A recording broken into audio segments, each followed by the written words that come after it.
Chapter 1. Purple Eyes 1. On August 26th, Qianli dreamt of his sister Qianying's wedding for the first time ever. He would never forget this date, because exactly 1 month later, he was forced to witness all chaos and darkness that, unbeknownst to him, had existed for thousands of years. Qianli had never imagined Qianying's wedding. It seemed too far off.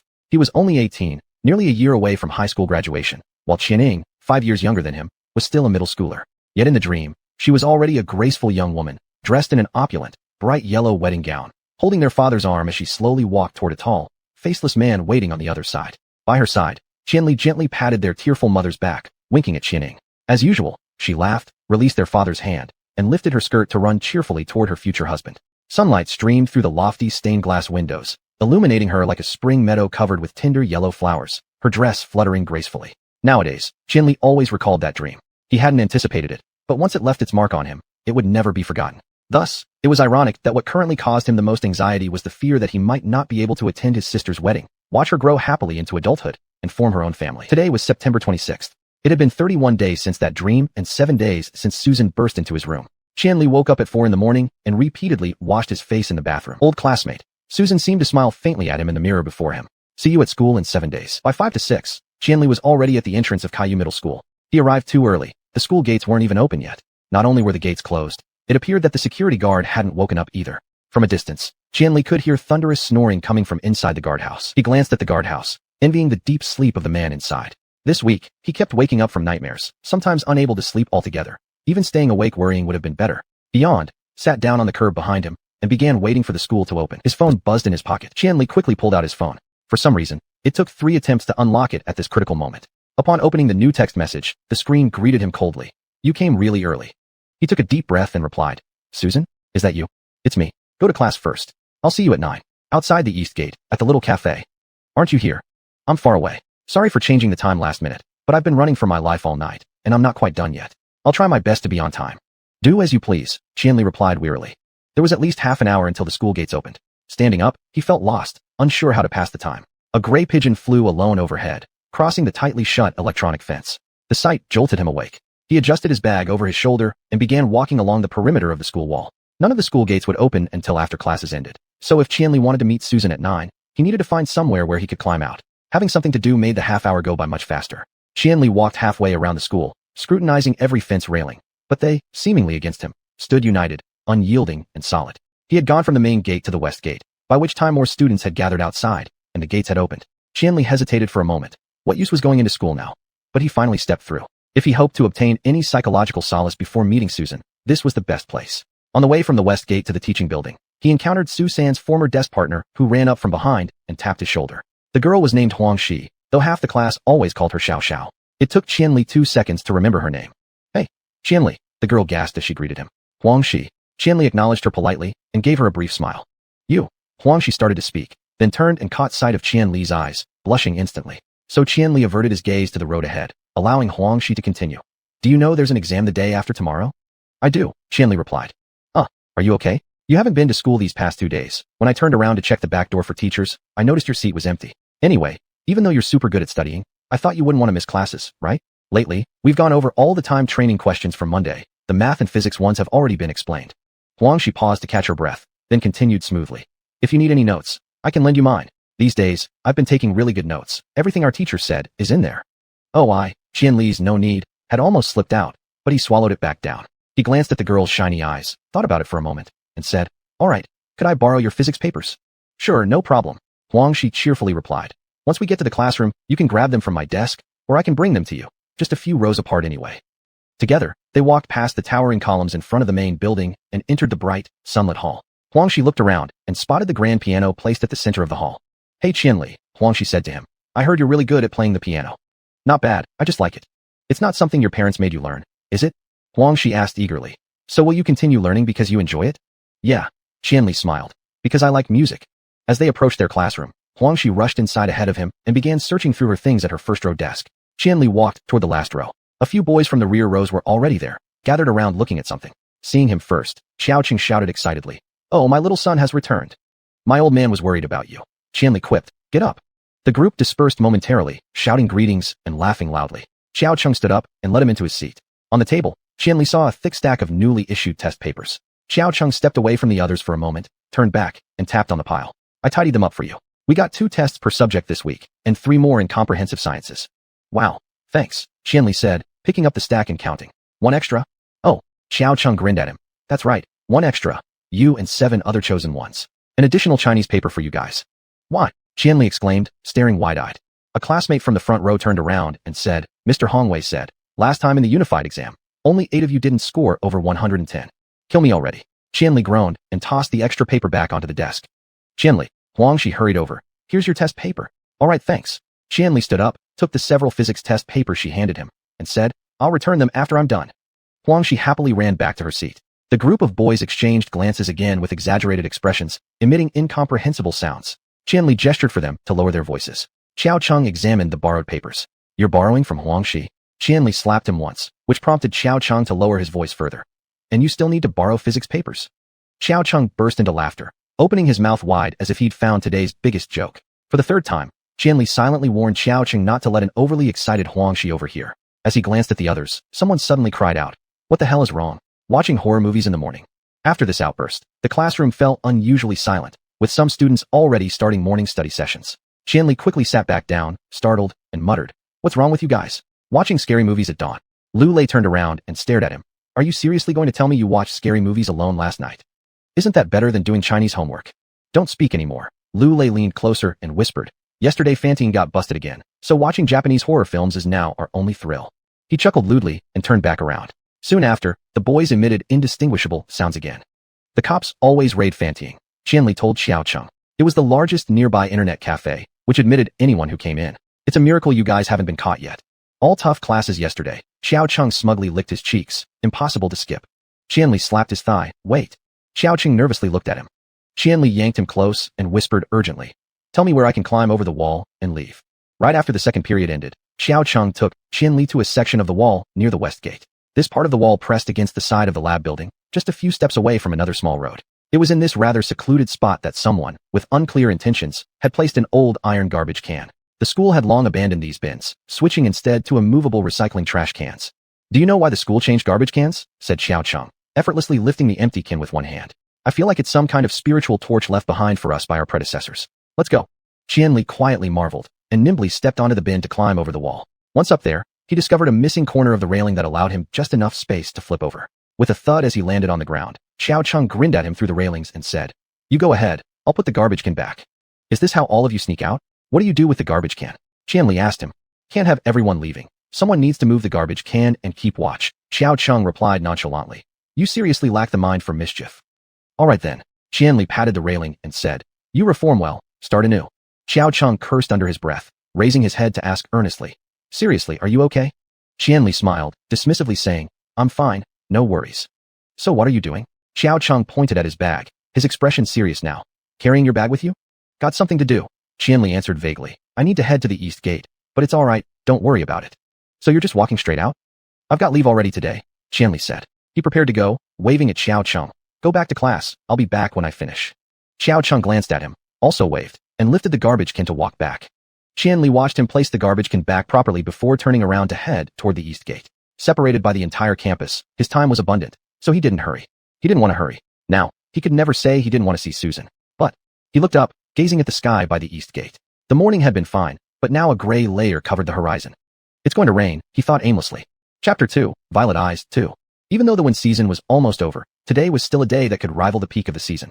The sky shone with colors resembling those of mermaids, and beneath the dome, soft light roamed freely. Last night, the ceiling of number 20 Yunying Street suddenly sprouted patterns like those of an old tree, hiding some adorable things within them, which kept chirping softly. All the flowers were still in bloom, and the 2 oppo birds inside the house remained comfortably settled, one living in the living room on the first floor, and the other having built its nest outside her door. When Rao Qinyu woke up, the oppo bird outside her door was jumping past her feet, while holding a cookie she had made the previous evening, then tossing it beside her. Hey, she said groggily, the oppo bird using its tail to jump over, glancing at Qinyu, and then at the cookie, making an anticipatory sound. No, I can't eat cookies now. Sorry, I haven't brushed my teeth yet. Qinyu touched her chest, then briefly summoned her Saint Assignment staff, confirming that her Wen power was still functioning normally. She stroked the goose egg-shaped, smooth resonance jade at the top of her staff, recalling the frequent fears she had as a child.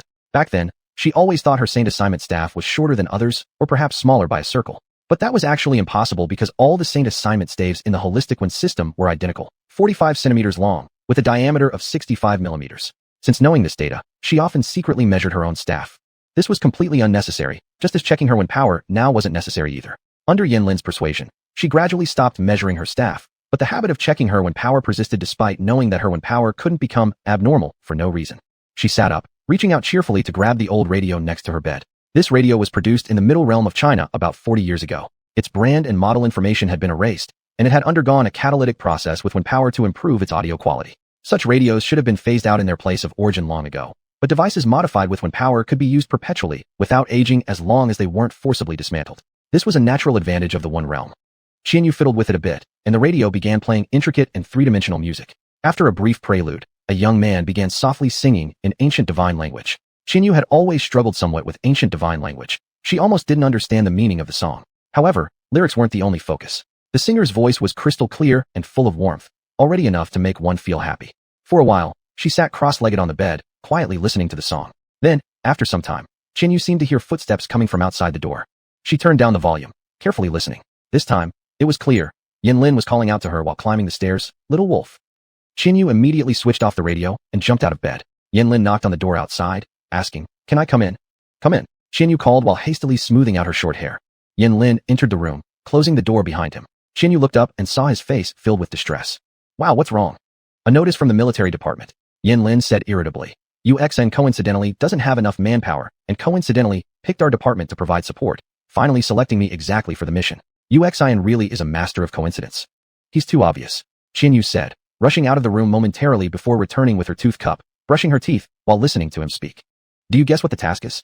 Yinlin said, looking down and fidgeting with his phone a few times. "Let me go to the Middle Realm to find someone. Just me alone. Do you know how many people are in the place I'm going?"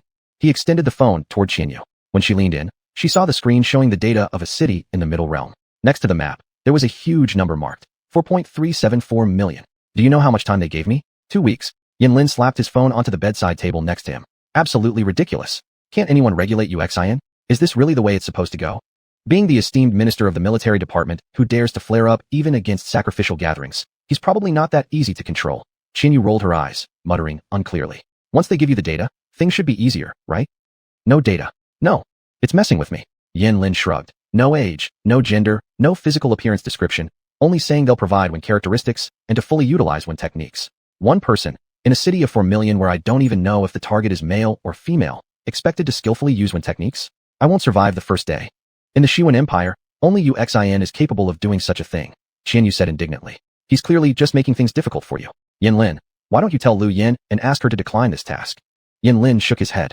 "Lu Yin has so much important work to do. I don't want to bother her. Besides, even if we say something, UXIN won't listen." "He must listen," Xuanhuan frowned. "I remember Lu Yin saying that sacrificial priests have equal authority with J.W. departments, so they should have priority over UXIN. Lu Yin also said she could kill one of the 7 archbishops of Xuan alone if she got the chance." Yinlin scratched his head. "My point is, there's still a gap between theory and reality. If the temples were operating at an ideal level, things wouldn't be this way by now." At this moment, though neither of them noticed, Yinlin's phone, which was carelessly tossed on the bedside table, suddenly emitted when power streams. If Yinlin had followed the instructions in the user manual to keep the phone as close to him as possible, he would have felt the intense warmth brought by the pure wind power. This stream contained Yinlin's personal information, ensuring that only Yinlin could perceive this warmth and then check his phone. However, Yinlin didn't keep it close.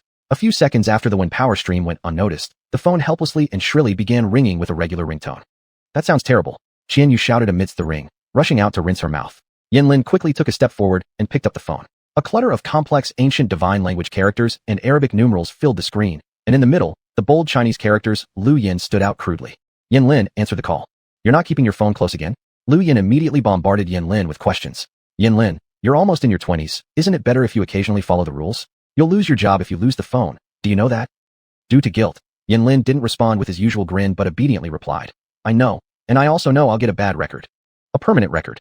All the information will be permanently recorded inside, and if you lose it, I cannot guarantee the safety of your personal information. All your data is stored solely within this device, and I've already told you countless times." "Boss," Yinlin said humbly, "I made a big mistake. Please calm down." "I am not mad," Lu Yin said angrily. "I'm just worried about why you're always so self-willed. Now it's different from when you were in school. You've been out for 2 years and need to adapt quicker." I know," Yinlin said. "I'm a grown man already." Lu Yin sighed. "I have something to tell you." Yinlin swallowed hard, emphasizing forcefully, "But this happened before I became a grown man." "So you matured pretty fast?" turned into a man overnight. Lu Yan mocked him. Yin Lin grew more humble. Did you find out? How could I not know? Lu Yan asked. Do you even have a clue why Xuanhuan is making things difficult for you? Because Qian Yu and I smeared Wangli jam on his face during the routine meeting, Yin Lin mumbled. He felt Lu Yan pause momentarily on the other end, seemingly about to burst out laughing, but immediately turning serious. Why did you do that? I don't like the sight of him, Yin Lin said. If Lu Yan were standing right in front of him, he'd probably curl up into a ball by now. How old are you? 21. Yin Lin murmured faintly. All right, that's enough from you. Lu Yan laughed in annoyance. Stop pretending to be pitiful. Just save me already, Lu Yan. Yin Lin started shouting immediately. Xuanhuan must be trying to murder me. How can I, a waste from the coordination department, help him on missions? My department leader wouldn't. Refuse. Lu Yan interrupted. So he signed off on Xuanhuan's personnel request. A lie, you old bastard. Yin Lin sat down dejectedly on the bed. If he hadn't signed it, everything would have been fine. That's incorrect. If he hadn't, Xuanhuan would have found other ways to make him sign, Lu Yan replied. As far as natural coordination goes, what can a lie really say? To most ministers nowadays, Xuanhuan's requests aren't requests, they're orders. Yin Lin, I dislike Xuanhuan more than you do, yet even I've kept telling you not to provoke him. Don't you understand how serious this situation is? I do, Yin Lin said. I also realize that Xuanhuan has become harder to deal with lately. But when did it start being like this? It wasn't like this before, and there are supposed to be regulations. The world is changing, Lu Yan said simply. The two fell silent for a while, Yin Lin feeling disheartened, while Lu Yan seemed lost in thought. Lu Yan, I really can't do this, Yin Lin said heavily after a while. I don't want to bother you, but just thinking about this task makes me lose courage. If no one helps me, there's no way I can finish it in 2 weeks. He sent me to a city with over 4 million people, and it's not Fudi. He mentioned a place name in Zhongjia. Do you know this place? I do. It's the same as Mers Fudi, both located in China of Zhongjia, Lu Yan replied, sighing slightly. Mers corresponds to such an out-of-the-way city in Zhongjia. A capital shouldn't correspond to such a remote city, and Fudi will also have impacts on the city. Yin Lin scratched his head, trying to comprehend what Lu Yan was saying. Although they referred to the cities in Zhongjia that corresponded to each district of Xuanhuan as Fudi, there was actually no positional connection between Fudi and districts. They weren't vertically overlapping or laterally adjacent. The 22 districts corresponding feudis seemed entirely random, scattered across any country or region in Zhongjia. However, these feudis of the districts were fixed and had never changed. One could teleport from the current district to its corresponding Fudi, which was also the only method to shuttle between Wen World and Zhongjia. Humans couldn't come to Xuanhuan through teleportation, so how did they influence it here? What are you spacing out for? Do you know when you're departing? No idea. They just informed me and said they'd call me later. Yin Lin said. Lu Yan, you'll save me, right? You must. Lu Yan sighed deeply and said, I'll have to wait until everything is arranged before notifying you. Yin Lin, I'll save you this time, but I can't save you forever. Seriously, you're not a kid anymore, and you absolutely can't continue like this. It's not beneficial for you. I'm sorry. Truly, I won't cause you any more trouble in the future. I'm not afraid of you causing me trouble, Lu Yan said. What worries me is that you create problems for yourself. Yin Lin, I am a sacrificial priestess, not the chief of Xuanhuan Temple. Why are sacrificial priests only established during wartime? Because our main purpose of being selected is for fighting, not anything else. I'm not omnipotent. If you keep causing trouble like this, there will probably come a day when I can't help you. I know. Don't worry. In the future, I'll avoid Xuanhuan and definitely won't pull pranks easily anymore. Pranks among comrades are fine, but enough outside. Lu Yan said. Remember, you're in the temple, not at the academy. I will remember. Hang up. Wait for my message. Just then, Qian Yu hurried back, wiping water droplets off her face and asked, Did I miss it? What did Lu Yan say? Lu Yan is absolutely amazing. Yin Lin sighed, sitting down heavily on Qian Yu's bedside cabinet. She treats me better than her own sister, even though we're unrelated. Lu Yan originally regards you as her younger brother, Qian Yu said, and making friends with her is lucky indeed. Yin Lin smirked and asked, What about me? Qian Yu laughed. Making friends with you is extraordinarily lucky, as long as you stop pulling pranks. You've almost scared me to death. Chapter 3, Purple Eyes, 3. It really started to rain. Qian Li was still walking towards the east gate. He noticed that he was walking very slowly, slower than any other time in his life since he learned how to walk. Now it was too late to talk about fear or escape. It was utterly meaningless. He was trying hard to recall, but soon realized how little of an impression Su Shan had left on him before. How could this be? If things were really heading towards such an absurd conclusion, then why had he never noticed anything strange in their 6 years as classmates? He had always remembered Su Shan's name because it sounded like a transliteration. He also remembered her as a pretty girl and could picture her face. But after thinking for a long time, all he could recall was their only interaction. It happened last semester, or maybe the one before that. He wasn't sure anymore. Strangely, they'd known each other for so long because they'd always been in the same class since junior high, yet that turned out to be the first time they'd ever spoken. That day, Su Shan approached him to borrow his notes. Physics god, she smiled while tapping his desk. Can I borrow your notes to fill in some gaps?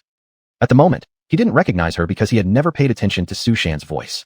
Qian Li looked up to see who it was, and at the same time, a gust of wind blew from outside the window, pushing the curtain into his view and blocking Su Shan's face. Qianli pulled the curtain back, and Su Shan was still there, smiling faintly as she waited for him. It was at that moment that he saw her eyes for the first time. Their color was... He couldn't remember what color they were anymore. But they certainly weren't purple. Definitely not purple. Su Shan, with her purple eyes, sat cross-legged on the chair she had brought over to his bedside, looking coldly at Qianli. "Don't shout," she whispered softly. Qianli, growing impatient, roughly scratched his hair. He was used to deep thought, but now found himself weary from dredging up old memories. Recalling the past gave him nothing but discomfort. It felt like reading through a terrible novel, trying desperately to recap its convoluted backstory. Yet, he couldn't clear his mind. He was terrified, and with every step he took towards Su Shan and everything she represented, his fear compounded. Raindrops fell, landing on his hair, and a chill began spreading through the air. The weather was getting colder, often seeping into one's bones, though autumn hadn't fully set in yet. "You? How did you find me here?" His head hurt, and he rubbed his eyes with his palms. "Long time no see. What time is it?" "Listen carefully," Su Shan said. "I have a few things to tell you. You can lie down, but don't fall asleep." "Didn't you lose my notes?" Qianli mumbled sleepily. "I put all the guides I printed for Zhao Cheng inside them." Su Shan paused. "I wish I were here for the notes," she replied with an odd laugh. "But I already returned them, right?"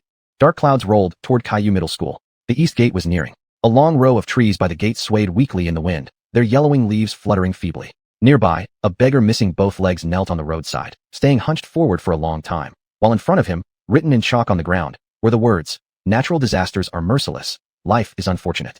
Qianli patted his coat pockets. There were no coins in his newly changed clothes. He glanced up across the road instead, where a line of small shops stood open as usual, and in front of them, a string of cars were parked as usual. The little cafe Su Shan mentioned was in the farthest corner, selling off-flavor cakes, instant coffee, and a sense of petite bourgeoisie charm to students. There were no vehicles on the road. No one around either. Qianli found this unremarkable. Caillou Middle School was usually a rather quiet place. He shook his bag again and prepared to cross the street. "Let me lay down a few conditions," Su Shan said calmly. "First, stop going to school starting now." "What?" he asked groggily. "Did the principal explode?"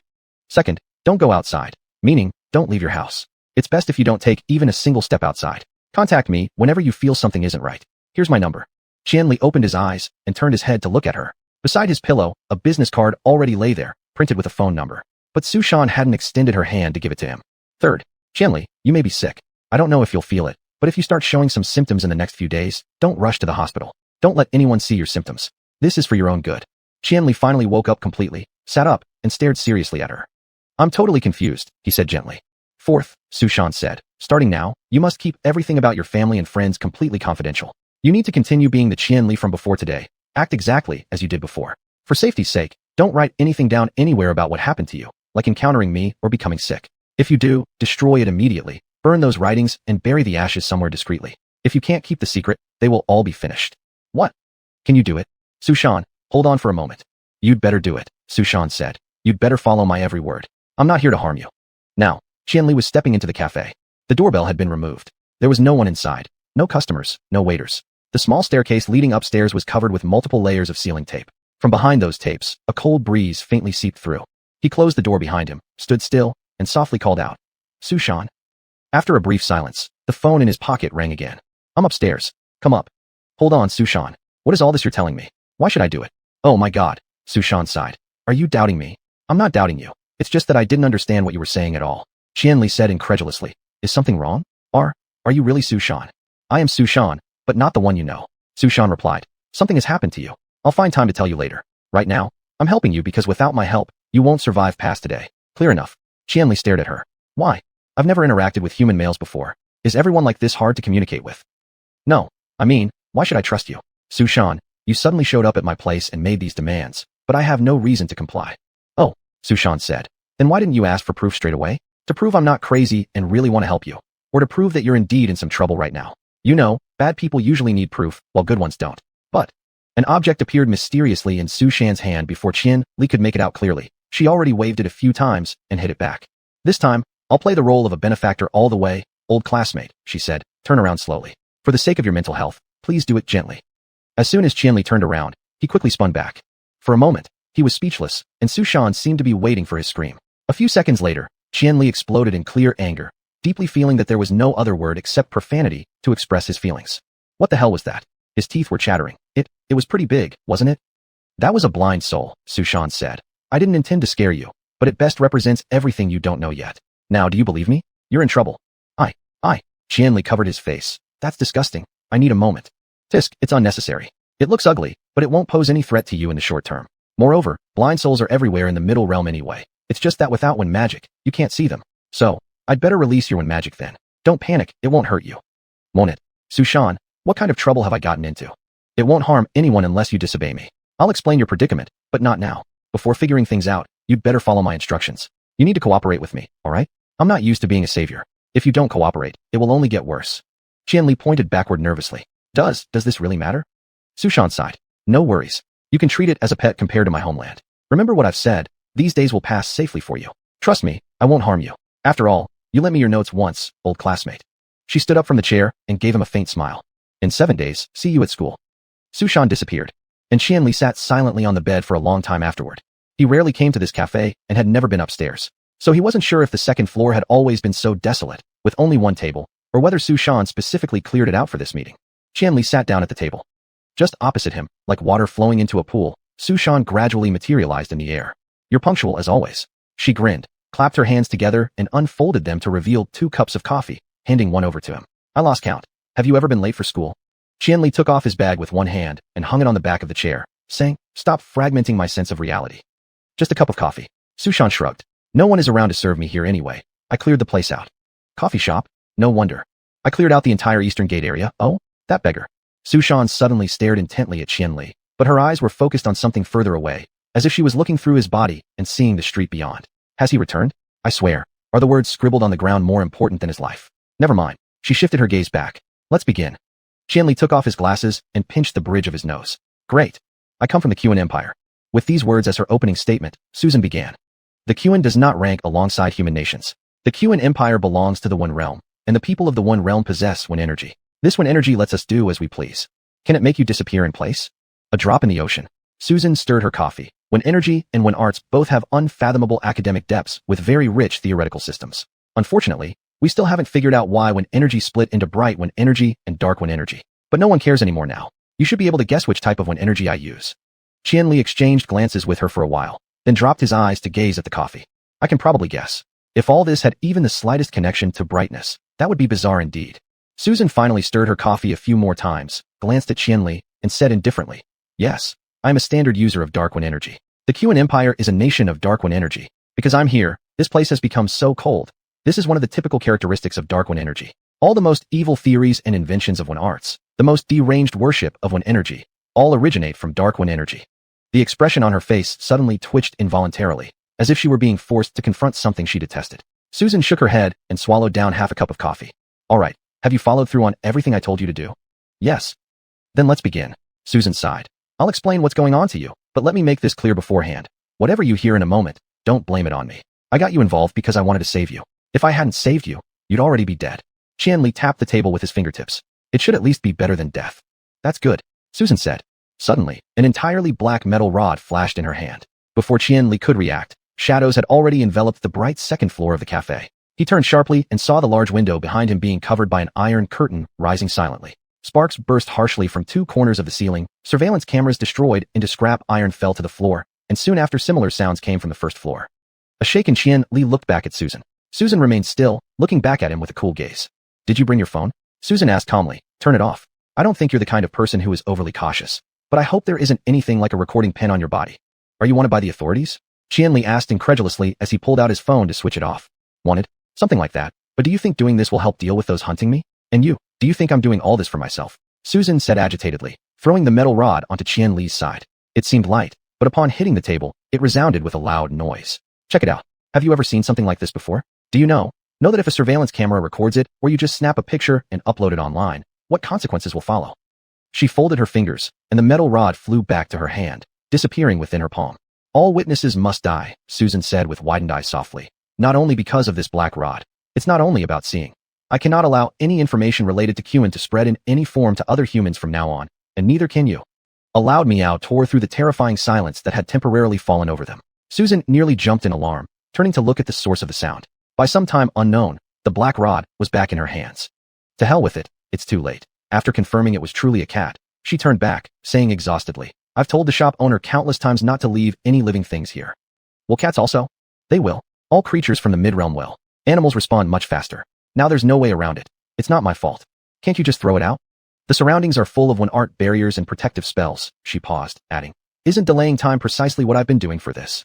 Susan took a sip of her coffee, her eyes still locked on Qianli above the rim of her cup. Let's finish this quickly. After placing her cup down, sentences suddenly started spilling out rapidly from her lips. I'm 18 this year, already reaching the adulthood limit in Xuan. Due to the wicked nature of Dark One energy, reaching adulthood requires assistance from something called this silent covenant. Without signing the covenant, or if the covenant goes wrong and doesn't complete, we can't reach adulthood, we die. And this covenant must be signed with a human. Qianli stared at her, unable to speak for a moment, merely pointing at himself. Don't tell me. Sorry, Susan said, I made a covenant with you. Qianli buried his hands in his hair and continued to look blankly at Susan. Can I ask what the content of the covenant is? After a while, he lowered his hand and asked gently, how come I don't remember anything about this? Are you sure you want to know? The content of the covenant will bring you no benefit at all. In the silent covenant, humans are merely the stepping stones for Xuan people to reach adulthood. Once stepped on, they're discarded. Susan lowered her eyes to look at her coffee and said, Qianli, I came here not to scare you, but to let you know how you can live as long as possible. First, you need to understand the concept of the Silence Clause, which originated from the Silent Covenant and gradually expanded its scope from the covenant itself to everything related to the Xuan Empire. Everything, do you understand? For instance, this black rod in my hand, or the blind souls you saw that day. If it has any connection with the Xuan Empire, it falls under the Silence Clause. You must never disclose any information about these things to anyone in the mid-realm, the human world. Never tell anyone about the existence of this covenant, and it's better not even to mention me. Do not arouse their suspicion. If someone around you accidentally sees something, I cannot extend his life with the covenant again. Why do you remember nothing about this? Because after that night, I didn't have time to explain everything to you, so I couldn't guarantee that you would strictly abide by the Silence Clause. Therefore, I erased your memory of this matter. For you, this was the safest way, wasn't it? Judging from Qianli's expression, one could easily think he hadn't understood anything. But Susan noticed his face gradually turning pale, knowing that he had grasped her meaning. When did it happen? Qianli asked softly. The night 8 days ago. What did I do? I can't restore your memories anymore, so nobody knows why you came back then. Susan said, stirring her coffee that didn't need any more stirring. Anyway, that night, you returned to class 29 of Senior 3 and stumbled upon me and my black rod. How could I run into you when I went back to the classroom? Qianli took a deep breath. Didn't you leave school long ago? Yeah, Susan said indifferently. I just stopped attending classes. There's no need for me to stay at school. I'm worried about the safety of the people at school, not to mention other things. In the past few years, I stayed in the classroom for a while every evening after school to clean up the Dark One energy magnetic field I left behind. Every night. Susan, how many people have seen what you've said? My goodness, really nobody has seen it. Except for you. You're really unlucky. Susan said impatiently. In the first 2 years, I used a barrier to cover the classroom and block the cameras inside. However, almost no one returns to the classroom. Even if someone does, I will hear them. So later, I weakened my precautions. That night, I didn't see your shadow or hear your footsteps. I didn't expect you to have a key to the classroom. You have a key to the classroom. Why haven't I ever seen you opening the door in the morning? Does this matter? Qianli said bewilderedly. Susan, your point is that I already saw what I shouldn't have. So you made a covenant with me to take me out of the issues of the Silence Clause? But you yourself know that the covenant is not something that can save lives, right? Yes, you understand well. Susan sipped her coffee, and upon raising her head, she saw Qianli's expression, immediately raising both her hands. Oh, calm down. I told you already, don't blame it on me. I sincerely wanted to save you. I won't blame you, Susan. But I need to know the contents of the covenant. Qianli said, his voice surprisingly calm beyond Susan's expectations. No matter how bad it is, I can accept it. Go ahead and tell me. Qianli, I must tell you that things are still not over yet. Susan said seriously, you don't need to know this part of the content. You can follow what I said, and the result will be the same. Do you really have to keep fighting against this covenant? There's no way out. Just say it. Chapter 5, Contract 2. Susan stared at him for a long time, cleared her throat. Qianli, as the human party of the contract, in exchange for my protection within certain limits to the humans, you are willing to carry the blind soul for me. Accept all the phenomena caused by Winnie during the period of this contract, until your death.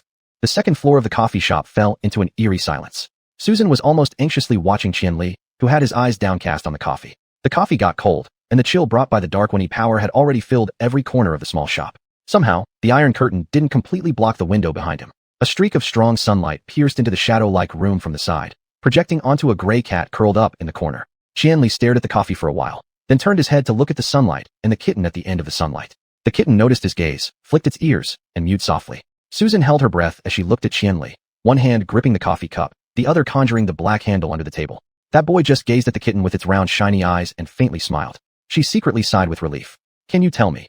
Qianli said indifferently, not detecting any anomalies. What exactly is the blind soul? It used to be inside us, following us from birth.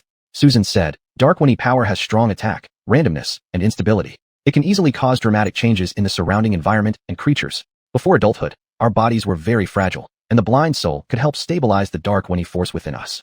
But it would cause some phenomena? You said it wasn't dangerous. That has nothing to do with the blind soul. The Winnie phenomena are caused by us because the contract links you with my black handle. Susan said, the blind soul itself has no thoughts or wills, and if not stimulated by external factors, it won't take any actions. I don't quite understand. Susan sighed with patience and said, Qianli, the Xuan Empire is a cold, crazy, warlike, and extremely self-interested country, and almost everyone inside is insane. The adult contract period is the most free time in a Xuan's life, when they can wander around the intermediate realm, indulging in killing without almost any punishment. After humans bear the blind soul for us, they become weaker than usual. Xuan people often use these individuals as their lab rats, completing many experiments that are banned in Xuan using dark Winnie power. It is for this reason that the contract defaults to linking you with my black handle for convenience of scientific research. In other words, Qianli gathered himself, I am supposed to bear something that even you can't accept. Humans have a higher tolerance for the blind soul than we do. And be your experimental subject? I wouldn't do that, Susan said irritably. After all I've said, why don't you get it? I don't like the Xuans and won't do what they do. Qianli leaned back, holding his forehead. I thank you, Susan, but I still feel bad. To feel bad is normal, but you should also think about the positives. Susan said, last year, throughout the entire intermediate realm, the human world, there were nearly 3 million missing people, of which 2.16 million died due to silent contracts, averaging 4 deaths per contract. When Xuan people kill contract parties, they usually like to execute others within the protected range as experimental subjects. Now you have encountered someone who doesn't want to kill you, and this person will not harm a single hair of anyone near you. How about cracking a smile, buddy? Qianli opened his mouth to say something, but Susan had already bombarded his brain with too much information over the last few minutes, leaving him speechless. Yeah, there's also a protection range. Qianli said, I forgot what I said. Family, all teachers and students of Caillou Middle School. Qianli was greatly shocked. Did I really say that? Yep, I never knew you were such a noble person before. Susan said smilingly. Unfortunately, the scene was chaotic at that moment, so I didn't have time to explain to you the real meaning of protection range in the minds of Xuan people. No, don't joke like that. Qianli waved his hands. Forget it. I'll ask you later. Can you open the window a bit? Sure. Susan immediately swung her black handle. The wind picked up, wailing as it shook the glass windows. The iron curtain was slowly evaporating. Afterward, the sunlight intensified momentarily before gradually fading away again, reminding him of the clouds he had seen earlier. The girl with purple eyes across from him observed him carefully. He knew it, but couldn't hide the lost expression on his face at all. To avoid her gaze, he stood up and walked to the window to look outside. The eastern gate remained quiet and oppressive, devoid of any people. The beggar who had previously been stationed there was now moving about. Qianli scrutinized him closely, realizing the man was petrified. He was gathering his mat and crutches, dropping one item as he picked up another. Eventually, the beggar almost scrambled away in a hurry, eager to leave the place. Someone sensitive to dark Winnie power, Susan murmured behind him. I hope he doesn't have any supernatural or special vision. There was once a girl in the intermediate realm who saw the blind soul with her spiritual sight. She died within a week. Qianli blankly watched as the beggar disappeared from his view before sitting back down again. As he sat, the outside street was completely blocked by signs, allowing only a glimpse of a rectangular patch of sky. The sky grew gray as the cloud approached. Close it, Qianli said anxiously, turning back around to face Susan. The iron curtain returned to the air, and for a moment the house became so dark that faces were unclear. For a while, neither of them spoke. Qianli vaguely recalled his life from the previous week, which seemed unreal and distant, as if separated by an entire century within just half an hour. He remembered Susan's warnings to him and vividly recalled the thing she had shown him, along with her vanishing act. What did he feel afterward? Having no other choice but to trust Susan, he never dared expect her to return with good news after 7 days. Having seen the blind soul, he experienced several nightmares. Even though his reflexes were too fast to completely discern what that entity called the blind soul looked like, but what he glimpsed was already enough to let him understand the kind of existence Susan referred to. Behind those fears, however, he remembered Susan's words. She said the blind soul wasn't important and that her suggestion could protect him. No matter what, he surely hadn't expected things to worsen to such a degree. Susan also mentioned he might be sick. She was right. On the 3rd morning after her disappearance, he woke up startled by vague pain in unspecified areas, his mouth covered with dried blood stains. After that, what had he thought then? Qianli could hardly remember. Had the contract started consuming his life since then? The people within the protection range, Qianli struggled to begin. Family, friends, and an entire school? Seeing Susan nod, he continued. Are they safe? If I maintain secrecy and you don't plan to cause chaos, will they continue to live on after my death? It should be, Susan replied cautiously. I don't get along with the Xuans and came here on my own, so the bishop dislikes me and has even sent someone to the intermediate realm to monitor me. They're definitely coming after me, but I can't say anything more about other matters. Qianli stared intently at Susan. Will you always protect them? I will, Susan said. It's this way. I'm willing to help protect your family, and I believe no one will bother with the thousands of students in your school. Hey, stop looking at me like that. I'd assist if something happened. But the most important part lies with yourself, whether you can adhere to the silence code. The silence code expands and changes every year.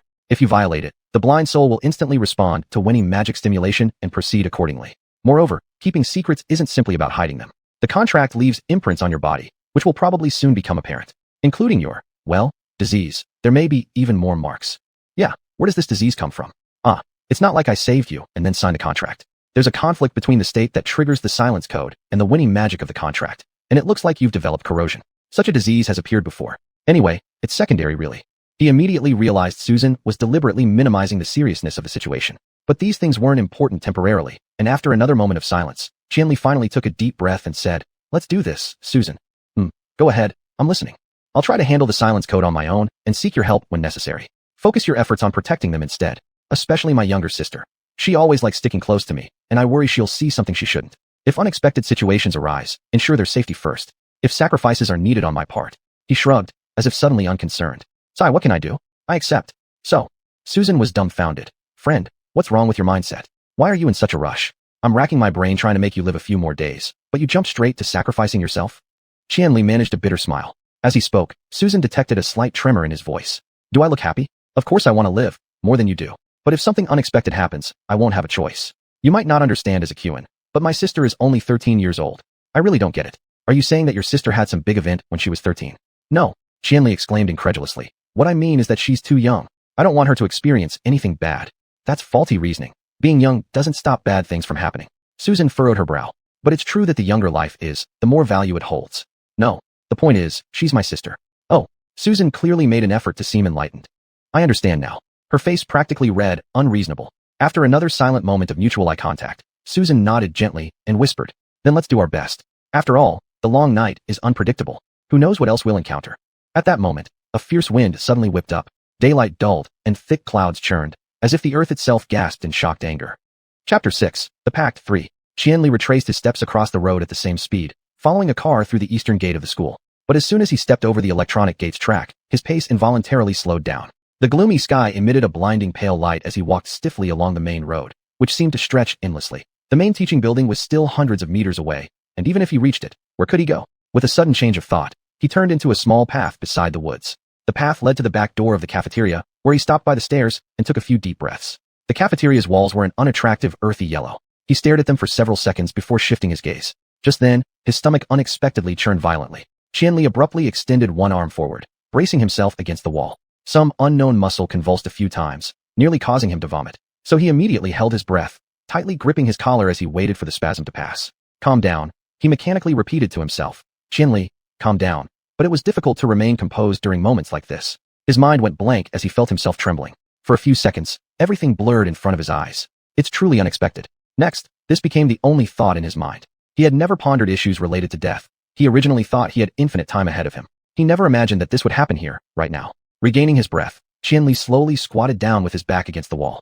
There were far too many things Susan was unwilling to tell him about. She wouldn't reveal what the illness was or how it worked, merely stating that it was caused by the pact, and its name was erosion.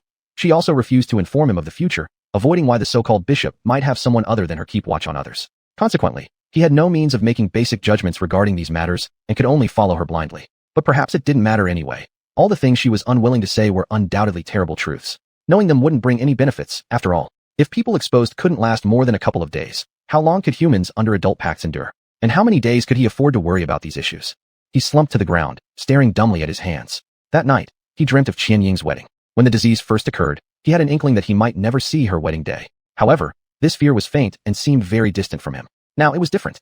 The truth felt like a branding iron pressed against his forehead. At this moment, Qianli suddenly realized it wasn't just about missing the wedding. He still had so much to do, and this thought brought him some comfort, even if he were to die tomorrow. Coming to this realization, Qianli finally calmed down entirely and began considering the next matters he needed to address. His brain still operated sluggishly, so he didn't know how long he'd been lost in thought. By the time he stood up, both legs were completely numb. Qianli began running. Approaching the entrance of the main teaching building, he collided with the first wave of students leaving after class. Knowing he still had time, he hastened toward the classroom. The classroom was almost empty except for Jiao Cheng, who was leisurely packing up his belongings at his seat. "Jiao Cheng," Qianli rushed to call him, striding forward quickly. "You're coming back?" Jiao Cheng looked up, surprised. "Let's just go eat." "I'm not eating. You've got to help me with something." "All right. What's wrong with you? You look pale." "I'm fine," Qianli said. "Jiao Cheng, I'm going abroad." Jiao Cheng swore audibly, dropping the notebook in his hand onto the ground.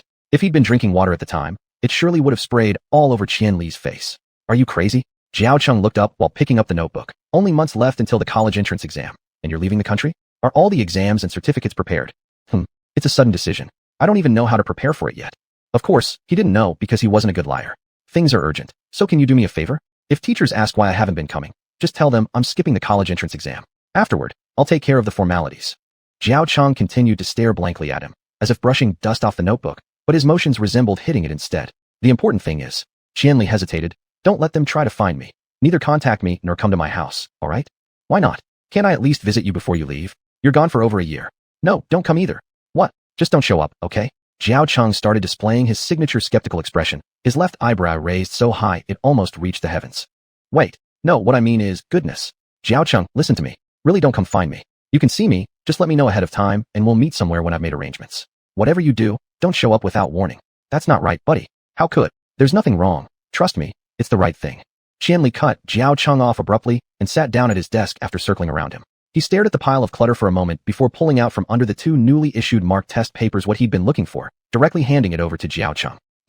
Help me return this to Huangxi in a couple of days. A couple of days is exactly when. Zhao Cheng flipped through the test as he took it. Wow, Huangxi really keeps some impressive notes. Handle it however you like. Qianli said, falling back into his chair with exhaustion, his gaze resting on his messy desk. I'm starting to pack things up now. And you? Are you leaving now? Not coming back anymore. Qianli shrugged indifferently as he looked at the extra Chinese test paper handed to him. Not coming back. He couldn't come back. He couldn't go home right away either. If he wanted to isolate everyone around him from the secret, wasn't leaving his best choice? Just say a simple goodbye and tell them not to look for him. Then, my phone. Zhao Cheng patted him. Qianli realized only then that his phone, which had chimed once, was still in his pocket. The screen lit up showing a text message from Susan. Don't forget to save this number for easy contact. He'd already saved it. Clearly Zhao Cheng noticed as well, peeking curiously over. You're still in touch with Susan? I thought you two weren't close. Just a little contact. Qianli said hurriedly, stuffing his phone back in. After exiting the classroom, he turned off the phone's notifications immediately. Still, cold sweat trickled silently down his forehead. The chase according to the silence clause had already begun. During this process, how many such fatal yet hidden details would there be? The mission code 02299091. You check your phone, the electronic execution guide should already have been uploaded. We added someone forced data groups, making it easier for execution.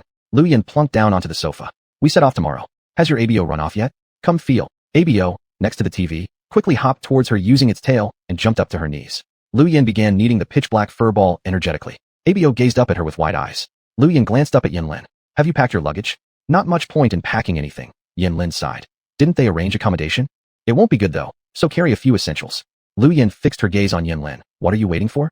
Check quick. Yinlin pursed his lips, fumbling about himself anxiously until finally locating his phone. Luckily, it was within reach this time. He quickly pulled up the search interface, entering the string of numbers under classification codes. Meanwhile, Lu Yan twirled Abo's thick tail with her fingers, causing the animal to squeak happily. Yinlin frowned deeply at his phone while far away in an upper corner, Xianyu shouted something incomprehensible. For a long time, none of them spoke.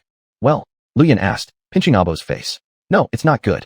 Yinlin stammered. What does this mean? High when force, repulsion case. Light dark, congenital. And manipulation ability, no manipulation? What? Lu Yan wrinkled her brow, asking as she placed ABO down from her knee. ABO took the opportunity to bite her fiercely, but Lu Yan ignored it. Say that again. Light dark repulsion when force. Judging by the parenthesis, it seems congenital. No manipulation ability. Yinlin said, waving his phone slightly. So what is this? Where are people like this?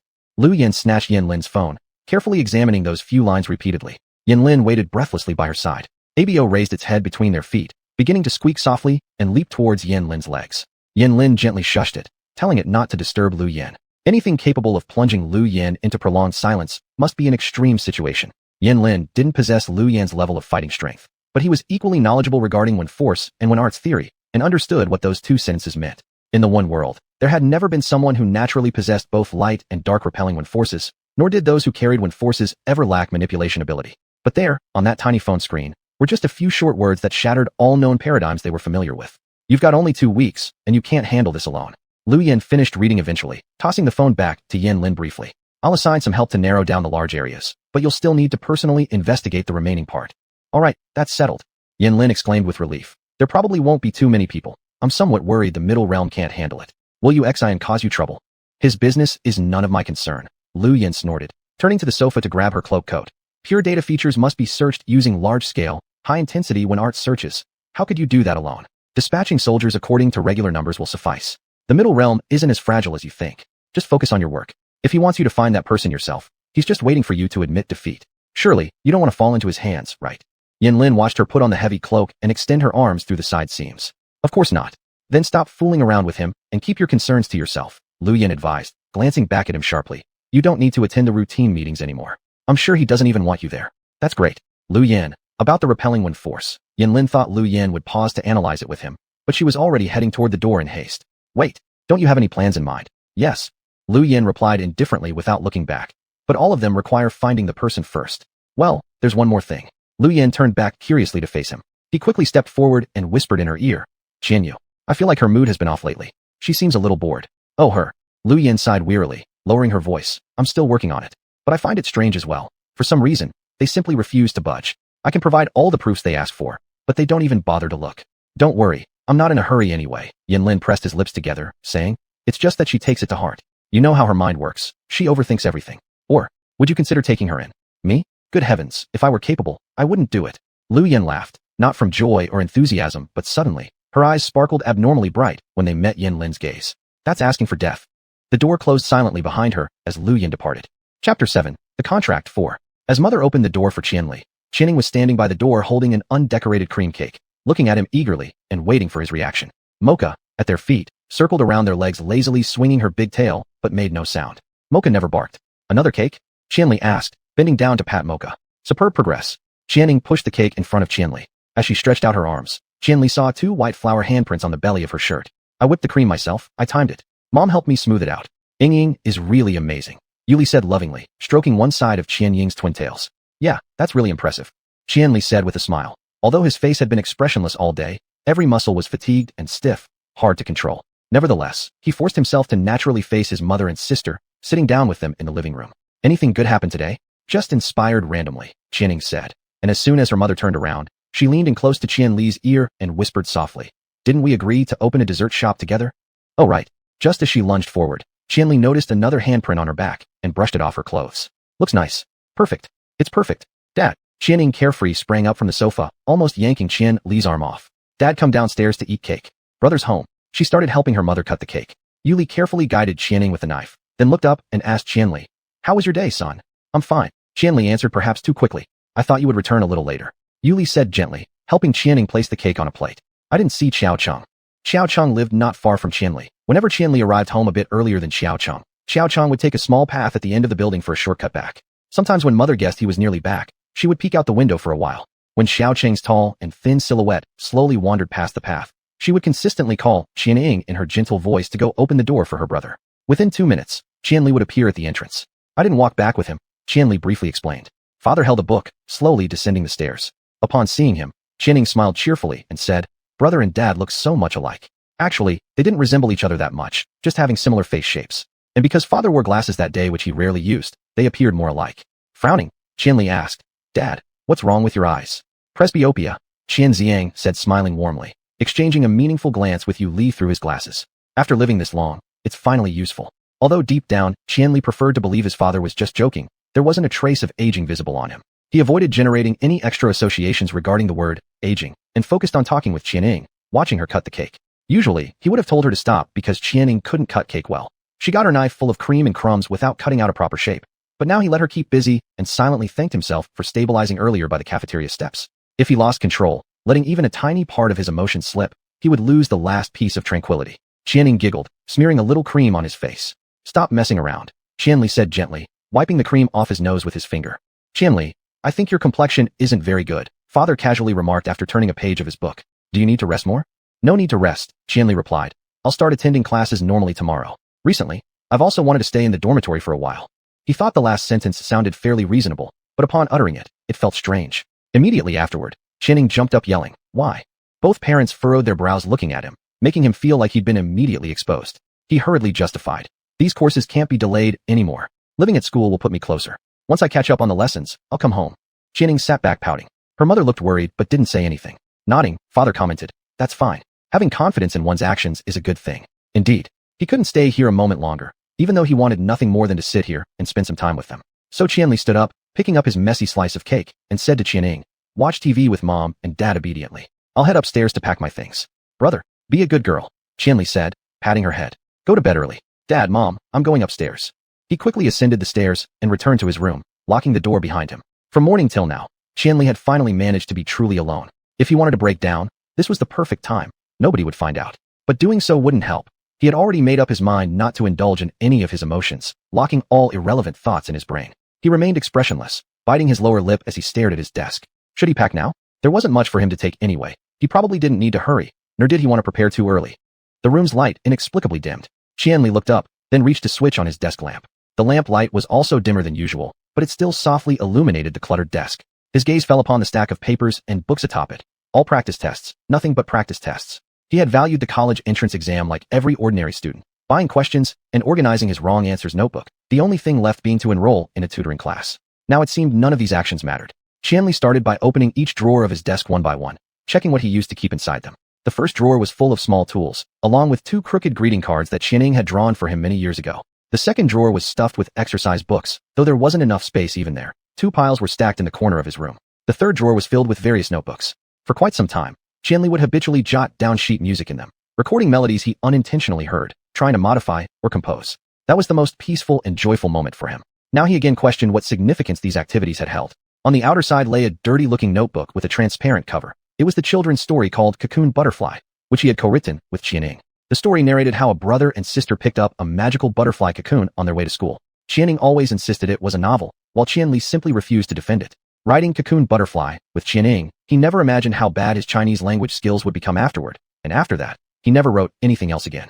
Although Qianning herself thought her writings were shameful relics of history, whenever she got upset with her brother, she would bring out the notebook and read his parts word by word to him. Whenever Qianli tried to block his ears, Qianning would get more pleased and chase him until he admitted defeat. Qianli didn't touch the notebook. He didn't feel like looking at anything right now, aimlessly rummaging around. Then, he spotted an extremely feminine thick ring-bound notebook with a dreamlike sky-colored cover. Qianli couldn't immediately recall what it was, so he took it out and flipped open a random page, revealing densely written tiny regular script. How could he have forgotten about this notebook? It was an entire love letter Kai Xian had written to him. How had she managed it? They had been together nearly a year, and they had broken up for over half a year now. Yet he had never once asked her how she wrote so many words to fill the whole notebook. Did I finish reading it? Qianli anxiously asked himself, searching his memories from back then. Yes, he had finished reading it. Yet as he turned the pages, some sentences jumped into his eyes, feeling unfamiliar. It has already been the second week, and I am still engulfed in a strange sense of dreaminess. It seems as if you are no longer just an ordinary person walking alongside me on this planet, but rather transformed into a deity hidden within the clouds, or even a kind of spirit that drives one mad with love, yet remains ever so distant and unattainable. I can't comprehend why the closer we get, the more I feel compelled to reach out to touch you. Watching you play basketball on the playground with your friends, your backlit silhouettes in the sunset are all so clear, except yours makes my eyes blur with tears. Yes, he clearly remembered those evenings when the sunset and golden fountains were present. Sometimes there were a lot of people, sometimes only her, but she was always there. Every time he played basketball with Xiao Cheng and others, she would stand far away at the edge of the playground, contrary to her usually obedient demeanor, waving her hands wildly and jumping around, screaming. Do I really deserve all this from her? Qianli closed the notebook and asked himself, if I burn it, will she hate me? She would, definitely, but she should prefer it, and him, to vanish together. Whether or not he found it interesting deep down, this was the memory and feelings Kai Xian entrusted to him. She wouldn't want him to leave it for anyone unrelated. One of us must go to hell. He sat helplessly in the chair, recalling Kai Xian's final words to him. Such a dramatic line. Ironically, she had spoken the truth. Qianli's phone quietly lit up. He picked it up and glanced at the message. Xiaoqing had told him, I just got home. A few seconds later, the next message popped up. How are you? I think your face looks really bad. Qianli gritted his teeth as he stared at the main screen of his phone, not wanting to reply for the moment. Still, should I come check on you? Xiaoqing asked. Qianli immediately opened QQ and hastily warned him. Don't come. What's wrong with you? I've already told you everything, haven't I? It would be better if we meet after I arrange something first. Things are quite messy on my side right now. Don't be so formal with Dad, okay? Can't you just tell Dad what's going on? You looked ghostly white when you came back. Qianli clicked to lock his phone. For a second, he almost wanted to tell him, do you know how dangerous it is for you to contact me right now? But then he quickly realized that such a response was unsafe. Such questions weren't the old Qianli, in Susan's words. No, the old Qianli would have confided everything in his friends. How many true friends does one have in life? He threw down his phone and stepped into the small bathroom in his room, splashing his face with water in a hurry. After the cool water hit his skin, it turned unexpectedly hot, and his entire left arm started to ache slightly. It must have been because he was too tired. Qianli glanced at his left hand, noticing that the light in the bathroom seemed dimmer than usual, casting a shadow on the back of his hand. Ignoring the pain in his arm, he had just put the toothbrush into his mouth when he heard a soft knock from the other side of the door. Qianli poked his head out of the bathroom, muttering through a mouthful of toothpaste. Who's there? Brother. Qianning called cautiously from outside the door. Most of the time, Qianning was mischievous and troublemaking, but when she had something on her mind, she became as gentle as a kitten.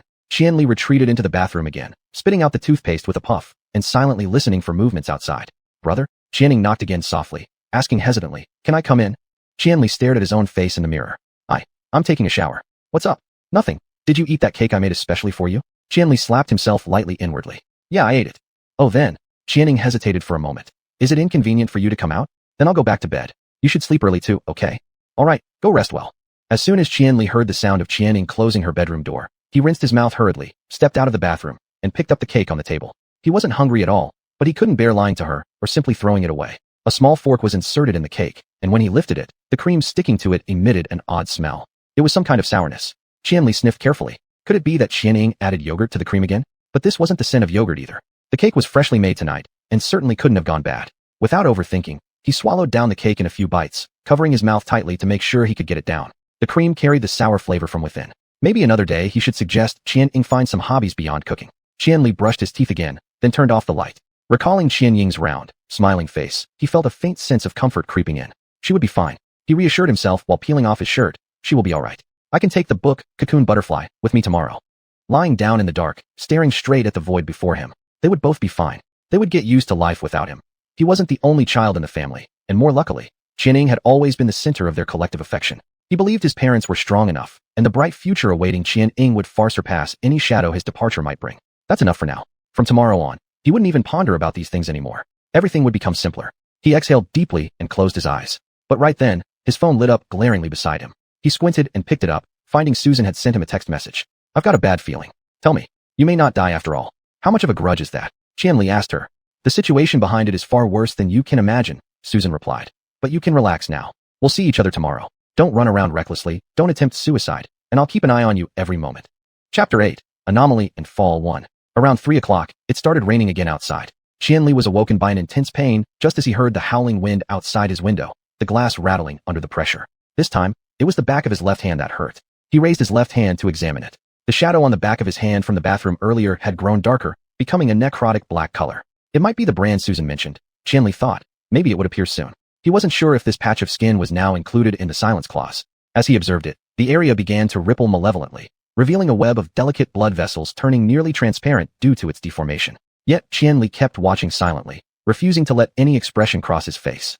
After the rippling subsided, the pain lessened slightly, so he stopped paying attention to his hand and got up, preparing to clear out his backpack and pack things away. He quickly opened all the zippers on the bag and dumped its contents onto the floor. A few textbooks and a file folder fell out, followed by a large jelly packet that rolled off to the side with a rattle. He didn't like eating snacks. This one must have been slipped in by Qianning. Qianli searched through the bag again, and indeed found a crumpled sticky note beneath the lining, which must have fallen off the jelly. Carefully reading the words on the note. Brother, don't stress yourself out too much. Here's a big jelly for you.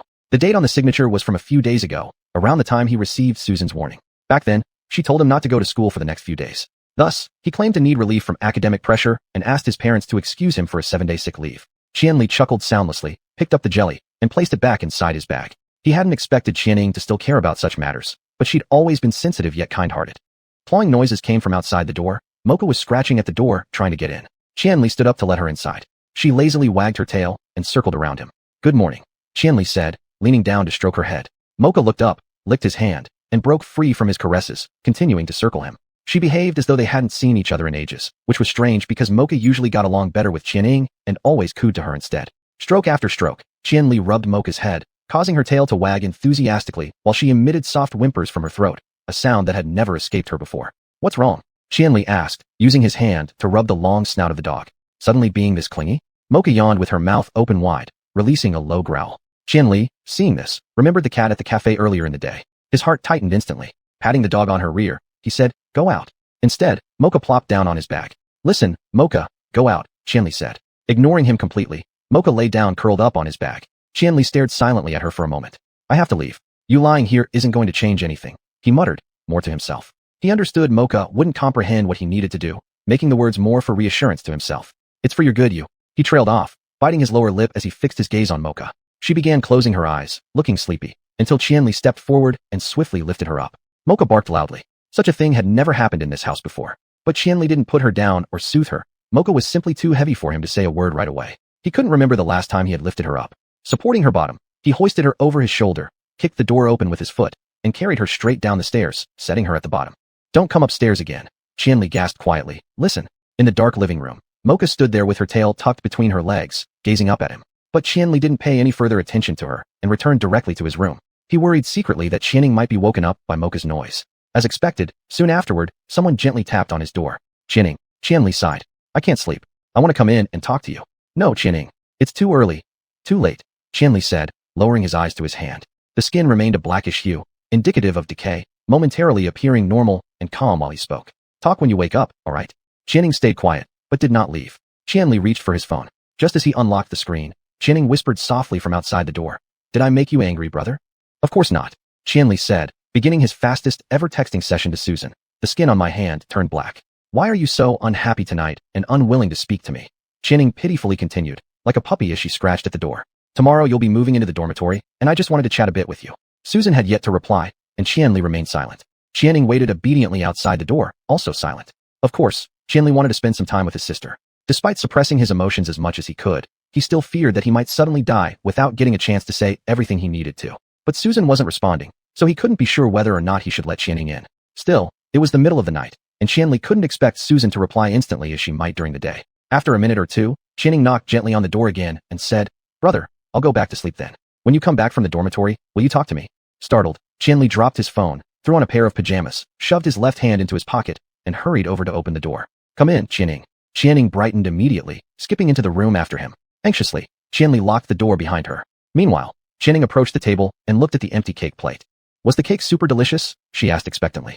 Yeah, Qianli replied casually, sitting down next to her on the bed while flipping his phone screen over. Qianning noticed the gesture, paused for a couple of seconds, and timidly asked, Why are you so sad, brother? Qianli stroked her head and said, I'm not sad. It seemed like Qianning was trying hard to make up her mind about something, an expression rarely seen on her face. She usually liked saying whatever came to mind and acted more like a mischievous little devil most of the time. But now, she clearly had something on her mind. I went through your drawers, brother, she blurted out before Qianli could speak. Don't be mad at me.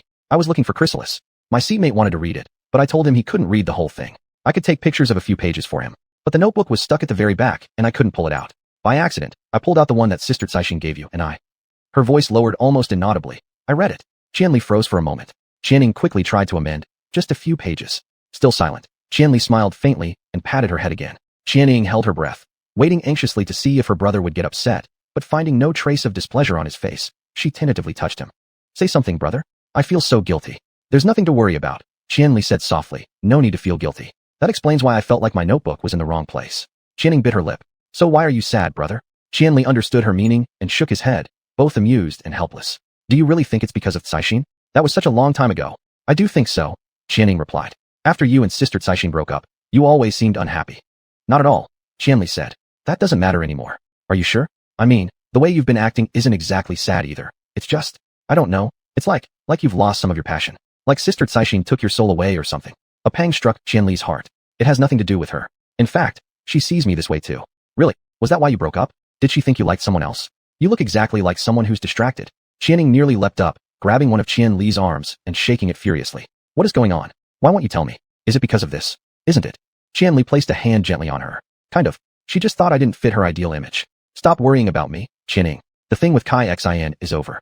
But you look so sad.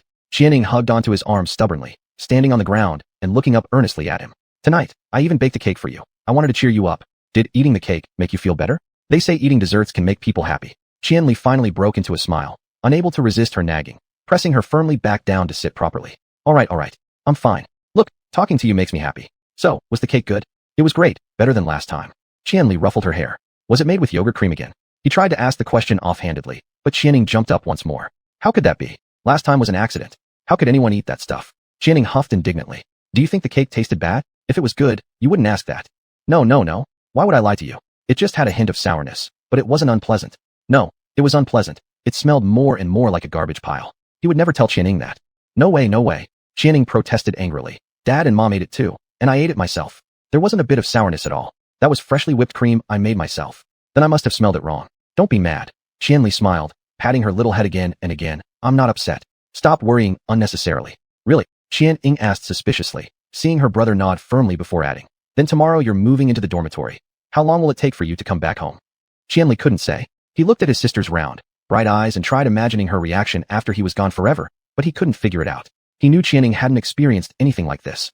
Who knows? He turned to look out of the window, saying softly, but I'll try to come home as soon as possible. A lightning bolt seemed to strike through his eyes and traveled along his nerves down to his hand. Suddenly, a sharp pain surged into his palm, causing his entire arm to twitch violently, making Qianli instinctively shut his eyes tight. Brother, Qianning was frozen with fear. It's fine. It's nothing, Qianli managed to say after a few seconds, breathing slightly harder. Qianning, go to sleep, all right? I'm sleepy and have a headache. All right, I'll sleep. Brother, you should sleep too. Right now. Qianning leaned closer, startled by the sudden, pained expression on his face. She begged in panic. Brother, you must go to sleep right away. I'm sorry, I'm so sorry. I shouldn't have bothered you at midnight. I'm going to sleep right now. With a swift movement, Qianning jumped off the bed and dashed out of the room, closing the door behind her. Qianli heard her whispering scolds outside the door. Go away, Mocha. Brother wants to sleep. His hand felt as if it had been scorched by fire. Clenching his teeth, Qianli got up to lock the door. Then he pulled his left hand out of his pocket to inspect the skin that throbbed painfully. It was pulsating. With immense disgust, Qianli stared at it, only for it to repay him tenfold with malevolence. Under his watchful eyes, it swelled upward, revealing delicate pale veins. Then, pain erupted suddenly, and Qianli took in a deep breath through gritted teeth. As though ink had dropped into the tissue, all the veins expanded outward from the center, turning completely black. The skin became gray, and a few seconds later, a cross-shaped pattern emerged from where the blackness had spread. It was a grayish-black cross with 4 pointed ends, no other decorations. Although it looked like a tattoo, any human eye could easily tell it apart from one. It emanated from beneath the skin, deeper still, deep into the bone. Qianli held up his left hand towards the light, staring unblinkingly at the cross. Suddenly, the cross opened an eyeball at its center, which also stared back at him. They gazed at each other. It wasn't Qianli's intention. He didn't want to look at this thing. It oppressed him. Worse yet, the fact that it originated from within him made him feel even more oppressed. But he couldn't move. He couldn't shift his gaze. After staring at him for a while, that cross smiled. How could an eyeball express laughter? And yet, it did laugh. A laugh that was the epitome of evil in this world. In an instant, the feeling of nausea from earlier returned to Qianli's stomach, accompanied this time by a terrifying, insane urge. He lost complete control of himself. He was fully aware of what he was doing, and yet he went crazy just as it wished. He staggered toward the desk, directly pulling the drawer to the floor. A pair of scissors lying atop fell conveniently beside his feet. Bending over, he carefully picked up the trembling scissors, aiming cautiously at the eyeball on the back of his hand. The eyeball continued to smile, grinding its teeth as if tasting blood, certain of its victory. Cold sweat began trickling down the side of Qianli's face. His clear hatred mixed with inexplicable madness all concentrated on the tip of the scissors, which he then tensed. At that moment, a burst of consecutive text message notifications resounded behind him. His phone was supposed to be set to silent. Somehow, at this highly delirious moment, Qianli realized this fact. It was this seemingly insignificant realization that woke him up. The tip of the scissors hung less than a centimeter above the eyeball, and Qianli clutched the scissors like a drowning man who'd been saved. With newly awakened eyes, he stared in horror at the back of his hand, watching the disappointed eyeball close and retreat back into the center of the cross. Shaking all over, he let go of the scissors, letting them fall to the ground, and wobbled over to check his phone. It was Susan. All the messages were from Susan. Like a madwoman, she had sent him hundreds of blank texts, and even as Qianli watched, another new message rang out. That's the mark of the contract we talked about, remember? Don't look at it. Don't do anything stupid. Hide it well. Continue living. You want to live, don't you? Qianli didn't turn off the light because dawn was gradually breaking. Besides, he was exhausted. Collapsing onto the bed, he dully stared at the messages Susan had sent him. Yes, he replied to her. The phone thudded beside his face as he fell asleep. The valley bottom was covered in flowers. The piano in the room dripped blood all over its surface, curled up in a corner with its tail between its legs, looking at him with an abandoned expression, eyes brimming with tears. He stretched out his hand and walked toward it, fragments of his heart piercing his chest. He said hoarsely, Ying, don't cry. The sky is just an abused eye. When it looked at him like that, he couldn't resist, he couldn't refuse. Fiery clouds settled on his brows, and purple flowers blossomed in his mouth. The earth tilted toward him, and there he lay, rotting day by day. It was the mountain of black and white, between two peaks like a mother. The contaminated air brought thunder from the horizon, as the self-exiled children went to sleep. Welcome to Fall. Chapter 9, Anomaly in Fall 2. It didn't hurt anymore. If it hadn't been for that little bit, Qianli would have fallen to the ground. When he woke up, he saw his hand hanging limply down along the edge of the bed. Dazed, he sat up, feeling an indescribable discomfort all over. The lamp was lit feebly, unable to overcome the light of the somber daylight. This house had come alive. Qianning was running far away downstairs, her childish baby voice calling out Mama. He heard someone turn on the faucet, wash their hands, and faint coughing came from the first floor. He recalled how a century ago, his father said he had aged. Qianli adjusted the glasses on his face and looked at the desk. He didn't know why he first looked towards the desk, but he immediately noticed something noteworthy. A perfectly aligned white paper had appeared there. Susan might have been here, he thought. But as soon as he picked up the paper, he felt as if struck by lightning. The handwriting wasn't Susan's, not anyone else's, it was his own. Welcome to your fall. What is that? Susan asked softly behind him. Qianli jumped, ready to rip the paper into shreds instantly. Only after turning around and recognizing it was Susan did he sigh in relief. He had completely neglected the question of how she appeared here. I was just thinking about whether to show this to you. Otherwise, you'd study it yourself? Susan said, taking the note from his hands. Isn't this written by you? Not me. Qianli managed a strained smile. It was already here when I woke up. Furrowing her brows, Susan asked, Isn't this your handwriting? Yes, but I didn't write it. I've just woken up. Are you sure? Of course. Susan glanced at the note again, then crumpled it into a ball and tore it apart, sparks leaping from her fingertips and burning the remaining shreds clean away. I can't explain how this happened. Could it be amnesia? But your condition indeed does affect the brain. She worriedly watched the ashes disperse in the air and said, Do you have time now? Not sure. What's up? I want to take you to a place. It might help. I originally thought I'd do it later, but it seems sooner is better. Qianli frowned as he looked at Susan. He couldn't say that Susan's attitude had undergone a complete change, but overnight her attitude towards his survival suddenly became positive. Almost like the person who used to talk nonstop about death wasn't her. Problems again? He asked, sitting on the edge of the bed.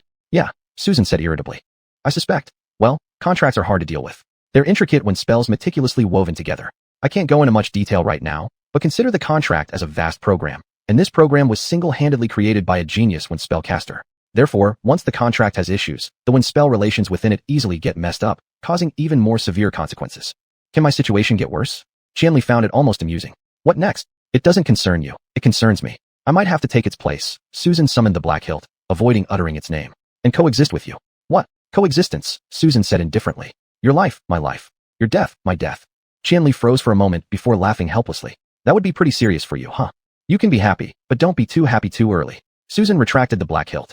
It might not be exactly like that. After visiting that place, I'll understand the specific situation. Oh, so you're coming just at the right time. I won't be here tonight. Huh? Susan turned and stared at him sharply. You're planning to run? Qianli shrugged ambiguously without answering. Staring at him in astonishment, Susan said, You'd better not do that, Qianli. Do you even know? Brother, Qianying's shout suddenly sounded right outside the door. Both jumped simultaneously, and Susan disappeared in a wave of her arm, leaving her sentence unfinished. Drenched in cold sweat, Qianli didn't have time to react as Qianying was already forcefully twisting his door handle. Brother, are you getting up or not? We'll be late. If you skip school, you won't have to stay in the dormitory. Don't come in. Qianying. Brother looks like he's hiding some beautiful older sister inside. Qianying said sweetly, bouncing up and down outside the door. Maybe I should look for the keys instead. Qianli loudly said, I'm showering. But clearly you've locked me out. Qianying said sweetly, skipping around outside the door. Brother, unlock it. I'll count to 5 outside, then we'll go eat. Mom cooked a lot of delicious food. Go downstairs first. I still need to. Brother, unlock it. Brother, unlock it. Or I'll find the key to catch the pretty sister hidden in your room.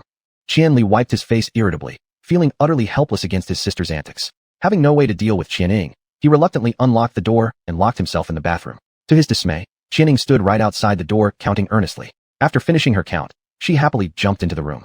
Through the frosted glass of the bathroom door, Qianli saw her balancing on one foot and swinging her arms, imitating her favorite ballet moves. He turned to look at the back of his hand, noticing the pale skin with a grayish hue. Brother, when will you come out? Let's go downstairs for breakfast together. I'll wait for you. Qianying cheerfully said from outside the bathroom door. He could hear her rummaging curiously around his desk, always looking for interesting things in his room. Brother, can I play with your phone? Normally, he would have agreed without hesitation.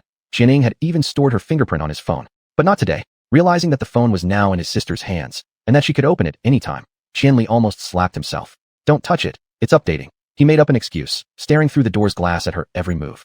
Qianying, can you go downstairs first? I won't be out for a while. Nope, Qianying sang sweetly. I want to have breakfast with you. You can still have breakfast with me if you go downstairs first. Qianli coaxed her gently. Please listen and don't wait for me. I'll wait. I'll wait until we go down together. Try hitting me. You can wait downstairs. I'll wait upstairs. Qianli felt completely exasperated by her stubbornness. Why? Qianying giggled mischievously but said nothing, sticking her tongue out at him through the glass. Qianying, please listen. Qianli sighed, rubbing his hand absently. The cross had disappeared somehow, yet the discolored patch of skin refused to revert. No matter how hard he pressed or pinched, it remained unresponsive, like dead flesh. Brother, you go shower then I'll wait for you. Qianying settled herself onto the swivel chair in front of his desk, with a squeak. Through the closed door, Qianli hesitated, afraid to step out. Could he afford to let his guard down? Even without the cross, did the discolored skin fall under the silence clause? What if other marks appeared on him, perhaps on his arms, neck, or even face, while he was with his family? In this case, he needed to send her away now. Yet, if Qianying left upset or curious, she might wonder why he acted this way. The more mysterious he became, the more worried she'd get. She'd try every possible means to approach him, talk to him, and find out the reason behind his change, until she unintentionally endangered herself. There were no words that could stop her because she couldn't understand the sudden concealment. For over a decade, they had been as close as any ordinary happy family in the world, not only her, but everyone around him. Their care for him would eventually kill them. Qianli discovered his hands were trembling slightly. Irritated, he turned on the tap to splash some water on his face. When cold water hit his hand, it emitted a sound like boiling hot water beneath his skin. At the same moment, Qianning pushed the chair sharply, its loud creak conveniently masking his startled gasp.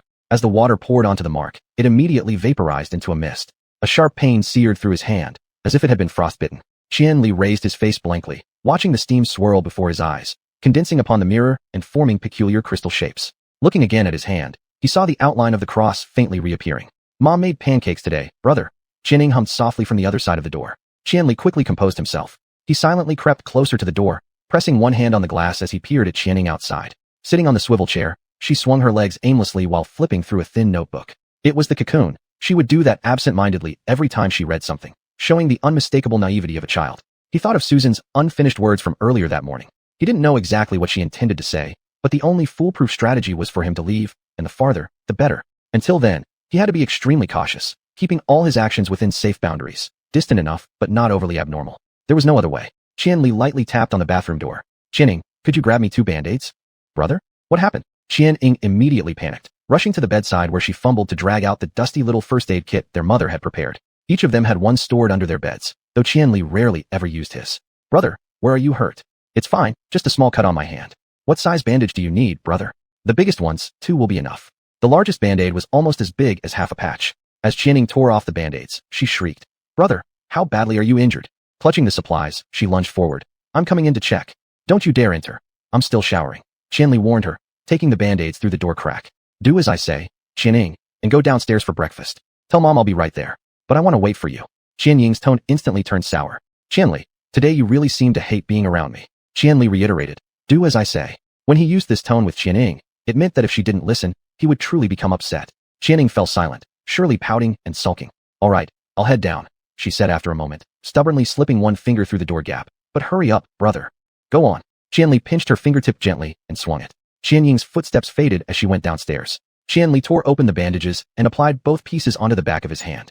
He knew full well that a simple bandage wouldn't make this issue disappear, but he had to do something. After exiting the bathroom, he rummaged through his belongings and found an old watch. The watch had a reflective face, and though its battery had long since died, Qianli could still use it as a mirror. Combined with the pain that preceded the mark's appearance, this would give him ample time to react should other signs manifest elsewhere.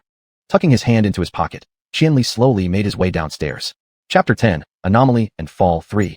After the living room, the dining room was the brightest and most beautiful spot in the house. Mother cared deeply about the environment for meals, to the extent that she hired someone to install a window specifically for the dining area. As such, even on the worst weather days, lighting wasn't necessary. When Qianli walked downstairs, he saw a fully laden dining table at once.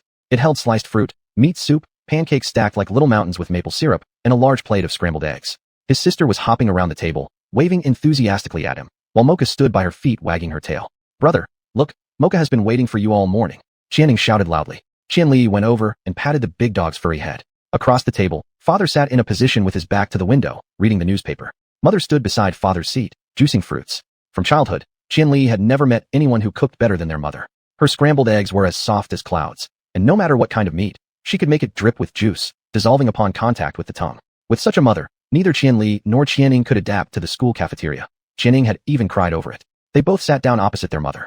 The seat facing Father remained empty. Although there were only 4 people in the family, the dining room always had 5 chairs. The 5th chair was for Mocha. Their parents insisted on treating all animals as human friends, and Mocha was a family member on an equal footing with them. For this reason, Mocha had her own small bed and bedding, a special spot on the sofa, and her own place at the dining table. Even when guests came, they would add extra chairs instead of letting guests sit in Mocha's spot. Now that Mocha was older, she rarely jumped up and down anymore, so it had been a long time since she actually sat at the dining table. Yet the 5th chair still remained, and no one else could sit there. This attitude, after a while, had become normal for Qianli and Qianning, and they no longer found it exaggerated. Today was just like before. As usual, Mother first portioned out Mocha's food onto a plate identical to theirs, placing it on Mocha's favorite mat. But Mocha was still circling around Qianli, wagging her tail. Qianli petted her head gently and said softly, "Go eat your meal." Mocha wagged her tail again, then lay down on her mat and started eating the pancakes on the plate.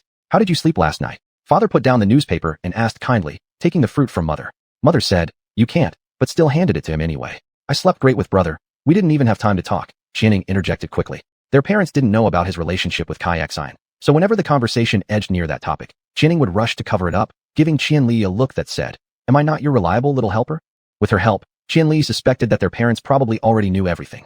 "Qianli, are you staying in the dormitory today? Don't forget to inform the dorm supervisor and send us a text message regarding the fees," Father added. "All right, I'll remember.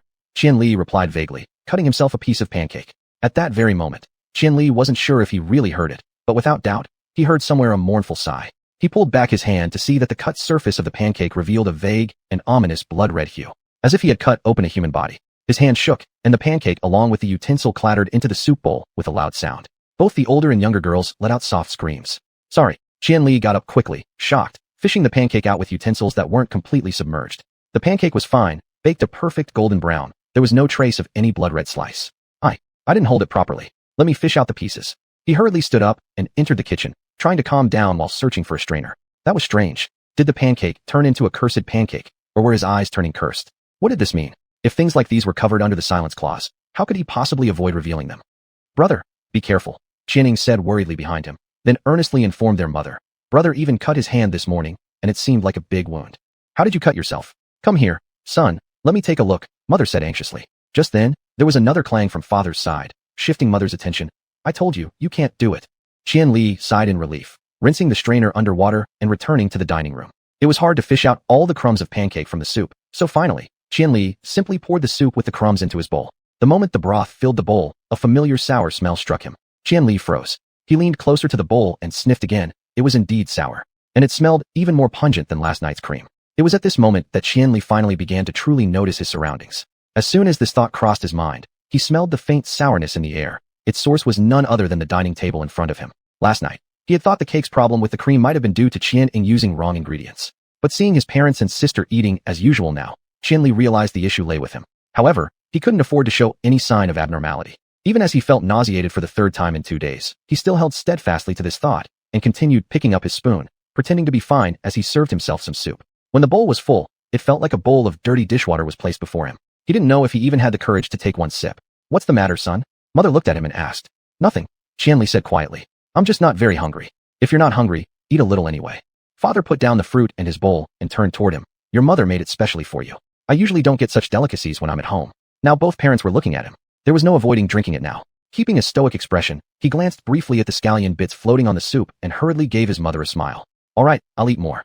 Eat more, mother encouraged him, all while pushing away father's interfering hands to wipe off the juice spilled on the table. Qianing was too busy shoving food into her mouth to notice much. Qian Li hurriedly scooped up a spoonful into his mouth and forced himself not to react, swallowing without a word. It was bearable. He told himself so. It has to be bearable. Don't open your mouth, and just force it down. It won't hurt to have these few bites. That's how Qian Li forced himself to drink the entire bowl of soup. These 2 minutes were among the most resilient moments in his life. After swallowing the last sip, he felt like his sense of taste was starting to break down, and he felt dazed, unsure why he was sitting here. He had to put down his spoon. Dad, Mom, I don't have time. I have to go. So early? It's good to work hard, but don't overwork yourself. Eat some meat, brother.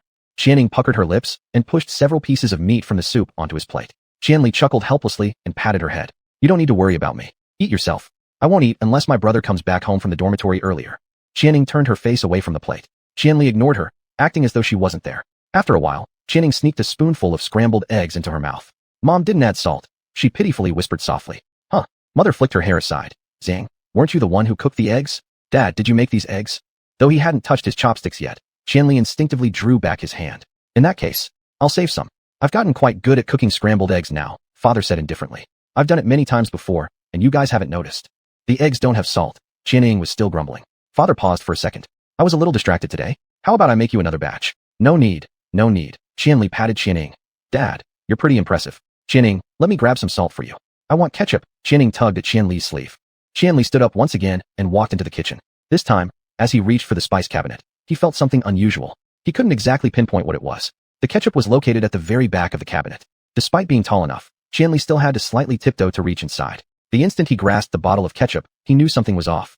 The gap between the bandage on his left hand and the skin began to widen. This time, he was mentally prepared, so he didn't drop the ketchup. He glanced back at the dining room, where everyone was occupied with their own affairs.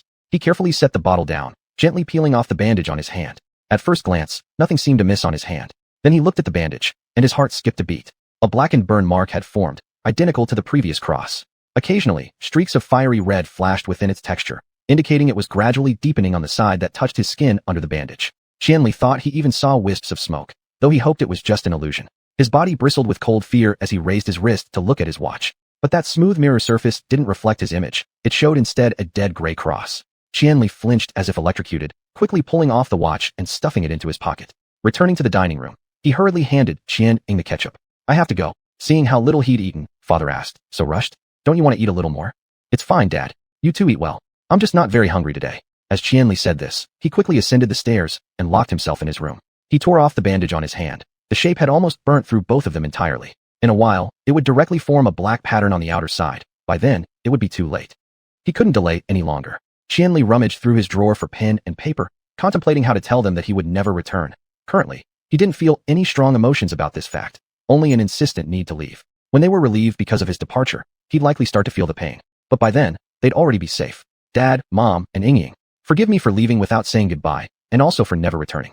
I won't tell you the reason why I am leaving. It is solely to protect you. My presence could potentially lead to death, but as long as I leave, you will live safely. For this reason, I am content to spend the rest of my life elsewhere. So please. He paused at the last sentence for a moment, then forcefully wrote, Never, ever come looking for me. I beg you. Chapter 11, Anomaly and Fall 4. He left his name on the paper, folded it, and placed it on the table. He had already collected all the scrap papers from the table except for this one note. Given that none of his family liked to enter others' rooms casually, it would take them a long time before they found this note, probably only after the school called. However, with the excuse given by Qiao Cheng, the school would not likely act so quickly. All he needed was 2 days to get far away, far enough that they wouldn't be able to find him. He rarely spent money in daily life. Since starting high school, most of his weekly living expenses had been saved. With this accumulated money, he could go anywhere he wanted, and for a very long time, he wouldn't need to worry about his livelihood. So if you ignore the fact that misfortune seemed to follow him, this was actually a kind of vacation. After ensuring their safety, Qianli might even have the mood to plan a route for himself, visiting places of interest he hadn't been to yet, and then, if he didn't end up dying at the last moment. But that would also be much later. According to the nature described by Susan about Xuan, they probably wouldn't let him live that long anyway. There's no point in talking more. He packed his wallet and ID into his bag, hesitated, then added a shirt, a book, and changed his band-aids for new ones. Then he shouldered his backpack and went downstairs. Qianning was still chatting excitedly at the dining table, accompanied by his mother, while his father stood in front of the living room's floor-to-ceiling window looking outside. This scene gave him an indescribable sense of discomfort, as though he felt something but couldn't quite identify what it was. He thought strangely that his father also seemed restless today. When he opened the door, he initially intended to slip out quietly, but at the last moment, he looked back. His father happened to be watching him. Leaving, his father asked gently, Send a text message when you reach your dormitory tonight. Okay. Qianli responded, then stepped out the door. It was really already very cold in September, and now he understood the source of this inexplicable low temperature. The windbreaker he wore wasn't doing anything against the wind. The discomfort he'd felt since waking up in the morning was growing stronger. He chose a shortcut and ran quickly. He wanted to leave the neighborhood as fast as possible, then hail a taxi on the main road at the gate. He bypassed the flower beds, passed through the cobblestone path in the small woods, went past 2 buildings, and what appeared before him was the entrance to the neighborhood. Qianli realized what had happened just as he experienced a chilling sensation. The first time he ever felt his blood running cold and his scalp tingling. It was impossible. He had taken the shortest route leading to the area outside his residential zone, and ended up at this entrance to the neighborhood. Now, behind him was his neighborhood, and ahead of him was also his neighborhood. Theoretically speaking, whether he went forward or backward now, he could return home. Houses could be replicated, but what about the people inside, who lived in the neighborhood in front of him? With a stiff upper lip, he entered the residential area in front of him, looking for the road leading to the exit again. He used about 15 minutes to cross the residential area, and when he arrived at the exit, facing him was another identical neighborhood entrance. He didn't dare to delve into what this implied, but he ran through the 3rd residential area to arrive at the 4th entrance. Anger started building up in him, which he suppressed while traversing the 4th residential area. As he rounded the last building, his heart seethed with shock and fury intermingled. He was aware he almost couldn't face the sight that awaited him ahead, yet he moved forward. Farther off, he saw the same rising and lowering barriers, the same guardhouse. A 5th entrance. Qianli understood that he might never be able to leave here, but he couldn't accept it. He refused to allow them to keep him trapped here, causing the patterns appearing on his body every day to become harder to control, letting him see more bizarre scenes each day. Sooner or later, how could they fail to notice these abnormalities? He entered the 5th neighborhood this time without looking for an exit, but instead toward the edge of the area. Apart from the northern entrance and southern exit, there should be boundaries to the east and west sides, even though he remembered those being walls and fences. He had climbed over countless walls and fence bars full of thorns with Qianning as a child. He headed eastward. Near the eastern wall, beside a small fast food restaurant, there was a gap in the railing. No matter what, he had to try going through this passage. He reached the entrance of the fast food restaurant. Ahead was the gap in the railings. Through the railings, he could see the outer view, a row of connected buildings. At this moment, he could no longer recall the exact appearance of this place as it originally was, so he could only tentatively assume everything was correct. He stepped onto the base of the railing and cautiously pushed his head through the gap. At that very moment, he felt the surrounding light dim down. The wind striking his face was unbearably cold, and he heard a whistling sound. His heart was pounding. When he looked up, the sky had already turned into an impenetrable black, while the buildings still stood starkly and brightly amidst the darkness. This wasn't night. It absolutely wasn't an ordinary night. Qianli thought frantically. It more resembled a scene that hadn't been properly colored yet. Just as this moment, when his gaze shifted slightly, the world before him transformed into a kaleidoscope. Countless fragments of buildings were densely overlaid, moving rapidly until colors blurred into nothingness. He couldn't bear it. He sharply pulled back his body, gasping for breath as he glanced behind at everything around him. Everything seemed perfectly normal, color and scenery alike. Yet, everything around him exuded an eerie silence. His subconscious must have detected this abnormal silence much earlier, hence feeding him a strange feeling from the start. Since early morning, all external sounds had vanished. Birds, highways, voices in the neighborhood, all gone. Qianli told himself that breaking down mentally would be the biggest failure at a time like this, so he glanced upward at the sky. When did it become overcast? He couldn't recall. His palms were already drenched with sweat. Sitting on the railing edge, he buried his hands in his hair and stayed still for a moment to calm himself before walking away. This time, Qianli didn't go westward but toward the direction of home instead. He knew going west would be the same. The safest course was retracing for neighborhoods back to his true starting point. But he didn't want to do that. If this neighborhood belonged to some parallel dimension, he vaguely felt that maybe his actions kept his parents and Qianning safe in that other space. As long as he stayed out of it, those people wouldn't have any reason to harm them. By now, he had approached his family's house, but he hesitated at the gate, reluctant to enter. He thought there was no longer any reason to support his current actions. Perhaps he should try again? Another attempt to leave here? But deep down, he also knew very well it would be futile. If they wanted, he could spend a lifetime unable to escape this residential area. He checked the band-aids on his hands, only to find that despite traversing 5 districts within dozens of minutes, they remained as fresh as new. He didn't dare dwell on what their state might symbolize. Taking a deep breath, he retrieved his keys from his pocket and unlocked the door.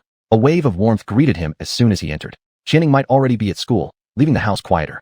His father still stood by the window, just as if he had left only minutes ago. Forgot something? His father didn't turn around, adding, "Make sure you check everything before you leave." "Got it," he muttered dispiritedly. Everything at home seemed as usual. Even Mocha's leftover food shapes and the arrangement of plates on the dining table were unchanged. With heavy thoughts, Qianli climbed the stairs and returned to his room. The room was the same too. Immediately catching his eye was the note he'd left on his desk. He turned around to lock the door. "You're pretty decisive," a soft voice said behind him. Startled, Qianli spun around but didn't speak. Then he realized who it was, Susan, standing at his desk facing away from him, reading the note he'd left. "But, you won't be able to leave," Susan said sorrowfully, turning to face him. "You may have noticed, Xuanhuan magic has locked this place." "What do you mean?" "As long as you harbor the idea of never returning, you'll never be able to leave." Susan smirked coldly and continued. "Do you understand why humans involved in the contract are suppressed so thoroughly and leave no room for resistance? Now you probably get it. Since the first successful contract, countless individuals decided not to come back, carrying with them the silent clause's contents, pretending they just left. No one succeeded. They were all confined to their homes. The more they tried to avoid this imprisonment, the greater the likelihood they'd end up slaughtered. As long as they think about staying far from their families and others under protection, or even just thinking about hiding, they'll forever remain trapped." Qianli couldn't speak for a moment. He was consumed by fury, at the implication in Susan's words, at the damn Xuan Empire. But in the end, he actually burst out laughing. "Are you saying this?" he muttered as he wiped his glasses. "Should I consider myself lucky they didn't curse me? Like if I fear someone dying, that person will certainly die?" Mental Wenshu is the most unethical type and has been perfected by the Xuan people. These Wenshu exist based on the moods and thoughts of the person under the spell. They are highly targeted, very sticky, and require the Wenshu caster to possess strong energy and control. So I tried for a long time, but couldn't undo it. I think this is part of the contract's attached Wenshu. "Sorry," Susan lowered her eyelids and said, fiddling with his note in her hands. "This note? Just tear it up. Right now. Not letting them feel any abnormality is the best way to protect them." "Right. You're right." Qianli put his glasses back on and stepped forward to take the note from Susan's hands, tearing it into pieces. "You're right," he murmured again, already unsure what he was saying. "I passed through 5 residential areas. The exit connects to the entrance, the sides. It's like this space-time has already broken apart. Is this place my original home?" "Yes," Susan confirmed definitively. "Even though you felt as if you went through 5 identical spaces, everything appears normal from my perspective. This is your only home." "That's correct." "Huh." Qianli nearly collapsed, sitting dejectedly on the bed. "Isn't that kind of funny? Can I still go to school?" "You can, but I suggest you don't go anywhere," Susan said seriously. "The mental Wenshu in the contract doesn't work when you just casually head out. For instance, if you truly have nothing more than an intention to go buy soy sauce, you can step outside. But can you ensure you won't change your mind? Once you find yourself outside unexpectedly, wouldn't you consider running away at that moment?" "I would." Qianli ran a hand hard across his face. "In that case, the mental Wenshu will activate. Who knows what you'll encounter then?" Susan leaned down on her knees, looking him in the eyes softly. "Do as I say. Stay at home. Don't go anywhere. Can you do that? I'll still help you. I can cast Wenshu to protect them. It's also more convenient in a fixed location." "Of course, I'll follow all your instructions." Qianli looked wearily back at Susan, giving a wry smile. "You're the boss. The lives of my entire family are entrusted to you." "Good boy," Susan smiled, examining both of his eyes more closely. Her smile resembled someone who dislikes animals, but unexpectedly encountered a well-behaved dog. Then do as I command. I didn't indulge in killing innocents before, and I'm no different now. Moreover, we might even coexist. I won't harm you. At that moment, Qianning was happily munching on a small apple, strutting boldly through the living room. Her brother had gone to school, and he probably wouldn't be back for several good days. Staying at home actually had its advantages for her. She could play games using her brother's account and buy a couple of new, cheap, interesting games without thinking twice. Thus, she dashed to the staircase, ready to rush upstairs and turn on her computer. She still had 1 hour before her class started. Not far from the staircase, her parents' room emitted a strange sound. Upon hearing it, Qianning misunderstood and wrinkled her face, speaking softly to herself in a deliberately deepened voice. Oh my, what is going on here? Children should quickly run away, but the next moment, the sound became clearer, freezing her mischievous grin completely. Mother was crying. Why was she crying? Her good mood almost vanished entirely. So anxious she wanted to crawl into her parents' room through the keyhole. However, the rule at home was to knock before entering another's room, and knocking at such a moment would make one look like a complete fool. She rushed to press her ear against the door and eventually sprawled flat against it altogether. Not like this. I don't want to be like this. Ziyong, don't cry. Qian Ziyong whispered gently. Li, don't cry. The faint rustle of soft fabric sounded, and Qianning hoped that her father was giving her mother a big hug. After all these years of hard work, isn't it, for our child? Li cried painfully. I want to see them doing well. They're so outstanding. They're the best. Listen to me, stop crying. I need you to stay calm. Her mother indeed controlled her crying. They were silent for a few seconds before her mother asked with a heavy nasal tone. Where is Ying? Don't let her know. Ying's upstairs already. She still needs to play a bit before school, the father said gently. That sentence seemed to completely unravel the mother's composure. She cried uncontrollably, and after a while, choked out. They're so good. I shouldn't act like this. I'm afraid the children hear. I'm too. Ziyong, aren't you sad? I'm upset. I feel worse than you. Father said with a smile. But we have to be strong first so that the children can be strong. Li, you try talking to him. He listens to you more. I don't want to say it, you do it. Mother blew her nose forcefully. I really can't bear it. Our son is so excellent. His future, and Ying. All right. Father paused silently for a moment then said, then I'll tell him. Thank you, Ziyong. Don't thank me, silly. Father whispered gently. Scared? No, what am I scared of? Mother started crying again. Having lived so many extra years, I've already been content. It's just the children I feel sorry for. Qianning was overwhelmed as she heard them speaking from outside the door. When she realized they stopped talking, in fear of being discovered, she quickly removed her small leather shoes so she could tiptoe upstairs without a sound. As she ran, tears began streaming down her face. She darted into her room without staying a second longer in the corridor, accidentally granting herself some good fortune. Because at that very moment, Qian Li and Susan were having a fatal conversation in the next room, and it would take several hours before they suddenly realized that even their closed-door talk inside the room was extremely risky to others. But she knew none of these things. Right now, each person's fate remained unknown to others, even as they were sincerely and faithfully loved by those around them. She simply curled up on the floor by the doorway, clutching her half-eaten little apple in her hand, fearing and feeling heartbroken by the meaning she had grasped from her mother's words. Her body shivered slightly, resembling the dry grass swaying in the cold September wind outside the window. Chapter 12 Blooming Flower 1. That woman had a slender waist and wore a white dress. In the dark night, even with her face indistinct, she was still strikingly beautiful, breathtakingly gorgeous. Every raise of her eyebrows, each breath carried charm. Her beauty didn't seem to belong to this world, as if she didn't belong to any place. Qianli couldn't help but follow her. Who was she? What kind of magic did she possess? He clumsily ran after her, fearing that she would leave him behind. His steps were stiff, like that of a few-year-old child, but he was undoubtedly grown up already. The woman looked back at him, requiring her to tilt her head slightly upward to look directly into his eyes. Those eyes, they resembled his eyes but were more beautiful, gentler. Seeing those eyes, his throat almost choked. He heard himself saying, Mom. Yes, my child. Open your eyes wide and see clearly. I am your real mother. As soon as the woman spoke, it was a sharp and piercing sound like shattered glass. I am stunningly beautiful, a fairy descended from heaven. I am a fairy, who fell in love with your father, but then had to return to heaven. As Qianli turned around, at the end of the winding path on top of a small hill stood Yu Li, his real mother. Ordinary, even somewhat coarse in appearance, with a slight limp in her right leg, yet highly skilled in medicine and gentle as water. She leaned on a thick and twisted tree branch propping up the ground, looking at Qian Li and the woman who claimed to be a fairy from afar silently. Suddenly, the sky tore apart in a blood-red hue from where the figure of his mother stood, quickly spreading across the entire horizon.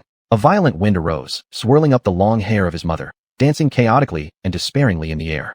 Shouldn't you have gone after her? He heard Susan say in his ear. Qianli woke up. Susan was sitting next to him, absent-mindedly playing with the black handle in her hand. The room was pitch black, curtains drawn, doors locked. Only the soft light of the desk lamp illuminated the space. What did you just say? He sat up, holding his throbbing head. I said, you should wake up. Susan said indifferently. There are plans for tonight. Qianli felt he hadn't slept enough because his eyes hurt almost to the point of being unable to open. He covered them for a moment, put on his glasses, and then found his phone to check the time. The screen lit up, startling Qian Li by the lengthy list of reminders. They were all messages sent by classmates since he fell asleep, most of them from Zhao Cheng. What's going on? He muttered as he went through the messages, seeing the earliest inquiry was from 13 hours ago. How long have I been asleep? It seems like quite a while. Susan said offhandedly, twirling the black handle between her interlocked fingers. Can't you remember when you lay down? This question from Susan made Qian Li suddenly completely awake, starting to try to recall what he had done. He really couldn't remember. For a moment, he even forgot what happened in the morning. He furrowed his brow and continued looking at his phone. The message list showed nearly 150 unread messages. All sorts of classmates and friends came asking why he no longer planned to take the college entrance exam, advising him to reconsider. Upon further inspection, there were also 2 friend requests, one with a family portrait icon claiming to be his homeroom teacher, another with a school emblem icon claiming to be his physics teacher. Shit. Qian Li sighed. The commotion caused by your disappearance must be quite a spectacle, Susan asked, still seemingly distracted. Qian Li was speechless, deeply shocked by the counter-effect of his plan.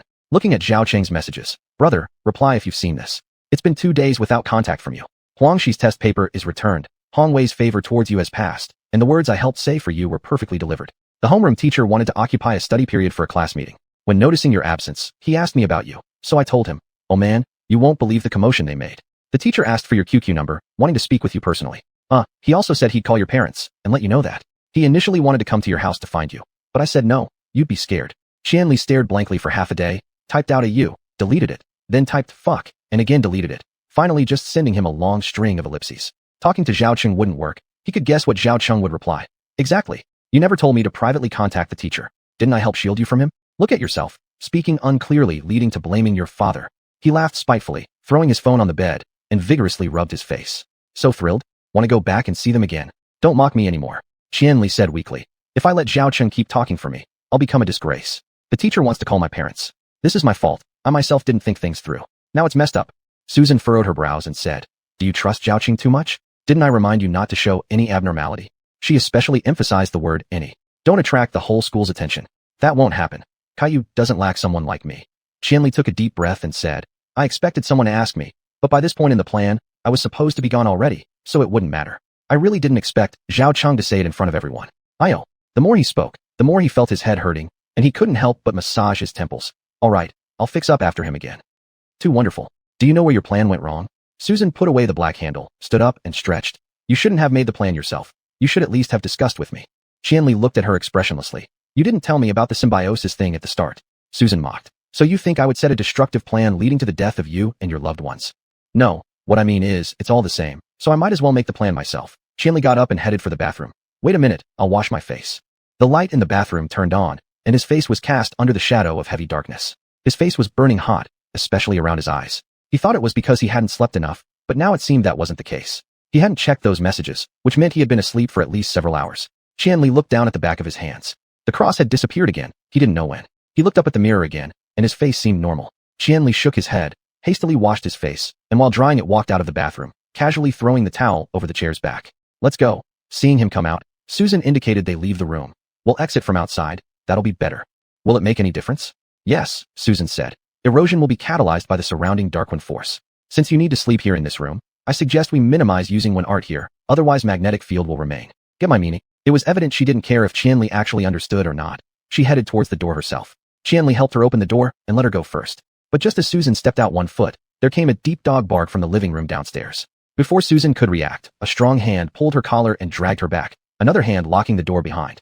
Years of experience forged her reflexes, and she instantly summoned the black handle pointing instinctively at the opposite's vital spot. Qian Li cleared his throat. Susan turned her head and found herself twisted with the black handle pressed against his lower spine. See, this has nothing to do with butts, Qian Li said. I just want to check out the situation first. Sorry, Susan said as she put away the black handle. You have a dog? Yeah. It's been acting weird these days, Qian Li replied, opening the door again and stepping out silently. The staircase was dark, and he cautiously treaded, mysteriously reminded of how his sister used to fear the dark when she was little, would come into his room and ask to sleep with him. Although he was also afraid, he couldn't cry like his sister did.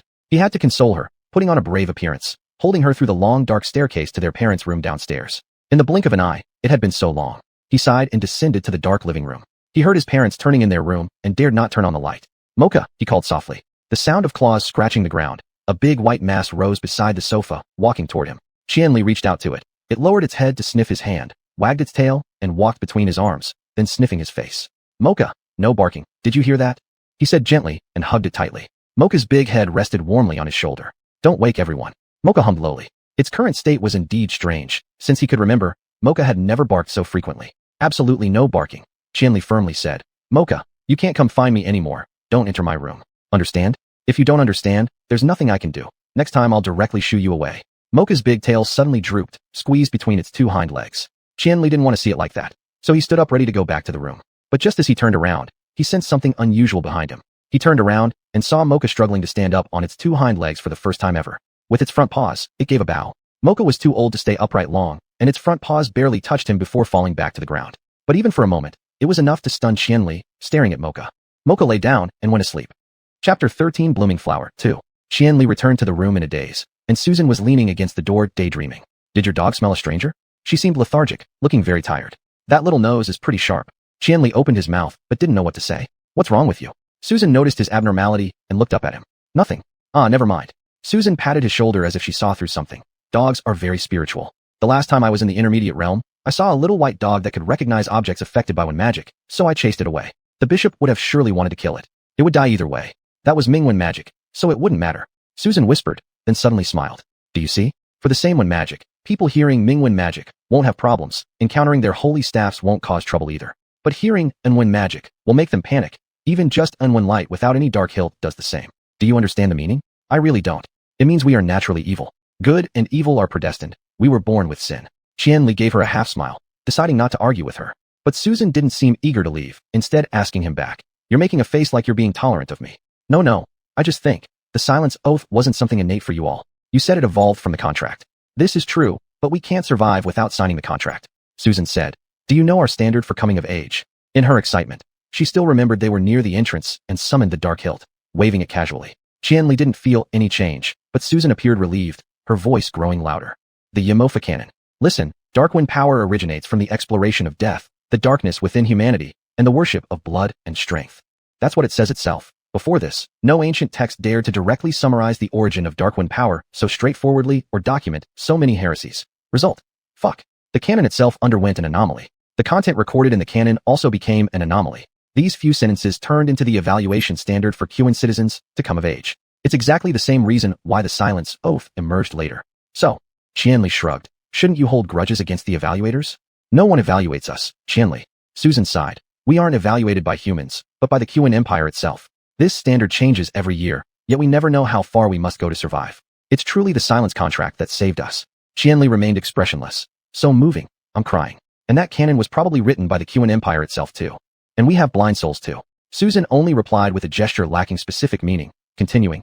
I've told you, we need blind souls to stabilize one power before we come of age. After adulthood, though, blind souls threaten our lives every second. If we can't transfer our blind souls to other creatures, we'll die. But none of the 7 races in Xuan fit. There are 7 races in your country, and you all still come here? Because Xuan later made policies prohibiting it. Killing each other, brother and sister mutual slaughter. Isn't internal fighting the most satisfying given your twisted country? The Xuan are indeed Xuan. With a few exchanges, Qianli felt like he was suffocating. Susan, if you really have to kill anything, aren't there animals where you are? What kind of animals? Are you talking about mutated beasts? Lucky rings? Wind wheels? Friend, a single Xuan mutated beast might be taller than your house. Not in our human world. We have pigs, cows, sheep. Susan sighed helplessly, glancing at Qianli. Qianli, I'm not defending Xuan. The silence contract was designed hundreds of years before my time, targeted specifically at humans. As for why they target humans, it's out of malice, because they enjoy trampling on lives and cutting down grass. Watching a species similar to themselves slaughtered suits them perfectly. They are evil. That's precisely why I ran away. Got it. She turned around, reaching for the doorknob. But, it's not like I had the choice to be born in Xuan. Choosing you to sign the contract is fortunate for both of us. My point is, you can hate Xuan, hate it until death. She turned back, looking at him with eyes that gleamed a cunning purple under the light source behind her. However, don't forget to thank me. All right, I do thank you. Qianli bitterly smiled. Thanks. That's right. Susan said satisfactorily, clicking the door handle. So when I help you further, I won't feel so shortchanged. Psychological preparation is done. Let's go. Qianli followed her to a dark platform outside the room. Qianying in the adjacent room was loudly grinding her teeth. Qianli heard her and felt tense for a moment. Susan patted his shoulder and loudly said, we're still within the silent barrier. We should do it like this from now on. This method works fine. After finishing his sentence, Qianli recalled their previous conversation and shrugged. Thanks. There's no need to thank me for every single sentence, right? Susan laughed aloud, extending a hand towards him. What's wrong with you? Qianli grabbed her hand. The air around him suddenly tore apart, the darkness of an unknown place cutting back into his vision. It was different here, slightly warm with very humid air. The galaxy under the night sky was gorgeous, as if splashed with colorful ink. Qianli suspected they had arrived at some entirely pristine place. But then Susan took a few steps forward, knocking and tapping at the air. She turned back to Qianli and said, "I found it. My friend has a mansion here." She raised the dark hilt and chanted their language aloud. In an instant, sandstorms surged, cracks resounded through the air, and startled screams were heard. Whatever was hit emerged out of nowhere, already transforming into a pile of stone blocks tumbling down. A pyramid, or something that looked like a pyramid, silently flickered several times, revealing itself in front of them. The stone doors had been blasted apart, and it was pitch black inside, as if devoid of light. Qianli blinked, looking up at the top of the pyramid stretching into the night sky. Susan stood there smugly waiting, silent. After a while, a short face peered out from the doorway. The girl cautiously looked left and right. This girl had a face resembling a cat's, short and round, a thick squat nose, and an extremely wide nasal bridge. Especially notable were her eyes with vertical slit pupils embedded in pale irises, making them stand out even more clearly. "Oh, it's you." The cat-faced girl clearly breathed a sigh of relief. "Please don't blow up my doors next time, okay? You're just like the bishop." She moved aside, smiling warmly at them both, and pinched Susan's face. "Come in, you little bastard. Happy 18th birthday. Congrats for not dying and starting your perilous life challenging xuanhuan." "That's so thoughtful." Susan slapped her hand away. "Every time I hear you speak, I have hope for life." "That's good. I'm happy, Sona. Come in." They walked through the entrance devoid of doors. Apparently, Susan's friend had modeled this building after a pyramid. They were led through a pitch-dark narrow passage, and suddenly, before their eyes was a dazzling brightness. Susan furrowed her brows, shielding her eyes with her hands. Qianli gawked at Sona's house. The living room, oversized to the point of abnormality, was decorated with black shiny tiles and flowing gold adorning the walls. The rest was filled with furniture and decorations, exuding a strong sense of decadence. On a broad couch covered with unknown animal furs sat several muscular naked men in only fringed underwear, batting flirtatious eyes at them, including Qianli. A screen at least 3 meters high loomed far away due to its width. Aside from a finely crafted coffee table laden with food and alcohol, the gaps were all cluttered with various currencies. Qianli recognized RMB, USD, Euro, and several obsolete French francs, along with many other unfamiliar foreign currencies scattered on the plush carpet on the floor. Jewelry, dresses, high heels, and women's lingerie were also strewn about haphazardly. In the corners of the living room, 2 groups of red-haired girls wearing rabbit ears, catsuits, and fishnet stockings swayed seductively, singing into microphones. Thus, the place was very loud. Sona had even hung over 20 disco balls, the vibrant multicolored lights flashing wildly as gold ribbons and deep purple silk ribbons flew around the room. Qianli wanted to run. The place was simply too noisy. Ahead, Sona was already squirming happily onto the couch, comfortably nestled among the bare men, waving them over. "Don't just stand there like fools. Come on over." Qianli glanced at Susan, expecting her to display a look of being used to such sights. But inexplicably, she frowned.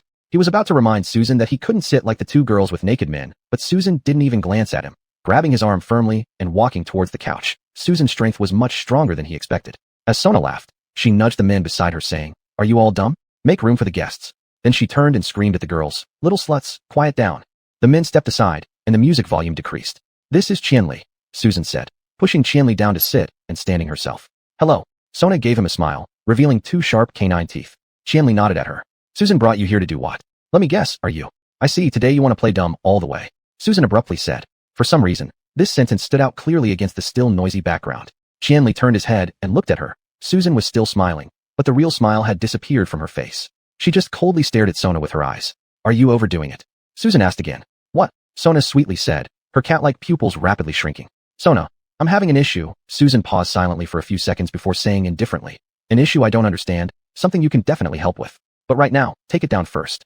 Qianli noticed that the music was getting quieter, despite neither of the girls touching any remote controls. "Take it down," Susan repeated, her voice starting to carry anger. "I'll give you 3 seconds. If you don't take it down, I'll leave, and I won't come find you these past few months. Whatever you say, I won't listen." Confused, Qianli looked at both of them. Sona angrily lowered her head and slowly summoned the dark hilt. It was the first time Qianli saw such a slow summoning process. The dark hilt started to slowly shimmer faintly in the middle, ultimately being held in her hand. Then, Sona, holding the dark hilt, muttered something lightly. The change happened instantly. When Qianli realized it, he was surprised, then immediately glanced around himself. All he'd seen upon entering was gone. The color lights, luxurious decorations, nude men, rabbit girls, everything vanished without a trace.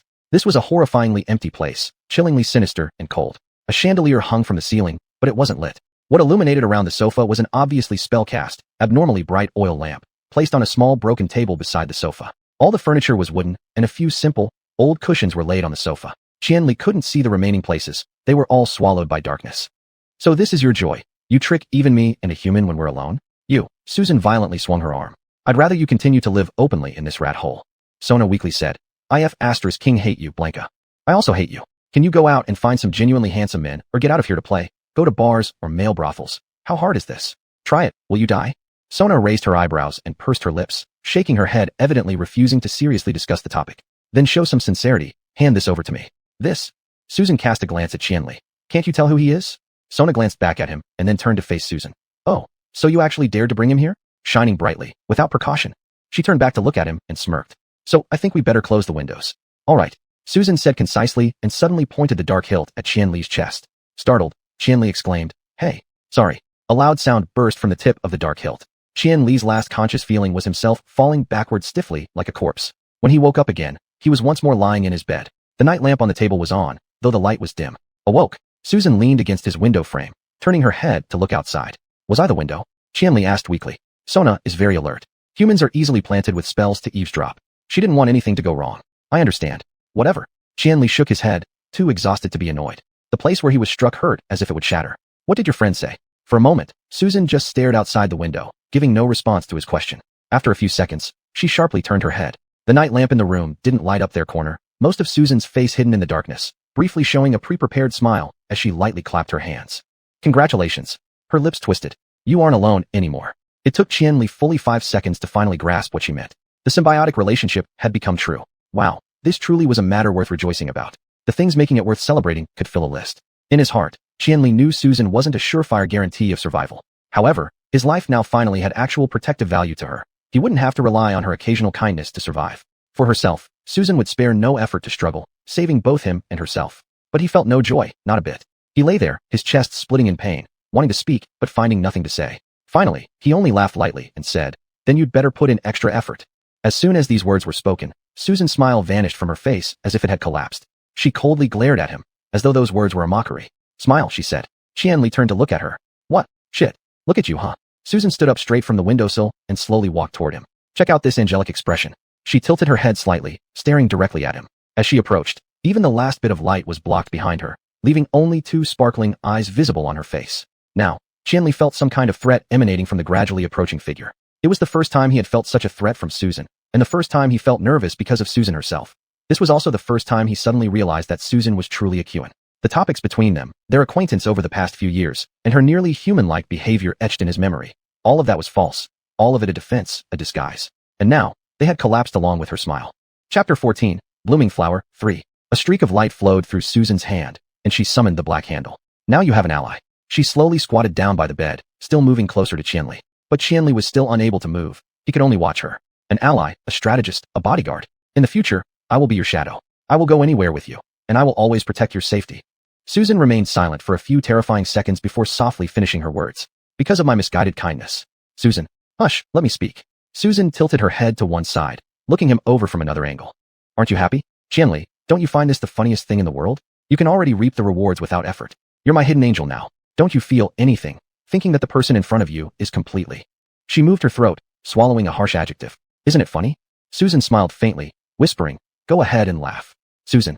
Qianli averted his gaze, looking at the ceiling calmly. You're overthinking things. A sharp, cold sting touched his neck as the black handle pressed against it. You fucking bastard. Susan bit out each word. Smile for me. I'm not a xuanhuan, Qianli said coldly. Susan, I naturally wouldn't rejoice in someone else's suffering, especially when I empathize with their pain. Are you telling me a bedtime story? Susan leaned in closer, pressing the black handle harder. Angels may have fancy robes, but their excrement smells the same. Qianli, have you ever seen anyone who doesn't poop? Or are you fooling yourself, pretending that what you defecate daily is gold? Qianli fell silent for a moment. I've already told you I'm not a xuanhuan. And because you grew up there, you perceive human evil as, he sighed, excretion. Not only existing, but also something that must be released. But how can these be the same? Susan, I don't know why you care so much about my thoughts. But since you do, why don't you listen instead of speculating randomly with your mindset? Because a person without evil would be the ultimate psychological psychopath, Susan grinned. Are you a psychopath? No, I'm a beast tamer. Qianli whispered. Human society isn't striving to eliminate evil. It's striving to tame evil.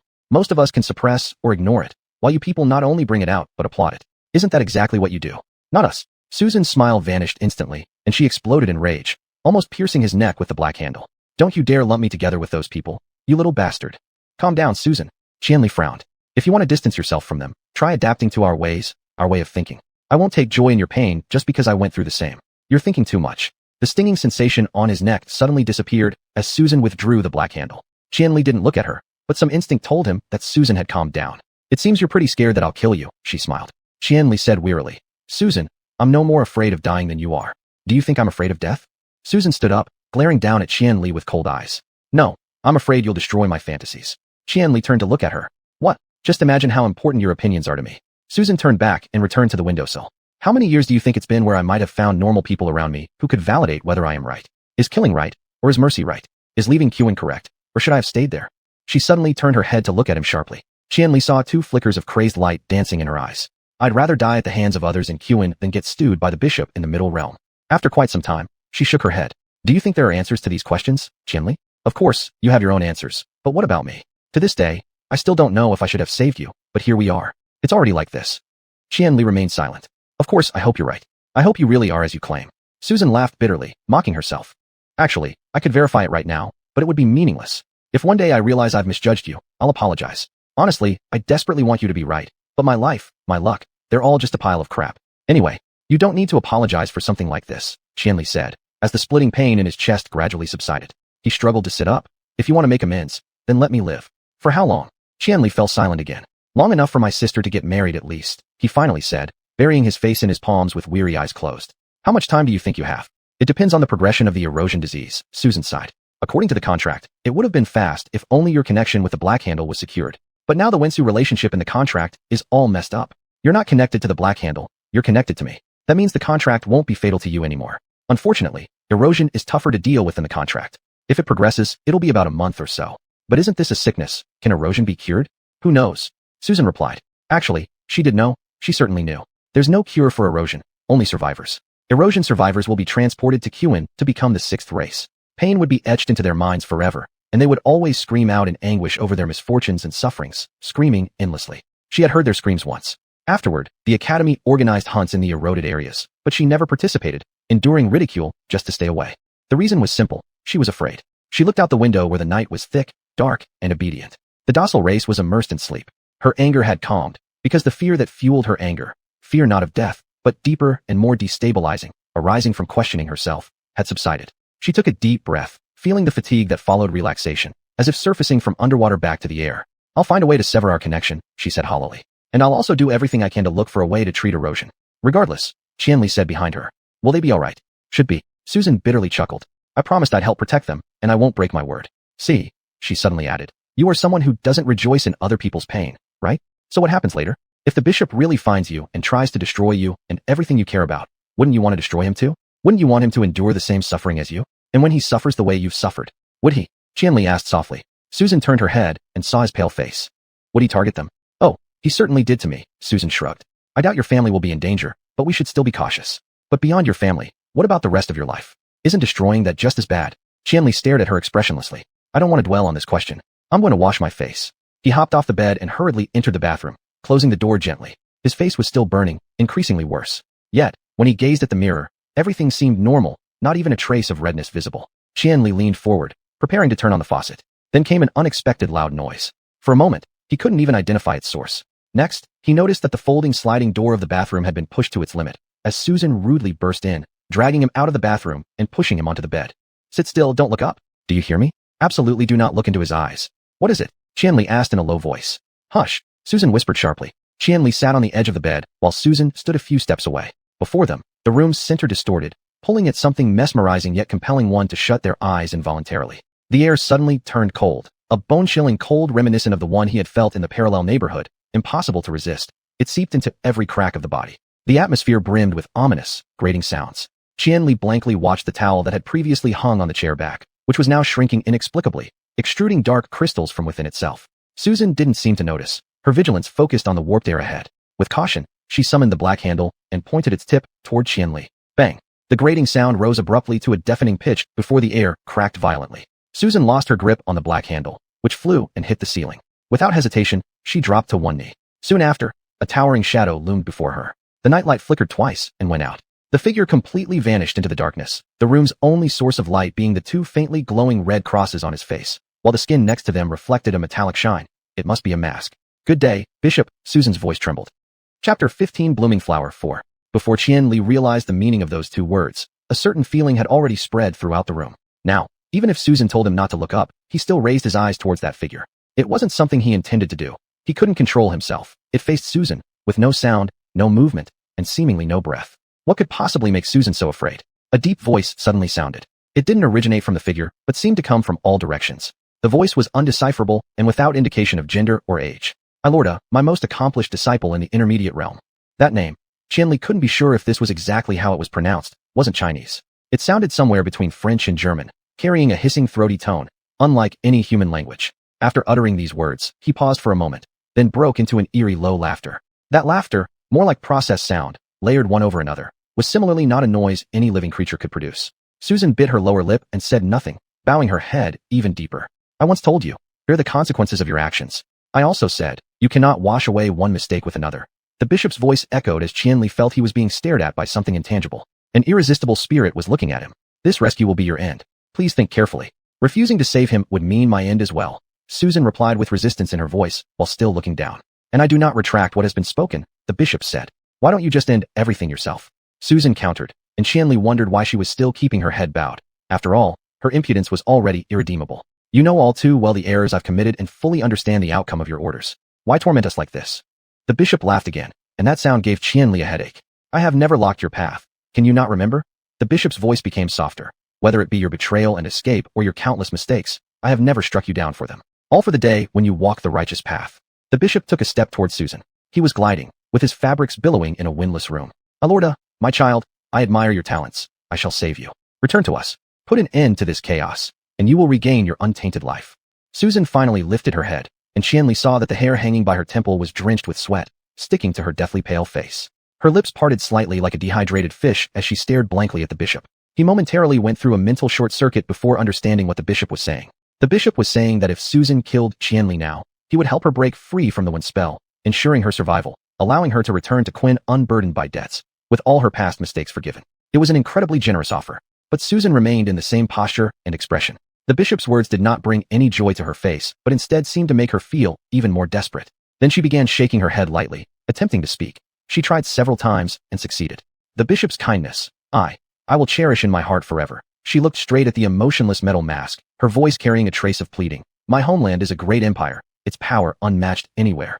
But I merely asked the bishop to leave me be. You don't need to save me. Her speech became increasingly rapid. Even if I left Qin, alone I cannot incite rebellion. I swear with my life that I will cause no harm to Qin. I absolutely will not use my powers in opposition to our motherland. I only ask you to cease interfering in things meaningless to you. She began to tremble violently. I am willing to pay any price for my choices, even if I can't extricate myself from this one related bond. The bishop laughed again. Qianli closed his eyes painfully. Alorda Blanca, he spoke softly. I bestowed upon you this surname due to your capabilities, believing you possessed courage worthy of it. Sorry, Bishop Dung, sorry. Susan lowered her head again. I am a coward. Always have been. You are a coward, the bishop mused for a moment. And yet, why do you not struggle against it? The bishop suddenly turned to Qianli. He saw the bishop's eyes. He could not avoid looking at them. An overwhelming pressure instantly swept over him. Though he stood still, he felt cold sweat running down his body. Those cross marks were piercing through him, staring directly into his mind, into the exposed flesh of his soul, staring at the part that was the weakest, most helpless.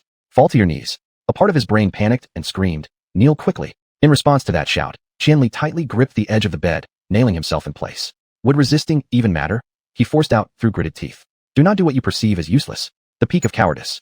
The bishop said, his voice reverberating from all six walls. Back in the day, the great Micheletto Blanca rejected power and fled Qin with a belief similar to yours. I imagine he also met a tragic end. What do you think? First, I don't know what the hell you're talking about. Despite the pounding headache and racing heart, Qianli stubbornly stared into the bishop's eyes. Second, anyone who leaves your group certainly won't be a coward. At this moment, he felt an extra pressure on his back and had to pause to catch his breath against it. And third, you go to every length to kill those who have nothing to do with you, and take pride in it. He heard a crack. A wave of cold rushed into his body, penetrating his spine. So brave, he muttered, staring at the bishop and smiling. The two crosses on the bishop's face lit up. Why won't you kneel? He asked softly. Qianli replied. Because I don't want to. You are also strong, which surprises me greatly.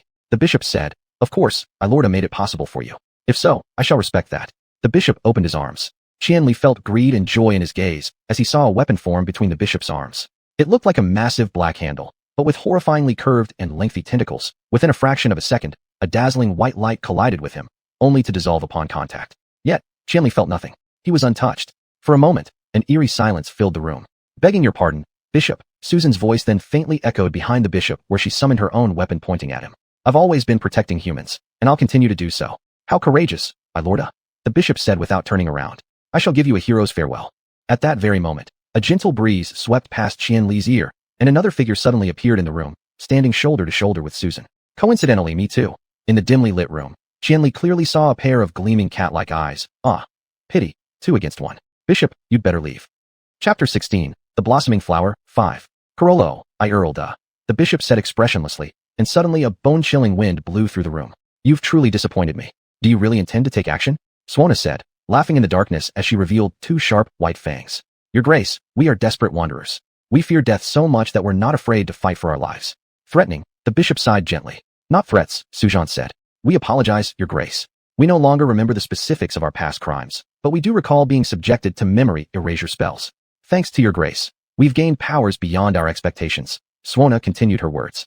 At the moment of near death, we may break free from the one magic binding us due to a forceful impact of one energy. The two exchanged a brief, yet somber glance. Xuanhuan lifted a black-handled object, and suddenly the world began to become transparent. Qianli saw Qianying, his parents, and all the residents of the surrounding apartment buildings. They looked small and fragile, suspended in their usual positions, moving about, eating, sleeping. All obstacles blocking their view had disappeared, revealing interlaced paths of light alternating between black and white crisscrossing through countless people. More and more of these pathways emerged, spreading out in all directions to the farthest horizons, originating from the very room beneath his feet.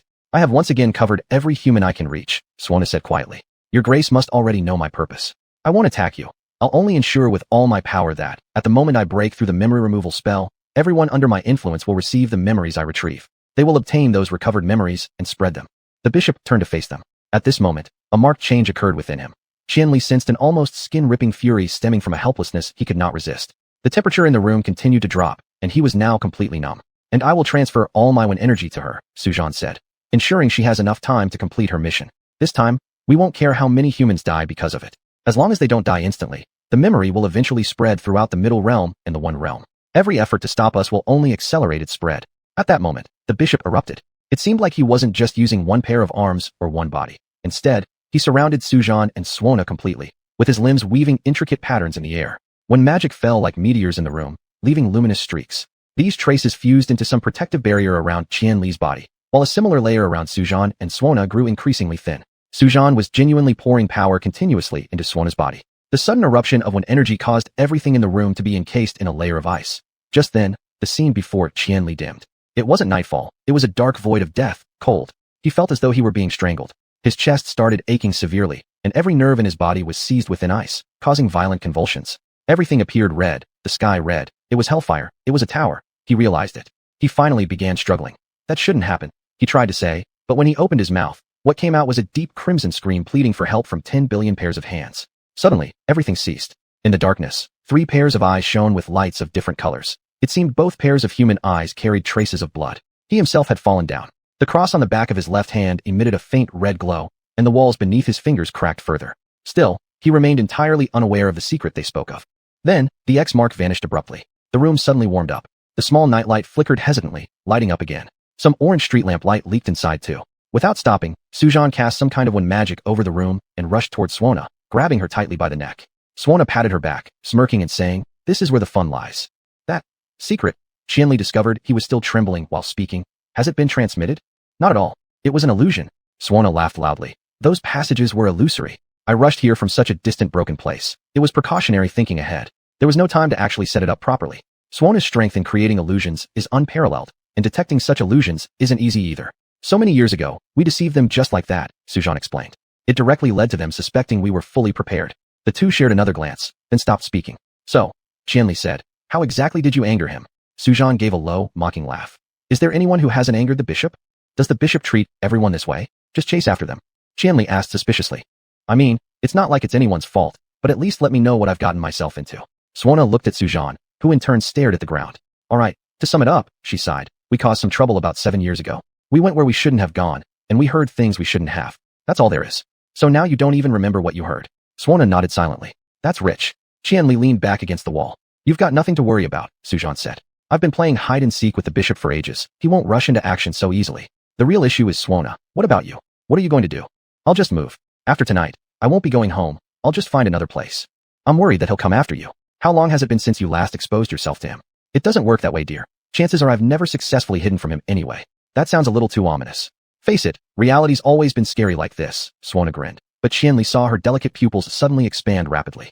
The question is, how do we evade the bishop's pursuit while dodging corrosion and increasingly intense wind forces, all while protecting your life? Not particularly challenging, right? Easy for you to say, Su Zhan retorted harshly. And we also need to save Qian Li's family as promised. Well then let's plan it out. Xuanhuan chuckled happily as if she'd picked up money, making no sense at all. Permanent protection spell, one for the room, one for the kid's family. Keep your baby safe, and the two of us stay connected 24/7. Why be afraid? If our heads get chopped off, it'll just leave a massive scar. Death equals liberation. Qianli leaned against the wall listening to their conversation, unsure whether it was because the room had warmed up or his nerves were temporarily relaxed, but a deep sense of drowsiness began creeping from his bones. I'm not scared, Xuanhuan, Su Zhan snapped irritably, her voice becoming hoarse all of a sudden. I'm just tired, really tired. Don't be tired, Xuanhuan said. Getting killed by that old dog isn't losing. Giving up is the real loss. Understand? So what happened with your little guy? Qianli was too exhausted, already closing his eyes. Faintly, he heard Su Zhan approach hurriedly and ask, Are you sleepy? Very, he replied, consciousness slipping into emptiness. Dear heavens, look what the bishop has done. In the last remnants of his lucidity, he vaguely caught Su Zhan's faint voice saying, The cross has bloomed. In a dream that felt like a millennium, his depressive piano music accompanied him time and again. In the darkness, he opened his eyes. As the room was pitch black, he couldn't tell whether he was awake or not. However, the piano sound became clearer gradually. After being alert for a moment, he remembered that it was his phone ringing. He woke up from one dream back into another dream, then slowly woke up step by step through layers of slumber. He repeatedly woke up tirelessly until finally breaking out of sleep in cold sweat to return to reality. It was dawn, and the phone was still ringing. Qianli sat up at the edge of the bed and grabbed the phone hastily. It was Jiao Cheng calling. I thought you were dead. Jiao Cheng half-joked upon answering the call, complaining bitterly. Did you see the message I sent? My. Qianli struggled several times to form any words. I saw it. What's wrong with you? Are you sick? No. Why did you call me? Did you just send me a message? Not exactly. Have you received the phone number of your homeroom teacher? He mentioned planning to call your parents this noon. He said yesterday. Jiao Cheng continued speaking while Qianli raised his left hand and quietly stared at his palm. The pale morning light filtered through the gaps in the curtain behind him, falling on his hands. The cross had bloomed. It was covered with purple flowers overnight. I'll go see you today. Are you home? Don't come. Jiao Cheng was silent for a moment. What's wrong with you, Qianli? It's for your own good. Don't come. Shit. This is my son we're talking about? If someone rejected me like this, I would have ignored him long ago. Got it? Do you plan to study abroad, or do you have a contagious disease, or what? Both. Jiao Cheng, please don't come. Before I leave. Qianli hesitated briefly. I'll definitely make time to meet you. Why? For heaven's sake, stop procrastinating. It's exactly for the two reasons you said. Studying abroad and infectious disease. Feel free to interpret however you want. But I absolutely must not infect you. Qianli added after finishing. Nor can I infect anyone else. Not serious, right? Jiao Cheng sounded completely bewildered. You're not joking around, right? This. Really, don't come to me. When everything's ready, I'll find you. Qianli hung up the phone and lay there a while longer before slowly getting up. His legs felt weak, and he had a strange hollow sensation in his abdomen. At this point, he couldn't help but feel restless, but he still had to deal with calls from his parents and teacher soon. So he forced himself to suppress these feelings and think. It was then that someone started knocking on the door. He grew somewhat irritated and silently waited for the person outside to speak. Big brother. Qianning called from outside the door. Can you let me in, big brother? Qianli froze for a moment as his inexplicable anger gradually dissipated. That's right. Who else could it be besides Qianning? He quickly hid his left hand and went to open the door for his sister. The moment the door opened, Qianning stood there clutching her large purple stuffed shark, her eyes swollen. Qianli was startled. What's wrong, Qianning? Qianning slipped past him into the room, quietly closing and locking the door behind her. Then, in a hoarse whisper, she said, Mom seems very sick. Chapter 17 Blooming Flower, 6. Qianli didn't answer for a moment. The question came suddenly, and he was completely bewildered. I overheard Mom and Dad talking in their room yesterday. Qianning wiped her eyes and continued with a runny nose. Mom was crying so hard, and Dad was comforting her, asking if she was afraid. Then Mom said. Her eyes were already swollen, but it was still obvious that the rims turned red instantly. Mom said she's lived much longer than expected, and that she only worries about us too. Brother, what does that mean? I know I shouldn't have eavesdropped on their conversation. Qianning stood there crying, while Qianli looked at her helplessly. There was a moment when he didn't even have the strength to comfort her. But no matter what, he couldn't bear to see her sobbing like this forever. He went forward wanting to put aside the pillow in Ying's arms first, but she cried and refused to let go. Qianli sighed silently, patting her head, and led her to sit by the bed. Did they say anything else? He asked Qianning. They? I can't quite remember clearly. All I could remember were the last few sentences. Qianning wiped her eyes. Dad wants to talk to you. Wants to discuss something with you which might also concern me. Mom never used to cry. Now she sounds really scared. She cried more fiercely, using both hands to squeeze the shark plush. Mom sounds terrified. She said she doesn't want to. Brother, please say something. I'm scared too. But Qianli couldn't utter a word. He reached out and embraced his sister tightly, his chin lightly touching her small warm head. She had already turned 13 years old, yet her body and hair still carried a childlike scent, like candy or sweet milk. He remembered that dream again, of Qianning dressed in a wedding gown walking towards her husband. From a young age, Qianning was the one spoiled by the whole family. At 13 or even 23, she will always be younger than him, forever a little girl sleeping in a pink room. He thought he could always be her brother. And now, he doesn't even know if he can ensure her safe survival. What does this make him? He wanted to protect her, wanted to protect everyone around him, and if possible, he would give up everything for that. But there was nowhere for him to bargain. Everything he had was almost zero. A high school student, a human being, the stepping stone for the xuanhuan, a person at an age where he has no resources to use. In conclusion, who was he exactly? What did he amount to? Don't cry, be a good girl. He said tiredly, don't cry. Brother, don't you know either? Why don't you tell me? If mom is really sick, then what will happen to us three? Qianning cried and asked, her fear seeping through her voice as Qianli couldn't see her face. I'm scared. I cannot lose mom. The final sentence was so heart-wrenching, almost a fully childish scream. Qianli's heart tightened tightly, hugging her firmly as he wiped away her tears. Ying, be a good girl, stop crying first. He said, listen to me. Holding onto the shark, Qianning sniffled into silence. See, you only heard a few sentences. Qianli said softly. The energy in his words was squeezed out forcefully, and his embrace of Qianning was also a way to support himself. Nothing is confirmed, so you shouldn't have wild guesses. If it's really that serious, mom wouldn't hide it from you. She'd talk to you openly. He took a breath. I'll ask her for you today. I do have some things to discuss with mom. All right.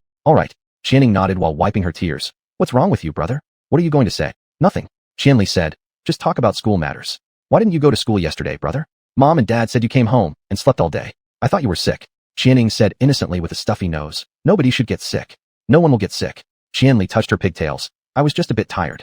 I plan to go back in a few days. I told mom and dad. I'll stay at home a few more days. In that case, I want to play with you. Qianning immediately said. Then you have to keep me company. I'll keep you company.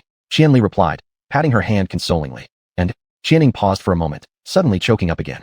I don't want to think anymore. What mom said sounds like a melodramatic TV drama. If TV dramas come true, and something happens to mom, what will we do? Qianli looked at her heavily. It won't. He finally said, life isn't a TV drama. It won't be like that. Life isn't a TV drama. But Qianning, life is far more dramatic than TV dramas. Judging by this, life seems more willing to break beautiful things and prefers to bury light in darkness, letting adults die of love and forcing children to grow up cruelly. In view of this, life also remains more resolute. Life charges forward on the path of destruction, never looking back. Later that day, Qianli felt a little better. The discomfort he felt in the morning gradually subsided, and the cross on the back of his hand also disappeared. Because of it, he had already developed a conditioned reflex to hide his left hand within 2 days.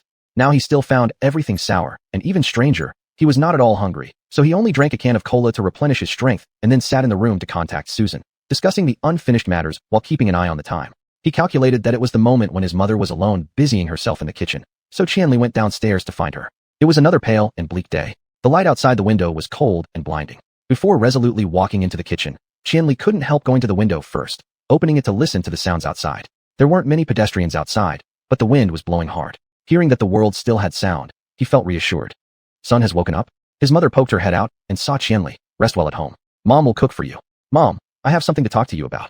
Qianli gently pushed her into the kitchen and locked the door without giving her any chance to speak. His mother looked at him with bewilderment as he did this one-handedly. The action must have seemed strange. Mom, haven't you been feeling well recently? No. The mother replied, looking very natural. What's wrong, son? Mom, don't lie to me. Qianli stared into her eyes. Qianning is very worried about you, and so am I. She accidentally heard you crying that day. The mother was slightly surprised. That was something else. Don't overthink it, you too. Rest well, study hard, and focus on your own affairs. Qianning didn't hear you say anything else. She thinks you're sick. Mom, if there's anything, don't hide it from us. We really worry. What could possibly be wrong with me? The mother paused and laughed. All right, I know you're worried about mom. My 2 precious children have grown up. She reached out to touch Qianli's face, but Qianli was still watching her, searching for perhaps a slight flaw while hoping not to find any. That was just something from before, an issue for my generation. The mother continued. Don't worry about me, son. Your mom won't get sick. I'm a doctor myself. In that case, I believe you. Qianli said. You should definitely believe, she responded cheerfully. You should be concerned with how to rest well. I want to discuss something with you. Qianli hesitated for a moment, thinking that the plan he had set was surely problematic. But there was no time for hesitation now, since the words had already escaped. Would you like to go on a trip? He asked. What? The mother was shocked. My classmate's family can arrange some spots. Qianli waved vaguely, explaining ambiguously. The 2 of you can travel for half a month, taking the safest transportation methods. This sentence was completely for himself. And Qianning and I will stay in school. Don't bother, son. The mother turned back to the stove and continued cooking. Let's talk about it after your college entrance exam. Go, Qianli said. Your being around or not makes no difference to my grades. There's no need to stay home because of me. After you finish the college entrance exam, we'll all go during summer vacation. The mother stopped her movements for a moment, continuing after a while. When you go to university, how many more days will you be able to stay at home? Let me take this opportunity to cook more for you. Annoyed, Qianli said, Mom, don't think so far ahead. If you go, it would be good practice for Qianying's self-reliant skills. Look how sensitive she's become. Hearing a few words makes her cry straight away. The mother suddenly turned around and said tremblingly, Why not think so far ahead? Startled by her sudden reaction, Qianli froze as the kitchen fell into silence. They were separated by the island counter, and the expression on the mother's face was completely different from before. It seemed to be raging fury. Unable to comprehend, he paused for a moment before immediately saying, Sorry, Mom dash. Why not think so far ahead? The mother asked again, dropping the spatula and stepping towards him. Staring at her, Qianli was startled because she had never shown such emotion before, just because of a normal sentence. Then what are you preparing for? What was she asking? In a flash, Qianli almost thought she knew everything. But his nerves were still tightly strung, preventing him from showing any other expressions. I didn't mean that. The mother gazed at him for a while, slowly calming down, her expression softening. Mom shouldn't have yelled at you, she said gloomily. Of course, you should think long-term. You're a boy. You need to learn how to look forward. You should start planning your college entrance exam, your summer vacation, your future. If you properly strategize, there's no reason why they won't happen. Understand? She emphasized firmly, there isn't. Qianli dumbly looked at her. There's always unexpected bad weather. He swallowed and said flatly, If I don't imagine so much beforehand, I end up disappointed. So what if you can defeat fate? The mother said, her voice slightly trembling again. And my son, it won't happen to you. Such cruel things, why should they fall on you? See, I told you Mom was fine. Sigh. Thank you, big brother. I finally relaxed. Qianing dramatically shook her head. Sometimes adults' emotions are just too unstable, crying and making a fuss all the time. It's really troublesome. Hey, so it seems like you're pretty understanding? I'm understanding. I'm not understanding at all. I'm only 1.5 years old. I just learned how to walk. She flashed an exaggerated toothy smile as she feigned innocence, leaning against the chair. Big brother, pick me up from school today. Qianing, I can't. I just learned how to walk. If you don't come to pick me up, I'll get scratched by stray cats, stung by bees, and run over by bikes on the side of the road. Why? Why do you say that?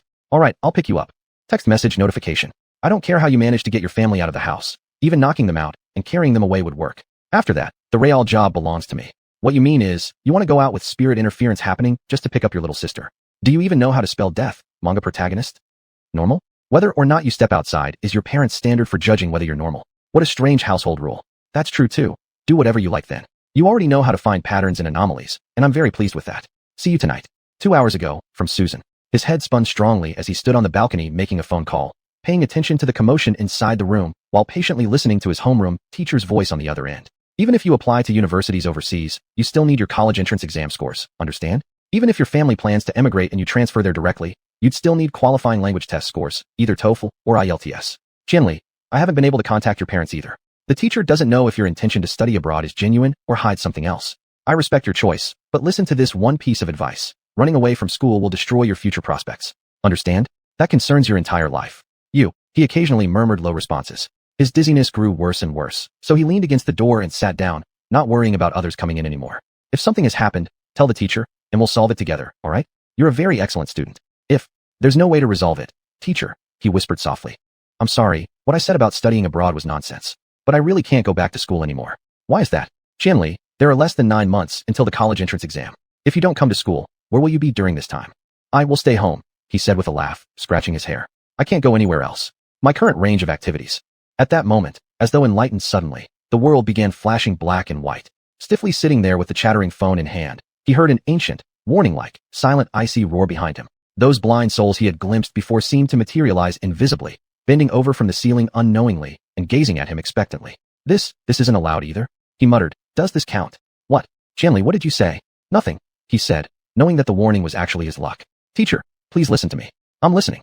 Please do me a favor, Qianli said. I will return to school, but I need to take a long leave, 2 months. 2 months from now, if I still haven't gone to school, then you may contact me or my parents. But during this period, I hope the teachers don't reach out to me in any way. Teacher, I can only tell you so much. I'm sorry. A burning sensation spread in his left hand within his pocket. He knew the cross had reappeared. But you can trust me. I haven't done anything wrong, nor have I. After all, I've always been a good student, right? Of course, you've always been an outstanding student. After hanging up, he laughed instead. Thinking about 2 months later when the teacher might start pleading with his ghost not to show up as promised, the scene would be quite amusing. Lily, have you seen my phone? A shout came from the living room, his father's voice echoing through. He shrugged and calmly began to go through the apps on his father's phone. All phone numbers were deleted, WeChat groups and QQ groups exited, and every contact of teachers and classmates' parents blocked. Once this was done, a fierce wind started howling outside the window as if urging him on. The window frame rattled furiously. He tilted his head up, quietly gazing at the heavy clouds hanging low in the sky. It started raining. Today's clouds were abnormally dark, with glimpses of bright white sky showing through the cracks. Stop raining already. Lying in the locked room, his consciousness gradually drifted away. He raised his hand to his blurred vision, staring at the fiery hot cross. The flowers wrapped around it were growing luxuriantly. At this moment, the invisible ghost known as blind souls loomed behind him, vast and bewildered. He could increasingly feel its presence. It made him radiate an insurmountable chill, like that of a deep valley. This is too cruel, he muttered incoherently. Don't let it fall on me. But when he woke up in the evening, it would of course still be there. He knew that. Chapter 18, Dragon and Tiger, 1. 28 orphanages and nursing homes in the city have been ruled out. The 2 prisons in the city have been ruled out. All residential areas south of XX Road and north of XX Road have been ruled out, including 6 kindergartens, 2 elementary schools, an open-air park, already covered by barriers, community welfare buildings plus apartment buildings totaling 237. Yin Lin sat on the balcony looking at his phone screen, took a sip of carbonated drink from the middle realm, and leisurely muttered, "Brilliant." Since he had arrived in the middle realm, his phone hadn't stopped ringing. This thing in the middle realm was indeed very useful. Calculating the reinforcements sent by Lu Yin, they had already sent over 100 messages to Yin Lin, gradually ruling out every area he could not search personally. With their help, Yin Lin's workload decreased visibly. Now, every time he received a message, he felt like singing. Even so, there was still too much information for him to process. On the 3rd day Yin Lin arrived in the middle realm, huge maps already covered the walls of his small rental house, scribbled over with various colors of ink, making them appear messy. In these past 2 days, he had set up countless barriers across all the searched areas, and as soon as someone with Xuan power entered those regions, he would be alerted. However, the barriers couldn't distinguish between Xuan individuals and Xuan individuals. He had received alerts 100 times, each time seeing Xuan hunters come into the middle realm. Tracking these Xuan people was impractical. He also lacked the strength to either fight or stop them. All he could do was watch their signals slowly cross through his barriers and then disappear into the air. Too many. No wonder the middle realm was getting increasingly chaotic. Places without Xuan power being forced to contain so many sources of it, along with such complex relationships in the Xuan arts. It was hard to imagine what good result this trend might lead to, even if Lu Yin had said that the middle realm wasn't that fragile. This thought made him unable to smile anymore. Xuan people were definitely the tumors of the Xuan world. From where they lived to their customs, every trace was filled with evilness. If it weren't for the Xuan wouldn't need to continuously engage in battles like they did now. The Xuan were the only enemy of the Xuan. For 100 years, the Xuan people were almost numb from fighting. Through the barrier's imaging system, he could see the figures of the Xuan, their robes floating eerily despite the absence of wind. If it hadn't been for Lu Yan's orders, he might not have been able to resist interfering. You mark those bastards well, then hand them over to me. That was how Lu Yan had commanded him. He knew she herself didn't want to miss this opportunity to eradicate the tumors. 6 years ago, the Xuan Tower and Xuan Temple had reached an agreement declaring the Middle Realm a ceasefire zone, a common access point for both Xuan and Xuan. But the day after the agreement came into effect, several Xuan ran into the largest Xuan settlement area located in the capital region, cutting down heads like crops, turning the agreement into nothing but hot air. The shamelessness and baseness of the Xuan increased over time. They shouldn't have been trusted in the first place. He shook his head, jumped off the balcony, and walked towards the largest city map hanging on the wall in the living room. The Special Task Force reported that the place with the highest flow of Xuan power in the city was at the intersection of 3 main thoroughfares. By now, he had already investigated 2 of them. With Lu Yan helping him, this mission no longer seemed difficult. Xuan would be disappointed. He smirked smugly. Perhaps he might finish the task ahead of schedule and return, bringing back that troublesome individual whose identity remained unknown. After that, he could continue living idly with Qianyu on Enying Street. Occasionally, he could even raid Lu Yan's office for food. Thinking about this, he suddenly longed for the shimmering golden light of Mirza's during sunset, and the aroma of the pastries made by Qianyu. Get to work, he sighed to himself. He began silently reciting the Xuan command. A transparent vision of the city unfolded before his eyes. Along the road yet to be explored, black and white mingled, falling like steam, spreading out in regular ripples representing the flowing Xuan power. This is promising. Yin Lin lit up. Perhaps because it was the largest artery in the city, the fluctuations of light and dark Xuan power here were extremely apparent. He alone couldn't pinpoint the exact source of the Xuan power, but evidently, compared to those areas barren of Xuan energy, this person was more likely to appear here. What kind of person can wield both types of Xuan power? Yin Lin couldn't figure out the answer, so he assumed the individual must have originally been either Xuan or Xuan. But this was still a paradox. Theoretically, human children might obtain very weak light Xuan power due to genetic mutation, a fact recorded in the Xuan Temple archives. But this person clearly wasn't weak, and any hypothesis of acquiring Xuan power postnatally contradicted the concept of innate. Xuan and Xuan were completely incompatible from strength to thought. Who could naturally possess these 2 opposing powers? Throughout the history of the Xuan world, such a phenomenon had probably never occurred. Maybe he should approach it from a different angle. Yin Lin scratched his head irritably. No matter how you looked at it, The best course of action now was to quickly continue the search along this main road. If he could find this person, figuring out the source of the one power would be much easier, provided that he located this person first. But what if, over these past 10 days, he had been constantly passing this person by? What if this person happened to be a public servant who just so happened to be roaming around this area, perfectly coinciding with every one of Yanlin's movements, and narrowly avoiding all the checkpoints set up across the city by the special task force? Yanlin startled himself with this thought. Though it seemed far-fetched, it was entirely possible. Who knew if this person wasn't actually on an official business trip? And who knew what else might be going on? After all, from start to finish, Yanlin didn't even know this person's gender. Not giving the gender, not giving the age, not giving the appearance, nothing whatsoever. Yanlin jumped off the balcony back into the living room, bitterly cursing xuanhuan in his mind as he grabbed a bread roll off the windowsill and hastily prepared to leave, only to trip over a tilted table. Yanlin lived in a decrepit rental house. Yanlin had never undertaken such a middle realm mission before, but he knew the Xuanhuan temple certainly wouldn't allocate such a poor environment for public servants. Ignoring the fact that the house was located in a corner of the downtown area, the moment you entered, a musty smell hit your face. The walls were mottled, clearly showing signs of water leaks from the roof. A layer of rust covered the windows, which couldn't be opened but still rattled dangerously in the wind.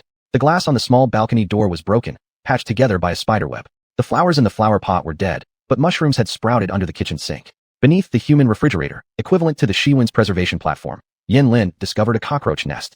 This house may have been shabby, but the cockroaches here were well fed. Yanlin rummaged through boxes and drawers, finding several packets of insecticide left behind by the landlord in the bedside table, their packaging printed in bold red and yellow letters. If the roaches don't die, I will. Whose place is this? Whose shithole besides mine? Yanlin lamented inwardly, feeling both pitiful for himself and envious of the landlord. Who abuses themselves like this? He slammed the door forcefully, because otherwise, it wouldn't shut, and hailed a taxi to the main road he was heading to. He couldn't easily use teleportation. All actions taken by public servants while on duty were recorded, and he already had enough trouble. This house, naturally, was far from everything. It had cost 30 yuan to go elsewhere earlier, but today, it was even more expensive, 40 yuan. Yanlin had run out of loose change, so he handed the driver a 100 yuan note and told him to keep the change. The driver obviously thought he was crazy, but didn't bother returning any money either, speeding away faster than the previous two drivers, leaving a cloud of dust from the rear wheels. Yanlin sighed softly, standing under the street sign for Jinan Road, pulling out his phone to call the captain of the Special Task Force. The Special Task Force was actually composed of soldiers Lu Yin had redeployed from the standby unit, with her sending the entire 1st Battalion to the Middle Realm to assist him. Even without Lu Yin explicitly stating it, Yanlin understood that doing so was a violation of protocol. Though Lu Yin was the first High Priestess and thus held the authority to deploy soldiers, the 1st Battalion belonged to the J.W. Advanced One Art-Based Military Headquarters Standby Group. In theory, the 1st Battalion was Lu Yan's reserve army in J.W. But since she was also part of J.W., if she wanted to deploy the 1st Battalion, she had to first obtain approval from the Base Resolution Center. Yanlin didn't know if she had obtained the necessary approval this time. Approval was plausible. After all, Lu Yan had a good relationship with a few people within the Resolution Center. But rejection would also be normal. It ultimately stemmed from Yanlin's fault, and the situation had escalated too far. In the name of Polier. The other end answered immediately, the male voice strong. 1st Battalion of the Standby Unit, reporting, Fei Niao. In the name of Polier, Yanlin replied. I am Execution Commander Yanlin 02-299091. Please begin positioning. Coordinates starting at Jinan Road. He double-checked with his watch. 3 minutes 17 seconds horizontal, 9 minutes 17 seconds vertical. The corner system was the smallest scale coordinate system among the 3 used by the Xuanhuan, and Yanlin provided highly precise data. As expected, Fei Niao could almost determine which foot Yanlin had placed forward. Understood, location confirmed. Will assist with imaging immediately, Fei Niao said. You may begin your search and remain in contact with me. Yanlin began silently reciting the one command while softly intoning the auxiliary command. On the busy street, he summoned his holy staff. Though reluctantly, there was no other way. He couldn't move away from the positioned coordinates. He quickly cloaked himself and levitated his body, floating about 50 meters above ground, ensuring his surroundings remained unobstructed from this height. Commander Yan, confirm physical endurance. Enough to finish searching the entire street. My floating ability is quite proficient, Yanlin replied. Imaging ready. Prepare to receive data. On the phone, Fei Niao shouted at the team members, captains left and right, consolidate the data now. Behind Yanlin, the scenery in all branches of this road transformed into a dense web of semi-transparent images, projecting around him. On the street below 50 meters, the pedestrians became moving two-dimensional figures, projected above Yanlin's head. Farther than what was above his head, Yanlin saw a mass of black and white intermixed and falling toward him, casting a huge shadow. He stared as it came straight at him, colliding with the flat human silhouette. Black and white smoke scattered violently, passing through the human figure and the transparent streetscape, fluctuating before gradually stabilizing. Commander Yan, please begin. The street scene came alive, and the human figures moved step by step. Like a fish leaping out, Yanlin floated upside down, facing the sky as he began advancing toward the end of the street. The imaging was beautiful and awe-inspiring. The flow of Wen energy was crystal clear, indicating that Fei Niao had done an excellent job. However, even so, floating upside down wasn't an easy task. Yin Lin felt the Wen energy inside his body being drawn from some vast reservoir in his back, flowing steadily as he consumed it. But there was no other way. Now, one hand held the phone to his ear, while the other grasped the holy staff to maintain the boundary in Wen arts. Sublevel 239, 199, 213. Fei Niao reported the quantified data of the Wen energy, while Yin Lin tightly focused on the undulating black and white. 301, 276, 205. Trade Center, eliminated. Yin Lin said. Received, please continue advancing. Sweat streamed down Yin Lin's face, but he felt that his condition was decent. He should be able to last much longer. He had already repeated similar work many times, and today, reaching this level could almost be called a testament to his expertise. Next, he was grateful for his good condition because it seemed like this road contained much more content than its length suggested. Broadcast Television Center, eliminated. He repeated mechanically. Science Park, eliminated. Second Trade Center, eliminated. First Hospital, eliminated. Dozens of minutes passed, then hours. He moved faster than the vehicles depicted in the image, yet this road still appeared endless. The city was quite large, and his right hand holding the holy staff nearly gave out, forcing him to switch hands. Sublevel, for 89. Fei Niao announced the number. It's rising, Yin Lin said, feeling a spark of hope light within him. Once the Wen force was digitized, different values were categorized into levels, complete levels, sublevels, and silent levels. These names were translated phonetically from ancient gods' language, hence their cumbersome pronunciation. Calculated regionally, the sublevel was relatively high, equivalent to some smaller urban areas of Shifan. However, over these few days, Yin Lin had visited more than a few sublevel locations, and the specific values had never exceeded 400. Yin Lin knew these places had high Wen force likely due to too many Koan people. The Wen art used to calculate Wen force couldn't differentiate between types. But now, here the value not only broke through 400, but also approached 500. If it reached 600 converted to silent level, there was a high probability the person would be here. Silent level Wen force was formidable, and there might even be more than one source. Yin Lin pondered various possibilities, especially the possibility of finishing work in 3 days and returning home, which made him increasingly excited. As a result, he felt his Wen force being consumed much faster. He had to steady himself. Having floated for hours already, he feared dropping if he didn't pay attention. Continue. Keep watching closely. Sublevel 533. Fei Niao slowly announced. Higher. Higher. Yin Lin almost screamed in his heart. Give me some results. Sublevel. Fei Niao paused slightly. 587. Prepare. Yin Lin curbed his excitement, starting to slow down. Sublevel 594. Sublevel 599. Silent level 30. Fei Niao shouted out the last number, understanding, just like Yin Lin, how significant this meant. Even if they didn't find a human today, this magnitude of Wen force would undoubtedly lead to new discoveries. Everything was possible. Strong Wen level. Stop the search. Yin Lin stayed where he was, shouting into the phone. Kaiyu High School. Repeat. Target location. Kaiyu High School. Chapter 19. Dragon and Tiger 2. The task's positioning was often calculated by the farthest point. In front of Kaiyu High School, there were 2 or 3 small roads with vehicles coming and going. By the time Yin Lin had eliminated other parts and finally stood at the west gate of Kaiyu High School, it was already 6:30 p.m. Let's call it a day. There's only one school left. Yin Lin said wearily to Fei Niao. Thank you for your hard work, Captain Fei Niao. If we didn't find anything today, I'll continue contacting you tomorrow. Understood. Are you sure you don't need me to follow up remotely? No problem. I can handle it alone. Yin Lin paused, mainly because my hand hurts. I've been holding my phone for hours. Don't worry, today's mission is over. He put away his phone and looked up at Kaiyu High School. This school clearly looked good. The architecture was also nice. The campus lights were on. Every building within sight was brightly lit in tranquil silence, and the children hadn't been dismissed from school yet. The strong Wen force indeed occurred here. Could this person really be a student? This thought made Yin Lin uncomfortable. If he had to bring a human child who was still in school to Xuanhuan, how much chaos would that create? And what kind of feelings would the child have? Yin Lin adjusted his joints, retreated to a corner of the school gate, and quietly cast a visualization Wenshu spell on his eyes. Although Wen force could not be identified purely through vision, the magnetic field left behind by the Wen force could be. And all their investigations of the Wen force were based on the source of the Wen force and the magnetic fields carried or left behind by the bright and dark Wenshu spells. The visualization spell took immediate effect. The first strong Wen force source was himself. The magnetic field carried by Mingwen appeared as an extremely intense white light. For a moment, he had to close his eyes because he was blinded by his own force and saw nothing. But soon the white light faded, and he looked back into the campus. Something changed. The environment inside the campus grew darker. Was there something wrong with his eyes? Yin Lin removed the spell, checked the school again, then recast the spell on himself. Yes, the scene appeared darker when viewed through the spell. This meant something blocked the lights. And this spell did not serve any purpose except allowing him to see the potential magnetic fields of bright and dark Wen forces. The black fog blocking the lights could only be the black mist represented by the dark Wen force magnetic field. The intermediate world was a place without Wen force. A few small residual magnetic fields from minor spells should be the limit. Yin Lin shouldn't have seen any powerful One Force magnetic fields existing independently outside the One Shu users, let alone Dark One Force. What happened in this school? What was the source of the Dark One Force magnetic field? Yin Lin took out his phone and called Lu Yin, saying, "I've found a possibility. Mission update? You should report to Xin, Yin Lin." Lu Yin chuckled, sounding cheerful, flipping some unknown files with a rustling sound. "I'll take your call. Don't play with my boss. I told Abe I wouldn't talk to him." Yin Lin knew she wasn't serious. There was a breakthrough this afternoon. The One Force level in this area has reached the MO grade. Lu Yin exclaimed in surprise, "Wow. I've also roughly located the source now. It's a high school." Yin Lin said somberly, "That magnetic field is so strong it blocks the light. I'm worried if the intermediate world can withstand it. It won't collapse that fast. The intermediate world has quite a high tolerance for One Force." Lu Yin pondered for a moment. High school. Humans enter high school at what age? Not exceeding 18, right? Why bring a little kid over? What situation would leave such a strong magnetic field? The Patriarch? Or the Patriarch spell? Why would the Patriarch run to a middle school in the intermediate world? It doesn't necessarily have to be residual. It could also be that the person is still there and hasn't left. That makes sense. But there's only black fog here. The magnetic field of the Dark One Force does indeed diffuse more easily and obscure vision. It's very likely that if you go further inside, you'll see the white light. How can a human be so powerful? That just makes it more interesting, right? Who knows who else might be in there?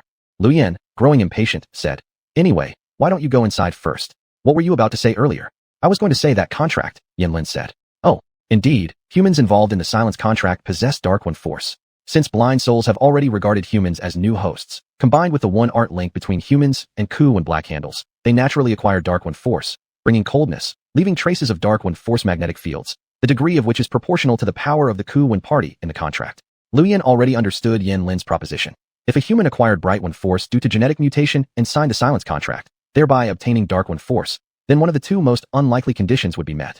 The dense black mist in this place sparked new ideas in Yin Lin. It was true that the mission included the term innate, but perhaps he could boldly assume it only pointed to one side of the Ming or One forces. Studies from the Xuanhuan Temple had already shown that a very few humans might acquire the magnetic field of Ming Wen Force due to genetic mutation. If innate only referred to Ming Wen, then Yin Lin's assumption was entirely valid.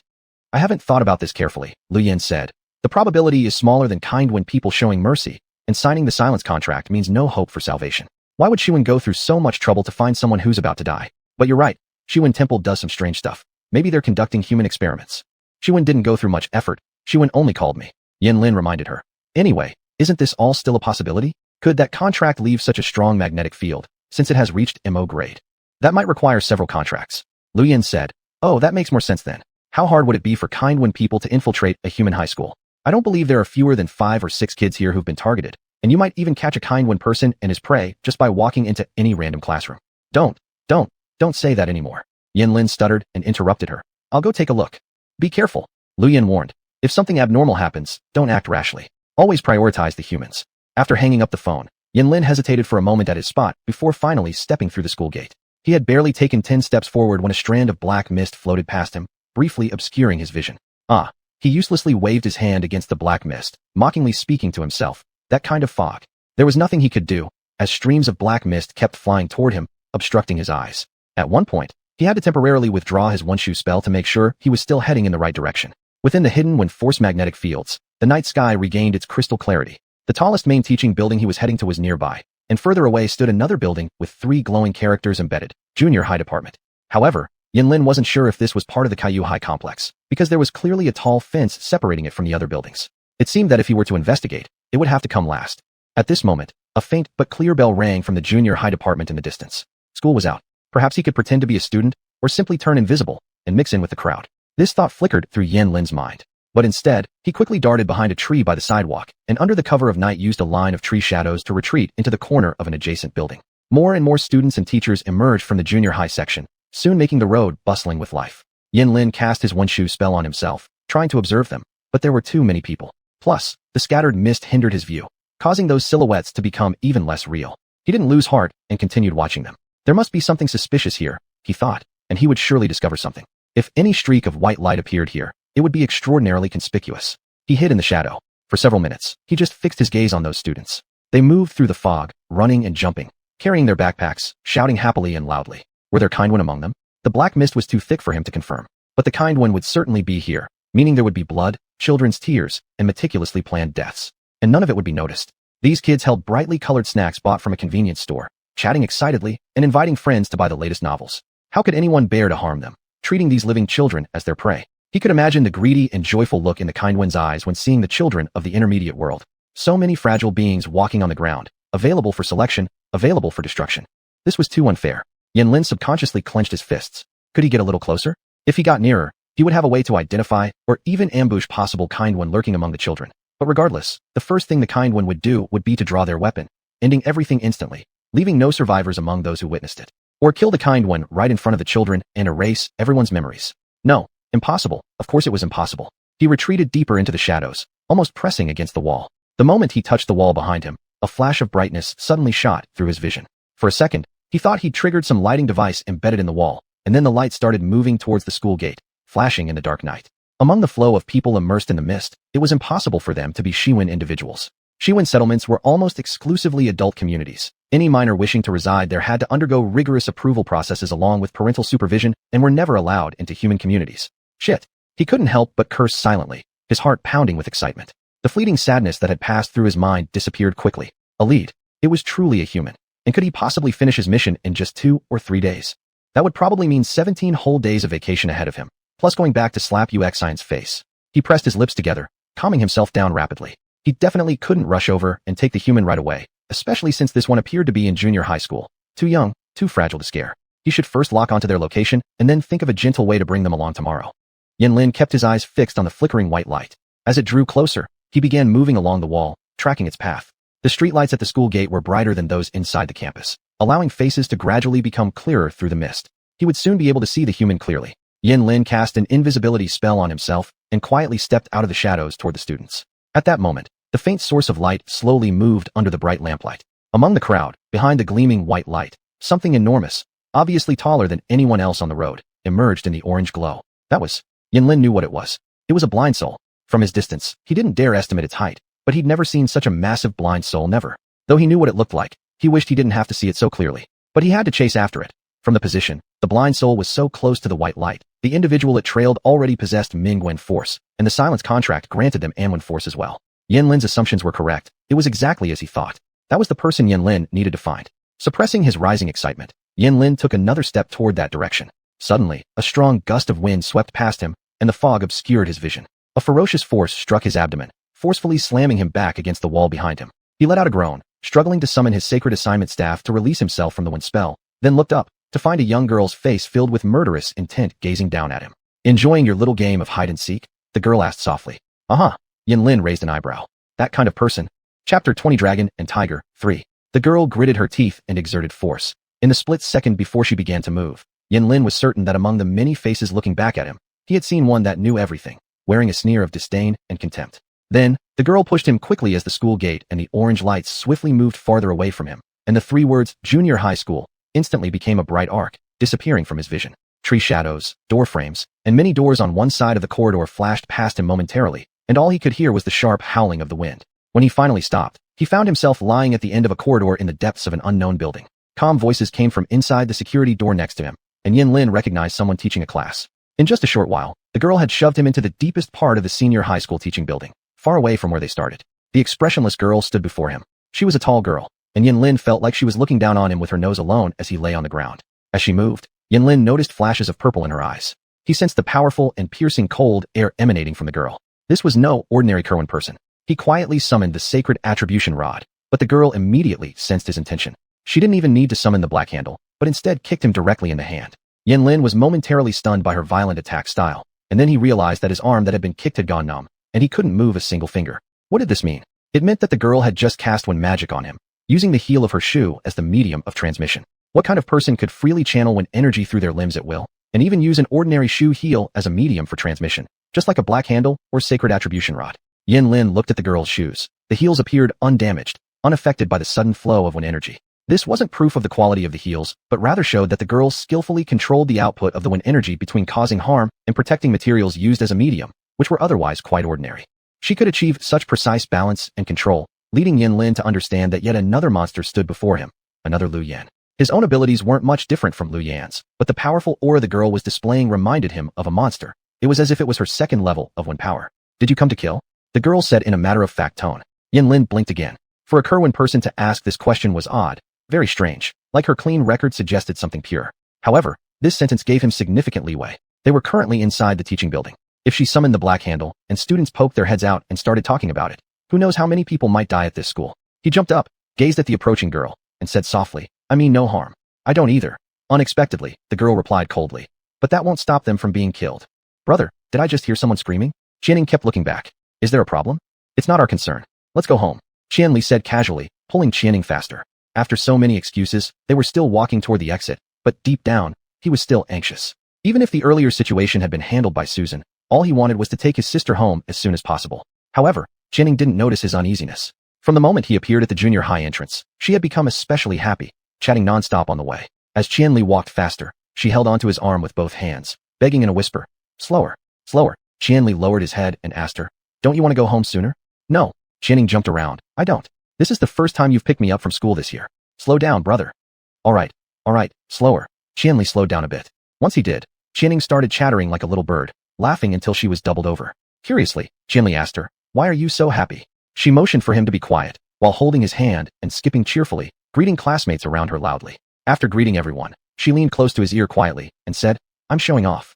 What are you showing off? Qianli asked with a smile.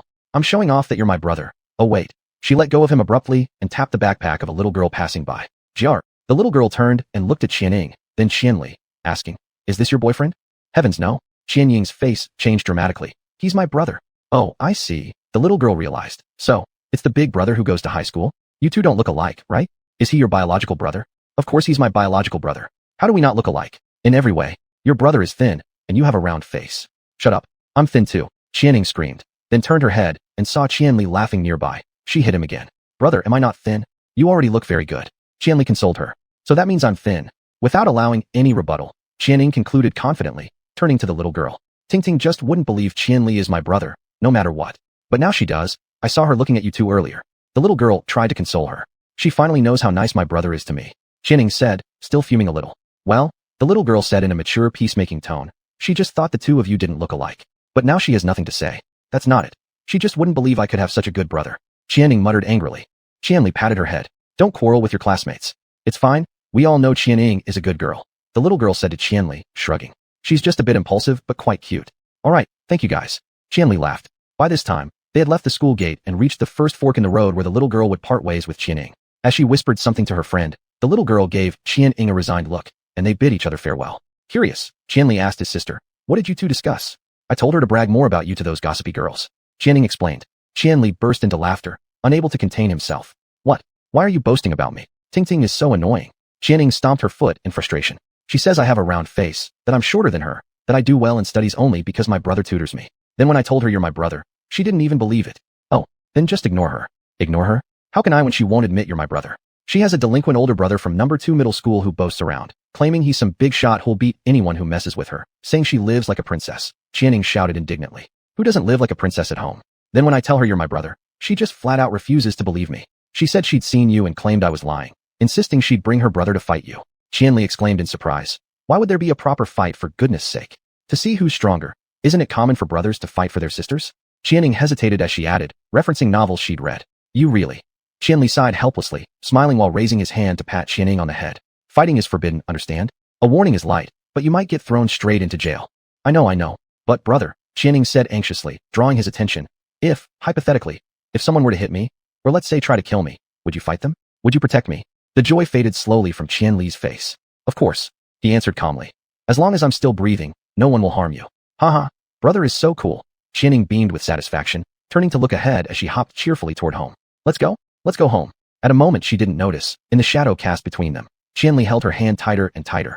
That was enough. Just in the time it took Qianning to blabber, Yanlin had used another arm to summon the sacred attribution rod, suddenly encircling both of them in a soundproof barrier. Defensive when spells, particularly barriers, weren't Yanlin's forte. However, after numerous battles with Kerwin people, he had honed his soundproof barrier to perfection, protecting innocent bystanders nearby. He was confident that even the girl opposite him wouldn't be able to break through this. Yanlin breathed a sigh of relief and couldn't help flashing an overly smug and cheerful grin at the girl. Seeing his smile, the girl hesitated for a moment, tilting her head as she studied him. You're about to die, why are you so happy? Yanlin didn't reply. For a brief moment, their eyes locked, and while he wasn't sure what the girl saw, he noticed an unusually bright gleam flicker across her gaze. He closed his eyes lightly, causing a rapid yet precise wind command to flash through his mind. The source of his wind power above his tailbone began to stir restlessly. A cold glimmer passed through the fingertips of the girl standing opposite him, but he didn't dodge. In the split second that followed, Yanlin gripped the sacred attribution rod firmly, deftly activating the name within his brain. The name is the most important. After learning to control one power, whether it's for offense or defense, one must always invoke the name. The name represents a higher level of desire and is the rationale for all Wen techniques. Without the name, no Wen technique can be accomplished. Like moving mountains with a feather, in the brief yet long fraction of a second, Yanlin invoked the name. It had become a subconscious action. For him, both summoning the name and performing Wen magic required no effort or time, though occasionally the process was so clear and enduring. Sharp pain surged into his previously numb arm as sensation returned. Yanlin suddenly opened his eyes and saw the girl charging toward him with her arms outstretched. Her fingertips gleamed with an icy light, exceptionally bright when daggers were clearly visible. She knew how to use cold weapons. In the same instant, Yanlin crossed his arms, causing the air before him to stiffen instantly. The girl threw the blades in the next moment, but Yanlin remained unharmed. The corridor rang hollowly as the daggers hit the ground one after another, and she gripped the black handle in her hand. A second of silence followed during which they evaluated each other's speed, understanding that neither could outspeed the other. This second felt like the eye-to-eye confrontation between dragon and tiger. Then a tremendous sound roared within the barrier. Yanlin swung the sacred attribution rod, sending several lightning bolts formed by Wen power towards the girl. These lightning bolts coiled around her like the branches of a man-eating tree. With a single motion, the girl shattered them, and simultaneously, a massive fireball hurtled towards Yanlin. A wave of heat rushed toward him, making it hard for him to breathe and igniting a burning pain inside his nostrils.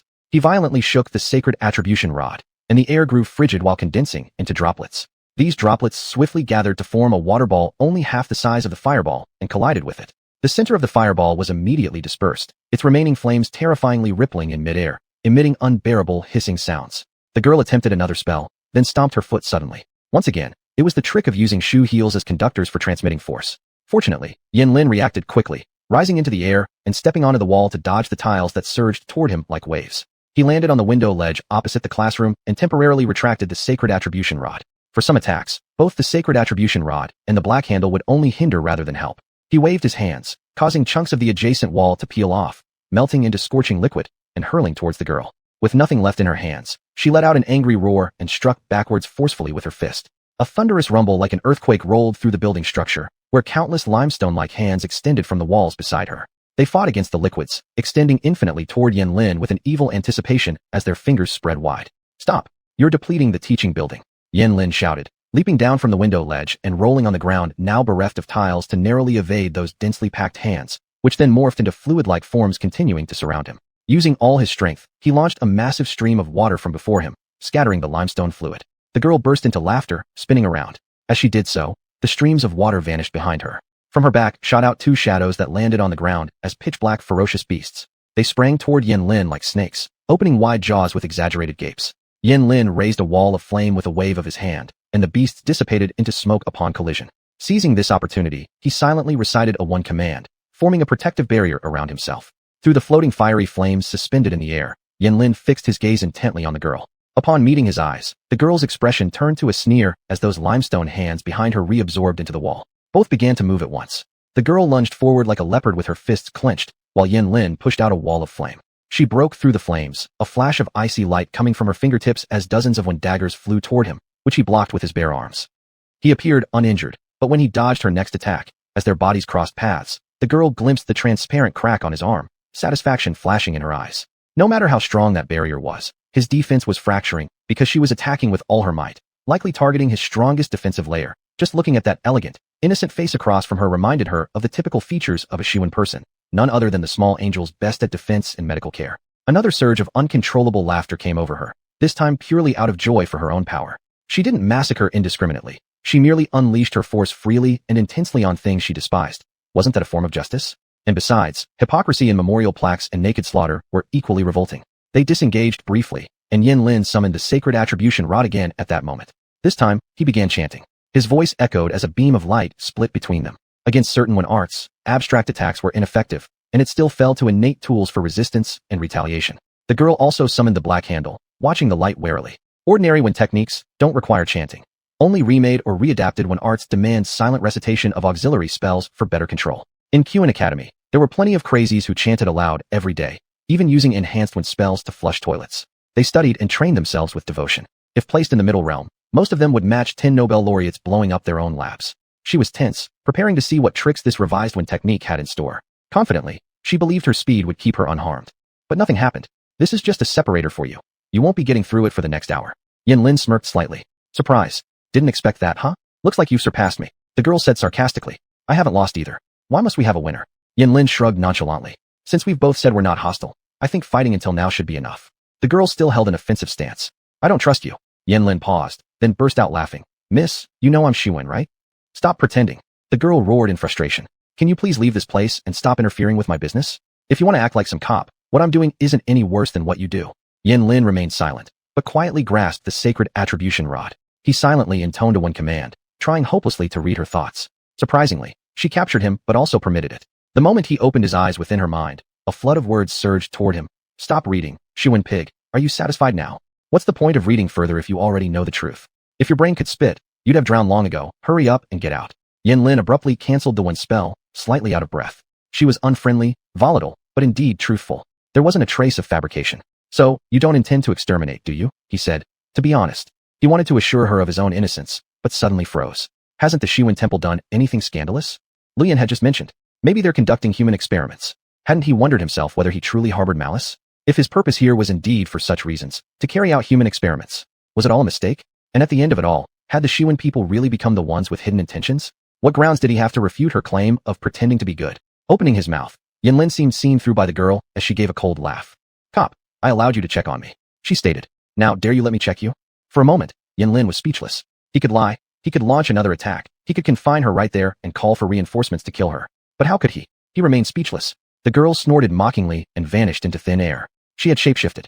Lin stood in place, feeling an overwhelming sense of helplessness spreading from his bones. After being stunned for a while, he slowly began investigating along the corridor. He hadn't gained nothing despite lacking a shred of accomplishment. Reapplying the visualizing one spell, the moment it took effect, he saw dense fog flooding towards him from the corridor. Alarmed, he turned his head to look at the classroom. The door was closed. Fortunately, there was a small glass window on the back door. After being isolated from the corridor, the fog inside the classroom became much thinner. Thin black mist flowed restlessly in the air, while students sat amidst it. Lin immediately noticed something wrong. Now, the students' bodies were semi-transparent. Humans should always be solid beings under any circumstances, and they wouldn't interact with one energy. But now, the fog was able to gently pass through the semi-transparent bodies of the students. Lin couldn't help but shiver. He didn't know what had happened in this school. From the moment he arrived here, everything seemed so participatory. It was as though everyone here knew something, each person holding a certain secret. What on earth has happened? Chapter 21 The Spark of Death 1. There was an unpleasant smell in this room that bothered Qianli. These were all he could think of for now. His memory had gaps. Ever since he stopped going to school, it seemed to have become a routine thing. When did he come back? Were Qianing and his parents all right? Then, he realized that his eyes were still closed. It turned out he had just been dreaming. He was always dreaming, and waking up was becoming increasingly painful. After opening his eyes, Qianli lay still in the blanket for a while, staring at the ceiling. At this moment, he felt something incredibly strange, as if time stood still. He couldn't see the future, nor could he go back. Something intense, like chili pepper, was sealed inside his mind. He thought this feeling resembled anger, or maybe it was anger. It seemed as though if it couldn't be released, if it couldn't see his tears, then he would stay stuck here forever, unable to find an outlet. Where was he? A wave of drowsiness came again, and he closed his eyes once more. Qianli. Su Shan's voice sounded beside him. Red. He heard himself say clearly. As soon as these words came out, he woke up completely. What's red? Su Shan asked calmly. The sky. It's blood red. Qianli said weakly. There is no sun. These were not the words he wanted to say. They weren't even in his mind. But suddenly, countless sentences surged to the edge of his lips, beyond his control. Su Shan sat down by his bed, scrutinizing him closely. On that day, during the Zik battle, the heavens turned to blood. The water of hell transformed into rain and flooded down, became spring surging streams, became waves that engulfed. He painfully tried to struggle, but couldn't move at all. Instinctively, he didn't want to utter those sentences. They felt as dirty as profane language. But now, it was beyond his control. His consciousness cowered in fear, yet his body quivered with joy. Sudden visions flashed violently, leaving him almost fainting from dizziness. The dead fell silent in wild ecstasy. The living suffered gods gnawing at their flesh. Crossing mountains to seas for war, climbing the steps of glory. Their wails lasted for 3 cycles without end. Su Shan gave a soft laugh, as if they had sung an old song together. Qianli began coughing violently. A certain nerve in his brain trembled intensely, indescribable scents rushing into his nostrils. A coppery stench mixed with a faint putrid odor filled the air, as if it carried hatred. He let out a low cry and finally managed to sit up. Taking another breath, he coughed even harder. What is this? Qianli gasped fearfully. What kind of smell is this? Su Shan was silent for a moment. Then she stood up and walked to his desk, picking up a plate. Qianli watched her silhouette. The ominous premonition grew stronger. As she turned around to hand him the plate, he tried to stop her. No. but Su Shan already placed the plate in front of him. There was a common rujiamo, meat burger, and a bowl of mutton soup on the plate. White congealed fat floated on top of the soup. This was the source of the foul smell, yet Qianli neither reached for it nor moved away. He stared at them intently. Rujiamo, mutton soup. There was nothing else. This? Qianli rasped. Hush, Su Shan said evenly. Take a bite. No. Qianli immediately refused. It's disgusting. Sour. Smells rotten. Su Shan sighed. Why didn't you tell me earlier? I thought it was a trivial matter, Qianli replied. So, am I going to smell everything as rotten from now on? Probably. Su Shan sat on his chair and spoke indifferently. Your transformation continues. Your digestive system is also changing. You'll start rejecting food, especially human food. What about those things I said before? Qianli asked listlessly, trying to recall what he had said, but could remember only vaguely. They are contents from the Imo canon. Remember that canon? Never to be forgotten. Well, you must also remember that its content has undergone mutation. Su Shan continued. This record relates to the history after ancient times of Xuan, so it became one of the most direct metaphors of Dark One magic. This also comes with your transformation and will soon disappear. Qianli paused for a moment. What does that passage mean? The blood-red sky? I feel like I've seen it before. The blood-red sky? Actually, if you ever reach Xuan, you'll realize it's not so uncommon. Su Shan gave a faint, cold laugh and turned her gaze away from Qianli. Every year during the wind season, the sky turns blood-red. It marks the most challenging time of the year to survive, when Xuan's natural environment filters us out. She paused briefly, as if swallowing the rest of her words back. However, I believe what you saw was something else. That passage describes a great upheaval in Xuan, after which many more dangerous things emerged in the One world. Our One wizards have studied and confirmed that the passage refers to a terrifying battle in ancient times, an unprecedentedly large-scale one. In this clash, the most forbidden Xuan seals were broken open, the restrictions on power shattered, and the infernal water submerged everything. Just like your Bible's great flood. Noah escaped in that flood, right? Su Shan tilted her head slightly with a deepening hint of cold smile. In Xuan, no one escaped. No one knows the composition of infernal water anymore, and perhaps we never will. Rumors say all living and dead things within it dissolved and reformed. Underwater rivers flowed through the infernal water, ascending to coalesce into tangible Dark One forces. The entire land of Xuan was soaked in this substance, even flooding up to the highest point of the Xuan Tower. At this moment, another hallucination flashed before Qianli's eyes. The canopy of the heavens painted so thickly dark that it almost seemed about to fall, pitch-black liquid reflecting silver-white light amidst the crimson skies. Ancient screams reverberated endlessly, while billions of hands pleading for help floated vertically upwards, drowned until they reached under clouds streaked with lightning. Only one entity managed to escape, a pure white tower standing heart-stoppingly blank and indifferent, rising aloof in the center of death. Faintly atop the spire stood something. The king of Xuan stood at the pinnacle of the tower. A bolt of thunder ripped across the sky, its bright yellow glow striking directly onto the tower's tip. The shadow standing at the peak spread his arms wide, his black robes billowing in the calamity. Amidst the howling winds, every being knew he opened his mouth and spoke. He began roaring, "To these sinners doom, offered unto the king who devours time and space. May my country of Xuan forever perish in darkness. Thus from deepest crimson, rebirth shall be heralded." The cries of suffering then abruptly crescendoed infinitely. Begging, screaming, the figure leaning forward toppled headfirst into the ocean of death below. Lightning tore the heavens apart, blood red pouring down from the edge of the sky, dripping into the infernal waters. Endless blackness began surging, culminating in an eye-searing white, both light and end enveloping everything. After that battle, Su Shan said gently, Xuan underwent drastic changes. Chapter 22, Life and Death, 2. Qianli trembled as he opened his eyes again, sweating profusely. The end is nowhere in sight, he managed to ask. How did it conclude? Binding Day ended everything. Afterwards, it became a new disaster for the entire One world, not just for us. Su Shan whispered softly. When the relationships of One magic become too chaotic and the One power grows so strong that it can no longer be controlled, all One power will collapse. Binding Day would then be triggered, forcibly ending all One-related bonds. One power is infinite chaos, regardless of its nature, light or dark. That's why One magic must be used strictly, with clear sources of power, otherwise, it's easy to cause One power collapse and trigger Binding Day. All those caught up in the One magic relationship, if they aren't powerful enough to withstand the force involved, will die. Anybody who steps into this chaos has no way out. It's like an apocalypse, only descending on those who create the messes. It's like a punishment, punishing us, punishing the weak. Qianli gradually calmed down and looked at Su Shan. She had never shown such a state before. Not fear, not hatred, not even admiration, just a calmness tinged with sorrow flowing deep in her veins, narrating an ancient tale originating from her own bloodline. Binding Day combined with the water of hell inflicted unimaginable damage upon us. We were worse off than dead. We mutated. According to the degree of our injuries, we mutated into 7 races. Su Shan's voice grew quieter. A long time ago, we all had the same form, like xuanhuan, like enemies of Xuan. Now, only those who were least harmed retained human shapes, becoming the first race, the purebloods. I was fortunate to be born among the purebloods, blessed with a name by the church. The 7th primate admired my strength and thus bestowed me with the surname Blanca. In Xuan, it was an honor. And also my nightmare. Xuan, Qianli murmured. They are another part of the One Realm, Su Zhan said briefly, then stopped. After a while, she continued speaking. Her narrative began to return to what he knew of Su Zhan. They use Bright One Force, we use Dark One Force. Their magnetic field is white light, ours is black mist. They excel more in healing and defense, while we are better at attacking. They revere elusive virtues and beliefs, whereas we have faith, but it's all centered around power. The Creator made us opposites from birth. We are destined enemies. From the existence of the One Realm until now, Xuan and Qimen have maintained absolute opposition and relative peace. We've been fighting each other and will continue doing so. So you two are each other's only enemies, Qianli said. And when you don't fight, it's really quite boring. Su Zhan chuckled. Yeah, it is pretty boring, she said nonchalantly. Without an enemy, the country might as well perish long ago. But sounds like Xuan people seem to be happier. Qianli sighed. I admit that, Su Zhan said flatly. They've killed far fewer people than us.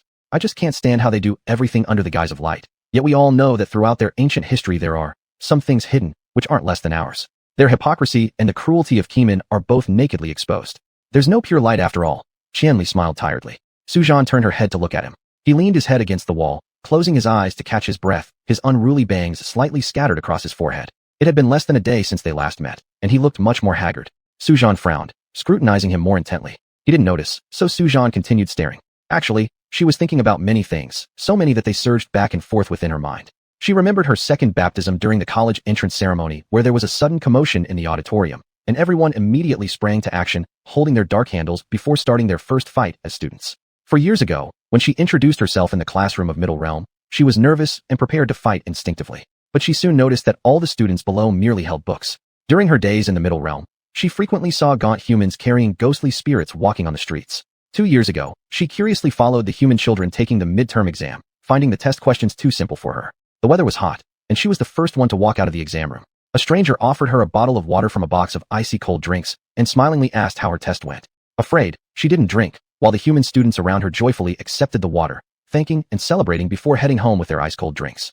Qianli slightly opened his eyes, noticing Su Zhan gazing at him with a vacant expression unfocused on any particular point. When Su Zhan saw him open his eyes, she was reminded of the past 2 years. It wasn't until she entered high school that she realized she and Qianli had been classmates for 2 years already. She had hardly ever spoken to him, but she had heard the science teachers praise him like a prized discovery, heard her human female deskmate excitedly sharing trivial matters about Qianli, piano, games, self-study on something, and then, murmured by a girl named Huang Shi with disappointment, his beautiful girlfriend, who loved literature and writing poems. After class, all the boys would gather at the back rows. Qianli didn't talk much, but he was witty, always making everyone laugh. Their happy laughter filled the air as everyone looked back, watching their harmless horseplay and teasing. At first, she often felt tense, worrying whether the one sitting among them might suddenly pick up weapons or if Qianli's easy chatter would reveal an evil face. But over time, it seemed like she truly fit in. When she turned around, all she could see was Qianli speaking with a bright smile, cracking a small joke that made everyone burst into laughter. They laughed, playfully patting each other. It was friendly, not an attack, not an ambush. They were always there, thus making the class feel like it had a backbone. Every day, there were laughs and renewed vitality, with carefree boys laughing loudly and spirited girls brimming with confidence. Everyone was a glimmer of hope. Su Zhan loved this high school class, very much so. Looking at her deskmate, the teachers, every single person in this class, it was like a lonely child finally acquiring her own exquisite potted plant. So, she didn't want to drop out. But as her approaching deadline for adulthood drew nearer, and the bishop's supervision became increasingly strict, she knew the best thing she could do for this class was to leave. Of course, she wouldn't sacrifice her life just to protect a little goodness. Living was important. But she thought that at least she could stay away, find some stranger, someone more suitable to sign a contract with. Maybe he was old, didn't have many days left. Maybe he was evil, though humans could never be more wicked than Qimen people. She thought, at least, she could let these students in this class, this school go free, without involving them. Truth be told, she wanted to protect them. In her entire life, she hadn't seen too many good things. Now how did things turn out? Chapter 23, Vitality in Death, 3. Now, how has the situation changed? Slowly coming back to her senses, Susan looked down at her hands and avoided the gaze that Qianli directed towards her.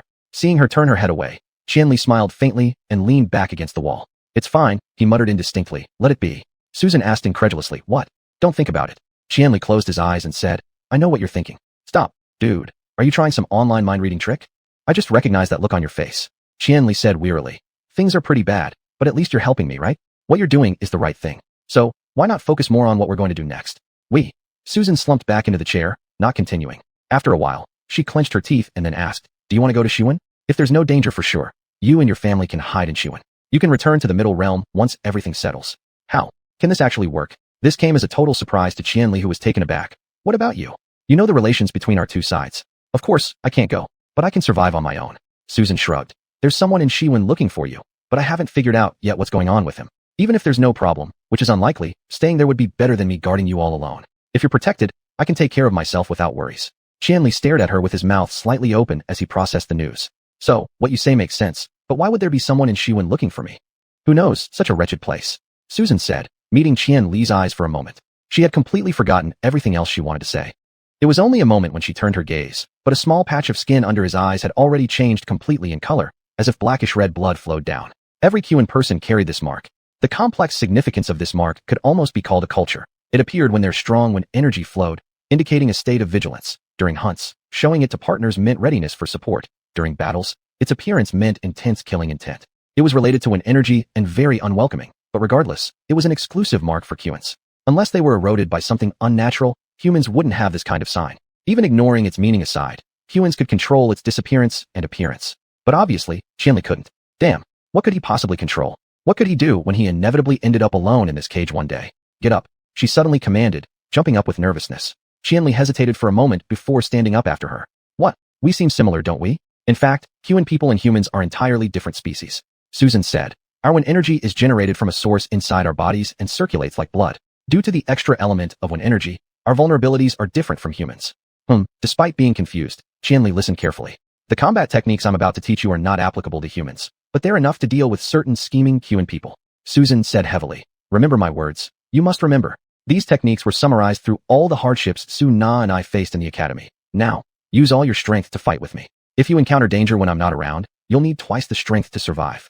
Meanwhile, 30 kilometers away, the boy put away his silent phone, picked up his bag, walked out of the building's entrance, and gazed at the sky starting to brighten. What a rare and beautiful day it was.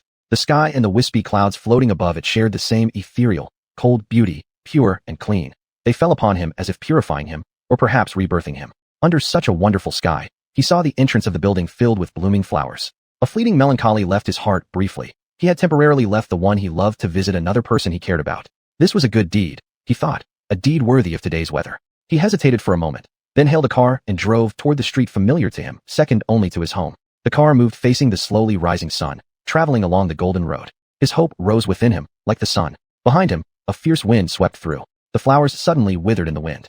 The wind swirled with fallen petals, spiraling upward along the towering buildings, becoming stronger and stronger, emitting ear-piercing wails as they battered windows and tore at power lines until they finally shook the three big characters at the very top. Inpatient department. There is an extremely simple way to kill a Wen person. For those who possess Wen energy, its source is the most vulnerable spot in their body, even more crucial than the heart. It replaces the second-to-last vertebrae and is a bone engraved with intricate patterns. The patterns come in two types, releasing two kinds of Wen energy, which later were named Yangwan and Yinwan. The depth and clarity of the patterns determine the strength of control over this energy. Susan said that this bone was called the core by the Xuan people and element by the Xuans, while the patterns on it were referred to as divine seals. If the core is damaged, the victim will either lose all their Wen energy and become paralyzed or be completely obliterated on the spot. In the Wen realm, destruction is a more horrifying process than death. Death is objective, but destruction carries malice. Although the end result is still death, when people fear destruction immensely, attacks targeting the core follow set patterns. There are fixed ways to attack and defend. Qianli did not understand attacks. He rarely fought anyone. Susan simply shoved the butterfly knife from her drawer at him, telling him to try killing her as fast as possible. You definitely won't hit me anyway, she said. But at least you'll get some idea of what it's about. Indeed, Susan was unbelievably agile, like a fish. By the time sunlight filled his room, the early morning had turned into day. Through the soundproof barrier that had remained intact, he heard Qianning hopping around singing in the house, heard his parents downstairs beginning to cook, and the sound of the doorbell ringing. Qianning shouted from inside the room, "Who's there?" "It's probably a friend of your brother's. Ask him to wake up." Yu Li's voice carried faintly. Of course, it would be Qiao Cheng. If Qiao Cheng wanted to find him, he certainly would. He didn't comprehend the severity of the situation. He didn't realize how fatal his harmless obstinacy under normal circumstances could now be. How would he know? Wasn't that something Qian Li had been working hard to conceal? And Qian Li should just kick him out of the house and tell him never to come near again. That's what he should do. He knew that's exactly what he had to do. So why didn't he do it? That morning, every movement seemed like a mirage, scenes unfolding one by one, flickering vaguely and unrealistically, losing their natural rhythm. He said, "Tell him to wait for a moment, I'll be quick."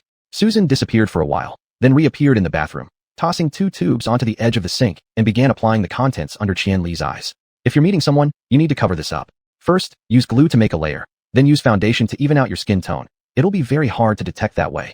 Susan explained as she worked on his face. You can do the same for your hands. Though, do you even know how to use Foundation? Of course not. Where are you planning to meet him? Here or outside?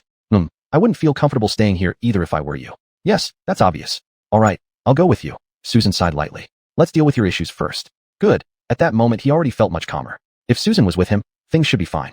Since Xiao Cheng had already come, he might as well see him. He couldn't refuse. They had known each other since elementary school. They were brothers without blood ties. Except for their names and girlfriends, they'd shared everything. Now he was leaving, either heading to a place no one could find him or essentially dying.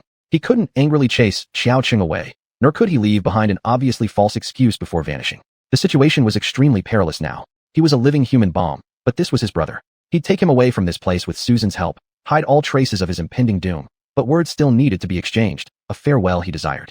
Underneath multiple layers of protection, it was the final thing he planned to share with him. Otherwise, he wouldn't be able to bring himself to do it. Yes, that was how he felt at the time. Chapter 24, A Glimmer of Life and Death 4. He went downstairs. Xiao Cheng was sitting on the sofa with a backpack, waiting for him. In the living room, his parents were having a warm chat, and Qianing was talking animatedly. Then they left one by one. Didn't we say you should contact me in advance?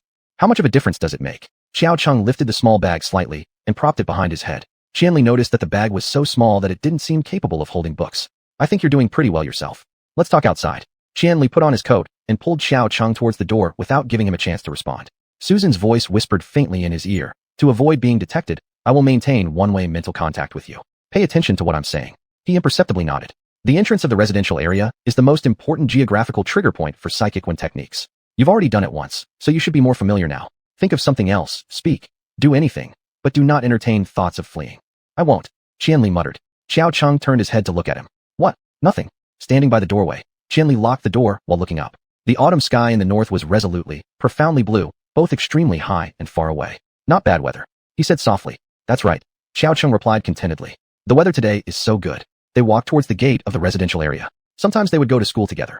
Qianli would come find Xiao Cheng, or vice versa, and then they'd idly chat as they strolled leisurely toward the school. Occasionally, Xiao Cheng would rush because he needed to copy Qianli's physics homework at school. Other times, Qianli himself would hurry because even if he waited until class started, he still had to finish the Chinese worksheet. It felt like those days were centuries ago. Qianli silently watched the approaching automatic barrier and guard booth. They loomed ominously, like a dead line stretching across the way. Susan began speaking gently in his ear. She was invisible, and he couldn't see her. Her one-way mental communication seemed to come from all directions, completely surrounding him. How can we completely eliminate the threat of psychic wind techniques? Last time, it was me who spoke with you, but this time we can't proceed like that. How about this? Try discreetly twitching your ring finger. The number of twitches equals 50 steps forward minus the square of your age less 2. What do you think? Qianli secretly chuckled and really began counting his steps seriously. Now he was less than 50 steps away from the gate of the residential area. 49, 48, 47, 26, 25, 24, 5, 4, 3, 2. All right, Susan said.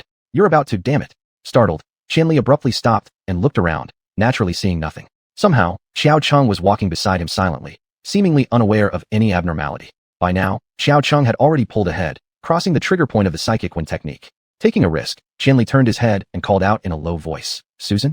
No response. After a brief pause, Qianli hesitated before turning around resolutely. Under that fiercely blue sky, the towering dark figure approached soundlessly. He hovered in midair as menacing as the last time Qianli saw him, his tattered robes fluttering despite no wind. But Qianli gazed into his eyes. Was it his imagination? Were those not his eyes? At that moment, on his elongated metallic face, 2 red crosses were aligned vertically, and, even under broad daylight, they clearly shimmered. Space curved with joy alongside his elation, as though the entire world danced to his tune. In that instant, the crosses on his face slowly began to rotate. Qianli. Up ahead, Xiao Cheng finally realized Qianli's anomaly. His footsteps stopped, and the next moment he was about to turn around. Don't look back. Qianli roared thunderously. He took several steps back, spun around, and began running as fast as he could, dragging Xiao Cheng's arm with him. Xiao Cheng stumbled along unsteadily. Fear must have momentarily swept away all other thoughts, as the psychic wind technique did not trigger. But it wasn't enough anymore. He didn't dare stop, he didn't dare look back, and he absolutely wouldn't let Xiao Cheng turn around. Why? What happened? What's happening? What's going on? Holy crap, you're going to run me to death. Xiao Cheng was struggling to form sentences behind him. Hey, stop already. Hey, Qianli. Xiao Cheng screamed his name with all his might, and Qianli finally stopped in front of a broad road. He recognized this road. He had run nearly the distance of 2 bus stops. It was the morning rush hour for pedestrian traffic, and behind them, people hurried past in a brisk pace. Qianli ran until he was almost breathless, leaning over and supporting himself on his knees to catch his breath for a moment before starting to cough uncontrollably. A strange sound came from his throat as he covered his mouth with his hand. The sunlight shining on the back of his neck illuminated the fine specks of blood foam in his palm. What's wrong with you? Why are you running? Xiao Cheng panted weakly, approaching closer, and immediately Qianli pulled his hand away. Are you seeing ghosts in broad daylight? You shouldn't have come. Qianli stood up forcefully, suppressing his anger as he turned around to face Xiao Cheng. I told you. You. Xiao Cheng was stunned by his appearance. Qianli felt his heart stop for a second as he quickly touched under his eyes. Xiao Cheng pointed at his face and shouted, No, your lips. Your lips. Annoyed, Qianli wiped the blood from the corner of his mouth and said, Xiao Cheng, go home. But Xiao Cheng's shock seemed to surpass the extent of seeing someone cough up blood. His face went pale, panic flooding his tone. What's wrong with you? Are you really sick? Would I lie to you? Qianli said, glancing beyond him towards where they had come. There were too many pedestrians, and the sun was glaring. That dark figure had disappeared, and Susan's voice didn't return. His mind was chaotic, wondering if the worst outcome would be dying right there within a few seconds. If he died here now, would the cross and things below it remain? Would his corpse continue to pose the same danger? When he looked again, tears already filled Xiao Cheng's eyes. What is it? Qianli was alarmed. Xiao Cheng hadn't cried since they'd known each other for nearly 12 years. Qianli couldn't remember Xiao Cheng crying once. Their relationship was good, but even if their relationship was excellent, Xiao Cheng wouldn't cry just because he saw someone bleed, let alone anyone else bleeding. Something serious must have happened. After wiping the corner of his mouth again, Qianli's gaze fell on the bag Xiao Cheng carried. The bag was small, unable to hold books, yet it was stuffed full. Are you not going to class? Qianli asked. Xiao Cheng turned his head, walking ahead while occasionally looking up and blinking. Qianli walked silently by his side. A few minutes later, when Xiao Cheng's eyes dried, he finally calmed down and said quietly, Did you see a doctor about your illness? Don't delay it. I'm fine. Qianli replied, scrutinizing Xiao Cheng. Where are you going today? To the hospital. Xiao Cheng sniffed, calm and resolute. Illness can't be delayed. You know, if it lingers, it will turn into something major. Who's ill? Despite already knowing the answer, Qianli couldn't bring himself to say it outright. Xiao Cheng stopped again, tilting his head back to look at the sky. My mom. Xiao Cheng whispered softly, his voice peculiar, as if someone had punched him in the throat. She has signet ring cell gastric cancer. Staring blankly at him, Qianli remained silent for a while. It's been almost 2 months now. Xiao Cheng stayed rooted to the spot, gazing upward with a raspy voice. It progressed as soon as it was detected. It has metastasized to her pancreas. 2 months ago, during the start of summer vacation, that was when Xiao Cheng used to often say how busy he was. Why didn't you tell me earlier? Qianli asked softly. Telling anyone wouldn't have helped. Xiao Cheng no longer raised his head. When he turned to look at Qianli, it was as though he had ripped off a mask. Today, beneath his laughter and shouts, lay those hollow and indifferent eyes. I'm about to go take care of her in the hospital. She's only on nutritional fluids now, just trying to keep her comfortable. Why? A young boy cycled past Xiao Cheng on the sidewalk from behind him, riding one-handed and swerving fast. The wind blew through Xiao Cheng's hair, yet his face remained frozen, expressionless. We're poor, Xiao Cheng said sorrowfully, walking slowly along the street. The first chemotherapy costs 6 or 7,000 yuan, and it gets more expensive each time. The doctor said the last one would cost around 10 or 20,000. We've also entered the intensive care unit, where lying there for a single day costs 16,000 yuan. Now chemotherapy isn't effective either. We can't even afford a patinib, which raises blood pressure every time we give it to her. Qianli, my mom sure doesn't have an easy fate. Borrow from me. Qianli whispered. Your family probably can't afford it either. Xiao Cheng coldly chuckled. We've saved a bit, but then came the illness. It's truly cursed. Fear comes what may. Forget it. He waved his hand. I just wanted to see what's wrong with you. With your great studies, don't just drop out like that. If you're sick, get treated immediately. Don't wait for symptoms. And don't let both son and mother fall ill simultaneously, alright? He clearly tried to make a joke, but as he lifted his eyes to look at Qianli, his face showed unrestrained fear. That day, I just saw my mom spitting blood into the sink. No warning signs. The floor, the pipes, all covered in blood. Qianli looked at him, not knowing what to do. At this moment, he absolutely should not leave Xiao Cheng behind. But how could he explain to Xiao Cheng that he himself was the greatest danger? Behind them, he shivered. Where are you going later? The hospital? Yes. How about we find a place first, and I stay with you for a while? Qianli said, go to Honglian. Honglian was a moderately sized shopping center near the east gate of the school, next to a row of small shops that kept changing their names and contents. When Qianli and Xiao Cheng were too lazy to move, they would sit by Honglian for an entire afternoon. They knew that place better than the school. However, Xiao Cheng gave a twitching smile and said, you don't know what happened at the east gate, right? What? The little cat in the coffee shop died. Remember? It even slept on me once. Xiao Cheng hesitated for a moment and then said, it smells terrible over there now. No one goes there. All the small shops have been closed these few days, and Honglian is almost empty. How come? Qianli exclaimed, aware of why the cat had died. It mustn't have been more than 2 days since it passed away. A body wouldn't rot to that extent, would it? It's not that. Xiao Cheng said. There's definitely something suspicious about how that cat died. They said it turned into, who knows what it became, this big pile, about half as tall as a person. Only the tail was still intact. If it weren't for the scar on its tail, the owner wouldn't have recognized it as his cat. Qianli stared blankly at him, unable to say anything. Really, it was found right in front of the coffee shop. Xiao Cheng added. The fire department came too, because at first no one knew what it was. No, stop, I get it. What's wrong with you? Nothing. Qianli said. Xiao Cheng, I know why that happened. That's exactly the reason why I shouldn't stay here. But just then, the silent roar of the blind soul echoed in his ears again. The dark figure reappeared, this time behind Xiao Cheng. The two red crosses continued spinning on the face, gleaming with metallic luster just like before, making the world revolve around it. The shadow gently raised a finger, putting it in front of its face, silently signaling to Qianli. Shu, be silent. Chapter 25, The Vitality of Death, 5. Qianli stood stiffly in place. Yes, he understood. Even with the subtle hints, he was still trying to make them understand the silence clause. He had already been warned once, during his call with the homeroom teacher. But was this the bishop's intention? Could it be, if he truly wanted them to die? What could he do? What more could he do? How was he supposed to protect them? Qianli looked again toward that direction. The figure had vanished without a trace. He swallowed the words painfully as he looked at Xiao Cheng. Xiao Cheng, let me go with you to visit your aunt. Xiao Cheng pursed his lips and gave him a heavy pat on the shoulder. Under the bright daylight, they began weaving through crowds of people. The faces of the pedestrians blurred, merging with the path they came from until both disappeared behind them. A taxi pulled up beside them, and Qianli nervously scrutinized the driver's face. Expressionless, the driver's neck bent forward under the weight of worldly pressure. They entered the hospital ward, boarded an elevator, and walked down a long corridor. It was extremely quiet in the corridor except for faint cries coming from one room somewhere. Two children were gleefully chasing each other in the hallway. Shockingly, an old yellow talisman paper clung to a worn-out doorframe at the start of the corridor. They sprinted 30 kilometers down this road, death ahead of them, death trailing behind. The woman lying in bed appeared frail, her cheeks deeply sunken, eyes open but gazing quietly at the ceiling. Hanging by her head was a milky white liquid, which hardly dripped down. Mom, Qianli said he'd like to come and see you. The woman did not stir, and for a moment, Qianli failed to recognize her. She no longer resembled the person he remembered. In fact, he had seen her just after the end of last semester. At that time, though her face wasn't as round as it was 10 years ago, she looked contented and joyful. She raised her hand gently, patting his nape like he was her son's newfound friend when he started elementary school. Qianli didn't want to admit it, but fear overwhelmed him. He had already realized that death was never instantaneous. It carried a grand prelude filled with torment and despair. Yet, fear couldn't match sorrow. This was a woman he had known for over a decade, someone he'd known for as long as he'd known Xiao Cheng. He followed Xiao Cheng to her bedside, softly calling out, "Aunt." She turned her head upon hearing his voice and flashed a smile. My goodness, what kind of smile was that? That wasn't something a normal person would show. Not even sickness excused her. Where had he seen such a grin before? Qianli, you've come. She continued smoothly, twisting her neck further. Now, her neck twisted 90 degrees directly towards him. Qianli's heart raced uncontrollably. It's me. Aunt never expected to see you here. Aunt doesn't want to die yet. The last sentence was whispered so lightly, almost indiscernible. Qianli felt an eerie sense of unease, a mixture of grief and fear. Behind him, Xiao Cheng stood silently organizing items on the bedside table, seemingly unaware. The whispering voice grew closer to his ear. Don't you not want to die too? Reality became clear for the first time. He caught a whiff of rotten human food mixed with alcohol and flower bouquets. The woman's face stopped before him, cold and indifferent. Qianli took a step backward. At the same moment, the woman, Xiao Cheng's mother, abruptly stretched out her four-connected hand from the bed, reaching for his neck.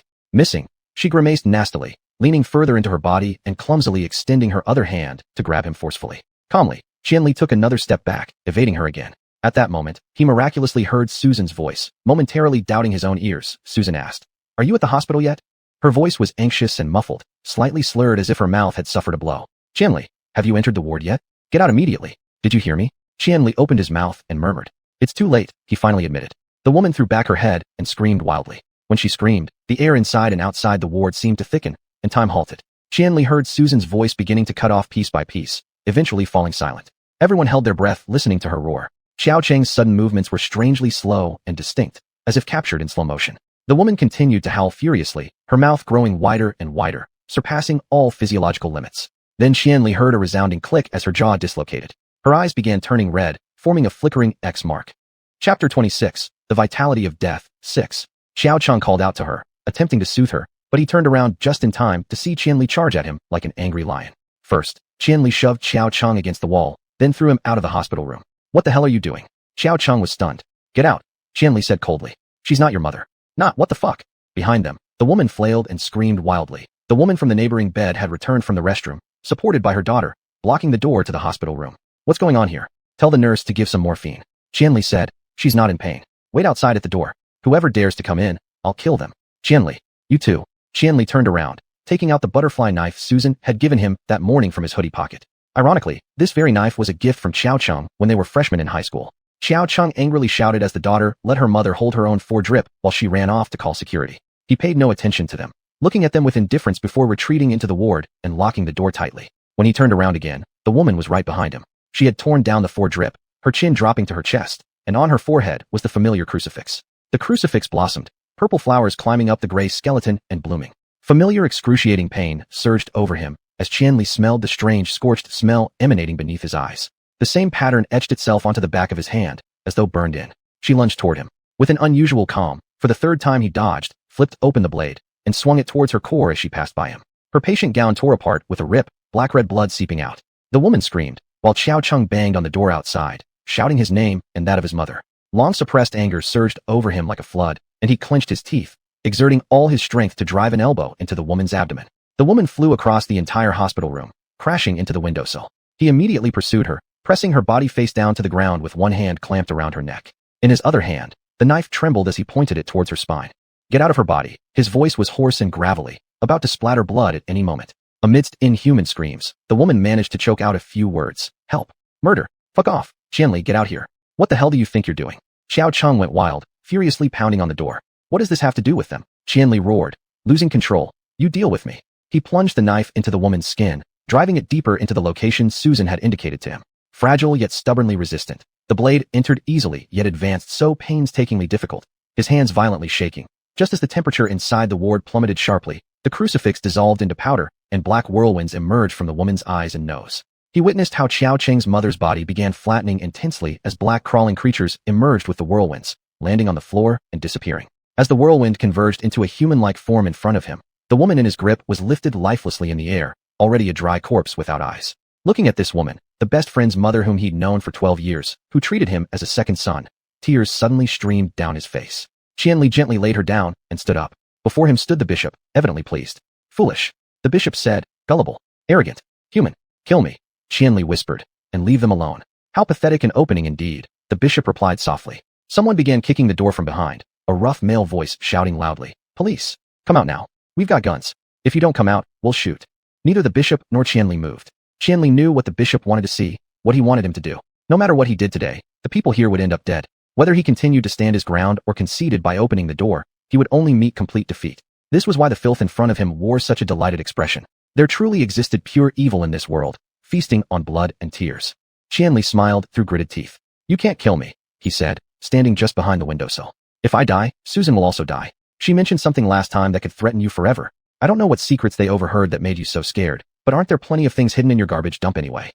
The bishop remained silent, and Qianli noticed white frost forming on the guardrails of the hospital bed. People outside began kicking the door. A beast with claws stirred in his stomach, and he felt rage, disdain, deep sorrow, yet maintained extraordinary composure.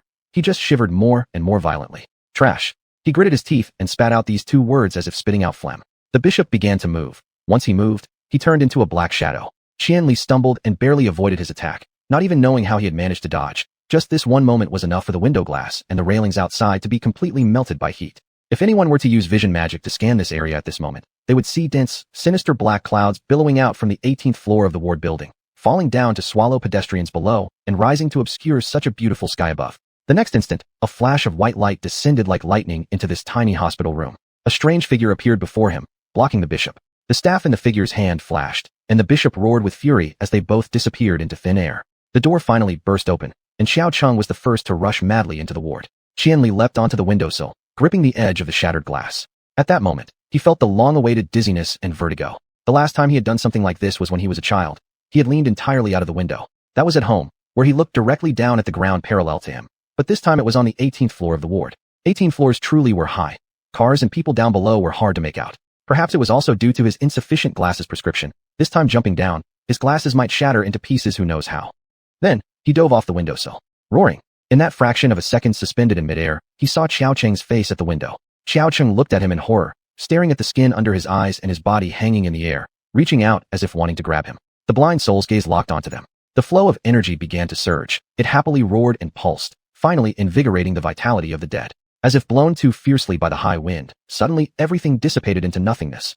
All the strength in his body, the calmness he felt when he pushed Xiao Cheng out the door, the sudden pain when he pulled out the knife, the fleeting sorrow, hesitation, helplessness he felt when they were shouting and knocking on the door outside. Then his resolution to abandon all weakness, his burning anger while denouncing the bishop, and even his courage falling 18 stories, all gone, blown away. Like smoke, he stared blankly at the sky, letting the airflow manipulate him like a puppet, falling brokenly into the earth. Take me with you. It'll be better for everyone. What a great day it is today. The sunshine was so clear and transparent, absolving this lowly, dust-like sinner. Class was over, and the classroom became noisy like a vegetable market. Jiaer stood up as usual and came to Qian Ying's seat immediately. Qian Ying had quietly pressed the power button of her phone and waited for Jiaer to come closer. "Help me check the camera," Qian Ying said in a low voice. "It's fine," Jiaer consoled her. "The camera has only been turned on once this semester." Qian Ying's very unpleasant desk mate, the boy with overly prominent apple cheeks, frowned and said sternly, "You shouldn't have brought your phone to school in the first place." "My parents didn't say no, what do you know about it?" Qian Ying snapped back quickly. Jiaer straightened up and glanced at the boy apologetically, adding, "Ying bringing a phone is useful. Sometimes her brother contacts her." The boy replied, "Which brother needs so much contact with his sister?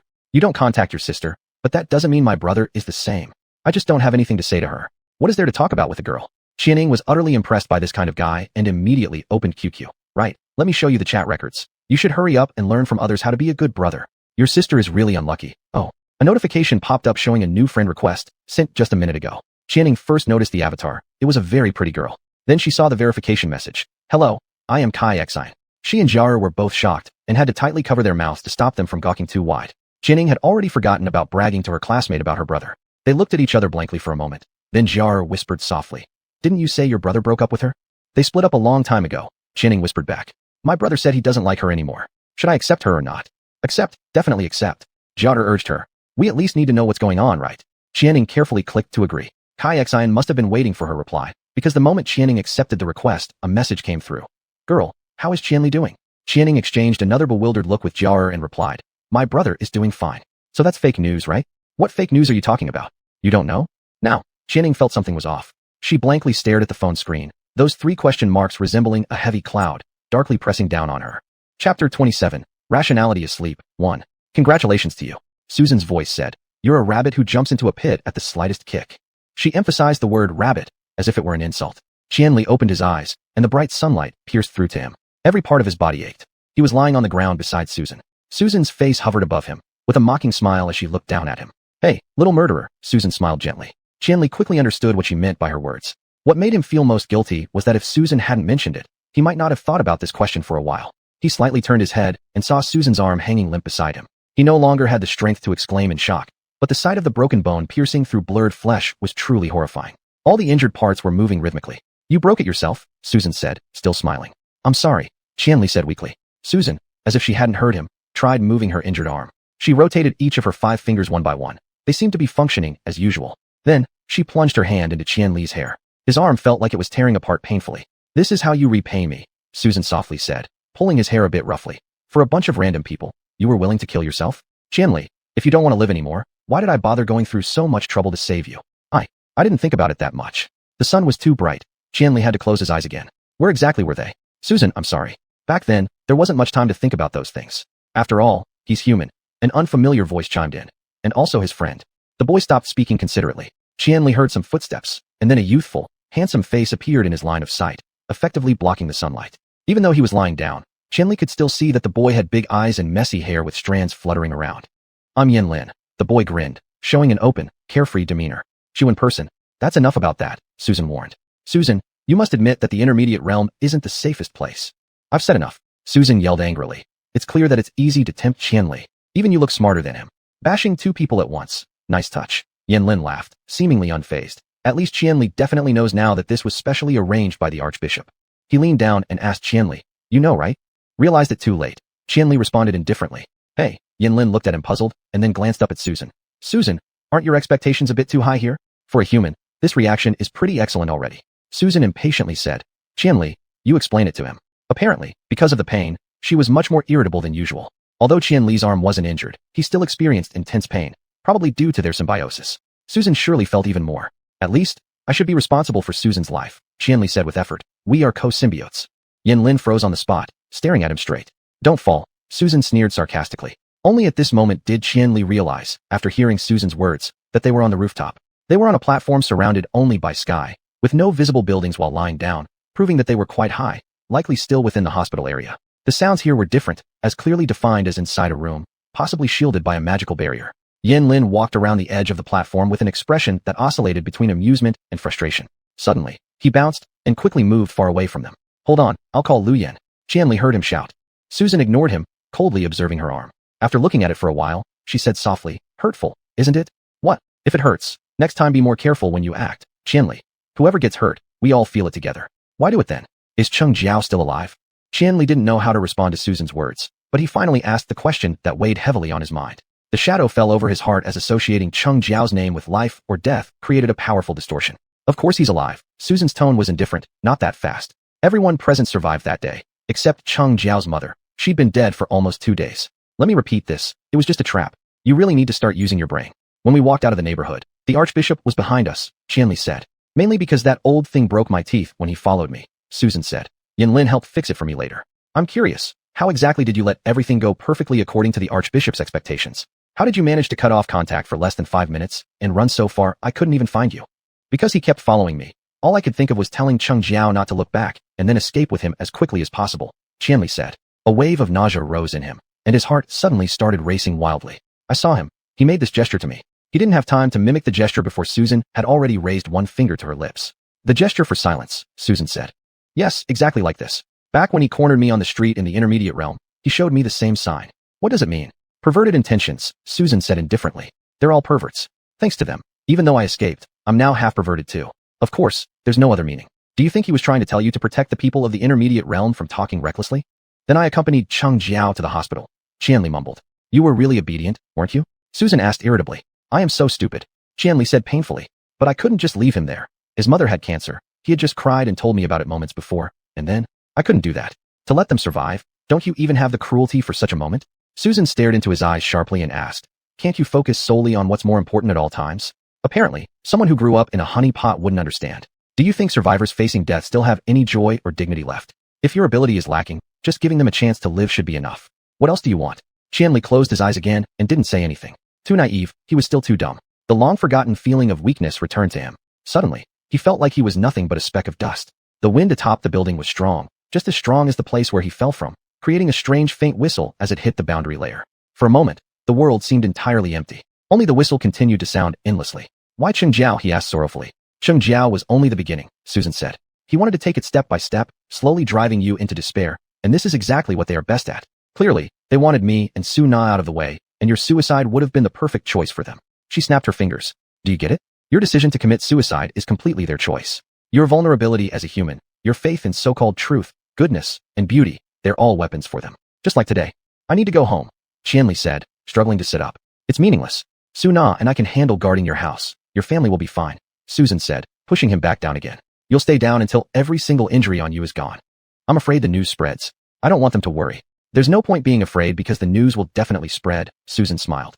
You falling off the hospital rooftop right in front of everyone. You really think no one knows about it yet? They've already put up caution tape. Want to see? Or maybe we could lower the boundary field so you can hear the noise below. Qianli stared at her in shock. As if for the first time in a very long while, he suddenly realized he was still in human society, where his actions would cause external ripple effects one after another. He struggled a few more times and finally managed to sit up, asking Susan desperately, Where's Cheng Jiao? Where is Cheng Jiao now? He's been taken away by the police, Susan replied coldly. I thought you'd have predicted something like this would happen by now. Chapter 28 Rationality Sleeps 2. She turned her head and walked a few steps before her figure faded into the air. Qianli silently stared at the place where she disappeared for a while, then fell back straight. The faint human voices that had been echoing ceased. Not far away, Yanlin hung up his phone. Qianli heard the sound of his shoes lightly scuffing against the ground as he jogged over. Where did Susan go? Yanlin asked in a hurry. She'll come back, Qianli said dazedly. This tone was obviously off, so Yanlin looked at him carefully. What's wrong? What happened? Qianli muttered. I've done something wrong. Qianli, this isn't your fault, Yanlin sighed earnestly. Truly, it's not your fault. No human can take the initiative in the Silence Covenant. Even realizing what's happening is rare, very rare. You've done great already. So what? Qianli asked softly. That's important. Don't blame yourself for this. It makes no sense. Yanlin said urgently. You've done well enough. If I've done so well, then what? Qianli said despairingly. I wanted them to live. If they could survive, how terrible my performance doesn't matter. But now no matter how good I do, Jiao Cheng will still die, won't he? How will he die? Yanlin, is there any way I can help him avoid suffering? I sigh. I only know that this task is carried out by blind souls. The blind souls are the enforcers of the silence decree. Yanlin scratched his head with difficulty. Do you know about blind souls? Because they lack emotions, never get tired, and have no autonomous thought. They're like machines. This has always been their job. In this covenant, the one responsible is the blind soul who once followed Susan. It's behind me, Qianli said. Yes. Blind souls lack emotions. Do they torture their victims? You shouldn't speculate about things related to Ku when using normal logic. Yanlin's expression became strange. But yes, probably not. But when Qianli saw his expression, he knew it wasn't that simple. He understood how this all worked. One can't judge things from Ku Wen's perspective. If killing should be done quickly and decisively, Why would they study the Silence Covenant? The sunlight grew more blinding. Every pain on his body began to feel like fire jumping everywhere. He lay back down and closed his eyes. Why did you look for me? He asked softly to Yanlin. I don't know either. It was the Xuanhuan temple that sent me. Yanlin spoke frankly. Since you're here, please watch my family for me. Qianli said with a faint smile. Help protect them if you can. Then maybe I can survive long enough until you need me. I will. Yanlin sat down beside him. I definitely will. Now sleep a bit. Qianli didn't respond anymore. In just a few seconds, it seemed like he had fallen asleep. The intense midday sun shone directly on his face, yet he neither frowned nor dodged. His eyelashes cast shadows on his face, covering a certain black dot below his left eye corner. Yanlin thought it was probably a small fly and waved his hand, but the black that didn't move. He leaned closer to examine near Qianli's head.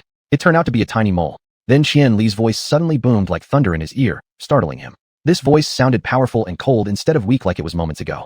You know it's going to fail. Yanlin almost jumped in shock, but kept himself composed as he moved back. What are you talking about? I will fail. Qianli will fail. Qianli's voice said coldly. Silence covenants leave no survivors. Eroding will destroy him. You know this. Yanlin gazed at him. These words were truly strange. He realized why. You're not Qianli? Yanlin asked softly. Who are you? No. That voice also softened. Don't let me wake up. Where do you come from? Does Qianli have no history of personality split disease? Why are you here? I'm in pain. Who are you? Yanlin repeated, silently summoning the holy assignment staff. Qianli's eyes were still closed, unaware of Yanlin's action. Please answer. If I want to protect you both, I must understand everything. The voice laughed softly. It was a kind of laughter seldom seen from Qianli, filled with pity and arrogance. Yanlin, who are you? After laughing, Qianli's voice continued icily. What drives you to come here, to seek out this useless thing? Listen, I don't want to use Mingwen magic on you, or Qianli. What's stopping you? Do you think I can sort with darkness? That voice grew hoarse. This place is a cage. I don't belong to anyone. This place is a cage. Use your Mingwen magic, Yanlin. Find out who I am. You can do that. Yanlin sighed. I'd use it on myself first. I don't want to cause any potential damage to either you or Qianli. In truth, he had little hope of uncovering the source of this voice. He wasn't a certified psychotherapist and could hardly imagine another explanation beyond a split personality. Nevertheless, he had to figure out a way to extract information from this mysterious voice, analyzing the situation as thoroughly as possible, because he was now in charge of the mission.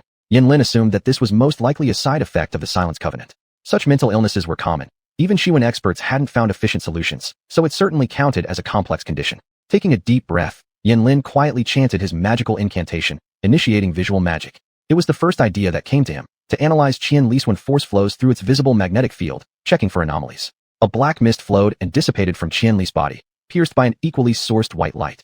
The thick black mist contrasted with the glaring white light, revealing the immense power of the wind force which left Yanlin astounded. Yet, at first glance, there appeared to be no problem except that the sky darkened abruptly. Why would this happen? The sunlight was still fierce, yet long. Ominous shadows were cast over both Yanlin and Qianli. Yanlin stared at the shadow and suddenly understood the reason. He was even baffled why he hadn't realized earlier. Blind souls were part of one energy too. They would also only appear visually when under visualization magic. This must be the blind soul. But how could its shadow be so large? Blind souls rarely exceed the size of their host. This one shouldn't be so enormous, right? Summoning courage, Yanlin looked up, meeting two empty and flat eye sockets. Those two eye sockets were at least as large as bowls. Yanlin and Susan had erected a 2-meter high mutual soundproof and invisibility barrier on the rooftop, believing it sufficient for anything that might happen. Now, Yanlin regretted not raising the barrier to 4 meters. The blind soul exceeded the height range of the barrier. Its head hung down mindlessly, facing Yanlin directly. The eye sockets were at least bowl-sized, perhaps like small plates, transparent and brownish like semi-solid fatty substances. Through the blind soul's eyes, the sky appeared blood-red, a phenomenon Yanlin knew defied normal color laws. But he couldn't look away now. He felt paralyzed all over. The blind soul wasn't smooth but riddled with irregular pits and countless tiny openings. Even closer inspection of the eye sockets revealed a tightly arranged network of grayish threads. It seemed entirely to have grown into something completely collapsed, with its head barely connected to its neck. It hovered there, draped in what looked like tattered rags. But those weren't rags. Yanlin remembered his basic training in Dark Wind Force. It was the blind soul's tentacles. Well, who could have guessed this thing originated from birth for Ku people, tasked to stabilize their wind energy? How has this species even survived until today? All right. Yanlin waved his holy assignment staff to cancel the visual spell. I'll research it later. I live every day in fear, Qianli's voice said. We are too close to evil. I will protect them, Yanlin reassured again. I will do my best to protect them. You just focus on surviving. Yanlin, a cold voice spoke. Resisting the Silence Covenant is useless. I wish to share with you a final, permanent way to end this tragedy. Both fell silent. Qianli's voice awaited response while Yanlin kept vigilance toward those closed eyes. I won't kill you or Qianli. Frankly, it's the same anyway. You don't have to. All you need to do is destroy his core. What? Qianli's voice repeated calmly. Destroy his core. Do you know what destroying the Yuan force means? He won't die? For those outside the rules, we shouldn't consider much. You're human, or at least you're still in a human body, so I don't think you understand what Yuan force really means, and I wouldn't do such a thing. Yin Lin firmly said, it's absolutely impossible. Rather, I'm curious why you hate Qianli so much since you're still sharing the same body. If I could save you, I am Qianli. I don't need salvation. The day the fire consumes me, I shall naturally be freed, Qianli stated. Just then, Yin Lin noticed Qian Li's body violently trembling. The tremors were so severe, almost like convulsions, making Yin Lin hesitate about what to do. He moved closer, and Qianli strained, whispering, "Don't let me wake up." After saying this, Qianli furrowed his brow and began to avoid the sunlight shining on his face. He was still trembling, and large tears started to slide from the corners of his eyes. He tightly clutched the blanket beneath him. After a few minutes, he finally stopped trembling and crying. His hands slowly relaxed, his furrowed brows eased, and he fell into a peaceful sleep. Chapter 29, Rationality Asleep, 3. Dad, I don't want to watch the noon news with you today, Jar solemnly declared as she sat down at the dinner table. Even if I were to watch it today, I wouldn't be able to concentrate because my mind is in turmoil. Why? Something happened at Qianying's house. I'm waiting for her news. Qianying? Is she your good friend? Jiao'er's father asked with concern. What happened to her? Her brother seems to have fallen from a building. Jiao'er said. Everyone is talking about this incident. If her brother jumped off a building, why should that stop you from eating? Jiao'er's mother interjected. Eat. Mom, not only can I not focus on TV right now, I also have no appetite. Jiao'er frowned. Qianying ran home, crying before finishing class today. I am very worried. That child is Jiao'er's good friend, her father remarked. So what if she's a good friend? Her mother frowned too. Her friend's problems shouldn't affect your schedule. You need to eat something even if you don't feel like it. If you can't watch the news, just sit in front of the TV, you'll still catch some of it. Frankly, I think Jiao'er shouldn't be friends with that girl. She doesn't seem trustworthy and always tells lies. Jiao'er angrily shoved food into her mouth. Qianying is honest and would never lie. Not even an honest kid could resist being corrupted by those kinds of parents. Her mother retorted. She claims her mom is the director of cardiology at the second hospital, but when I casually checked, there's no one named Yu Li there. She added another large serving of meat to Jiao's bowl. Lying about such things at such a young age. It shows how vain her parents have made her. Maybe she switched hospitals. Jiao'er protested. And besides, when Qianying told me these things, it wasn't so you could snoop around. If someone were really capable enough to work in cardiology at the second hospital, why would they switch? That's called degrading oneself, understand? Her mother rolled her eyes. Also, your friend mentioned her dad works in a construction material company? Well, I happen to know someone who works in that industry. This is so annoying. Mom, you're incredibly irritating. Jiao'er angrily slammed her chopsticks down. What Qianying's family is like has nothing to do with us anyway. We didn't ask for your investigation. And she has no reason to deceive me. Maybe she just got confused. Fine, maybe she got confused. Now hurry up and eat. I plan to invite Qianying over to our place again later, and you are not allowed to go around asking questions about her parents anymore. Jiao'er shouted. I believe in my friend. An awkward silence settled over the dining table. Jiao'er's mother shook her head dismissively, clearly paying no attention to what Jiao'er had said, while her father silently ate his meal. Still upset, Jiao'er absently scratched at the floral patterns on her chopsticks. Just then, the home phone rang. I'll get it. Jiao'er nimbly slid off her stool. She rushed into the living room to answer the call, instinctively knowing it was from Qianying. Sure enough, as soon as she picked up, Qianying's trembling voice came through. Jiao'er. What's going on? Jiao'er stood tall and tried her best to sound calm. Jiao'er, listen to me. Right now, I'm alone at home. They haven't come back yet. Qianying whispered quietly. Just now, I fell on my way home, and my phone flew out and was picked up by an older sister. While I couldn't get up due to the pain, she squatted down next to me and asked, Is Qianli your brother? What do you know about this? Qianying sounded exhausted, pausing to take deep breaths after every few sentences. I asked her if my brother had met with some kind of accident. The sister firmly replied that he hadn't, saying it was all rumors. But when I started to say that everyone was already talking about it and showing blurry pictures, she interrupted and insisted again. It's a rumor. Your brother is fine and well. It was as though she already knew what I was going to say. Then she also told me that she spent the entire morning together with my brother. Jiao'er thought for a moment. Isn't that good? But something is strange, Jiao'er. This sister, she's terrifying. Qianying shuddered. When she got close to me, I felt the temperature drop. Her eyes, she looked at me as if I were just a dog. She might be some sort of oddball. Jiao'er uncertainly replied. Like those lonely people who have no friends. Their energy makes them seem strange, so you thought the temperature dropped. Also, before she left, she warned me not to stay inside the house and told me to go back to school instead. Qianying hesitated. She said it's okay to return in the evening, but not now. But I ignored her because I'm so tired. I wanted to rest here for a while. Jiao'er, I think it won't be a problem, right? No, absolutely not. Jiao'er blurted out. Her shout was so loud that in the kitchen, her parents stopped eating and listened intently to the noise from the living room. She didn't know why she reacted so intensely. Her immediate opposition had not passed through her brain at all. But before Qianying could say anything, Jiao'er started shouting again, even surprising herself. Qianying, just listen to her. If she told you not to go home, then don't go home. But, Qianying stammered, clearly startled by Jiao'er's sudden outburst. I've only been inside for a few minutes. Jiao'er roared furiously at her. Not even a few minutes is okay. You must leave now. But Qianying said nothing. Jiao'er felt deeply worried, as if her body were more concerned than her mind. Every drop of blood in her veins turned ice cold. Qianning? Qianning, can you hear me? After what seemed like a few seconds stretched across centuries, Qianning suddenly responded. Jar. Her voice was lowered, trembling with fear and urgency. Jar, there's someone in my house. It's not Mom or Dad. I heard footsteps. Get out quickly. Don't look back. Leave the house now and go back to school. I'm heading downstairs. Absolutely do not look back. Did you hear me? I heard you. What's wrong with you, Jar? Don't scare me.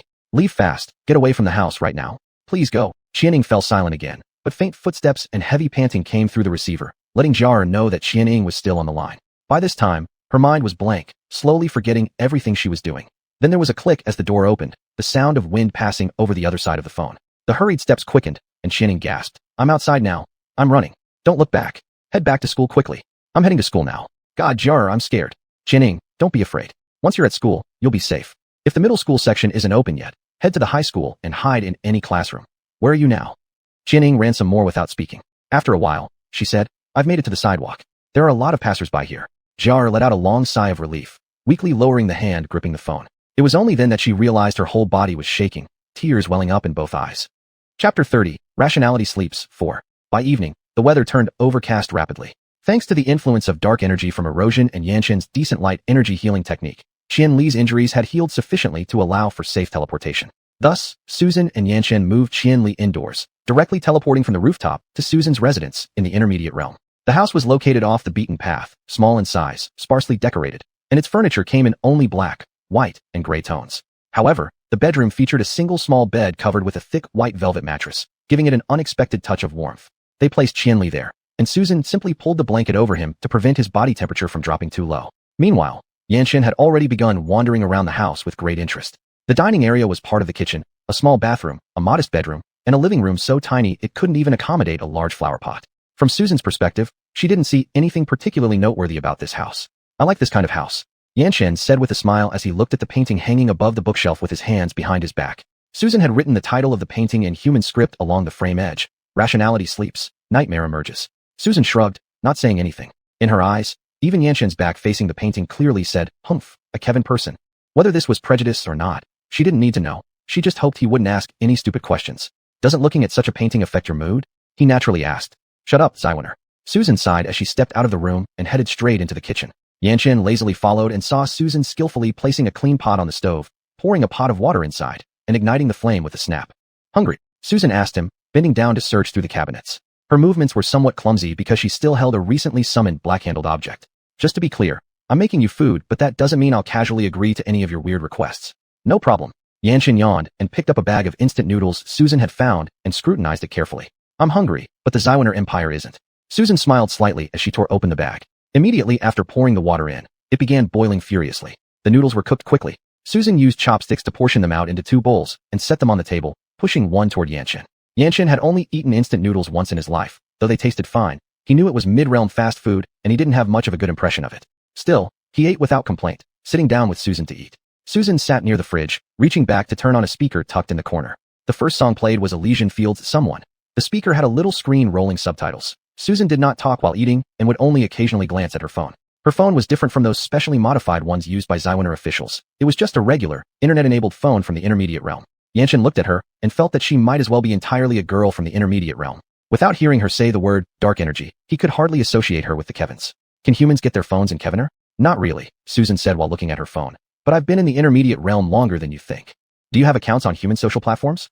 Yanqin casually asked, picking up a strand of noodles with his chopsticks. A few, Susan replied. It's fun to watch how they act and speak. So, have you made friends? Susan shook her head and said, that would be pointless. Conditions aren't as convenient for me as they are for you. It's not so convenient for me either, Yanqin laughed. As a public servant, working hard all the time, few days of vacation to come to the intermediate realm, and the Xuanhuan Empire doesn't even have the internet. Why don't you replicate something so entertaining? Susan teased. Or are you guys too busy uniting around the Fabula royal family? Not exactly, sister.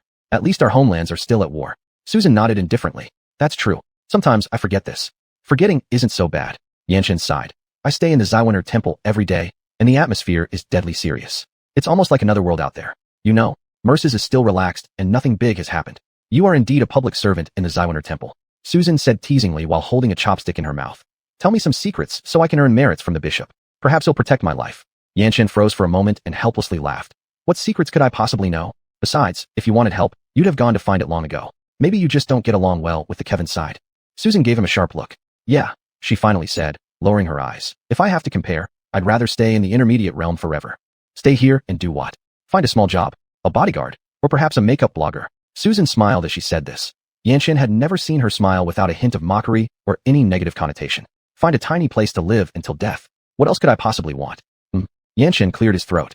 Being a makeup blogger might be hard, but if you came to Xuanhuan, all other conditions would be. Yeah, Susan said nonchalantly. Xuanhuan does prioritize personal safety more. That's right. Yanchen was overjoyed. But Susan clearly cut him off, lifting her chopsticks and pointing them at Yanchen. The temporary ease and warmth on her face vanished completely. I'm not going there. If I ever need to send Qianli out of necessity, I'll make sure you don't use him for human experiments, research on energy concoctions, or directly torture him to death. Did you catch the reference to your Fabula dynasty's second period? The royal one. I get it. We despise that guy too. Yanchen frowned. Susan, I understand your concerns, but going to Xuanhuan is an entirely beneficial choice with no drawbacks for you. Yanchen, you might misunderstand what no drawback means. Susan said calmly. You can sit here enjoying this meal because my friend and I spent half our lives setting up the protective barrier around this place. Every day I live here, I have to get up every 3 hours to reset the barrier, even during sleep. But this can't stop the 7th bishop. It only alarms me when he approaches. I am not the bishop's darling. He hates me, got it? Don't ask why. Seeing Yanchen open his mouth, she quickly shut him down. He will always find me, wherever I am, even if I'm in Xuanhuan. In such a case, siding with you would only end up with me being cooked in his thick soup pot. You've never seen the fate of a sinner under Kevin control, have you? Yanchen shook his head. Then don't say such things carelessly. Susan said. Of course you wouldn't know, but I still hope you show enough respect for the dangers I face. But how can you and Qianli keep going like this in the intermediate realm? So after confirming everything is safe, I might consider giving Qianli to you. Susan finished eating the last few bites of noodles and spoke softly. That should be enough for you, since he's who you're looking for. Besides, keeping him makes me far too dangerous. She stood up and went to wash the dishes. Yanchen watched her carefully. Her movements were as practiced as when she cooked the noodles, though strangely, she didn't use the black-handled object. I believe you know this isn't a final solution. Yanchen said in the end. You can't fool the bishop either. He'll know you handed Qianli over to Xuanhuan. If symbiosis cannot be resolved, and with such a great distance between you two, the situation becomes even less controllable. But Susan didn't answer, seemingly unfazed. The kitchen grew so dark that nothing was visible. Yanchen stood up and turned on the light. Sparse raindrops hit the glass outside the window sporadically, cold winds seeping through the cracks. Although Susan had withdrawn the icy aura from her body, the room was still cold. What symptoms would result from the erosion process? Yanchen switched topics. Pain. Susan shoved the plate back into the cabinet, wrinkling her nose. Severe pain. He'll gradually become less and less human, both physically and mentally transforming. In other words, mental illnesses may result? That, I'm unsure about, Susan said, though her expression hinted contemplation. If the pain causes mental derangement, then maybe it's unpredictable. Yanchen nodded silently, getting up to wash his own bowl. Susan watched him fumble for a while and said, I'll go inside to check on Qianli. As soon as she left the kitchen, she heard the ringing of a phone coming from inside. She hurried over and found that today Qianli's phone had fallen into the flower bed, its screen now shattered like a spider web, yet somehow still miraculously working.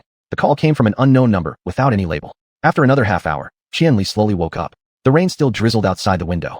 Susan stood beside the narrow single bed, facing away from him and moving her injured arm. Even without glasses, Qianli could see large patches of pink covering her arm, the signs of fresh flesh regenerating. Is there really no way anymore? His voice sounded hoarse. Susan shook her head. Chao-Ching wants to see you. Qianli stared blankly at Susan's silhouette. The faint light from outside illuminated her, as if she were a deep blue statue. Chao-Ching knows you're not dead. How did he find out? Don't you want him to know you're alive? Susan countered. Everyone's been saying that Chao-Ching was the one who pushed you down. You can at least make him feel a little less guilty, right? But I can't get close to him. Qianli, Susan said indifferently, turning around. I'm not good at analyzing human emotions, but there are 2 things I think you need to know. First, anything you do now makes no difference. I know. Second, Susan sighed. Today is your last chance to see him. I won't let you out of the house again after this, and he doesn't have much time either. Qianli lowered his eyes and felt for his glasses. No. Fine, Susan said, taking Qianli's phone and starting to dial. The call seemed to connect quickly, and Susan began speaking politely. Qianli deliberately didn't listen, hurrying to put on his glasses and climb out of bed. But as soon as he had fastened the undone buttons on his shirt, Susan thrust the phone into his hands. Chao-Ching wants to talk to you, Susan said softly. Qianli hesitated for a moment, then raised the phone to his ear.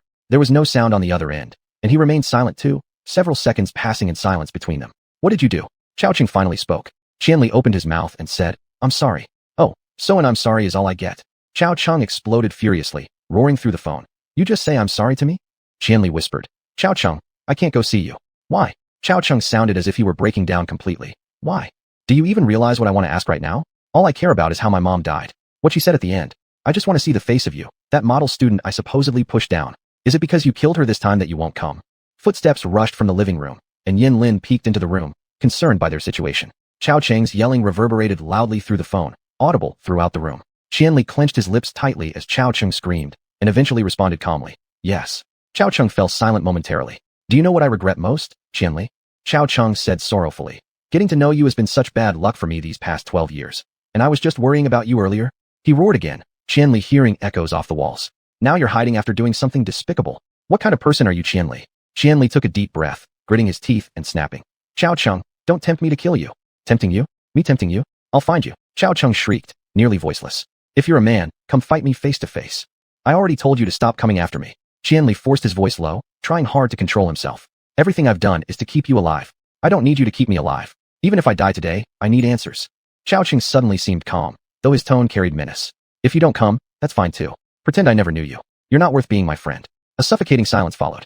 Don't tell me useless things. Qianli bit his lip fiercely and said, Chao Cheng, if I go today and you end up dying, will you still insist on seeing me? Even if I'm torn apart, I must understand this clearly. Qianli immediately hung up the phone, turned around, and threw the phone back at Susan, who deftly caught it despite her injured condition due to the anger that coursed through him. Let's go. Susan's face carried a faint expression, half smile, half sadness. Go. He wants the truth. He's seeking his death. I'll accompany him in his search. Qianli moved swiftly to the door, grabbing his coat. Let's go. You should go too. Susan turned to Yin Lin, speaking softly. Yin Lin obviously understood her implication, turning back toward the living room and disappearing moments later before them. Let's go. Susan returned to Qianli's side, extending her hand. Regardless, I support you going to see Chao Cheng. Qianli asked, bewildered. Why? Susan only smiled. Qianli held her hand, and together they vanished into the void. At that moment, he heard Susan say, this is the closing act. Now, they stood below a high window, a sliver of orange light cast beneath their feet. Susan looked as though nothing had happened. She gestured for Qianli to follow her as they went deeper into the darkened corridor. Chapter 31 Curtain Call 1. They walked along the long corridor. Light and shadow were intertwined, flowing swiftly across the exceptionally tidy floor. They passed by room after room. Rooms with deliberately cut holes in their doors, rooms with layered restraints set inside them. There should have been guards here because the presence of people could be felt both inside and outside the doors. The lights stayed on, yet they remained darker than when they were off, and pairs of eyes peered out from those corners. The rain threads continued to tap on the glass densely. They were everywhere. It grew darker around the corridor, and a chill rushed towards them. They turned the last corner, where there was no more light except for a touch of orange shining through the window. They kept walking silently, without making a sound. Susan's black handle was hidden in her sleeve, its tip firmly gripped in her hand. Qianli walked hurriedly behind her, his head slightly bowed. On the back of his left hand, which was deeply pocketed, the crucifix that had disappeared for several hours began to sketch itself again, lifelessly. He felt it. He could feel, clenched his fists tightly. That image paused for a moment, then continued emerging from deep within his flesh and bone. Susan stopped silently, turning back to look at Qianli. They stared expressionlessly at each other for a few seconds. Susan turned, solemnly facing him. She began to make gestures. What was this? Was she playing an instrument? No. It seemed to be a soft but ominous gesture. A substance gathered between her fingers, gradually taking form. She leaned forward, helping him put it on his face, a thick, dark half-face mask. Don't forget to treat him gently, Susan said with a strange expression. He cares about you, helps you. He looked for you, wanting to save you. So, he also counts as a fighter who has struggled. Qianli stared at her, asking quietly, why? Susan closed her eyes briefly, not speaking, instead nodding gravely at him, then turned back, extending her left palm and slashing it against her right shoulder 3 times, bowing deeply toward the end of the corridor. When she stood up straight again, she softly said, Jiao Cheng was the first victim in the Silent Covenant. In the Middle Realm, he was the first person to indirectly sacrifice himself for my mistake. This dark world has no afterlife, fortunately so. From now on, we won't see each other again. I pray for him personally, and I bless him with peace when death came upon him. Just at that moment, the dim hallway lit up like a stage spotlight. At its end, a light suddenly shone brightly, an isolated beam so bright that it illuminated the silhouette beneath it. It was Jiao Cheng. Go, Susan whispered. Go meet him now. Without saying anything, Qianli silently passed by Susan and moved toward Jiao Cheng. His steps still made no sound, every step landing directly on his own eardrums. Now, the flow of time suddenly slowed down drastically. In the stagnation, the details of Jiao Cheng became gradually clear. Hands in his pockets, sunken cheeks, 2 deep tear tracks. Jiao Cheng stood stiffly. Only his eyes followed him, watching as he approached silently from the far end of the corridor. They stood under the bright light. Jiao Cheng still looked at him with intense pain, saying nothing. Qianli gazed at him, waiting for him to speak. But Jiao Cheng remained silent all this time, until Qianli softly said, I've come. Jiao Cheng slowly shook his head, staring fixedly at him. Then he began trembling, shaking more violently than seemed possible. He said, You. Are you Qianli? Yes. That was what Qianli expected to hear. And what he least wanted to hear. I am, he replied, inhaling deeply and sorrowfully. You're really Qianli? I've known you for 12 years, buddy. 12 years, and I thought. Jiao Cheng stammered, his lips quivering. Who the hell are you? I'm Qianli. He took a deep breath, mournfully saying. You. Suddenly, Jiao Cheng stepped forward, raising his fist.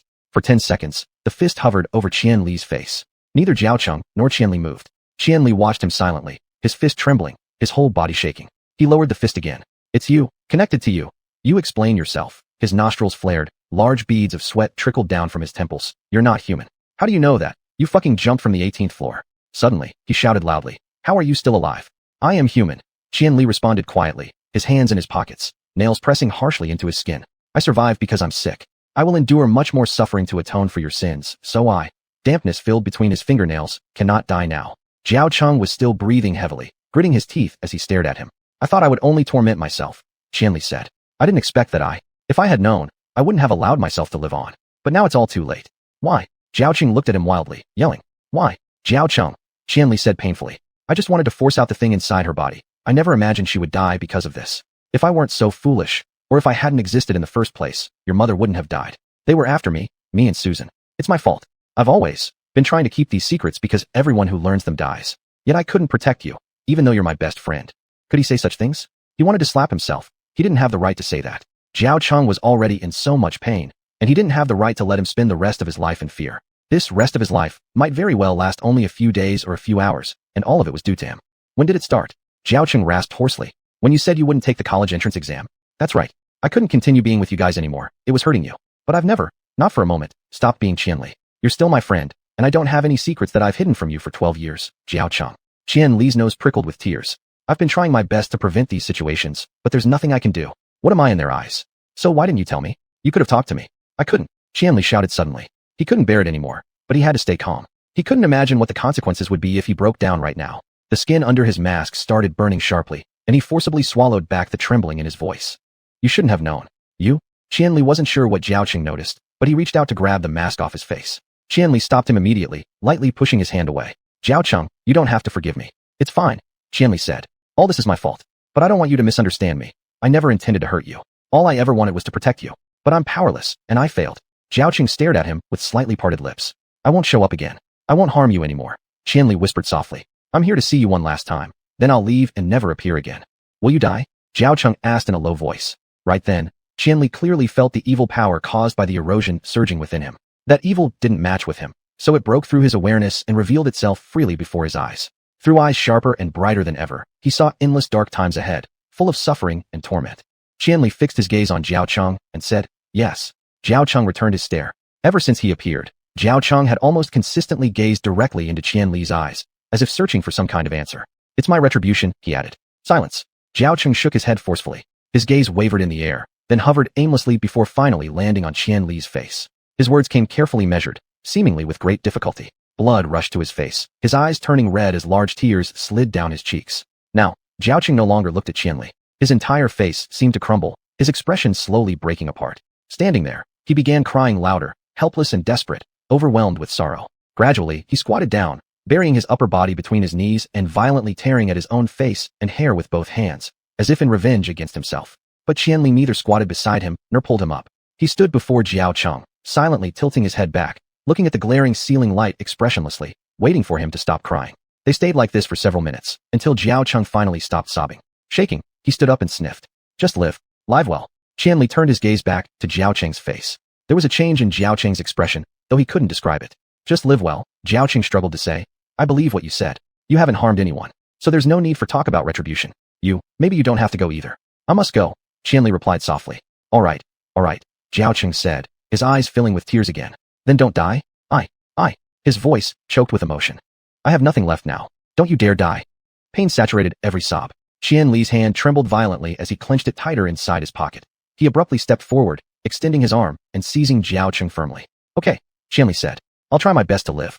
My hope is that when I disappear, you can be happier. You must. His voice weakly trailed off. He opened his arms and embraced Jiao Cheng. Jiao Cheng also embraced him, tears streaming down his face as he tightly clutched the clothes on Qianli's back. In these 12 years, they had embraced 3 times. The first time was after their school-wide basketball tournament victory in the second year of junior high. After entering high school, Qianli stopped playing basketball. The second embrace occurred when Qianli was diagnosed with mild bipolar disorder in the first year of high school. He recovered quickly thanks to the special medication his mother brought him from the hospital. And this was the third time. From now on, they would never see each other again. Not a separation in life, but a farewell in death. Their first two embraces were casual, brief, like those between brothers. This time, Jiao Qing tightly hugged the person who killed him, refusing to let go for a long while, like holding onto a family member. Jiao Qing said, "Are you leaving?" Qianli replied, "I'm leaving now." He suddenly let go of him, turned around, and walked toward Susan. Tears surged into his eyes, but he didn't wipe them or blink. They overflowed, blurring his vision, and then disappeared swiftly. The light above Jiao Qing couldn't illuminate Qian Li's way back. As he moved toward another source of light, his entire figure merged into the intense darkness of the corridor. It was too dark, and he could see nothing. At that moment, a sound tore through the darkness. It was just as inhuman and anguished as the one heard earlier, a scream wrung out with all blood and life. It continued far beyond the duration any human vocal cords could sustain because the one screaming at that moment did not need to breathe. For a moment, the air stood still, and Qianli turned his head. The light above Jiao Qing went out. He could no longer see his face, but he could make out two red dots of light. "Qianli, come back." From the other end of the corridor, Susan roared fiercely.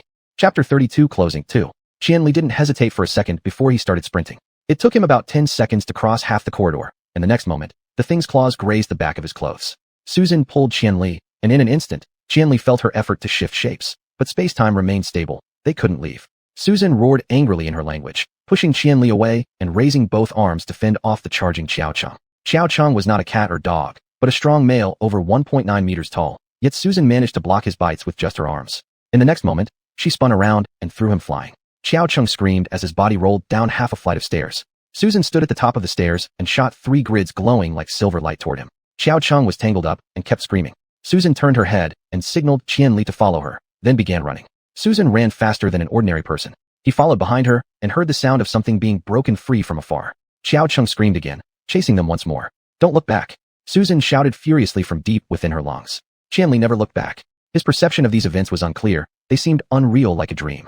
He just kept running after her until the end of the corridor, where Susan swung the black handle, and suddenly the wall in front of them shattered, exploding outward without any dust entering the room. Unbeknownst to them, the clouds had already dispersed, and the moonlight was clear this night. By the light of the moon, they saw crow-like figures swirling and floating in the air, surrounding them on all sides of the building. Susan grabbed Qianli with her arm from behind and jumped out from here.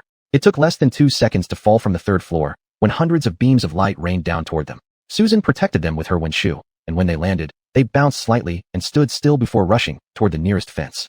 In the next moment, they were surrounded by those dark shadows. Qianli couldn't see their exact forms clearly, but their attire was similar, black long robes and eyes flashing red. Screams came from behind them, pausing momentarily after falling from the 3rd floor, then resuming as it approached them again. The scream never ceased, and it began saying something. What was it saying? Qianli could hear clearly, but for some unknown reason, he didn't understand. He was exhausted, yet incredibly alert, gazing blankly at everything around him. His consciousness seemed to transcend, though he didn't know where it was trying to surpass. He stood expressionless and motionless. A flash of white light appeared, and Yin Lin stood before them. The next second, Su Na also screamed, bringing flashes of light with her appearance. Su Na and Susan quickly gathered together, leaning back to back as they fiercely retaliated. Su Na threw something, causing sand and stones to scatter everywhere, and severed limbs flew through the air. Yin Lin held the holy staff, supporting a heavy protective barrier that enveloped them. The barrier blocked some external sounds, showing Yin Lin's grim expression carrying a trace of hatred while reciting quietly, the language used sounding gentle yet authoritative like divine commandments. Under the bright moonlight, standing amidst flying sand and stones between the white building and the black walls, they faced the bishop hiding in a human body controlling his subordinates. That bishop made Xiao Cheng scream, but Xiao Cheng's throat could no longer endure the strain, as streams of black liquid poured from his mouth, hitting the ground and releasing smoke. He felt a part of himself struggling. Actually, he had been struggling all along, but he was trapped inside a cage and would soon fall even deeper. "No," Qianli mumbled softly, audible only to himself. What did Yin Lin pull out of his pocket? A phone. He was shouting into it. Qianli couldn't hear clearly, but he focused intently on Xiao Cheng, observing his eyes and the black liquid flowing from his mouth. "Leave him. He can't hold on much longer." Qianli muttered, yet no one could hear him. Dozens of beams of white light fell around them, and someone walked over. The man had red hair, with shimmering eyebrows. He and Yin Lin exchanged formal greetings, then came over to maintain the barrier. Yin Lin rushed forward. So did Susan and Su Na. Flashes and explosions occurred all around them, and the walls behind them began to wriggle like snakes, bricks flying from the damaged sections of the building to form eerie shapes. Surrounding trees stretched their branches wildly, striking chaotically. Dust rose high, almost obscuring the radiant white moon. That radiant white moon. Qianli stared at Xiao Cheng, watching him speak, as if calling his name. Is it calling me? People around began falling like chopped down trees, and he finally felt a fleeting sense of relief. This was it. He raised his hand and gently removed the mask from his face, tossing it aside. Then, he walked forward, stepping out of the barrier. He heard shouts, but couldn't understand their meaning. The red-haired man rushed forward, but as soon as he touched him, he was repelled. Though only dozens of meters separated him from Xiao Cheng, it felt like a long journey. Step by step, his eyes grew hot, his handbags burning, and he heard the whistling wind gathering in his hands. The black robes lunged at him. They were too slow. He turned around, extended both hands, grabbed the figure rushing toward him, and tore it apart. Its scorching black bodily fluids splashed down, and just before they could stain him, he had already dodged. More shadows surrounded him. He could easily handle all the shadows around him.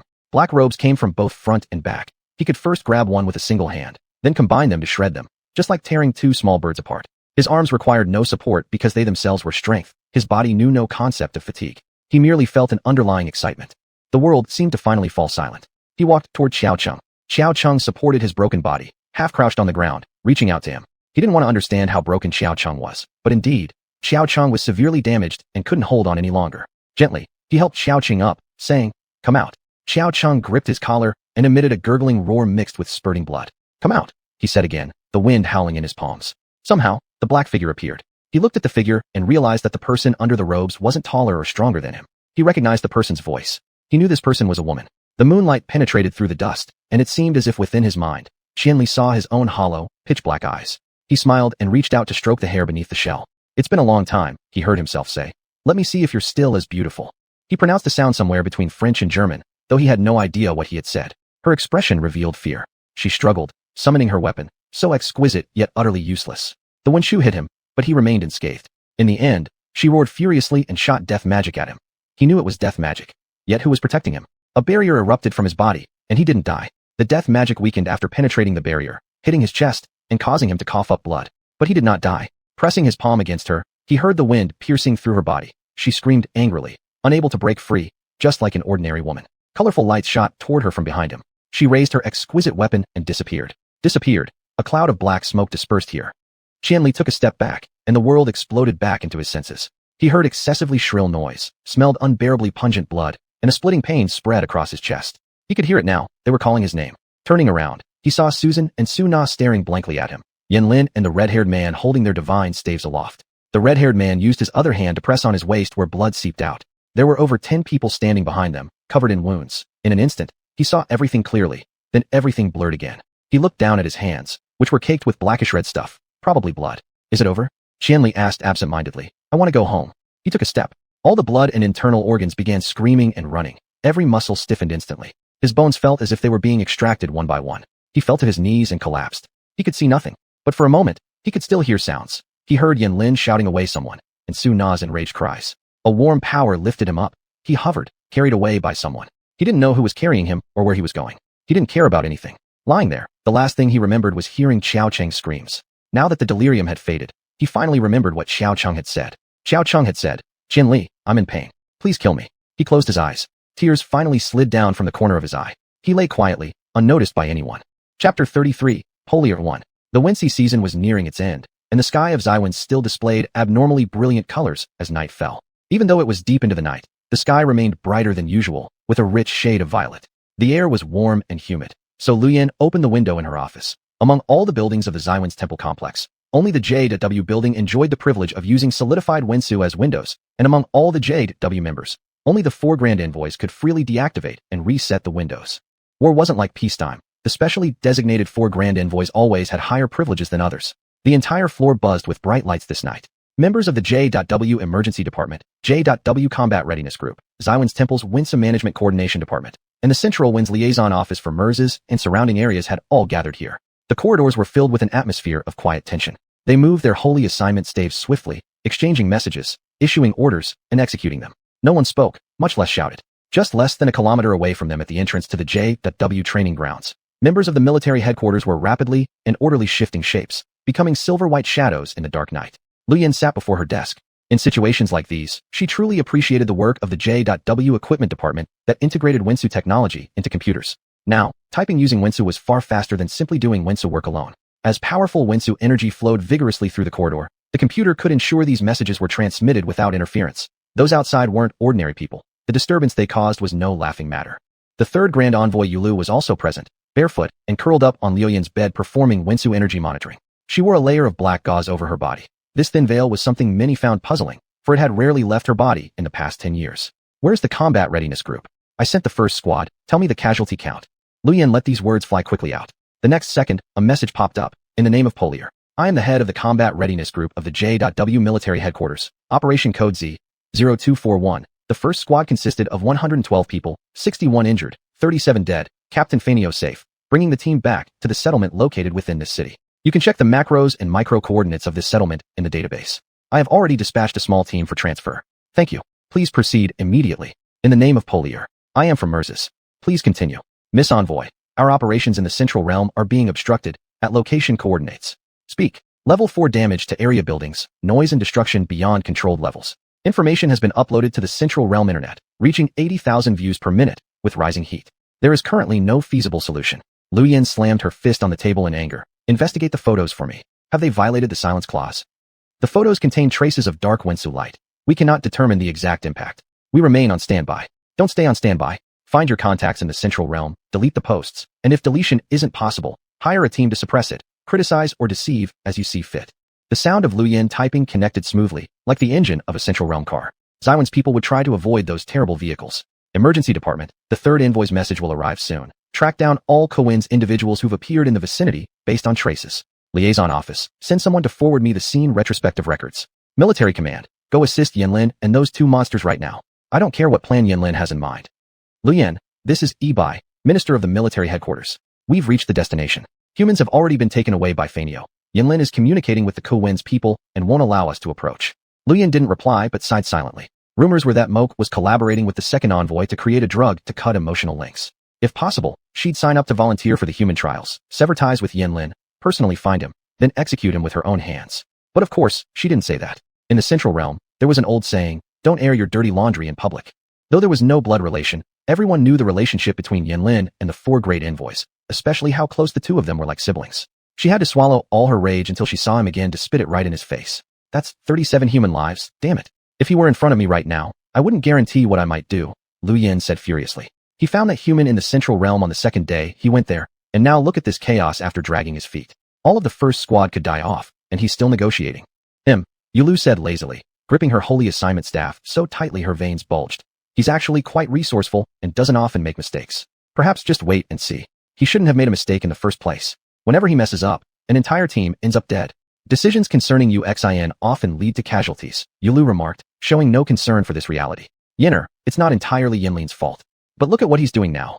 Luyan retorted angrily. On the day the human was discovered in the Central Realm Hospital, I told him to bring that human back. He gave me all sorts of excuses to refuse. Now it's escalated to this extent, and he still wants to negotiate. What is there left to negotiate about? We know nothing about the human utility. We indeed know nothing, but we can make guesses. Judging from Yinlin's words, the person's Wensu power mutation is quite strong. I think UXIN wouldn't dare to abuse him too much. Personally, I believe the temple probably wants to recruit gene-mutated individuals from among humans, testing one to start with. Yulu glanced at the images on the screen, muttering quietly to herself. The Xiwan's temple has suffered greatly.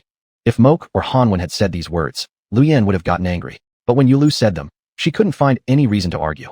In the center of the screen, blue pixel-style vertical lines appeared, signaling the transmission of dynamic files. This interface is so ugly, Luyan commented casually, then called out to Yulu. Little Lu, retrieve the scene record. Yulu frowned slightly, pushing her hands forward. The images dispersed and vanished. I'll do it, she said, gracefully sliding two long and elegant legs out of bed. A layer of black gauze slid off her body.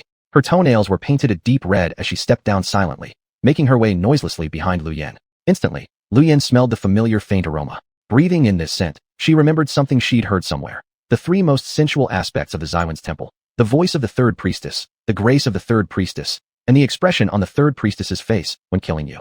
Luyan smiled faintly and selected the dynamic file. Despite the high level of Wensu energy used in recovering the records, the footage was still unclear and almost devoid of sound. All figures appeared semi-transparent, only dimly colored with white light or black mist. The footage began the moment the human exited the boundary seal. Her smile disappeared instantly. Yulu leaned closer, and they silently watched the entire file. After it ended, Luyan remained speechless for a long time before Yulu returned to her bed. A monster. Yulu shook her head lightly and murmured. What on earth was that? What did I just see? Luyan began rubbing her eyes. Did he rip the priest apart barehanded? This is definitely a monster. Yinner, Yulu repeated. His Wensu power must be even stronger than Yinlin described. But how could he manage that? Yinlin mentioned that he might have another personality, but multiple personalities control the same body, Yulu explained. That doesn't explain why he could release such immense Wensu power. I don't understand at all. Wasn't it said that he lacks manipulation ability? Then where does he get the strength to tear apart the priest, and what kind of defense mechanism does he possess? Even Yinlin cannot provide such a powerful protective barrier. He even dared to touch the chief priest. Lu Yin shouted almost. I thought he'd burn alive. Calm down, Yinner. Yulu adjusted the gauze around her shoulders. It seems this individual truly is extraordinary, and all kinds of special circumstances might occur. I'm actually looking forward to meeting him. It's beyond special. It's a complete paradox, Lu Yin replied, staring blankly at the screen. Of course it's a paradox. I've always found it hard to understand this whole concept of his lack of manipulation ability, Yulu added slowly. If he already has a divine mark, it should possess depth, right? How can he possibly have absolutely no manipulation ability? But they didn't say low manipulation ability or manipulation disorder. They explicitly said he has no manipulation ability, Lu Yin exclaimed, collapsing into the swivel chair, stretching lazily. What does that mean? I imagine his divine mark floating above his bones like a piece of chocolate. Stop dreaming. Yulu waved a hand, flipping through the snack basket and throwing a packet of chocolate pieces toward Lu Yin. You're just hungry. Yeah, just imagining. Lu Yin mumbled unhappily, snatching the chocolates and tearing open the package, shoveling a handful into her mouth. Anyway, we'll have to wait until Yinlin brings the human back. Although, I think he'll never be able to accomplish that. He is negotiating, after all. It minimizes trouble this way, which I find reasonable. Yulu tapped her chin lightly with her meticulously manicured nails. But you're right. What could he use to negotiate if? Yeah. Lu Yin put down the chocolate, replying absently. A sudden commotion erupted in the corridor, and even the doors sealed by Wensu energy couldn't completely block out the noise. Such explosive racket could only come from the department personnel of the Xuanhuan's temple. While not everyone there was detestable, if there were individuals who seemed to have had no education whatsoever, breaking any silence with reckless abandon, they would surely hail from there. Placing J.W above the temple departments during special times was truly an impeccable choice. Lu Yin listened to their ruckus, when a certain thought surfaced in her mind. It had appeared many times before only to be suppressed, but now was the time. She was fully aware of the consequences that would follow, yet she had no other choice. Little Lu Yin whispered to Yulu, though it wasn't really necessary. See you later. What are you up to again? Yulu questioned sharply. I'm going to Xuanhuan's office. Lu Yin murmured. In the next instant, she had already vanished into thin air. Chapter 34, Holy 2. Teleportation is not possible within the Xuanhuan Shrine complex. In this instant, Lu Yin summoned her holy assigned staff and cast an invisibility spell on herself. Speaking of speed, no one in Xuanhuan can surpass the first high priest. Yulu heard a rustling sound, knowing that it was the sound of Lu Yin gracefully leaping over the windowsill. At this moment, her figure was blending into the violet sky and the pale blue moonlight as she freely descended and glided from a height of hundreds of meters. She smiled slightly, picked up the half-read novel about the intermediate realm that lay by Lu Yin's pillow. Just as she turned to the first page, Lu Yin had precisely landed at the entrance of the military division building of the Xuanhuan Shrine after gliding 2 kilometers. The Xuanhuan Shrine complex is one of the many miracles of Xuanhuan, built over nearly a century by the greatest Xuan art masters known for their power, wisdom, and aesthetic sensibilities. Apart from the core shrine buildings, all other structures float in the air, moving irregularly, with only thin threads of physical Xuan force connecting them intermittently. Sometimes they are among the clouds, other times they may be several kilometers away from their original positions. The tall, majestic buildings are often enveloped in white mist, and due to the flow of strong Xuan energy, these structures often glow silver, sometimes even causing the colors of the sky and clouds to lighten. Therefore, Lu Yin had every reason to believe that Xuanhuan's Shunshan Hall was a blemish among these buildings. Whenever she stood at the entrance of the complex, she felt oppressed by the huge structures, giving her a sense of her own insignificance and reflections on the passage of time. But when she stood there now, she felt like she had come to some village that had gone bankrupt trying to build a small Western-style building. It looked as though it had already been standing for 600 years the moment the curtain was lifted. And this was no one's fault. Initially, this building was no different from the others. Ever since Xuanhuan took office, it has been growing shorter, narrower, and adorned with strange dark patterns. Now, it doesn't even fly much anymore. Lu Yin, while invisible, silently recited the one art command and deftly flew close to the ceiling near the entrance, dodging the Ya-I barrier wall. The name, Ya-I, is hard to pronounce, even though it's transliterated directly from ancient god language. This kind of thing needs only a single seed to spread across the entire building, its eyes growing densely on walls for surveillance. Machines in the intermediate realm might break down or have blind spots, but every eye of Ya-I looks in a different direction, accurately identifying what it sees through Xuan force recognition. This is crucial, meaning any source of Xuan force passing by will definitely be recorded, and they never rest. But of course, Lu Yin knew exactly what to do. Knowing how to control her own Xuan force was almost an essential subject everyone at J.W had to master, perhaps even more important than enhancing or challenging themselves. Now, crouched on the ceiling, she stared at the countless little eyes embedded in the walls and the exaggerated large mouth near the floor. For a moment, the mouth had slightly opened as if readying to scream. Lu Yin tightened her grip on the holy assigned staff, but then it just clicked closed. So playful. Lu Yin exhaled in relief. They had already identified her, as she wished, as a xiangzi. This made her journey ahead much easier. Xiangzier is the colloquial term for backbugs, insects so big that they can only crawl along ceilings on their backs. A damp and dim atmosphere rushed toward Liu Yan's face as she stuck to the ceiling and frowned while peering into the grand hall. There were no lights turned on inside the building. Although Xuan loved turning on bright lights after they broke, he chose to scold his subordinates instead of spending money to fix them. Amusingly, his subordinates seemed to prefer being scolded rather than thinking of repairing the lights themselves. She glanced downward again. Even without the lights, it was clear the ground was dirty. After the last rain, no one cleaned up, leaving layer upon layer of dry footprints. 2 weeks ago it rained. The ceiling was dirty too, showing patches of brown-red dot-like stains, suggesting that there truly were xianhuan here. Yet Liu Yan crawled swiftly, not worried about getting her clothes dirty. Ever since joining the high priest class, close defense spells had become second nature to her, to the point where she sometimes forgot when she'd activated them. Liu Yan crawled to the center of the hall, letting herself drop with a soft sound. Rolling on the spot, she quickly dashed towards the staircase area. Large halls aren't ideal places for setting up yaoi walls, so she could act freely. Her movements were so fast they seemed seamless, and they were only getting quicker. Movement excited her. She paused at the staircase entrance. Again, there was no light here, and in the darkness, she could hear her own heartbeat after the physical exertion. She felt her face grow red. Behind her lay the one art door, but she had no intention of using it since next to it was a yaoi barrier wall. Anyway, apart from regular training, she hadn't moved so freely and energetically in a long time. If Xuan hadn't altered the office building with his bizarre magnetic field, making the stairs appear, she might not have seen them for several more months. The xuanhuan complex hardly had any stairs. She liked stairs. Everyone should climb some stairs once in a while. The people in xuanhuan were simply too lazy. She stretched her arms a little. Then, like a leopard on the prowl, she suddenly sprang up, grabbing the railing leading up half a floor and propelling herself upwards with sheer strength.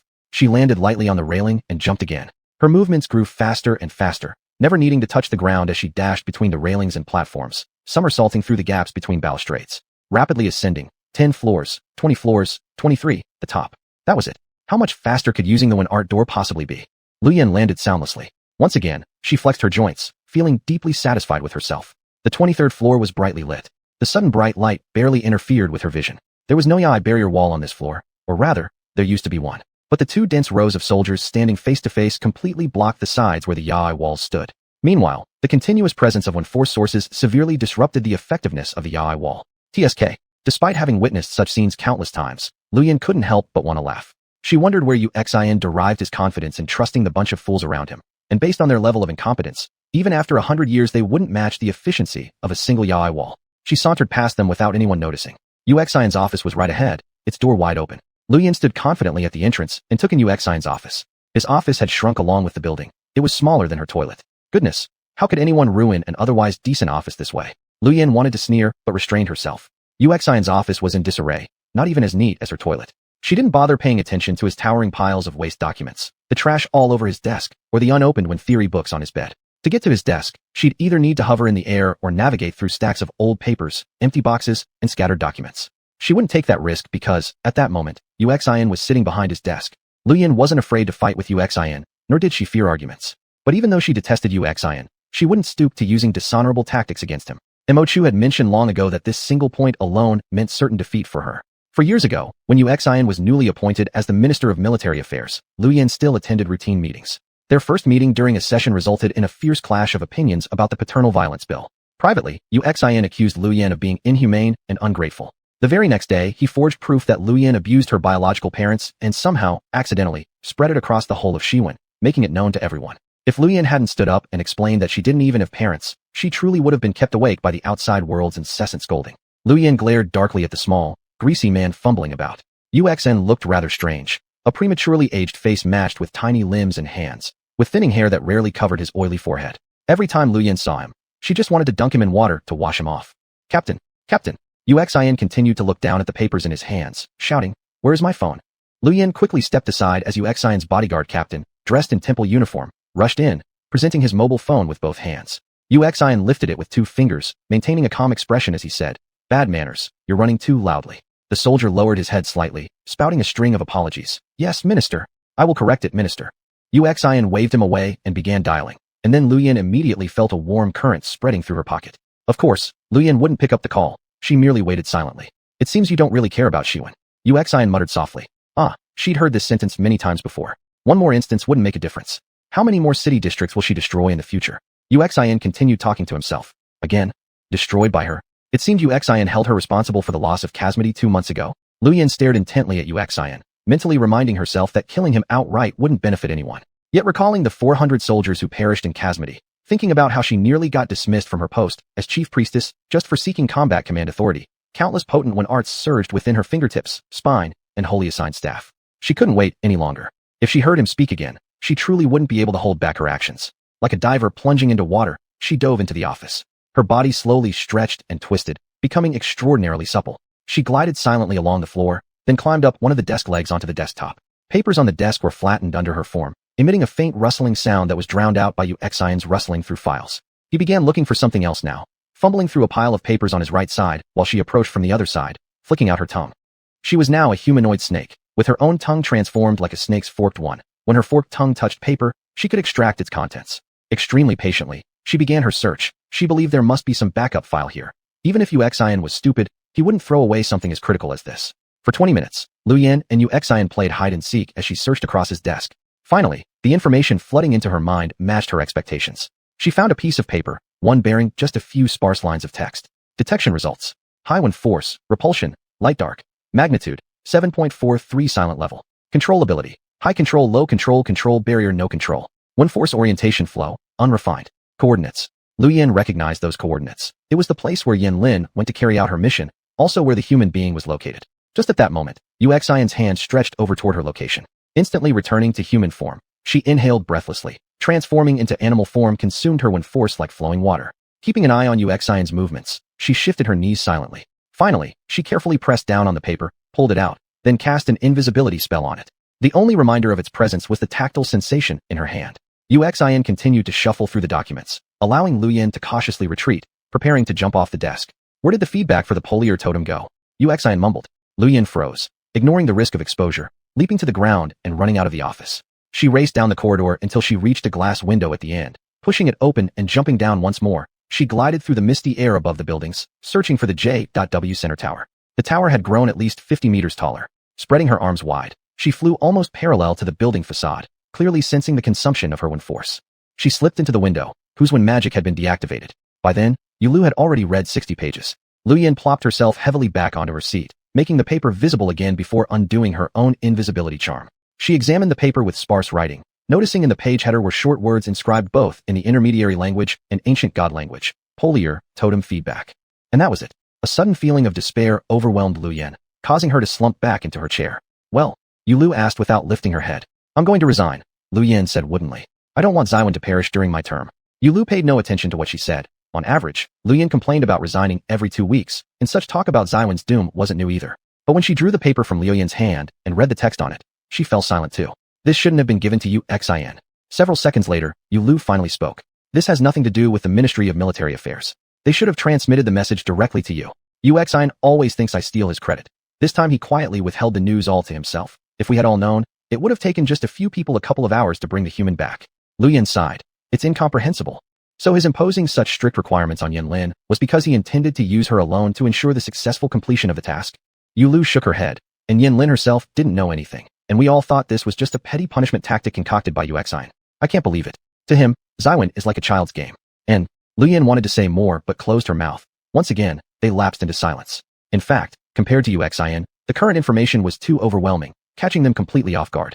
5 characters, Polier totem, were sufficient to uphold everything, from religious beliefs to the future of the empire. It was a secret Haiwan force structure, having neither a fixed shape nor location, incredibly difficult to track. Occasionally at opportune moments, it emitted silent signals, a unique type of one-art signal requiring professional decryptors to receive and interpret. The content of these silent signals usually corresponded to specific traits of an individual, at which point the Xuanhuan temple would need to find that person and ensure they arrived within the stipulated time at the Polier totem to inherit the Great Sword. An ancient artifact explicitly mentioned in every ancient book of Xuanhuan, considered the most probable tool to turn the tide of war. The person wielding the sword was called an inheritor, and every one of them would go down in history as a great figure. In the past, that individual would have been from Xuanhuan, but now this pattern had been broken. Even though the chosen one might not be the strongest, they were at least someone who could manipulate when force fluently. This rule, too, had now been shattered. In comparison, being human wasn't even an issue. Lu Yan knew deep inside that whether his one force was stolen or came from genetic mutation, as long as he could use it properly, who the inheritor was didn't really matter. But bringing someone with no manipulation ability into this role, that made no sense to anyone. It was like asking a person born without eyes to appreciate colors. It simply didn't make any logical sense. The worst part of the entire situation was that the inheritor might be irreplaceable. After the time limit expired, the totem would shut down. There was no evidence showing that the totem would offer another inheritor after shutting down. Instead, all ancient texts clearly stated that missing the open period of the totem would lead to serious consequences. Lu Yan thought, this probably already explained everything. She didn't know what else she could rely on. The inheritor should have been Xuanhuan's savior. That was their historical status. Honestly, the only hope for Xuanhuan when faced with extremely malevolent Dark One arts. Now, the best possible outcome would likely be the human entering the totem and then exploding together with the weapon due to being unable to bear the overwhelming flow of one force. As for how Xuanhuan would survive after losing the inheritor, that was far too unimaginable a future to even contemplate. Once again, Lu Yan held the piece of paper in her hands, reading through it carefully once more. The scale of one force mentioned was 7.43 silent level. This was an astonishing number. A basic lighting one art usually required around 500 one points, or 0.5 potential. 600 potential equaled 1 silent level. People whose one force had reached the silent level were all currently here, in the Xuanhuan Temple. She herself had barely exceeded 16 silent levels. With such a strong foundation, just by bringing the individual here and training him slightly, another monster would be born. Unfortunately, he lacked the eyes to see these brilliant colors. Can we find a way to awaken his manipulation abilities? Lu Yan asked, without much hope. Not that I know of. Yu Lu said, as expected. It's completely irrational. If his power is so high, why does he lack control abilities? This intensity makes me question his origin. Speaking of gene mutations, I've never seen anything this powerful. It's completely unmatched by anything we've encountered before. Lu Yan shook her head and swiped her hand through the air, pulling out a glass of wine. Yu Lu took a step forward and smacked the cup out of her hand, making it vanish mid-air before it even hit the ground. Hey, chill. Drink mine, Yu Lu said coldly, holding out a silver-plated goblet. Return it immediately after. In that case, I'll pass, Lu Yan grimaced. I hate red wine. I also despise strong liquor. Yu Lu replied expressionlessly, her voice gentle yet firm. Yinner, I don't want to see you drink from your own glass ever again. When Yu Lu spoke like this, even Lu Yan dared not disobey her, probably the only person in Xuanhuan capable of instilling fear in Lu Yan. Irritated, she returned the goblet to Yu Lu. You can't take away my only pleasure. Have chocolate instead, Yu Lu insisted, lightly waving her arm wrapped in black gauze. The packet of chocolates Lu Yan hadn't finished flew back and landed squarely on her chest. Lu Yan grumbled while picking up the scattered chocolate pieces from her clothes, her mind racing with thoughts. Suddenly, she looked up and asked her, shouldn't I tell Yanlin about this? I think you should, Yu Lu sighed. Otherwise, I can't imagine what Yanlin has to negotiate with the Xuan people. Negotiating with the Xuan. Lu Yan gritted her teeth and pulled out her phone. Nominate Yanlin for next year's Boreal Peace Light Award. Chapter 35, Porel 3. Susan did not like her current situation at all. Yanlin's reinforcements had clashed with the bishop, and a few Xuanhuans had died. Perhaps because of this, after the bishop fled, the first thing the remaining soldiers did was surround her, ready to make their move. What could Susan do? She couldn't retaliate in front of Yanlin. She was merely a pitiful Xuan person after all. And when Yanlin came to her rescue and subsequently made the reasonable request for her to come with me, it felt fitting under the circumstances. What had she said again? What were her opinions about the Xuanhuans? Foolishly honest he seemed while staying at her place, and despite her constant vigilance against him, things escalated to this point. Pour my bag of Shin Ramyun. Susan felt heartbroken. With nothing left to lose, she followed Yanlin all the way into some cursed broken noodle shop. The shop was located in a residential area, an independent small bungalow where you could smell years of scallion odors even from outside. Strange, for such a seemingly clean neighborhood to harbor such a ramshackle establishment. Look, this is my favorite Chinese noodle shop. Yanlin led her to a seat by the wall, pointing to a grimy sign hanging on the wall. I haven't been to northwest China yet, but I've heard there are vast yellow sands and houses below the horizon. Sounds pretty enticing, doesn't it? Xuanhuan's Antilles city preserves similar sunken architectural styles. Susan surveyed her surroundings silently, the water-stained walls, greasy tables, and colorful plastic chairs. The sign read specialty dish, Northwest beef noodles. The place was utterly ordinary, likely keeping its midnight hours just to turn more profit. What would you like? The boss lady asked, standing beside the table. Susan stared at her. The woman's eyes seemed dull, probably due to poverty. Just 2 bowls of your best-selling noodles, thanks. Yanlin smiled brightly, casually pulling out a pink banknote without looking. Make them taste good. No change needed. The boss lady silently took the money. Yanlin watched her for a moment before turning to face Susan with a friendly smile. I don't want things to be strained between us, Susan. So I've been trying to find an opportunity to talk to you. I've lost my temper. Susan sighed helplessly, picked up the cup to drink some water, then quickly put it down. The more you act nice, the more suspicious I get. Why don't we just fight? Haven't we already fought? Yanlin shrugged. Isn't it evident that our strength is equivalent? What else would I gain from beating you? Are we going to compare luck now? Susan remained silent as she stared at him for a while longer, finally sighing. All right, I attacked you first that day. I apologize. But what am I supposed to think when you appear in such a place? For survival, everyone is hypersensitive like wild dogs. I understand you're protecting yourself and Qianli, Yanlin said nonchalantly. That's why I gave you time to buffer, refraining from immediately hunting you down. I wanted you to assess the situation first, which you obviously understand better than me. As evidenced, you've encountered danger several times already. I've done my best to protect you. But tonight, I still lost over 30 members of my team. When I return to Xuanhuan's, I will face punishment for this matter. Right now, these sacrifices cannot continue. You're unable to protect yourselves. Wandering outside yields worse outcomes than leaving with me. You might have completely forgotten what I said. I know, Yanlin interrupted. The bishop is waiting for you with his soup pot. However, Susan, you admitted you've been in the Middle Realm for quite some time already. If you truly were so afraid, wouldn't you have returned to Xuan long ago? Is that the logic? Susan countered. Living in the Middle Realm regularly is dangerous behavior. Since I'm not afraid, should I keep pushing Bishop's limits?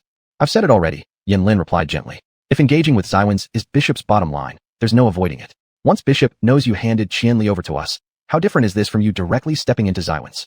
There's no difference, Susan said. None. Yet the corners of her lips slightly slumped, as if carrying a bitter secret, brimming with unshed tears. But for someone who doesn't want to disturb me, it makes a difference, she whispered softly. Is it about your friend? Yanlin asked. Susan hesitated briefly, and suddenly a coin appeared in the middle of her palm. She gently pressed it onto the table. To be precise, it wasn't a gold coin, but rather a token. It was as big as her hand, reflecting red highlights amidst its golden surface. Its intricate patterns intertwined and mingled, flowing like clouds on the surface of the token and undulating like ocean waves. In the middle of the token, some elaborate symbols were engraved, accompanied by a few circles. These were the floral script of the ancient divine language, once commonly used by both xuanhuans and xuans. Now, the Xuan Empire still heavily relied on the ancient divine language, whereas in the xuanhuans Empire, it had gradually been phased out among the common folk in favor of the Middle Realm language centered around the capital region. Nevertheless, for those in the xuanhuans Empire preparing to obtain a bachelor's degree or higher from advanced bases in Xuan studies, ancient divine language remained a required course. Yanlin passed the J.W. bachelor degree exam with high scores 2 years ago. Thus, he could immediately understand the floral script. The words read, "Pardon. Pardon." He repeated the word in the ancient divine language, slowly realizing what this was. This was a pardon order from the Dark One Studies Academy. Yanlin only had surface-level knowledge of Xuan's Dark One Studies Academy. Most of this basic understanding was also the consensus among all xuanhuans. For a long time, Yanlin believed these rumors were mixed truths and falsehoods. For example, the Academy spent great effort on constructing teaching bases and execution platforms. Another example being that the graduation rate of the Dark One Studies Academy hadn't exceeded 48% for a long period, and ultimately, only graduates left the school. Now this pardon order was right before Yanlin, and he felt that even this fleeting glance revealed many characteristics of the Xuan Empire.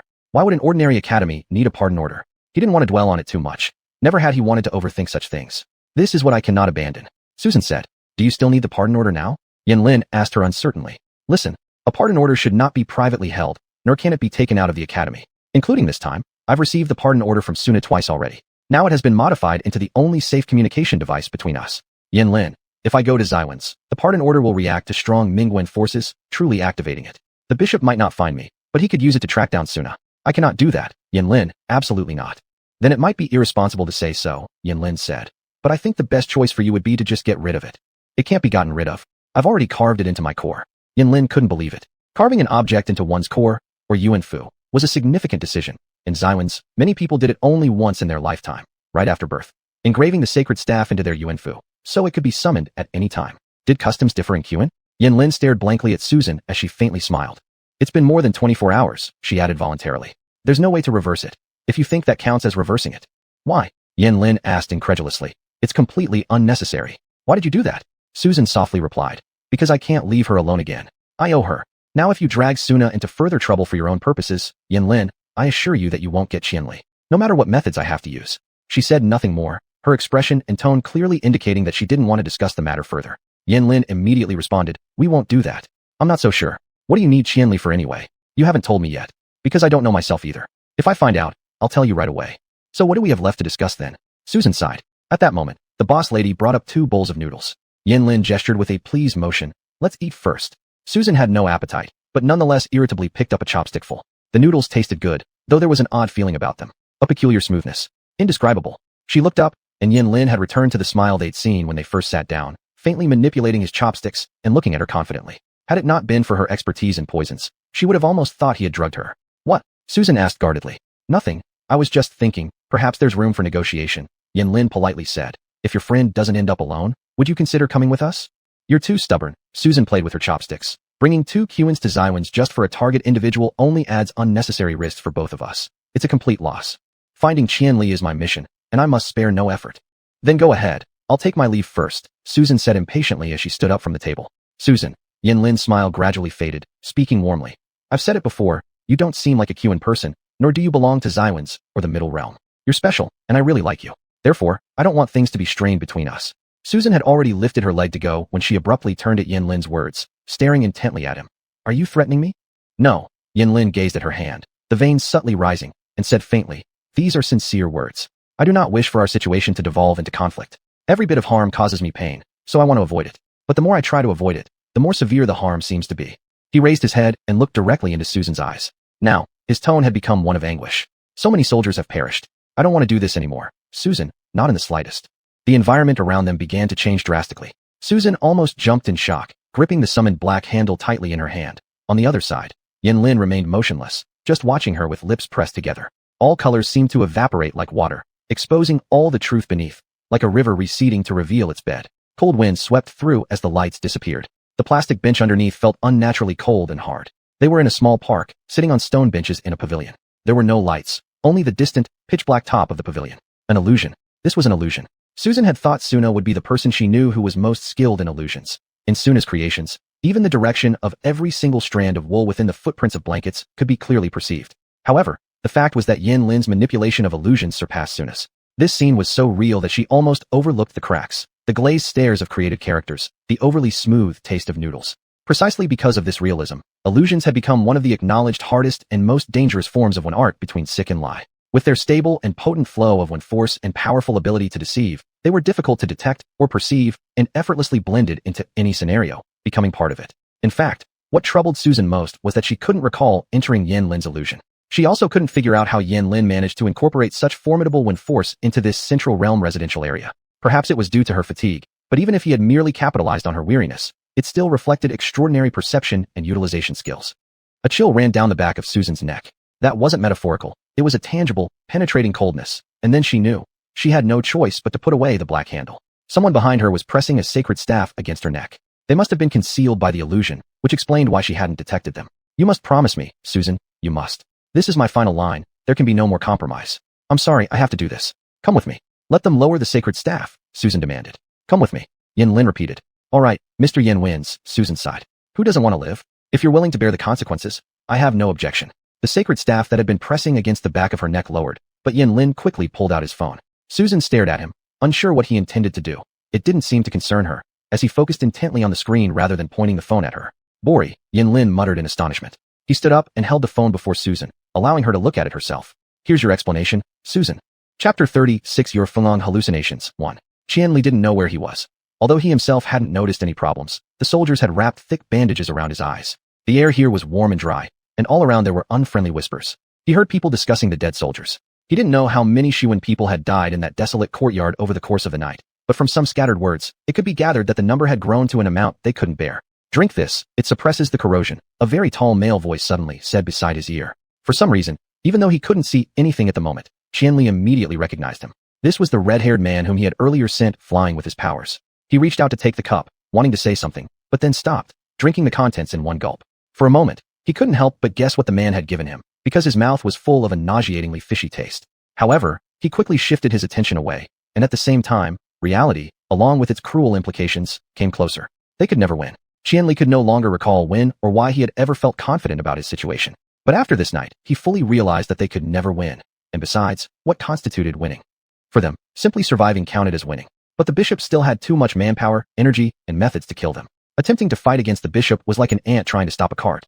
Su Zhan's strategy to delay things wouldn't be effective forever. He didn't know exactly how horrifying the secrets that Su Zhan and Su Na had discovered were, but he believed their patience was limited. They might very well risk everything to eliminate him and Su Zhan early on, cutting off future troubles completely. A sense of suffocation overwhelmed his heart. Of course Su Zhan wasn't a match for the bishop, and even with Su Na, it wasn't enough. If not for Yin Lin and his soldiers, they would have already been dead by now. And the bishop would never let any of them go. Never. He could not imagine any method. If they couldn't get as far away from the bishop as possible, then they were finished. Running into Yin Lin was pure coincidence, and they needed to leave. Yet, where he intended to go, could his family follow? In that place where everyone possessed wine force and spoke of wine force, how could they possibly live normal lives? He fumbled to untie the bandage. I must leave. The red-haired man suddenly slapped his hand, burning hot, down onto Qianli's, saying briefly, You can leave only when the order comes. Whose order? The order from the Xuanhuan temple. It's too late. Qianli said. What's too late? The red-haired man's tone grew impatient. The departments from Xuanhuan are already here. Just tell them what you need, and they'll help you. You just behave yourself. No, Qianli said, unwrapping the bandage anyway. Even without glasses, he could make out the luxurious and classical decorative style around him. leaving him more confused about his location. Do your people know what's wrong with my contract with Xuanhuan? Or why I've turned out this way?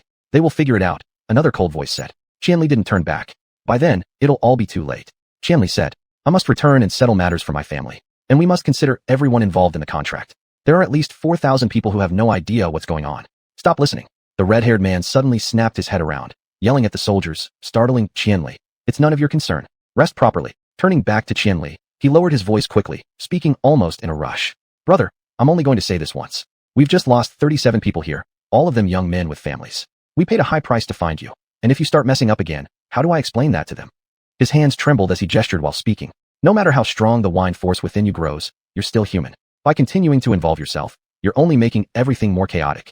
It's not me causing the chaos, Qianli said softly. You're xuanhuan, aren't you? Have you heard of Cursed Day? That phrase popped into his mind on the spur of the moment, yet its effect was astonishing. The roar of the red-haired man hadn't made the soldiers quiet, but the 3 words Cursed Day caused the entire hall to fall silent.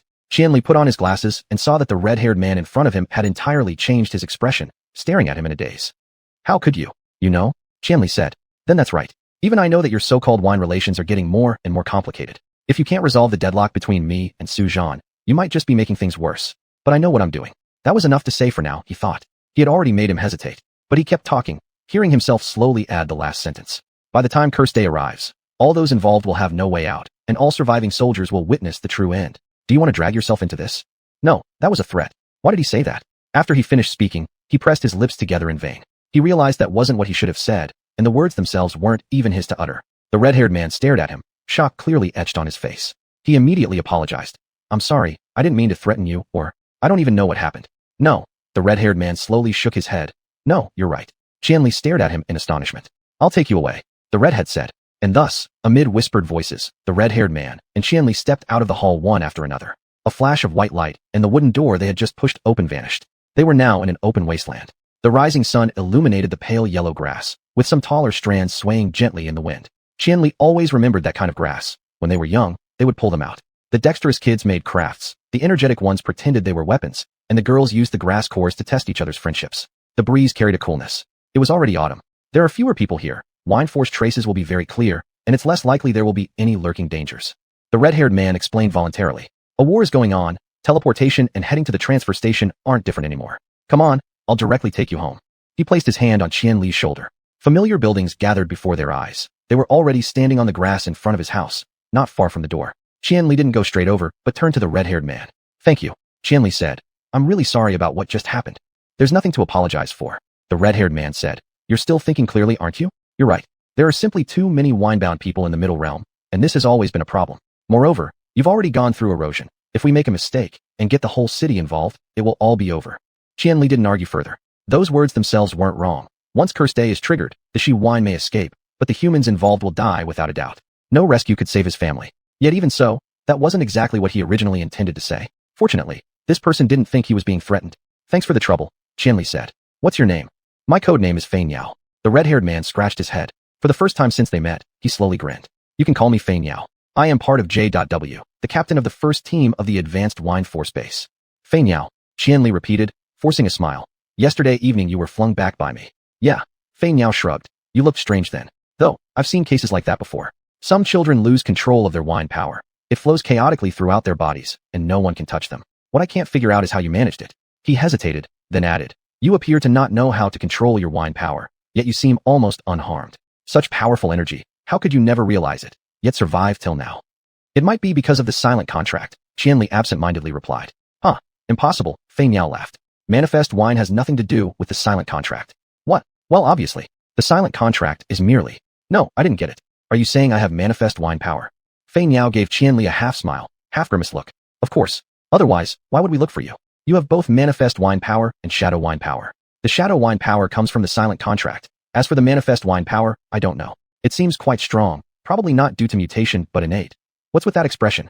He carefully examined Qianli. You didn't know? I didn't know anything, Qianli blankly replied. You didn't know if you might be in xuanhuan, or you simply didn't know you have manifest wine power? I knew neither. Shit. Feng Yao exclaimed in shock. Did no one tell you? Yin Commander? Any wine people? Didn't they tell you? He saw Qianli shake his head. Your parents never mentioned that you might not be their biological child? Qianli remained silent for a few seconds, then said, No. You should go home and ask them clearly. Feng Yao shook his head in amazement.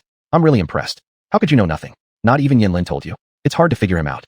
Go ask. If by chance your parents are xuanhuan people too, then the silent clause would be invalid, and we'd save a lot of trouble. They won't be, Qianli said. They're both ordinary people. Hey, don't be so sure. Fei Niao warned.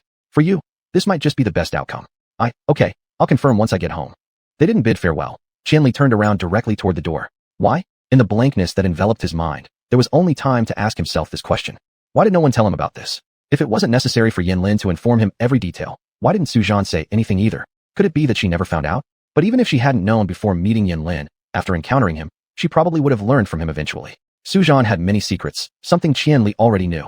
He just hoped those secrets weren't related to him. Suddenly, he remembered the gloomy look in her eyes when she and Su Na stared at each other, and the solemn expression on her face as she placed the mask on him. How much more was there that she actually knew but chose not to reveal? To doubt his blood relation with his parents seemed absurd.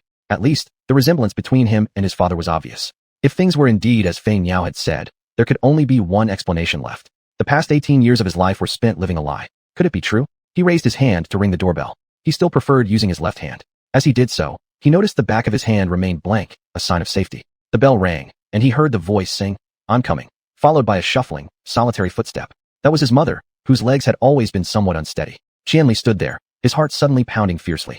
Did he believe it? And how would he start the conversation? Chapter 37 Yorfang Illusions 2. The door suddenly burst open. Yuli's gaunt face appeared in the doorway. Qianli saw the sudden increase of wrinkles on his mother's face and the deeply etched shadows, knowing how much this night had aged her. He opened his mouth but couldn't speak, feeling uneasy as if he'd done something wrong. But his mother slowly gave him a smile, tears gleaming in her eyes. "You scared Mom to death," she said, struggling to make room for him. Her legs were really not steady. Her right leg was particularly stiff when her feet shifted positions. Afraid she might fall, Qianli stepped quickly into the room to support her and closed the door behind him. His mother looked up at him with a gentle smile and lightly patted his hand. "Good boy, why don't you go sleep a little?" "Mom, I'm not tired." "Where's Mocha? Did he run out to play again? Are you hungry, son?" "It's okay, Mom. Where's Qianing?" "She's at home," Yuli replied softly. "Upstairs. Didn't she go to school today?" "She took a day off." Yuli explained briefly. A somber sorrow crept into his heart. He knew why Qianing had taken the day off. He knew that by now the whole school would be crazily spreading the news about his fight with Qiao Cheng, and soon they would also know that Qianli hadn't died. It was Qiao Cheng who had. They would speculate it might have been Qianli, who hadn't shown up since then, who killed Qiao Cheng. Unfortunately, this time they were right. This can't go on. Qianli stood there and took a deep breath.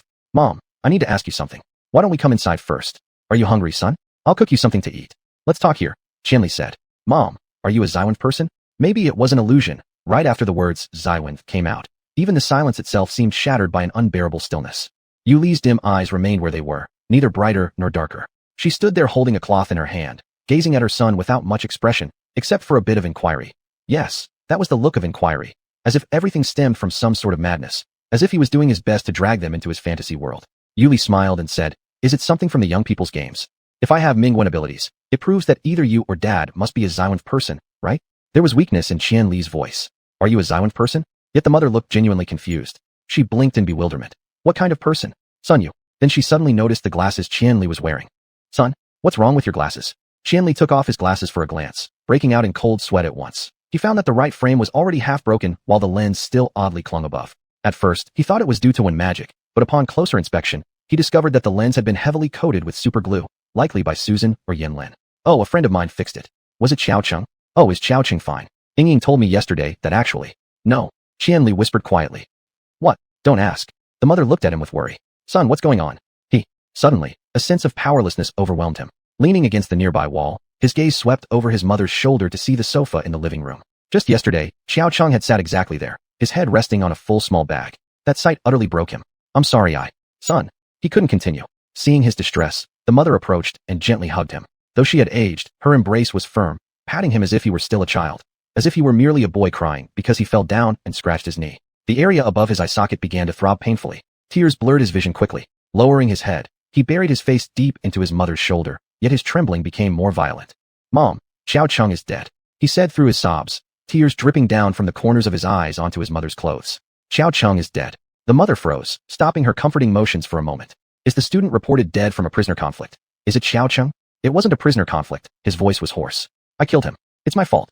"That's certainly not true," the mother exclaimed in shock. "Son, how could this possibly be your fault?" "I killed him, I visited him, he cried. "I knew he was about to die. It's definitely not your fault." "Son, this was a coincidence. It's because you don't understand. You don't understand. I am so stupid. It's my fault. I cannot let you get hurt too. I am too stupid." He could no longer control his thoughts. Now, whenever he closed his eyes, he could see everything. The moment Susan pulled him down from the third floor, the scenes of xuanhuan people exploding in blood, flying into the air. When he disengaged from that state and turned around, he saw a xuanhuan soldier barely standing, holding up half of his face that had been torn off. He remembered the dream where he followed an unknown woman away, leaving his mother behind on the hillside forever. The sky was blood red, so thick it seemed to fall down upon them. Terror gripped his heart, and he trembled uncontrollably. He was afraid of losing everything, and they felt so close. But just then, Qianli woke up gasping for breath.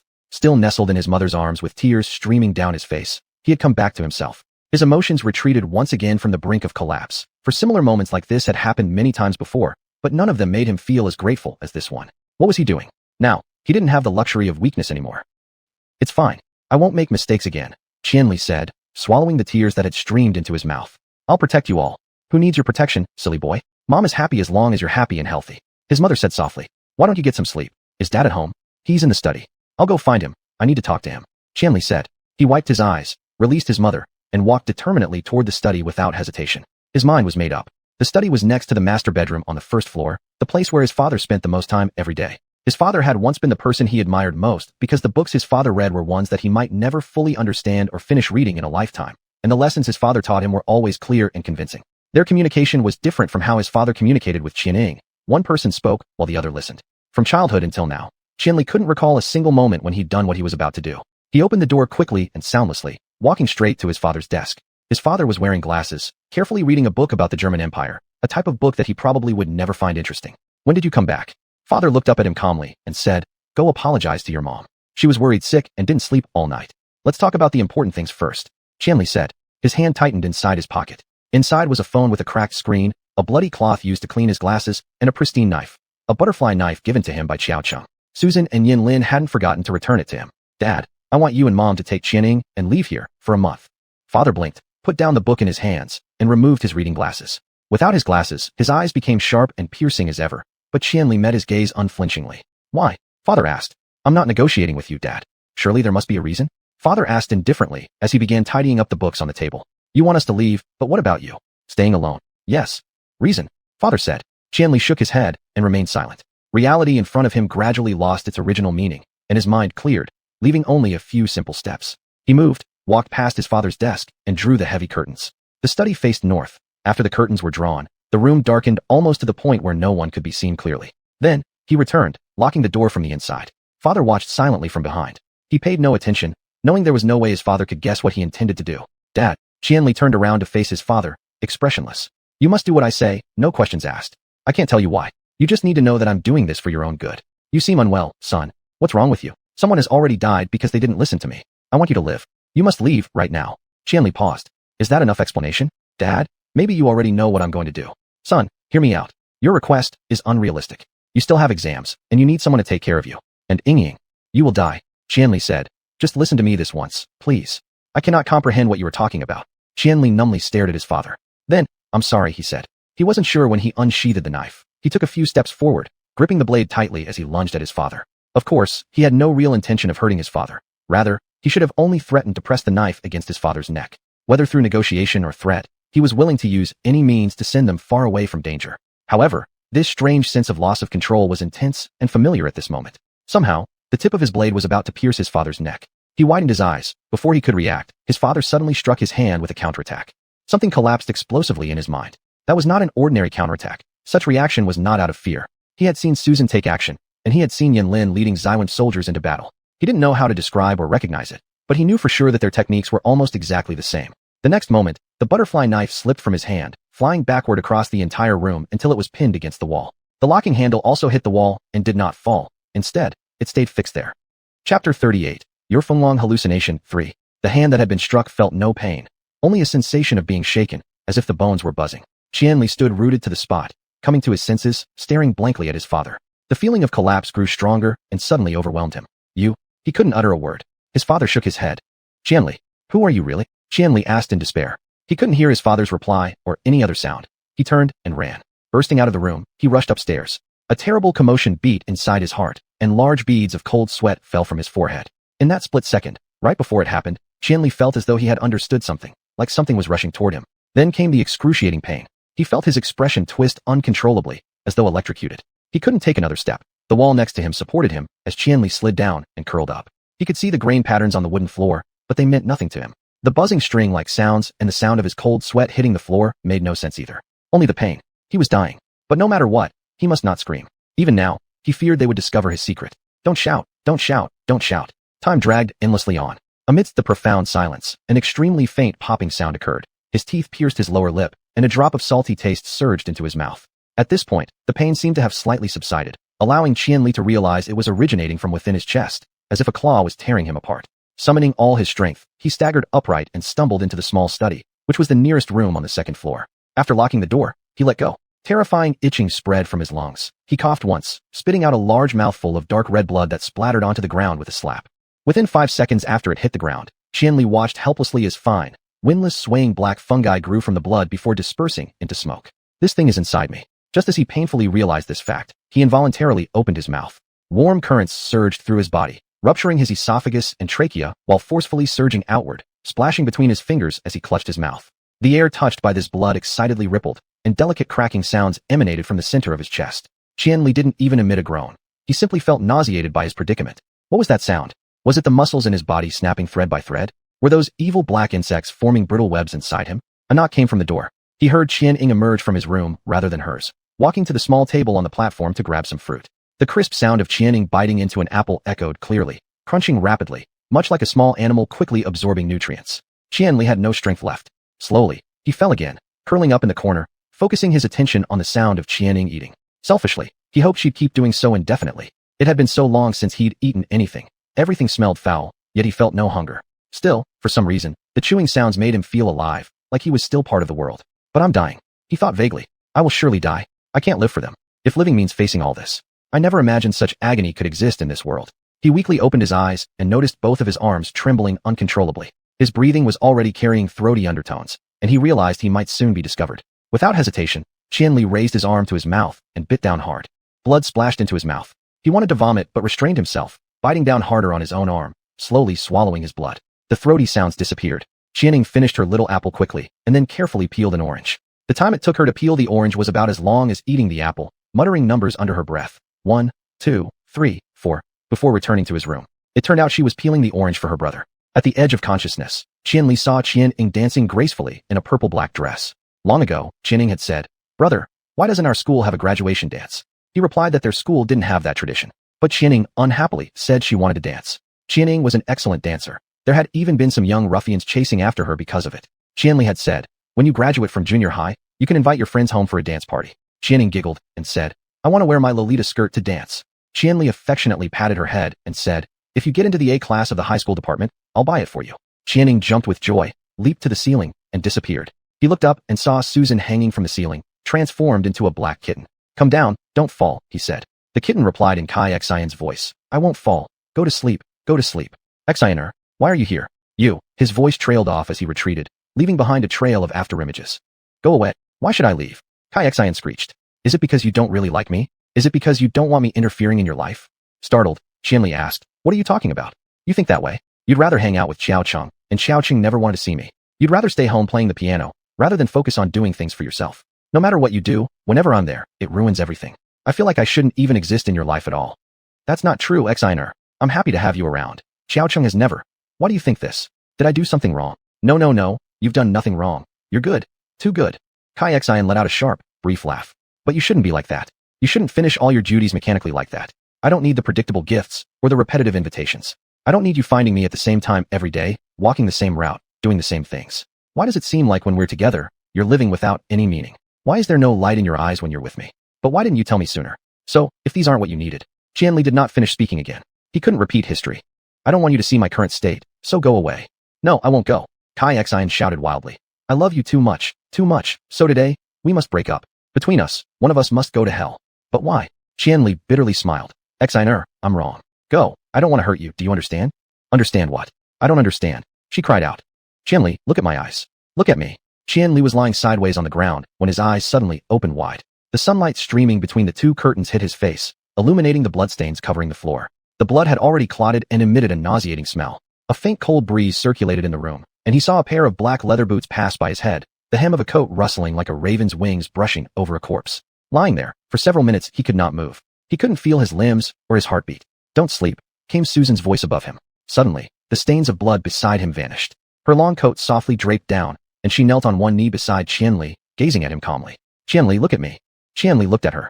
She was holding the black handle awkwardly, since she usually used her right hand. Now, her right hand was hidden inside her sleeve. "What have you done?" Susan asked softly. "Or did you hear something? Why is it like this?" "What?" "Any strong emotion now might trigger your symptoms and indirectly end your life. What exactly did you just do? Do you know how things will turn out like this?" Qianli asked weakly. "Why were you able to predict the bishop's actions?" Susan pursed her lips and tilted her head, looking at him curiously. "It doesn't make sense. You definitely aren't just reacting to this," Susan smiled lightly. "But it's very interesting. How long have you been suspecting me? Or did it occur to you all of a sudden?" "I don't have the right to doubt you," Qianli said. "I just can't understand." "Then stop trying to figure it out," Susan said. "I don't expect you to understand what I do. But if you think I'd give myself up to the bishop for some reason and take you along with me, then you're—" She grinned. "You're truly remarkable." She stood up, stretched her arms, and her bloodied right hand emerged from the sleeve. At first glance, the hand was utterly battered, hardly recognizable as a hand anymore. "Don't sleep," she said indifferently, sitting down at the desk beside him and disappearing from his line of sight. "I didn't foresee the bishop's action. That's because I trusted my protective barrier immensely. In the middle realm these past few years, I've always relied on the same protective barrier to keep myself safe. Even if it couldn't protect me completely, it would at least warn me of the bishop's approach." Susan paused. The temperature in the room suddenly dropped sharply, not figuratively, but literally.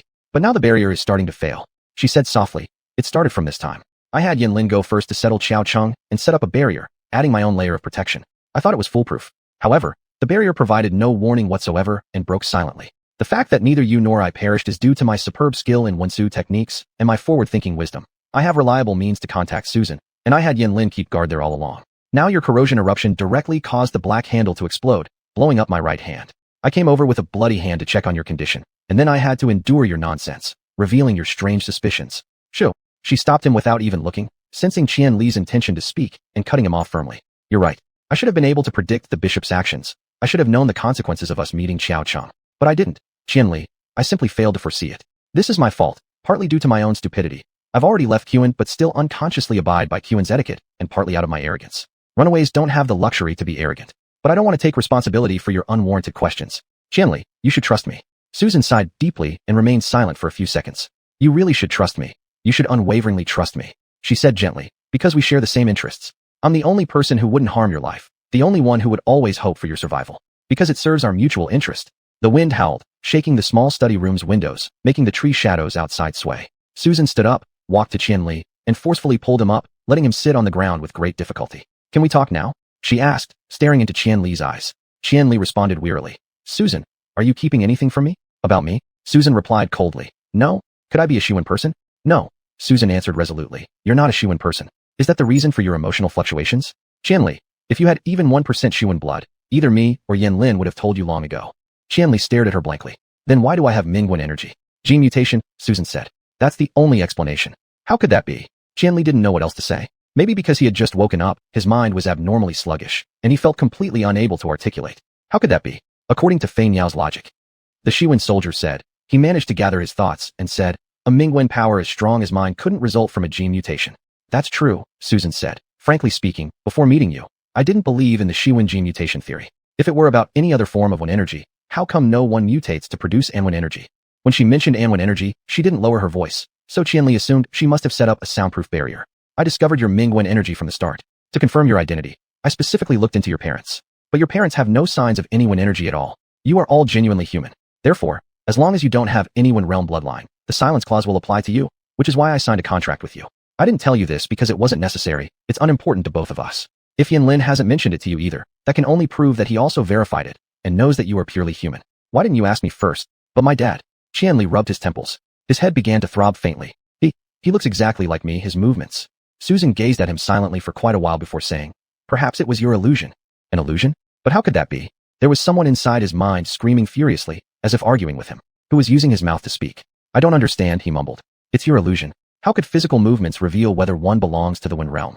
They aren't skilled in hand-to-hand combat." Susan said. "Qian Li, I didn't expect you to act based on instinct. It doesn't seem like you." She looked at him questioningly, and he met her gaze, knowing they were thinking of the same thing. "Not like me," Qian Li said tiredly. "Indeed. That other persona sure seemed intense." "Susan," Qian Li hesitated. "Do you think? Who is he?" "Regardless of what he claims to be, it's probably still you. If it truly is dissociative personality disorder," Susan shook her head, but now no one can figure out what's happening. He can use xuanhuan energy, yet you can't. I can't control him, Qianli said slowly. I can still remember what I've done, but it's much foggier than the last time. He threatened those soldiers with the binding oath. It was as I expected, but it was definitely not what I wanted to say. Oh, Susan groaned. Don't mention the binding oath. Really, every time I think of it, I feel unlucky. It won't happen that easily, will it? Can't be sure, Susan said irritably. If not for this consideration, I wouldn't have agreed to let Yanlin go with you to Xuan earlier. How can a place without any xuan energy in the middle realm accommodate so many xuan-related matters? My heart sank every time I saw another Xuan person. Alright. This topic clearly made her very uncomfortable. She patted Qianli on the shoulder and stood up. Go rest for a while, okay? But don't sleep.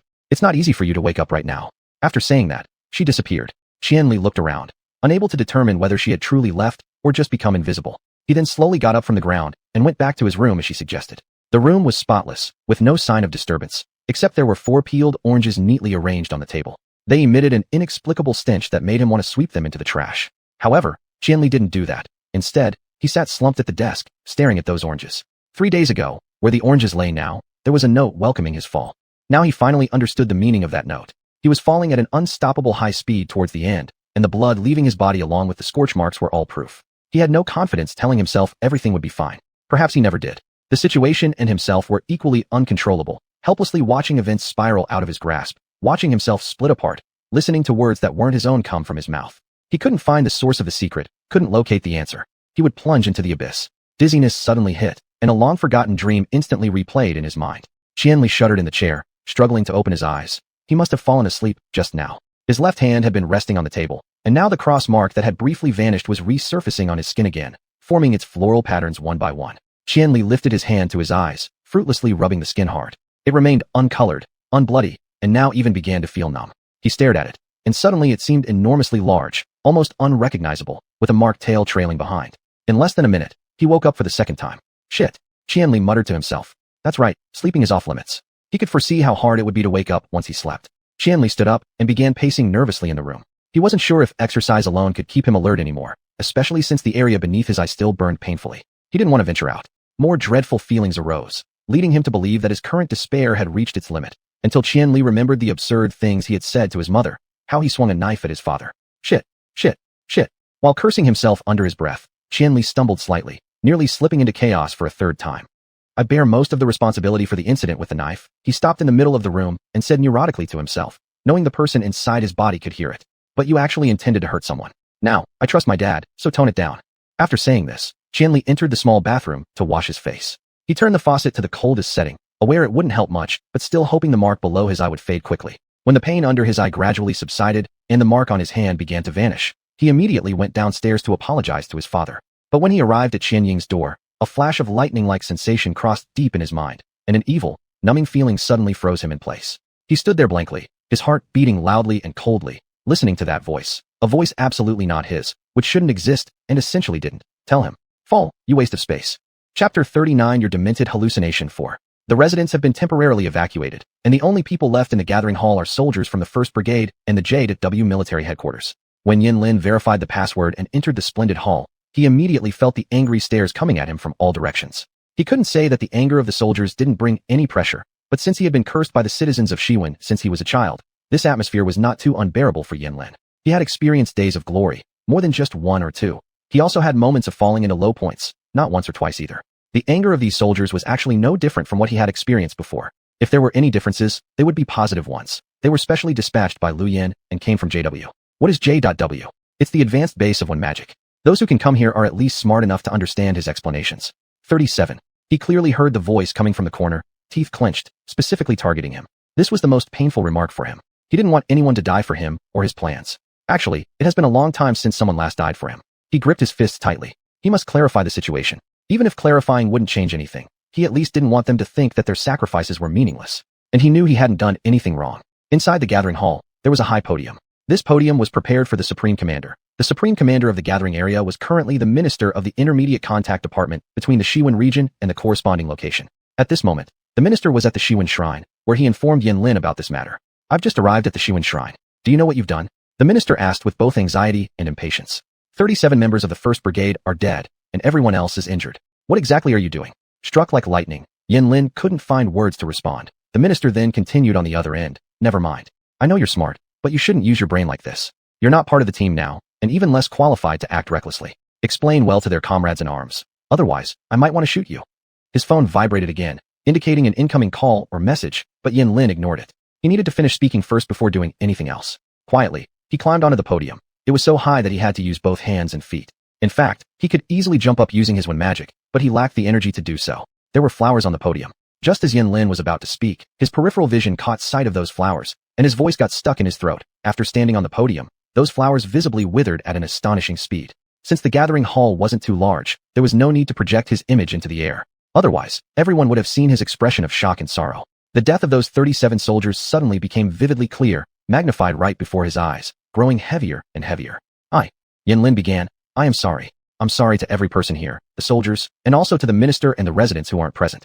I got all of you dragged into this mess, and I caused the deaths of 37 soldiers. I'm sorry. He bowed deeply. He hadn't intended to bow, but by this point, it came naturally. There was no sympathetic sigh from the crowd, nor curses directed at him. Nearly 100 pairs of eyes stared at him appraisingly from below. But he straightened his body and said, I could only do this because I can't let more people sacrifice themselves. Silence carries emotions. At this moment, the silence in the hall was filled with fiery and explosive sentiments. I received the order from Minister Xuanhuan to come to the intermediate realm to find a human. Everyone here knows this mission and the peculiarities of this human being able to wield both light and dark xuanhuan powers simultaneously. It has been proven that the human's dark xuanhuan power originates from the silent contract, meaning he should have been prey for a Kevin. Yin Lin hesitated for a moment. But when I met the Kevin, I discovered that the girl was actually protecting this human. This was far too unusual, and such a situation demanded caution. Later, I understood her motives. The contract had malfunctioned, causing the human and the Kevin to form a symbiotic relationship, resulting in the human being infected with erosion. Understood. A sarcastic voice came from beside the window. We're paying the price for both humans and Kevins.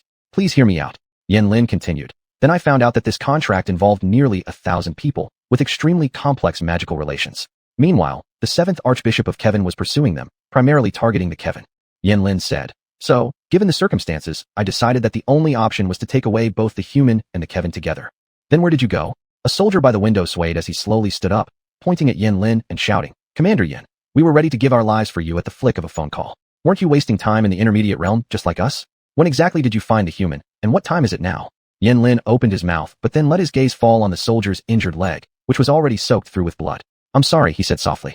I thought about whether I could forcibly take both the Kevin and the human away, but doing so would clearly bring no benefit. As I've mentioned, the Archbishop is hunting down the Kevin. Why would an Archbishop chase after a barely adult Kevin girl with a large entourage? The Kevins need no reason to hunt anyone. Fei Niao coldly interrupted from beside him. They do, Captain. Cruelty may be inherent in Kevins, but Archbishops aren't merely driven by cruelty, Yin Lin replied. I don't know why they are being hunted, nor do I want to know. But I must act. Saving both the human and the Kevin isn't just about securing the human's safety or ensuring the Kevin's cooperation to protect humanity. Most importantly, we need to make it clear to the Archbishop under whose protection they stand. Right now, they are protected by the Xuanhuan Shrine. At the very least, this serves as a deterrent, urging the Archbishop to exercise restraint. If the 7th Archbishop were truly willing to chase a single Kevin all the way here, it would result in far greater losses, with even more innocent lives sacrificed. Li, sit down, Fei Niao interjected. The soldier at the window obeyed, lowering himself back into his seat. He looked utterly exhausted. Among the soldiers present, he had been wounded the worst. Yet, even so, his eyes remained firmly fixed on Yin Lin with anger. Commander Yin, Fei Niao frowned. The Kevins can invade Xuanhuan for nothing more than a meal. Do you really think that showing our faces will deter the Archbishop? To Kevins, a human life means no more than a meal, Yin Lin responded. I believe that if the Kevins' pursuit warranted such effort, the case wouldn't have been handled solely by the 7th Archbishop initially. The 7th Archbishop manages the lowest-ranking races in Kevin territory, possessing immense xuanhuan power but low status. Fei Niao sighed. Apart from him and Li, no one else in the hall had spoken throughout the entire discussion, the atmosphere remaining unchanging. Turning around, Fei Niao glanced at the silent soldiers and loudly announced, Did everyone hear that? Without waiting for any response, he immediately turned back to Yin Lin and asked, Surely, you're not planning to keep waiting, right? There's no need to wait anymore. Yin Lin understood that Fei Niao was trying to help him out. It's enough. Our next move will be preparing to conclude the mission and return to Xuanhuan. Now, there's one last thing I need to share with all of you. Everyone here is a soldier from J.W, and I trust absolutely that each of you will maintain this secret until it is eventually revealed. As he prayed silently, Yin Lin struggled to identify precisely what he was praying for. Polial, he sorrowfully thought, bless us. While negotiating with the Kevins, I received a message from the High Priest Council. Yin Lin pulled out his phone, quickly bringing up the message Luo Yin had sent him last night. He raised it high, displaying it toward everyone. Fei Niao and a few other soldiers quietly summoned their divine art staffs, casting vision spells on themselves to scrutinize the phone closely. This human has been chosen as the next successor by Polial Totem, Yin Lin stated. After a brief silence, he heard a loud voice yelling, "Shit!" And soon, the hall erupted like water coming to a boil, a cacophony of anger rising swiftly yet orderly. Every voice was filled with frustration, every question brimming with disbelief too heavy to bear. Fei Niao and those soldiers who had read the message wore shocked expressions, exchanging stunned glances. "This is why Xuanhuan told me to find him. He'd intercepted Polial Totem's message ahead of time. Brothers, I beg you, put forth one final effort before leaving the intermediate realm. Complete the task here. We must ensure the human safely returns to Xuanhuan alive. I am deeply sorry, truly sorry. Please help me." Yanlin concluded by bowing deeply again. "It'll all be over soon." Turning around, Yanlin jumped off the podium. Only now could he finally focus on reviewing the new message Luo Yan had sent him. "I'll organize the handover with the guard team and have the 1st Brigade prepare to retreat back to Xuanhuan as soon as possible. No more accidents should happen to them." Yanlin became increasingly restless. The hall was still bustling with voices. He glanced around, carefully threading through the crowd, heading towards Fei Niao, who was talking to Ili by the window. Soldiers he passed were either sitting or standing, and many of them looked over at him. Their gazes held suspicion, understanding, but mostly anger. Yanlin had never been on the battlefield. He had no real comrades in arms. He didn't know how close the relationships between those soldiers were, but he thought of Lu Yin and the other 3. He understood that there must certainly be an unignorable bond. "Sorry, Captain Fei Niao, I want to say something to you," he said. Fei Niao glanced at him, then at Ili. Ili glared furiously at Yanlin, bloodshot eyes glaring. "All right." Fei Niao followed Yanlin out onto the open ground outside the hall. Once they stepped out of the gathering hall, the building of the communal district disappeared invisibly into the air. At the center of the wasteland where Fei Niao had sent Qian Li away, Yanlin hesitated for a moment before reaching into his pocket and pulling out a heavy silver card. "Captain, I just received another message. The 1st priest will bring people soon for the handover. You can return to Xuanhuan in advance. You can at least catch your breath. Also, this is my subsidy card," Yanlin said, handing the card to Fei Niao. "It's accumulated 4 months of spending limits. I haven't used any of it. You take it for the soldiers. Directly go to the civilian building at the temple, on the highest floor. There's also a withdrawal center. I'll let them know later. Spend as much as you want. This card can even cover overdrafts for 2 months. This." Fei Niao took the card surprisingly and inspected it, then tried to give it back to Yanlin. "Commander Yan, I'll handle the handover when I get back, but this seems unnecessary. Soldiers all have subsidy cards. This one is directly distributed by the temple, with higher limits. Everything can be claimed." Yanlin pushed the subsidy card back toward her.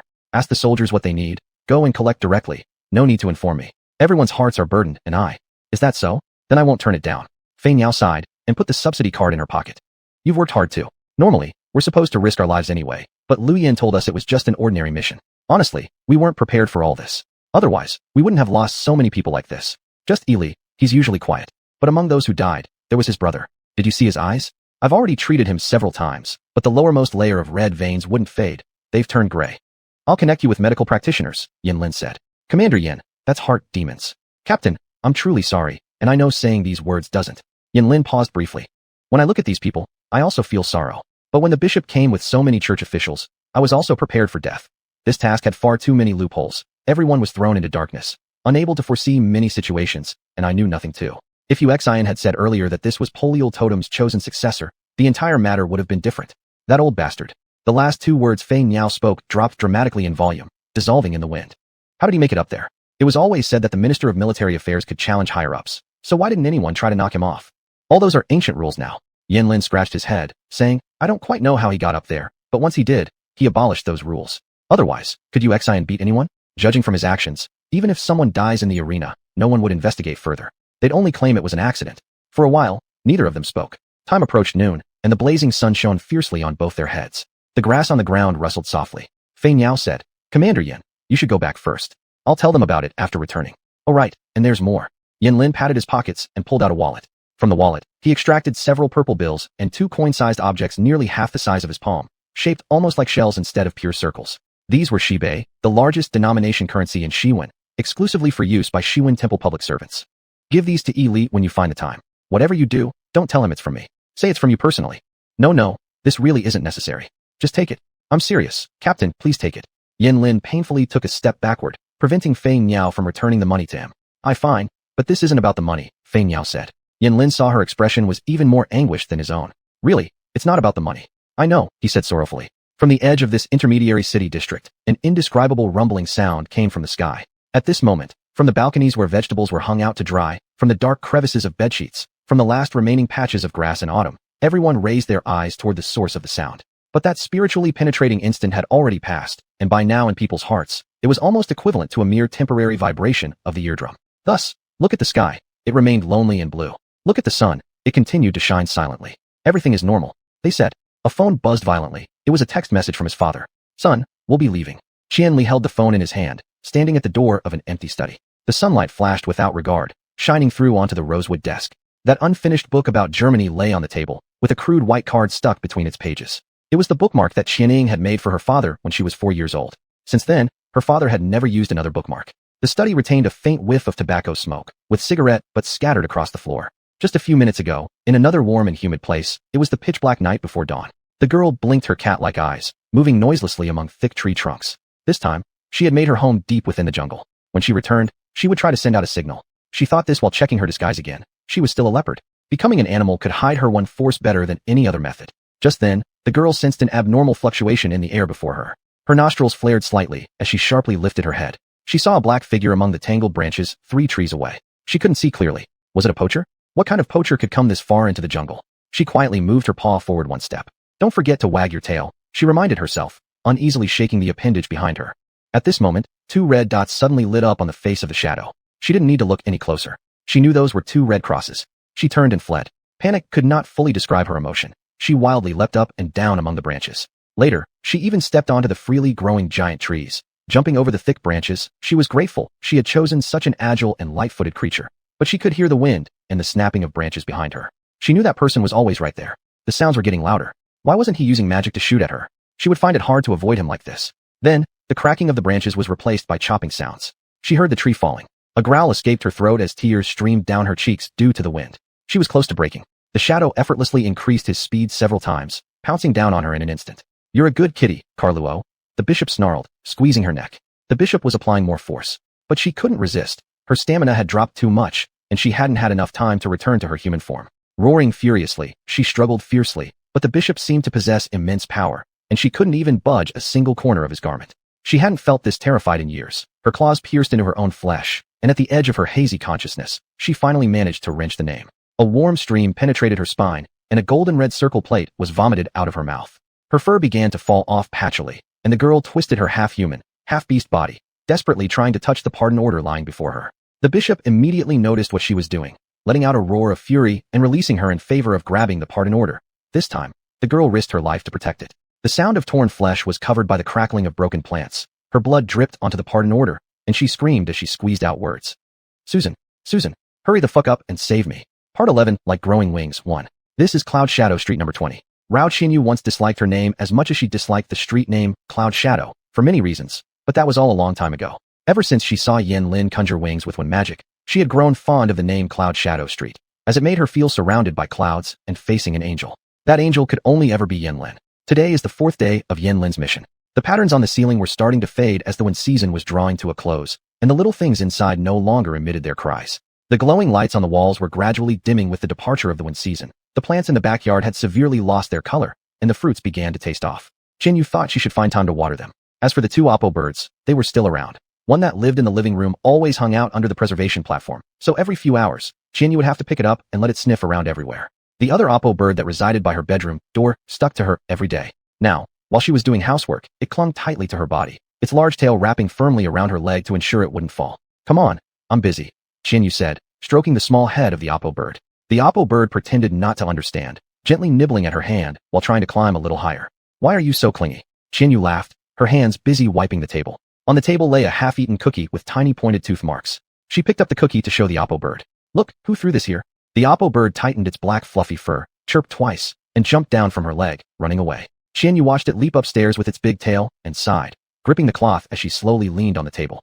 Qianyu deeply regretted what she and Yen Lin had done to Xuanhuan. She kept thinking about it. During that deadening routine meeting, Xuanhuan was talking nonsense. Then Yen Lin gave her a glance, signaling for Qianyu to conjure her holy assignment staff to form a boundary. They stood up, retreating into the boundary. At the same moment, Yen Lin hurled a pot of Vung pear jam at Xuanhuan.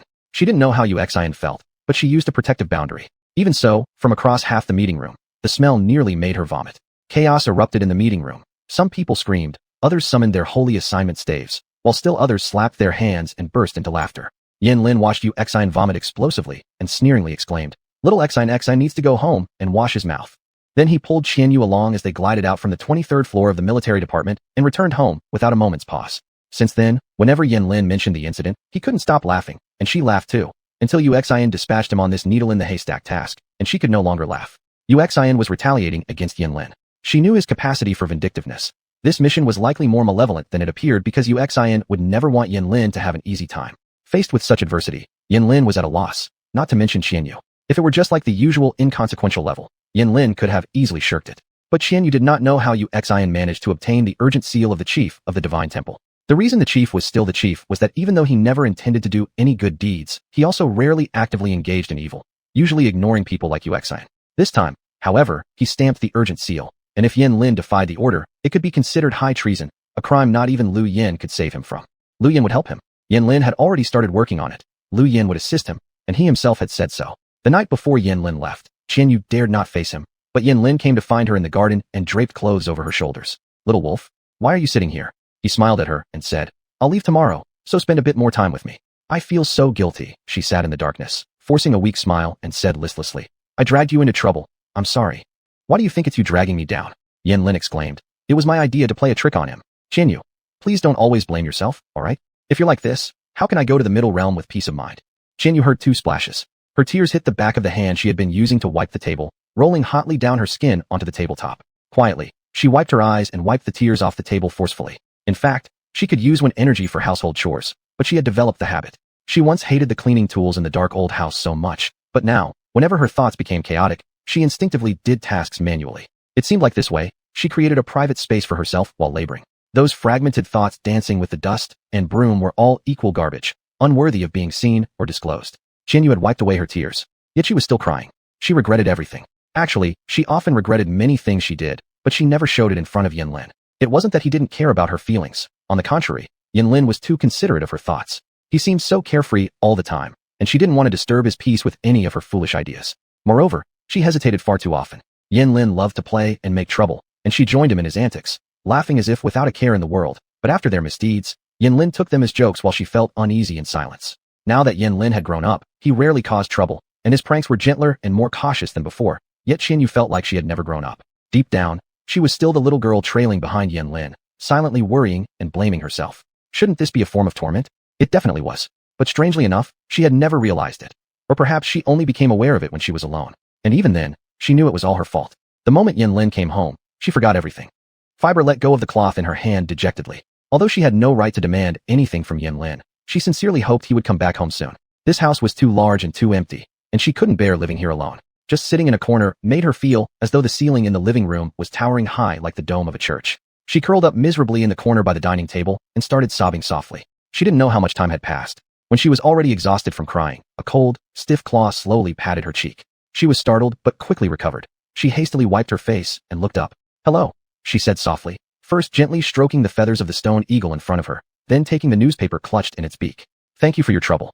Is the girl unhappy?" The stone eagle clicked its beak, speaking slowly. "Where has the boy gone?" It was number 20 guardian eagle. These stone-made creatures with intelligence came in various forms of animals from one or middle realms, guarding grand mansions with history and size. This stone eagle had been washed for a long time by the clear wind energy inside the house, making it smarter than most guardian sculptures. However, over all these years, it still couldn't remember Yanlin's and Qianyu's names, referring to them only as boy and girl. "Yanlin has gone to work and will be back soon," Qianyu said. "The girl should be happy. The boy will return." "Yes, I know. I just feel like it's my fault for hurting him," Qianyu muttered faintly. "Why?" The stone eagle tilted its head slowly. "They don't look kindly upon people like me." Qianyu gazed bleakly at the stone eagle and forced a smile. "I was abandoned and then picked up again, and in short, I'm not very likable. If Yanlin is kind to me, he'll be affected." The stone eagle clicked its beak for a while and then said, "This isn't the girl's fault." Its tone carried a deep sense of reflection. "Thank you." Qianyu smiled again. "But they won't think so." The stone eagle thought for another while. This time, it seemed to gain nothing, so it simply said, "The girl should be happy."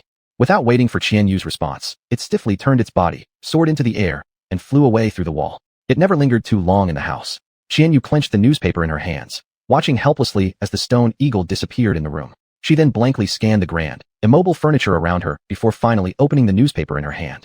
This newspaper, with complex layout and calligraphic ancient divine script headlines, was called The Observer. Neither Yanlin, the 4 chief ministers, nor she liked this newspaper. They referred to it as the bladder when gathering together. Since the anti-Qi army became increasingly rampant in the Qi Temple, The Observer gradually became their mouthpiece. Afterwards, its perspective on issues always remained odd, spreading useless rumors and printing lies on command. Still, they had to subscribe to this newspaper. Because Yanlin worked at the temple, official subscription was mandatory. Qianyu unfolded the newspaper. Today's headline was even bigger than usual. Asterisk, important documents stolen from the military department of the Xuanhuan temple. Asterisk. She frowned and read on, shocked. In the early hours of today, Minister Xuanhuan of the military department of the Xuanhuan temple issued a notice stating that important documents in the office had been stolen. According to the notification sent to various units, the following content can be seen. My crucial report has mysteriously gone missing, and a large-scale search will be conducted within a day. I strongly urge temple staff with tendencies toward theft or past offenses to come clean and resign out of moral responsibility. This notification has sparked heated discussions within the Xuanhuan temple, with some claiming that Minister Xuanhuan clearly had a specific target in mind. Who is blatantly resisting the minister's leadership is pretty clear to anyone who steps into the Xuanhuan temple. A member of the military department security team made such a comment, unwilling to reveal his name. The minister is a kind person and doesn't like to make things difficult for them, but they always cause such trouble, there's nothing we can do. Anyway, I highly suspect it was that group. This reporter inquired with Minister Xuanhuan about the team members' comments and directly pointed out that Minister Xuanhuan's notice might be targeting some well-known figures. In response, Minister Xuanhuan, the following has been transcribed from a recording. Qianyu's gaze triggered the wind magic. Minister Xuanhuan's slightly sharp voice rang out, echoing among the table legs. Who am I pointing at? You might as well directly ask who usually disrupts my official duties. Indeed, I suspect several individuals. They've achieved remarkable results and are very intelligent. But first, they shouldn't use their intelligence on things that harm others without benefiting themselves. Second, accomplishments and integrity should be evaluated separately. Even if they have achievements, they shouldn't break rules knowingly. Third, also the most important one, I am a person indifferent to fame and power. I don't enjoy wielding authority. Several times, I proposed resigning, but the security team and other children all cried, begging me not to leave, so I stayed. Now, what's managed by me is just a small portion of affairs. Still, this situation incites jealousy in certain people who call themselves elites, repeatedly trying to meddle and steal credit. I think I should take this opportunity to say this. It really isn't good. It makes me feel cold-hearted and confused. This needs to be reminded. Yes, reminded.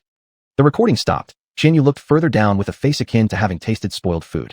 At the same time, this morning at 7 o'clock, the first High Priest Long Yan from the Advanced One Art Base, J.W., voluntarily contacted our paper. According to journalistic principles of fairness and openness, we excerpt part of the recorded content. A familiar voice sounded. Long Yan's tone was far more soothing than Xuanhuan's. I saw the notification Xuanhuan sent to my email.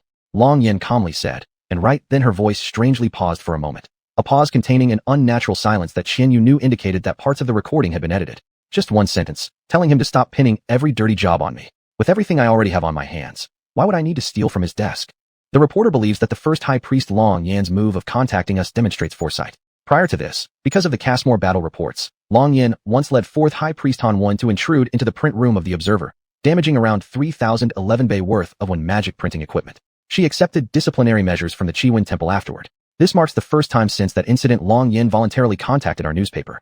Regarding the lost document contents, Minister Xuanhuan did not divulge much. However, it's rumored to involve extremely important bowler totems and the selection process for the next inheritor. We have reasons to believe this information deserves reading indeed, but the act of theft remains despicable. Therefore, we urge all office staff at the Xuanhuan temple, if you wish to read those documents, you should apply through proper channels to obtain access rights. Only thus can we ensure the operational order of the Xuanhuan temple. Qianyu shook her head incredulously, carefully crumpled the newspaper into a ball, summoned her holy assignment rod, and burned it. If no one told her, she would never guess that this newspaper was once the most authoritative and impartial publication of the Xuanhuan temple. Qianyu didn't know if Long Yan had stolen that report. Long Yan could very well do something like that, but if she did, there must be a reason behind it. Just reading this report, however, Qianyu could derive no other conclusion but see them smugly implying the reason why Long Yan stole the report. Jealousy, greed for credit. How could Long Yan possibly be jealous of Xuanhuan? Long Yan wouldn't envy anyone anyway, and in fact, what she controlled was far greater than what Xuanhuan had. So what about interviewing the military department security team? The military department security team was a squad organized by Xuanhuan himself, effectively acting as his personal bodyguards. She couldn't think of anyone with even a bit of sense believing this stuff. Alright, Long Yan had long ago mentioned treating the bladder as a laughing matter. It was quite a large humor magazine. Qianyu swayed as she stood up and walked towards the landline in the living room. Yen Lin didn't like the interdimensional supplies issued by the Xuanhuan temple, but he had to admit, this extra landline at home was rather useful. It could call anyone they knew without any phone number, when magic permit, or mental password required. Qianyu picked up the receiver and waited. Long Yan almost instantly picked up the phone, her voice tired as she said, Qianyu, did you see the bladder? I did. Qianyu hesitated a moment before saying, Long Yan, are you really? Qianyu, listen to me. Long Yan cut her off without letting her finish. I need you to prepare 2 empty rooms right now. In a bit, I'll have Xiaolu and Hanwen come over to help you clean them up. The human and his contractor will be arriving tonight, and I can't arrange another place for them at this moment. They'll stay with you first. Before they arrive, I'll need you to pick them up from the station, wearing 3 layers of disguise, and bring the knife that Moke gave you. Alright. Qianyu was momentarily stunned by Long Yan's sudden instructions, but quickly snapped back. I'll do it. What's the deal with UXIN? Is that document really about the bowler totems? Long Yin paused for a while before saying, UXIN is ruthless. He had Yinlin look for the successor, but he never mentioned it, and none of us knew. Somehow, he managed to intercept the secret message, trying to get ahead of us on this matter. Honestly, I didn't expect him to screw up like this. Her voice became full of anguish. That human is being hunted by the Xuan people. Yinlin and the first team rushed to rescue him, and last night they blew up one of the mid-realm detention centers. Bowler, Qianyu exclaimed in panic, gripping the receiver tightly with both hands. Did they pack up yet? Did they break the silence regulation? This is serious. I don't know anything. I didn't want you to know, because I didn't want you to worry, Long Yin said wearily. Yinlin is fine, but 37 people from the first team died. We're in trouble. This isn't over. Qianyu was stunned. For a human? The bishop himself is hunting him. I don't know what history he has with that Xuan person, but the situation is urgent, and there's such a huge problem with the silence contract. Long Yin sighed. Shit, I didn't realize this contract involved thousands of people. If the mid-realm cannot handle it, things will get very interesting. Even though Long Yin said this very gently, Qianyu understood the implication. She was worried about the collapse of One Energy. Qianyu also knew what would happen if One Energy collapsed. Binding Day. However, even though it was a known region, the mid-realm rarely saw consequences as severe as a One collapse. As for the One realm, the last Binding Day was many years ago. Qianyu cautiously asked, it shouldn't come to that, right? The mid-realm is quite resilient. It wouldn't be an issue if it only involved Xuan people because we're orderly, and we know how to use One Energy properly, Long Yin replied coldly. But the other side doesn't understand. There are already too many Xuan people in the mid-realm, and now the bishop is involved, with that contract covering so many individuals. She sighed again deeply. But don't worry, Qianyu, I'll bring them back safely. If you see UXIN alone somewhere, do me a favor and twist his head off and stuff it into his ass, that despicable old man. I'll feed him to cockroaches for you, Qianyu said. Cockroaches? What are cockroaches? Qianyu paused. Never mind. Look, Long Yin, be extremely careful with what UXIN says. Anyone who would dare intercept the secret message deserves condemnation. If he reveals the contents of that message, I think he dares not disclose it yet. Long Yin took a deep breath and calmly said, otherwise, I'd really kill him. Don't worry, we have ways to deal with it. Let's talk after I've safely brought the human back. Is what was written down everything we already know? Qianyu asked softly. Meaning, is the human going to be the successor? Yes. Long Yin sighed again. And a secret message can only be relayed once in any form. But UXIN just carelessly printed it out and left it on his desk. Whether he lacks brains or is deliberately setting a trap, I've already taken it and destroyed it. At least for now, there's no written evidence anywhere in the world proving the human is the successor. She repeated her instructions again. Remember to keep 2 rooms ready, and once you receive my signal, go pick them up. All right, Qianyu said anxiously. Long Yin, please be careful. And let Yinlin know to be careful too. With something this big going on. Wait a minute, hasn't Yinlin contacted you these few days? Long Yin asked sharply. Qianyu pressed her lips together and didn't answer. Landlines couldn't call the mid-realm. After Yinlin went on the mission, the two lost contact. Yinlin also hadn't called back. It's fine. Qianyu forced a smile. Yinlin never calls when he's on a mission anyway. That boy has rocks for brains. Long Yin cursed, then softened her tone towards Qianyu. Yinlin is just too careless and forgets about calling. Next time, I'll get you a mobile phone. No, that's too much trouble. Qianyu said immediately. Rian, go ahead with your work. I'm fine. My schedule is pretty full anyway. Cheer up. Qianyu, Hanwen, and Xiaolu will be here soon. Rian consoled her and hung up the phone in a hurry. Qianyu also put down the landline blankly and looked at her hands again. They were pale and long, with blue veins. Everything was as usual. Actually, Rian had wanted to get her a mobile phone a long time ago, just like Yinlin always carried one with him. Back then, when she was still working at the Xuan Temple, she should have had a mobile phone for communication purposes. But something or someone somehow interfered, and Rian couldn't manage to help Qianyu apply for a mobile phone. Later, Qianyu lost her job altogether. In recent years, she increasingly felt like an ordinary housewife from the countryside. She couldn't stay in touch with everyone. She didn't get first-hand information. She even couldn't go to the battlefield. All she could do was stay at home tidying up the house, handling documents. Yinlin had noticed that something was off with her early on, so he was now doing his best to help her find a job, and he even secretly sought help from Rian. Qianyu actually knew about this. But Qianyu also knew that Rian couldn't help much. Her influence wasn't wide enough. Although transferring Qianyu to work by her side was possible, there was no way Rian would ever do that. Girls shouldn't be cooped up in places like this. Rian liked to say such things, as if neither she nor Yulu were girls. If Qianyu pointed out this contradiction, Rian would say, I'm a crazy woman. Yulu is a goddess. We don't count. Qianyu smiled faintly and prepared to continue thinking about happy things.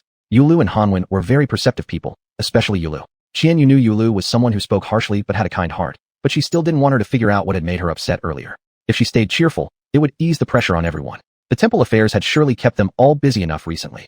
She rushed to the kitchen and took down 2 plates of pastries from the fridge, one with cheese threads and the other with vegetable cookies. All these were modified mid-realm foods, yet the two of them liked them a lot. In the living room, Oppo was crouching under the foot of the refrigerator, starting to chirp frantically upon seeing her bring out the dishes, almost flapping around anxiously. Qianyu picked a little bit from both plates, packed them into a small box, and placed it in front of Oppo before heading to the dining room to arrange the pastries and pick a bottle of red wine from the glass cabinet at the corner of the living room. Though she didn't know anything about red wine, even if Yulu was rather particular, she never complained about the wine served here. Just as she used xuanhuan energy to violently pull the cork out of the red wine bottle, someone called her name and pushed the door open. Yulu and Hanwen came rushing in with the autumn wind scenting their entrance. They had keys. Turning around at the dining table, Qianyu could dimly see through the screen that the two were using xuanhuan energy to clean the dust off the soles of their shoes. Lu, Hanwen. Qianyu threw the cork on the table and ran over enthusiastically, giving Hanwen a hard slap on his back while exclaiming, "I'm preparing some food for you." Qianyu is really virtuous. The fourth high priest, Hanwen, inhaled sharply and while saying so, shook the white cloak he had just taken off, but hitting hurts. Any cookies? Senstown's vegetable cookies. Qianyu grinned and pointed at the dining table. Lu, we also have cheese threads. Ah, truly feels like being home. Yulu sighed contentedly, floating gracefully into the house, with Hanwen trailing behind her. Part 11 Life with Wings, 2.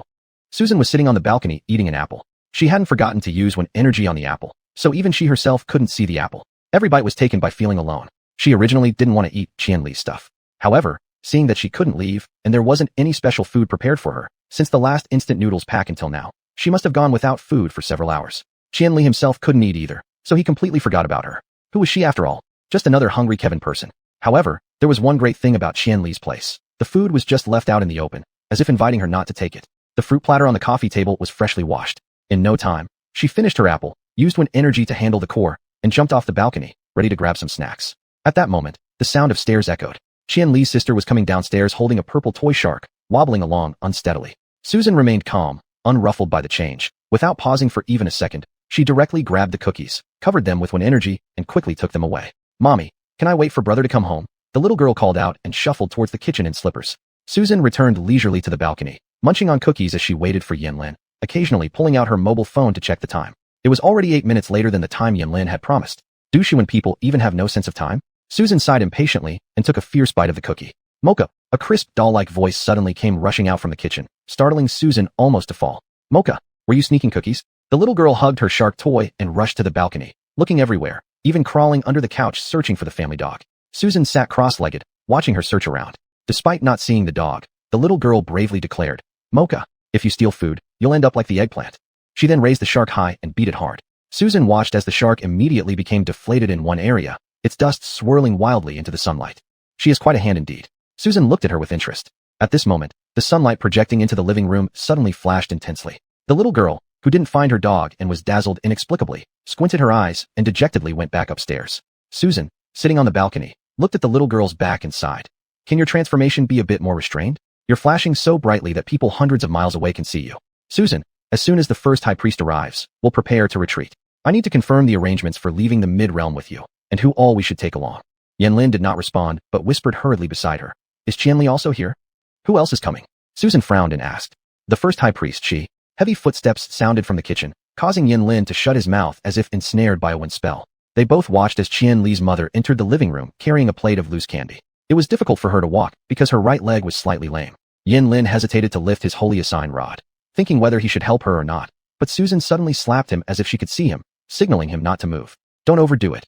He heard Susan convey the words through a wind spell. On the other side, Qianli's mother gently placed the candy on the table and turned to shout up the stairs loudly, "Ying, hurry up." "Got it." The little girl responded, sounding rather downhearted. The mother entered the master bedroom and closed the door behind her casually. They heard the sound of the lock clicking. "Let's talk upstairs." Susan jumped off and walked briskly toward the upstairs, grabbing a handful of candies as she went. They ascended to the second floor, and in sequence, they teleported into Qianli's room. No one was on the bed, nor on the chair. But neither Susan nor Yanlin paid much attention. They knew it would be difficult for Qianli to leave the neighborhood, let alone escape on his own. They heard the sound of splashing water coming from the bathroom, and Susan, busy eating candy without even looking up, said, "He's probably taking a shower. Let's wait for Qianli to come out and then discuss his situation," Yanlin said. "Susan, we have less than an hour before our withdrawal. It would be best if you contact your friends and Qianli's family now. I may need to go later and handle the handover with the high priest and the first squad." "So," Susan turned to look at Yanlin, "why are we still bringing people to the mid-realm? Aren't you afraid the wind force in the mid-realm will collapse?"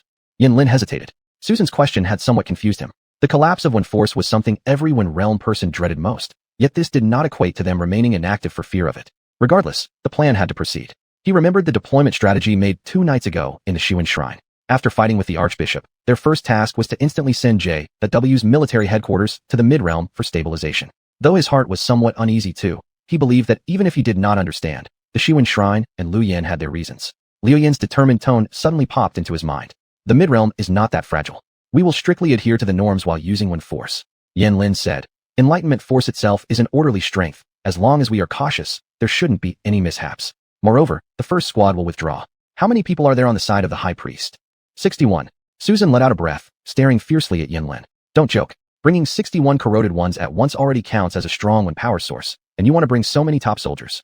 Susan, unless absolutely necessary, we won't use the one spells. But we must ensure the safety of Qian Li and yourself. What if the Archbishop reappears? What if he is just trying to catch us off guard? Your barrier has failed once before. Damn it, shut up. I don't want to argue about this with you, Susan. It's a very detailed issue. Yan Lin spoke urgently. You must do this quickly now. At this moment, a thunderous rumble reverberated from the sky. If not mistaken, this was already the second time today. Susan immediately rushed to the windowsill to look outside, but everything appeared normal, and the distant sounds of a few barking dogs reached them. Have they arrived already? She asked. No, Yan Lin said. I'll know when they arrive. Don't be too nervous, Susan. I didn't expect you'd care so much about this.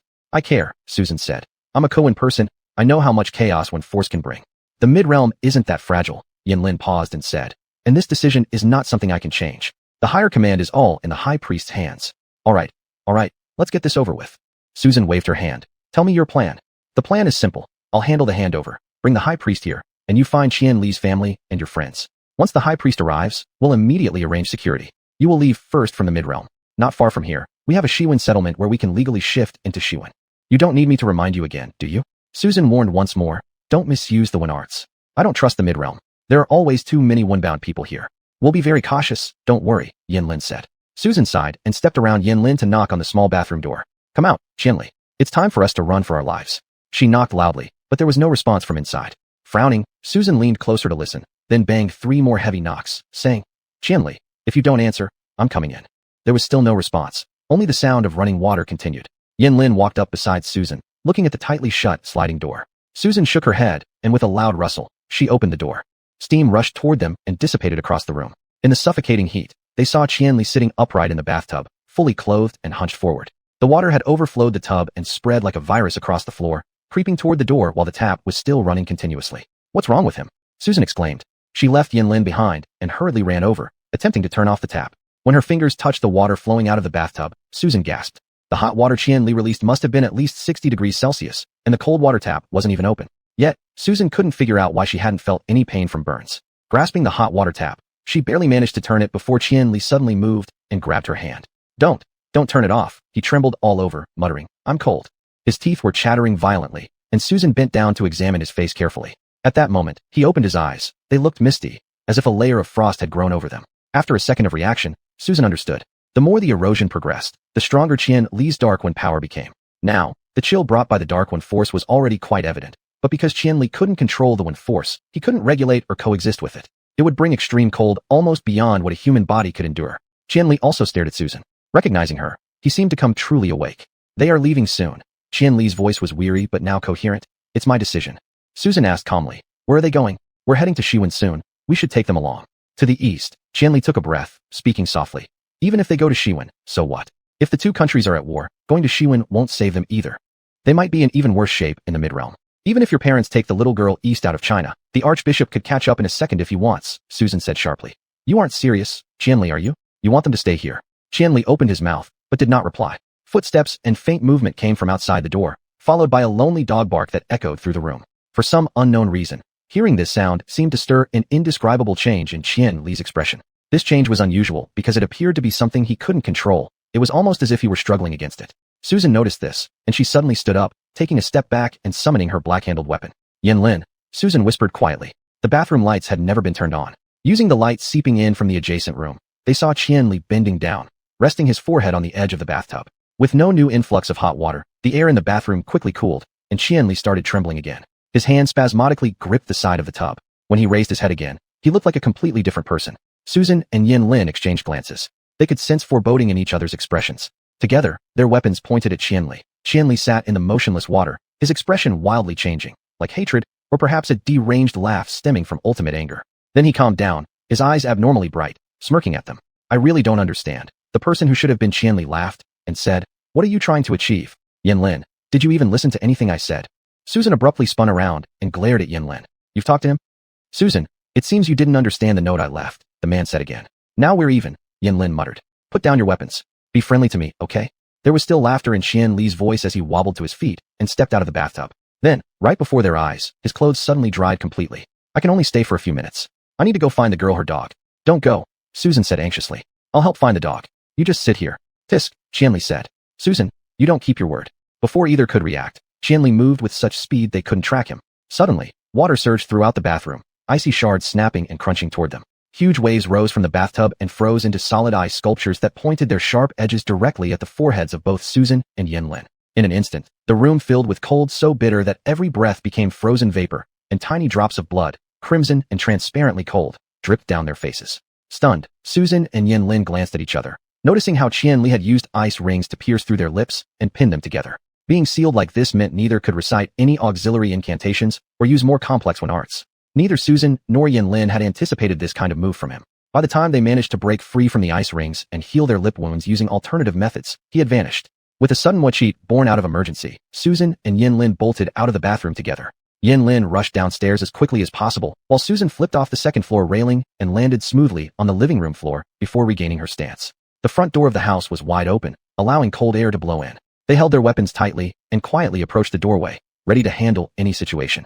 But when they stepped outside the door, they saw Qian Li standing just 3 steps away, looking up blankly. Susan and Yanlin followed his gaze and saw a white large dog suspended in the air outside Qian Li's room window. Its head had clearly disappeared, but for some reason, it wasn't bleeding. Instead, it emitted clear yet weak barks from its exposed neck, sounding as though it came from far away. Susan reacted first, grabbing Qian Li by the arm. Go home, she said. Qian Li lowered his head and stared dumbly at her hand pulling him, then looked into her eyes. His face showed recognition. Susan, come on, I'll take you home, Susan said, a tone of unexpected gentleness in her voice. Qian Li tried to look up again, but Susan pressed her hand against his forehead to bring his focus back.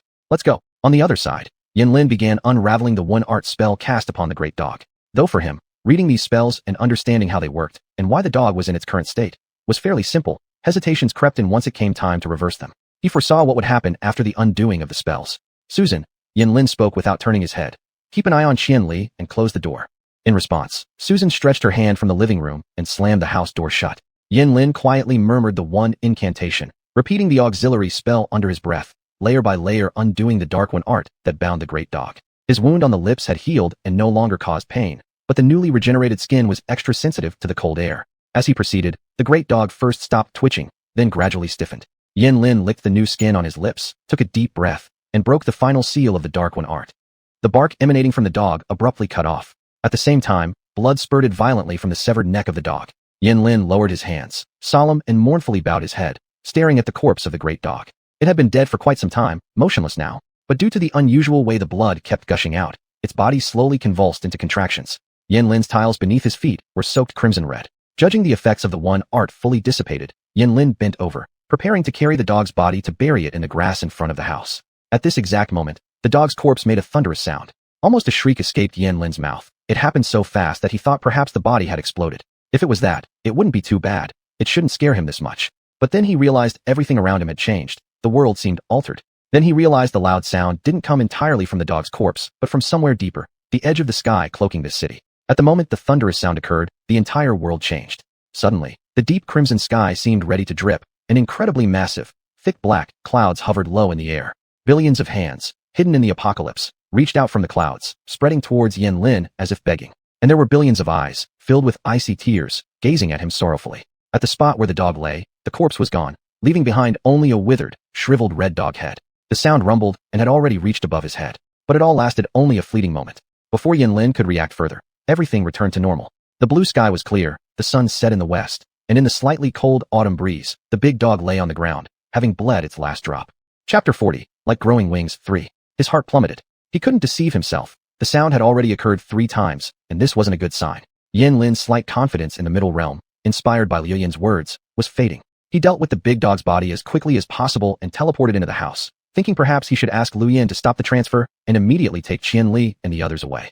I'm forgetting more and more, Qian Li said to Susan when Yanlin returned to their room. One day he might completely detach from me, and I won't know anything. I suspect so too. Susan frowned, turned her head, saw Yanlin, and mouthed. What's wrong? Yanlin wiped the cold sweat off his forehead. Susan, I'll talk to Liu Yan and ask her to pause the transfer. You guys prepare now. I'll have soldiers escort you to the settlement. What happened? Why change the plan? Susan asked alertly. Something went wrong? I'll explain later. I need to contact Liu Yan right now. Yin Lin said, took out his phone, and began dialing Liu Yan's number. But Liu Yan didn't answer. This was unprecedented. Yin Lin couldn't remember a time when Liu Yan had gone out of contact, especially at such a crucial moment. Susan and Qianli silently watched him as he tried again, but still couldn't reach Liu Yan. Yin Lin thought for a moment, and then contacted Fanio, only to receive the same result. He abruptly shoved his phone back into his pocket. Susan asked with an almost sarcastic tone, "Is this how things usually go between you?" "Not this time," Yin Lin replied. "Something has gone wrong.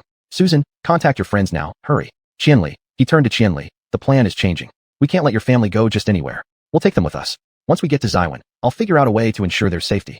"The bishop's only target is me and Susan," Qianli said tiredly. "This isn't about the bishop anymore," Yin Lin said hurriedly. "We can't stay in the middle realm. Did you hear that sound earlier?"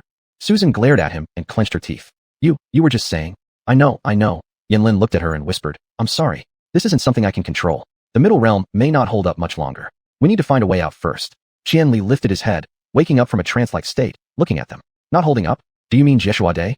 Tell me where they are, and Susan and I will go get them," Yin Lin said. "Quick." Susan, you should let Yin Lin go alone," Susan suddenly said flatly. "What?" Yin Lin turned around. Susan was kneeling on one knee, leaning heavily on her black-handled cane. Susan, what's going on?"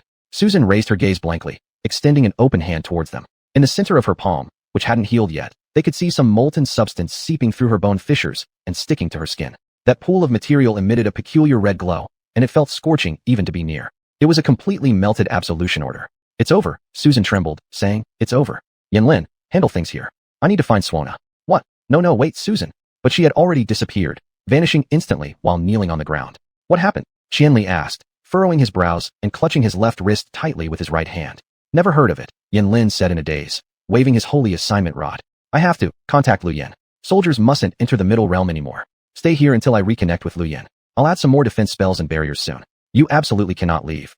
But don't worry, I'm still here, and there are other soldiers to take care of everything," Yin Lin said forcefully, pressing down on his shoulder. "As for you, please don't leave this room. Qianli, I beg you." With no more time to waste, he started pacing around the room, muttering assistance orders, wildly overlaying warning spells and defensive spells onto the room. He knew these wouldn't stop the bishop, but at least, his heart prayed, at least it would give him a bit of reaction time, at least provide advance warning. After setting up the Wunshu spell, Yin Lin rushed out by pulling the door open since the Wunshu effect would prevent him from teleporting from there. He hastily descended the stairs without watching his steps, because he was desperately trying to contact Liu Yan and Fanio again. But Liu Yan was still unreachable. At one point, he considered contacting Minister Ibai from the military headquarters, who was also in the middle realm, but abandoned the idea after trying once. It would obviously yield the same result. Other means of communication that worked in the one realm were all invalid in the middle realm. Yin Lin began to think about how to retrieve Qian Li's family without straying too far, and at the same time started one last attempt, sending a message to Liu Yan. "Abnormal conditions have occurred in the middle realm. Immediate cessation of the transfer is necessary." Phones modified by when power sent messages swiftly, able to directly summarize the owner's intent while ensuring private and secure communication. They were all accustomed to multitasking while sending messages, since there was no need to look at the screen. So at first, Yin Lin did not pay attention to his phone, but busied himself setting up barriers in the living room. When the phone transmitted the prompt of the dispatched when force flow, Yin Lin felt an immense relief. This trick still worked. But when he looked down, the phone clearly displayed the sent message. "Everything is normal. Please proceed with the transfer." Yin Lin's eyes bulged out.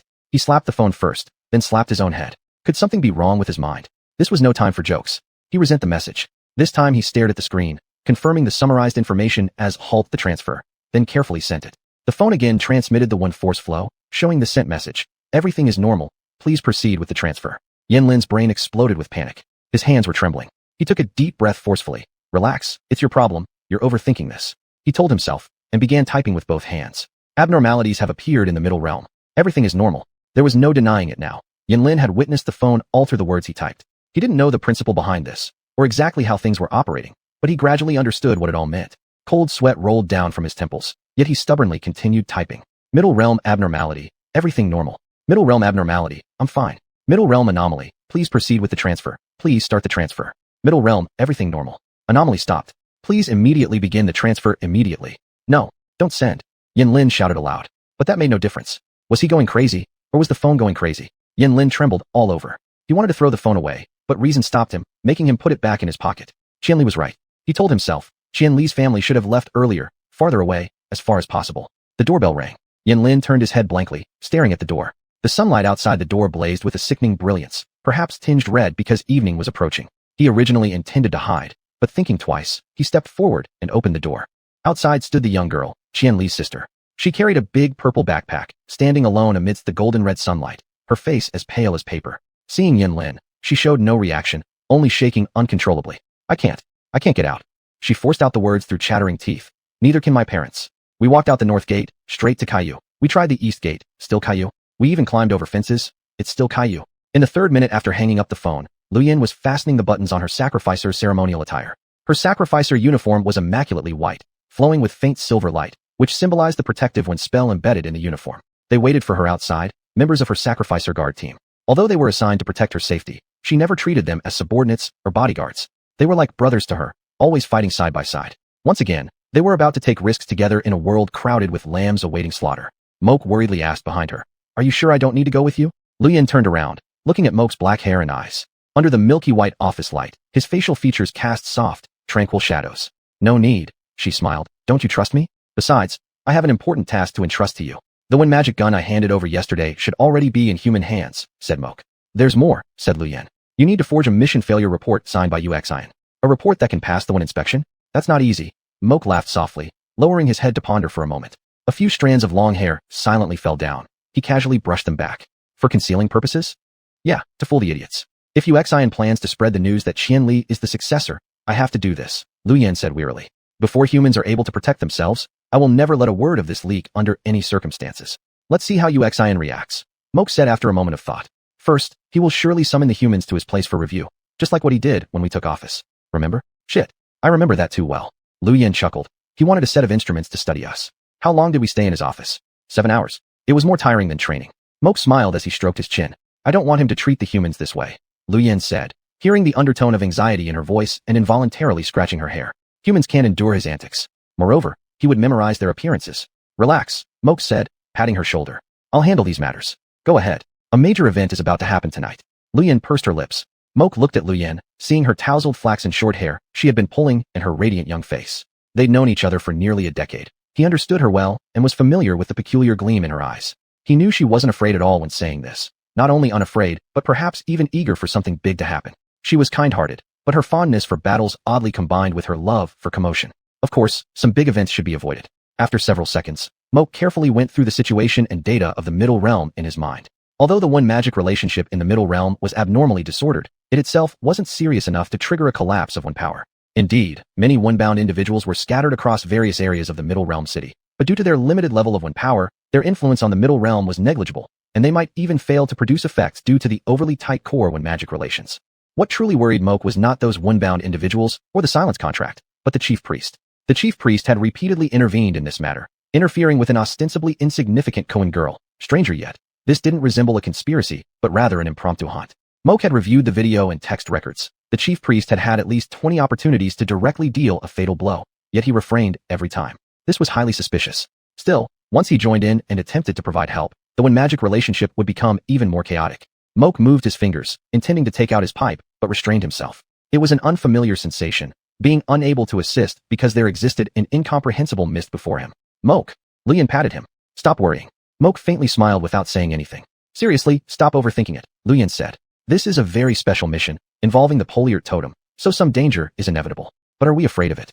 "You're too." Moke shook his head. "Too young, I hope." An uncommon smile appeared on his face.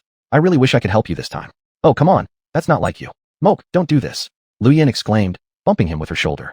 "Both you and Yulu treat us like kids. Don't forget, we four together make up the Sacrificer Council, and if you count, I'm the oldest."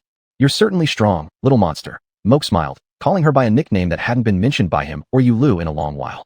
"However, this time I cannot interfere with the mission. You must prepare a backup plan on your own. Do you remember what I told you? Consider every aspect thoroughly and first ensure you return alive."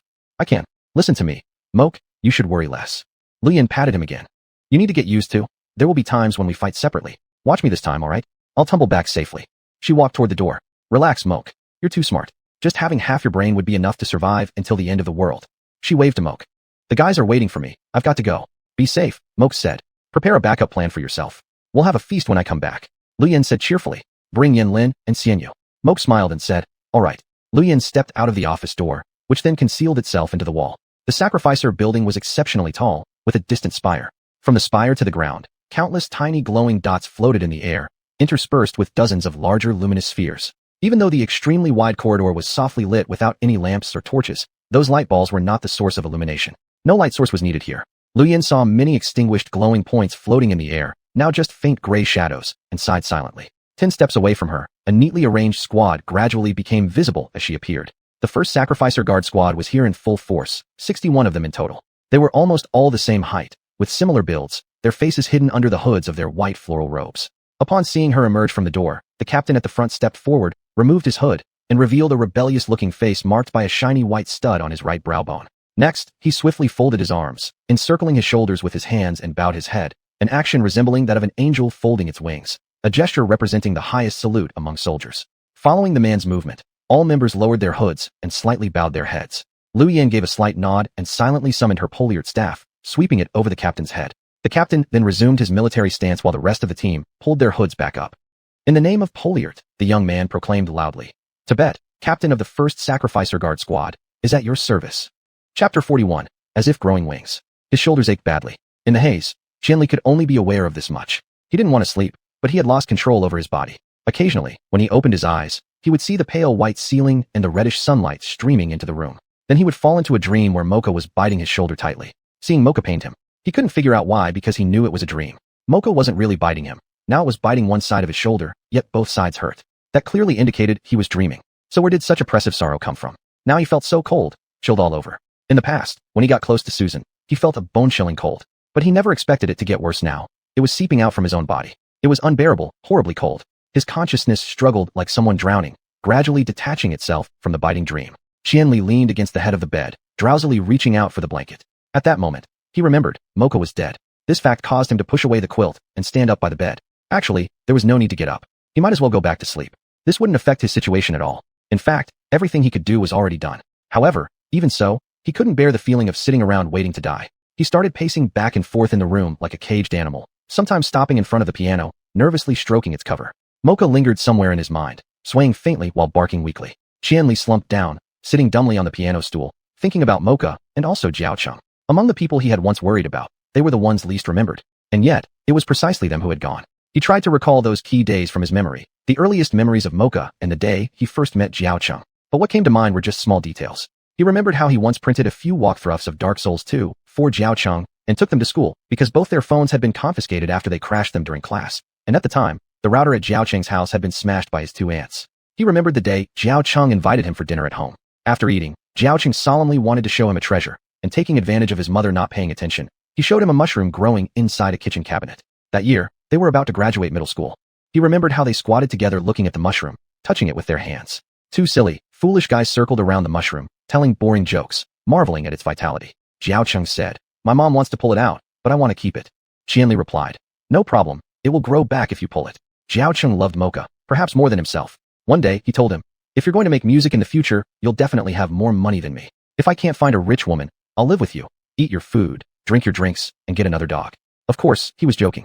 So Qianli joked back, "You can take Mocha. The dog is almost immortal. It probably won't die even if you do." He was obviously joking too. He had never thought about Mocha's death, never imagined it would end like this, nor anticipated that someday he'd realize his words turned out true. Qianli had asked his father what to do if Mocha passed away, and his father had said they would hold a funeral for Mocha together. But now everything had changed. Everything had gone completely haywire. Qianli saw his cold sweat drop onto his hands. Suddenly, he pulled open the piano lid and pulled out a piece of soft cloth from under the bench, wiping the keys bar by bar. A method that had long worked failed today. His hands were shaking, and the frail cloth lay limp in his palm. Together with the air, his eardrums resonated with a buzzing sound. That was the silence itself making noise. His shoulders hurt incessantly, pulsating from within his bones. Qianli lifted his hand to touch the painful area, and in return, it seemed to tremble as if tearing apart his nerves. Suddenly, he couldn't tolerate it any longer. He wasn't going crazy, his sanity was still intact. But first, he needed to know exactly what made this damn pain. He threw the imitation musk cloth onto the floor, rushed into the bathroom, and faced the mirror. The person in the mirror had an expression that was numb and indifferent, like a walking corpse. That person gazed at him indifferently, raising a hand to start unbuttoning the collar of his shirt. While doing so, flowers began blooming on the cross marked on the back of that hand. His hand trembled, ripping off 2 buttons, and the collar sagged open, revealing the dim black red on his shoulder. Qianli leaned closer to inspect the mirror. Under the stretched-out shirt, his shoulder skin had been pushed upward unnaturally, showing a dangerous transparency due to some non-existent force, with a dark red hue underneath. When he touched it, it was likely some kind of crystallization, unusually hard, and both sides had it. He took a step back and absent-mindedly caressed the patch of skin with one finger. Wow, you're going to grow 2 wings. A cold laugh echoed somewhere in his mind. So, this was the pain caused by crystal growth. Very likely, within a few hours, these crystals would pierce through his skin and stick out from under his clothes. That would be impossible to hide. He could cover his face and hands, but he certainly couldn't put something over his shoulders. Don't worry. Anyway, you don't have much longer to live, do you? Yes. He suddenly said aloud to himself. Yes, yes. The sooner, the better. This was right. If he didn't die soon, those who were still alive were sure to meet misfortune eventually. From this completely new perspective, the issue was placed before him again. After understanding his own thoughts, he felt somewhat breathless, but a paradoxical wave of relief, even joy, rose, overshadowing everything he had to face. This was correct. He couldn't imagine how he could possibly keep everything that was happening hidden forever, nor could he imagine how his family would live their lives timidly hereafter. However, if he disappeared now, all problems could be solved immediately. They could stay here and avoid the fear of having their original world shattered, and time would eventually soothe the impact of his departure. Things would become so simple. But it would be very unfair for Susan. Qianli shook his head. If he were in her place, he wouldn't try preaching morality to someone about to die either. It seemed Susan had always known he might act like this. She had warned him in a text message on the first night. He went back into the room and calmly opened the 3rd drawer of the writing desk, piling out all the notebooks he had used. In reality, there weren't many things in this room that belonged to him. Except for these written words, almost nothing remained. He quickly flipped through them again. Class notes, copied sheet music, butterfly pupa. He hesitated for a moment, pulled butterfly pupa out, and set it aside. It was a whole book of love letters given to him by Kai Xin. At the end of that love letter, Kai Xin had scribbled a block of paper black and then wrote with a silver pen. My young man, will we meet tomorrow or 20 years from now? How fearful I am of losing you. Life is unpredictable. In my eyes, you are just as fragile as me, yet I can never fully see the secrets in your eyes or the corners of your heart. Thinking that perhaps in the next moment, we won't be lovers anymore, sometimes terrifies me so much that I throw away all my dignity, pleading with heaven to protect you, to protect your youthful appearance and gentle voice. I'd rather see you again 20 years later and regret not holding on to you than to helplessly witness all the worldly cruelties you endure. My young man, by that time, I only hope you won't forget me. He stared at those words for a while, smiled faintly, then stood up and carried all the notebooks into the bathroom. Qianli easily found a lighter. It was left behind by Jiao Cheng recently. One of the secrets he had kept for Jiao Cheng was that Jiao Cheng had been secretly smoking for nearly 4 years. The wastebasket in the room only held crumpled paper balls, no filth, so he placed it inside the bathtub and then stacked the notebooks in it. But there were too many of them, so only part of them could fit at once. It took about a minute for the fire to fully catch. Qianli stood straight, watching them burn. Black smoke began filling the bathroom, making it hard to breathe, but strangely, Qianli didn't feel very suffocated and only occasionally coughed twice. The notebooks in the bucket couldn't burn completely, the paper was too thick. He pushed down the remaining parts with new notebooks, stacking them together.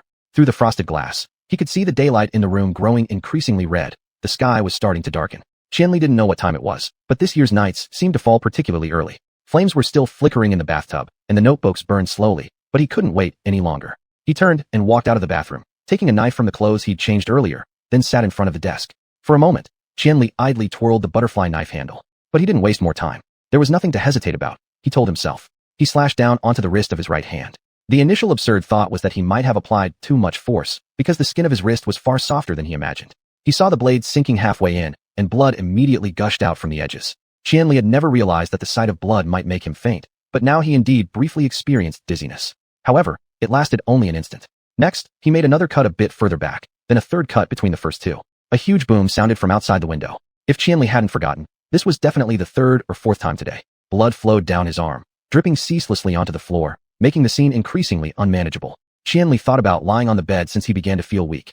Anyway, he didn't believe they would still keep the bedsheet once it got stained with blood from a dead man. In great pain, he felt an immense sense of relief. He staggered to his feet and immediately caught sight of something outside the window. That wasn't the sunset. He had no idea what it was, but it surely wasn't the sunset, which shouldn't look like that. The red wasn't the sky. It merely covered the sky. He didn't have time to observe more details because a more severe dizziness struck him. Before he could react, he fell. He didn't hit the floor, but rather descended endlessly. The thunderous noise from the horizon continued in waves, one after another. It was the sound of ancient gods leading the dead back to their homeland. Frankly speaking, is there anything wrong with that? You're such a lucky waste of space. Black clouds, like waves, rolled from the blood-red sky down to the lamenting ocean. A pair of stark black and white eyes flashed across the water's surface before spiraling back to the sea bottom, surrounded by 7 ravaged tentacles revolving around the core of life and stirring up the shape of flowing clouds. He saw the hillside that appeared in his dreams, where a familiar figure slowly turned toward him. Tears welled up in his eyes as he wanted to walk over, but the figure waved, raising crimson waves that surged towards him, smashing against his chest. Go back, the figure said. This isn't the place for you. He was thrown backward and crashed into the wall. Qianli barely opened his eyes and saw everything bathed in a bloody hue. Something in the house made him uncomfortable. Then he realized it was some sharp alarm ringing from every wall. The alarm didn't bother him too much. At this point, he was exceptionally numb to the world. What frightened him was the reality. He was indeed sitting against the wall, having somehow collided with it. Impossible. He had fallen beside the bed, far from any wall. His wrist throbbed in unbearable pain. Unlike the previous pain, it pulsed unnervingly. Qianli looked down and saw the blood he spilled rise like snakes, returning to his wound. He let out a faint gasp. He couldn't move, not from weakness or pain, not even from shock or fear, but from the despair of being dragged back to life. The marks on his hand disappeared, the burning in his eyes stopped long ago. The crystals on his shoulders seemed to have halted their growth, and thus no longer pulsated. Qianli watched as the blood re-entered his body, closing his wounds until they vanished entirely from his skin. It's still a bit early. That voice laughed, saying, "You'll get your wish sooner or later, but not now." Qianli tried to struggle but found himself powerless, his limbs stiff and unmovable. He slumped against the wall and gazed outside. It truly was the sunset, showing a kind of desolate red he'd never seen before, as if autumn itself painted the four walls with deep shadows. The ear-splitting alarm that rang through the house disappeared. In that moment, the room was so silent that he could hear his blood beginning to flow again. Then came the frantic screams from next door. It was Qianning. Qianning didn't recognize the stranger. Just before the alarm went off, he had told her, "Don't worry, I'll protect you." These words were identical to those her father had said when they were trapped. But after saying that, her parents left her behind alone in the house. Now she wondered, did her father really know the consequences of letting her go home? Did he really understand what he was facing? She was hiding in the wardrobe. This semester, she had just tidied it up, throwing away many clothes to make space for new skirts she intended to buy. Now, that space served as her hiding spot. Through the thick partition, she still heard the alarm reverberating throughout the house. It was extremely shrill and filled with sorrow. She didn't want to listen, so she grabbed a piece of clothing nearby and used it to cover her head. It was that gray and pink checkered skirt. Even without light in the wardrobe, she recognized it. It was a very beautiful skirt, one she wore often during the early spring. She buried her head into it forcefully, but it didn't help at all, providing her no comfort whatsoever. What exactly happened? Why didn't her parents take her brother along when they left? Why didn't they return home together with her? By now, she lacked the strength to organize her thoughts, unable to recall those subtle hints that once troubled her. She needed to hide well. When the alarm sounded, she'd seen the unfamiliar man's face, and she hoped she hid well enough. But it sounded like the person also couldn't stop what the alarm represented. Her bedroom door had originally blocked out the sounds of fighting in the living room, but now those sounds reappeared. At first, she heard staggering footsteps and heavy impacts. Then they got closer, and she heard chants and laughter. That laughter made her cry. It wasn't a sound that any human could produce. She didn't know what it was. Then, something delicate approached the bedroom door. She didn't believe a stranger could possibly have a key to her bedroom door, yet whatever it was slipped into the keyhole without even touching the wall. The lock clicked easily, and the voices outside began to grow clearer. Qianning squeezed her eyes tightly shut and clamped her hand over her mouth to prevent herself from screaming. Tears streamed down her hand as the sound of labored breathing reached her ears. The intruder began speaking. His voice reverberated through the walls of the room and seeped through the wood of the wardrobe behind her. It was difficult to understand both the tone and language, but she knew why. She could feel it. He had found her. Qianning stopped crying. She held her breath and waited, not even daring to pray silently, because her mind was blank. The skirt still covered her head, but suddenly light filtered through the gaps in the fabric, and a cool breeze swept over her body, pricking at every pore. The wardrobe had been pulled open. Still clutching her face, Qianning sat motionlessly amidst the pile of clothes. However, she couldn't hold onto the skirt anymore. How could she lose her grip on a mere skirt? Then, with a sudden rush, the skirt flew out of her grasp and disappeared. Qianning opened her eyes and stared blankly at the figure before her. She couldn't recognize what the man was wearing. It seemed like a heap of black, luxurious, layered rags that resembled some kind of living garment. The fabric slithered for a moment before abruptly unfurling, revealing appendages like tentacles dancing around a gleaming, black liquid. Qianning instinctively retreated. The movement reminded her she was crammed inside the wardrobe, leaving no space to escape further. The soft, fragrant fabrics surrounded her as she sat frozen among her cherished youth and sweet, fleeting girlhood dreams. She gazed intently at the being who shattered her understanding, upended her world, and was now destroying her, and he regarded her with delight. Then, he stepped closer and extended two hands toward her. In an instant, she saw his hands clearly. They were clusters of frail, jagged bones, likely made up of hundreds of human bones. She was already speechless, only wanting to retreat, but there was nowhere left to go. He embraced her, dragging her out of the wardrobe. He murmured terrifying, incomprehensible syllables in his alien tongue. Every inch of skin that touched him felt icy to the bone, as though it would crack open in the next moment. Qianning watched the black fluid swirl around them. Each droplet carried malice and ill omen. Now his embrace felt so gentle, but she knew that in the next moment, his arms would tighten like iron hoops and crush her body in half. She was doomed. She was about to die here. Yet nothing terrified her more than his eyes. When he looked at her again, the two red crosses on his face lit up sharply. Qianning screamed. His arms tightened just as she anticipated. She struggled for breath. Her vision began to blur, and hallucinations started flooding her mind. "Dad," she called faintly. hearing herself speak in broken gasps. At that, the door clicked. "Let her go," her father's voice said. That voice, too, sounded extremely unreal. Qianning realized she must be dreaming. In her dreams, everything she wanted always came true, but waking up at will was nearly impossible. This time, she'd never be able to leave this dream again. Still, the figure holding Qianning hesitated slightly. As the haze in her vision cleared somewhat, she wriggled her head and twisted it toward the doorway. Sure enough, Qian Ziyang stood there. "Let her go," he repeated, taking steps forward while locking the door behind him. Qianning thought the door must be completely broken, and she expected her father to show at least a hint of fear upon seeing this horrifying scene. But there was none. His face was calm, tinged with cold fury. The figure didn't let go. As Qian Ziyang advanced, the man staggered backward with Qianning still firmly in his grip. Qianning didn't want her father to take another step forward. His appearance here brought her not relief, but unbearable pain. "Dad," her voice trembled with sobs. "You don't have the right to harm my daughter. Let her go," her father commanded. He sounded like he didn't have even a trace of fear, but that person wouldn't back down either and only let out a wild laugh in response. Qianning tightly closed her eyes, trying to distance herself from that sound. It made her head feel like it would split apart. Qian Ziyang then strangely laughed as well. "It doesn't matter. I can give up everything," he said. "Come after me." "No." Qianning understood and screamed. Following this, that person suddenly erupted into an infuriated, shrill roar and roughly shoved Qianning away. She stumbled and fell beside the bed, climbing up just in time to see that person gripping some twisted and heavy metal weapon, pointing it at her father from afar. "Dad!" Qianning screamed with all her might, attempting to rush to her father's side, but the person waved a hand and flung her over the bed. At that moment, Qianning heard heavy, clumsy footsteps outside the door. The person tried to open it, but the door had already been locked by her father. Qianli called from outside. "Qianning! Dad!" Qianning cried out from deep within her chest. At that very instant, two loud bangs echoed through the room. Qianli rammed the door, which broke oddly at its hinges and tilted downward. Almost immediately after, Qianning saw a bright beam of white light, carrying faint waves of air, shoot toward her father. Qian Ziyang's body was hurled backward, landing heavily at Qian Li's feet. Qian Li paid no heed to the vanishing figure, hurriedly kneeling beside his father and testing for any signs of breathing or pulse with his hands. He found nothing, yet refused to give up. He placed his hand on his father's chest, searching for his heartbeat. But his father's chest felt utterly empty. Qian Li looked at his father's still open eyes, realizing he was drenched in cold sweat. He touched his father's wrist again, but detected nothing. Panicked and lost, he softly called, "Dad." There was no response. It was then he noticed Qianning had unknowingly come to their father's side, squatting down and curling into a ball. She wasn't crying or screaming. She simply strained her small face, trying hard to pry open her father's clenched fist. But his grip was too tight. She couldn't manage it. Desperately scratching and pulling his fingers apart, her throat emitted harsh, raspy sounds. "Qianning," Qianli said. "Here." Qianning gasped. "Dad seems to have left something for me." "Ying he. Dad's holding on to something." Qianning shouted loudly. "Dad knows what happened. He left something behind. Help me, brother." Her father's eyes were completely dark, damp and lusterless like those of a dead fish, the unmistakable eyes of the deceased. Qianli couldn't bear to look and certainly didn't want Qianning facing those eyes endlessly. Standing up, he walked to her side, trying to help her get up. But Qianning resisted stubbornly, like a young animal that had lost its mother. Ying, powerlessly crouching down, Qianli tightly embraced her. "Can you stand up? Get up, all right." She turned her back to him, her voice rigid. "Dad won't leave without saying a word. He hasn't even said anything." She went back to prying her father's hand, this time putting every ounce of strength into it, shaking all over. Qianli yanked her away, holding her tightly as he whispered, "Ying, he's gone."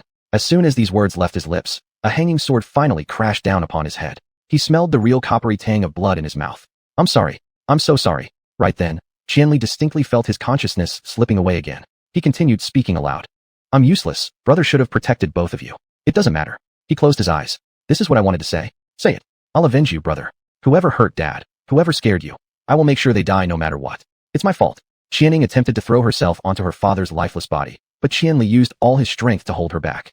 "Ying, it's my mistake. Blame me, you." "Dad," Qianning screamed suddenly, hysterically bursting into tears. "I'll kill him. I will kill him. Dad, Dad, Dad." Qianli pulled her around and held her tightly. Blood trickled quietly from the corner of his mouth, which he silently wiped off. His heart dragged his organs in exhaustion, thumping weakly, slowly descending with every beat. When Yinlin woke up, he realized someone was dragging him by his ankles across the ground. His first thought was that it must be the bishop dragging him, meaning he had likely been brought into the Xuan Tower already. Reflexively, he tried to summon his holy staff, but lifting his hand even slightly caused him excruciating pain.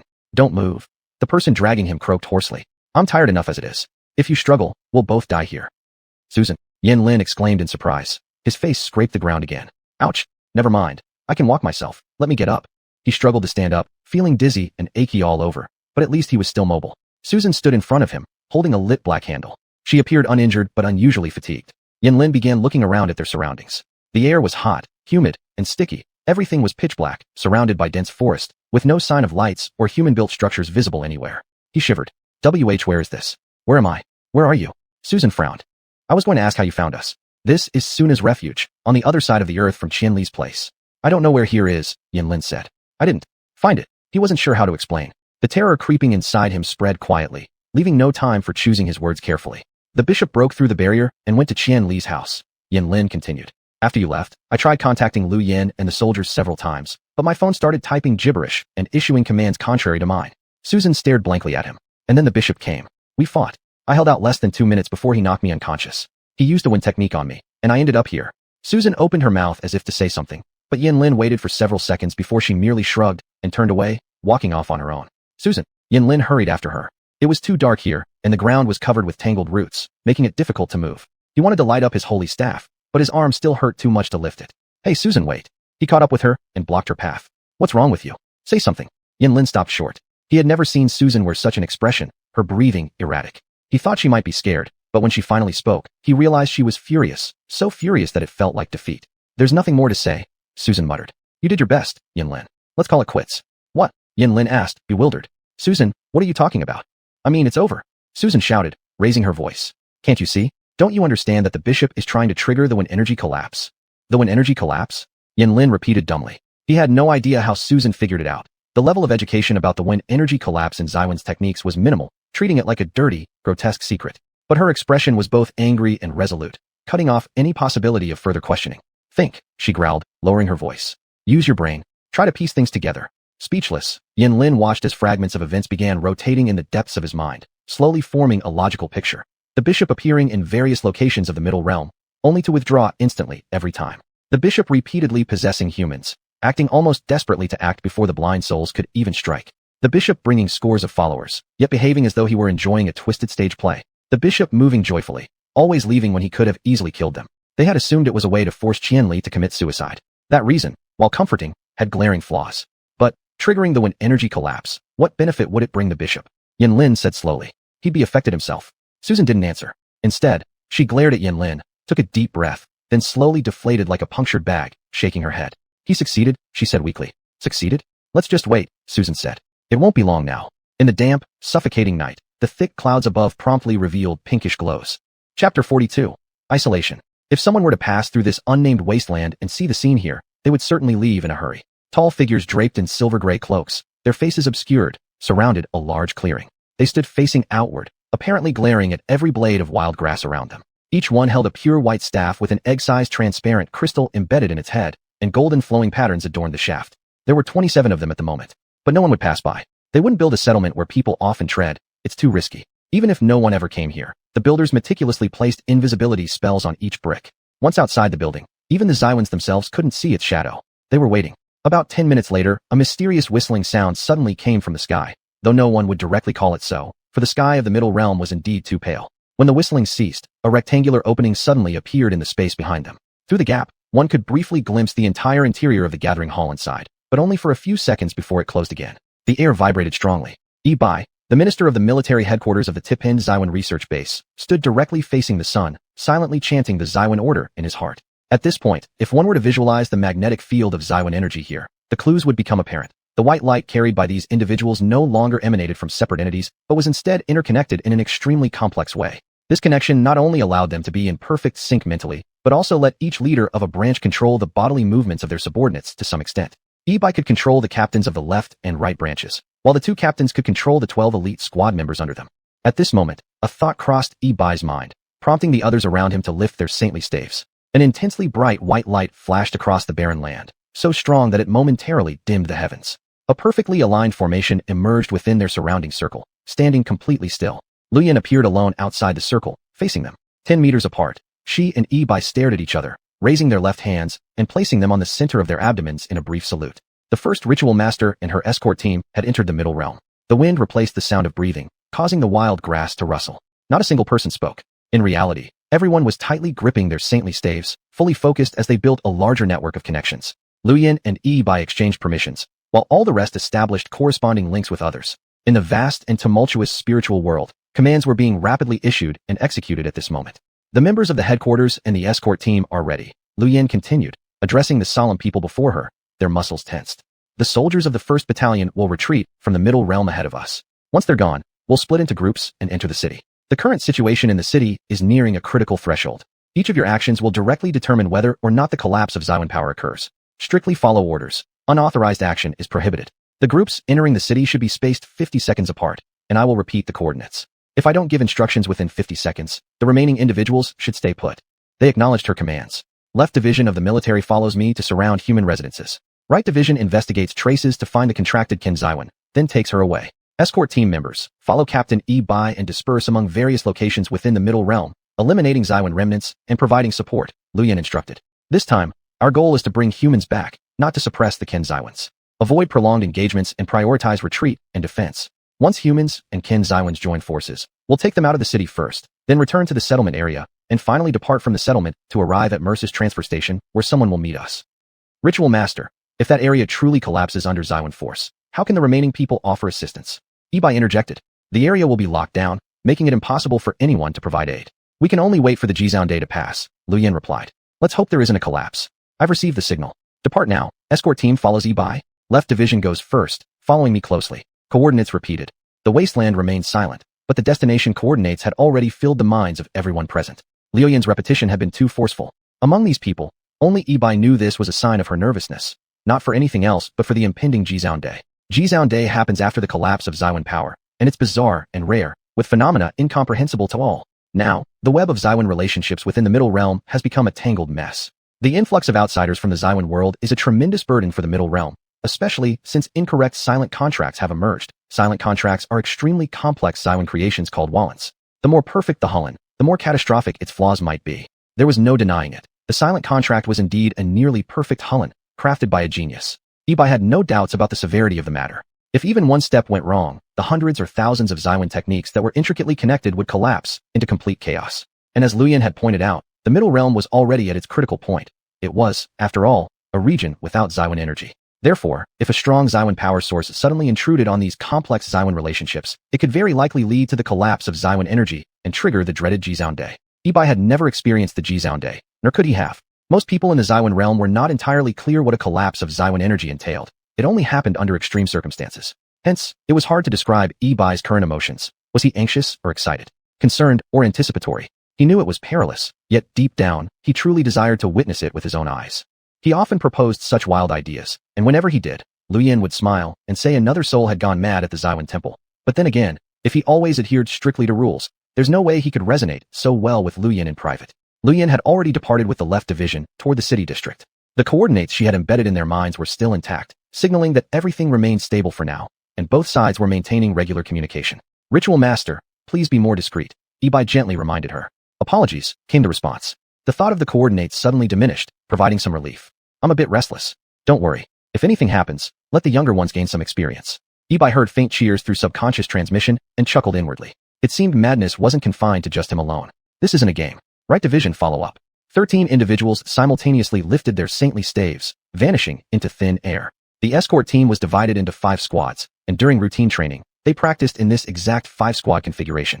Besides Taib, each squad also had its own captain. Now Taib led the first squad a short distance away from the others, waiting separately. Ibai remained stationary, knowing he must ensure everything was fine before proceeding to the city. Escort team first squad, follow up. They disappeared as well. Ibai watched them go, and then he sensed a peculiar sound, one he'd never encountered before. It sounded like distorted static, zing-zing, but there was no signal between them. They relied on xuanhuan connections. As long as someone was alive, their communication should have been flawless. Luyan, are you alright? Ibai asked tensely. I'm fine. What's going on? I hear strange noises. Is that you? Luyan didn't respond further. Troublingly, the repetition of the coordinates stopped right at that moment. Clearly, the people on the empty ground had noticed the issue. No one spoke or moved recklessly, but the unspoken anxiety began to spread quietly among them. Ibai silently invoked the xuanhuan command, meticulously counting the duration as effective mental links branched out across the spiritual network, forming a giant clock.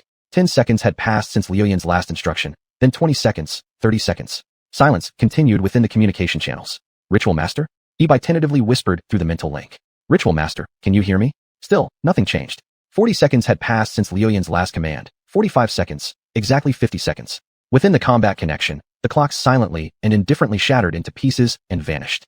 Chapter 43, The Void and the Ecstatic. Inside the dark pyramid, Suna lay on the cold stone floor, clutching her neck, unconscious as if she were dead. Su Shan sat hunched beside her, occasionally glancing at her and then turning her gaze to look into the deep darkness within the structure.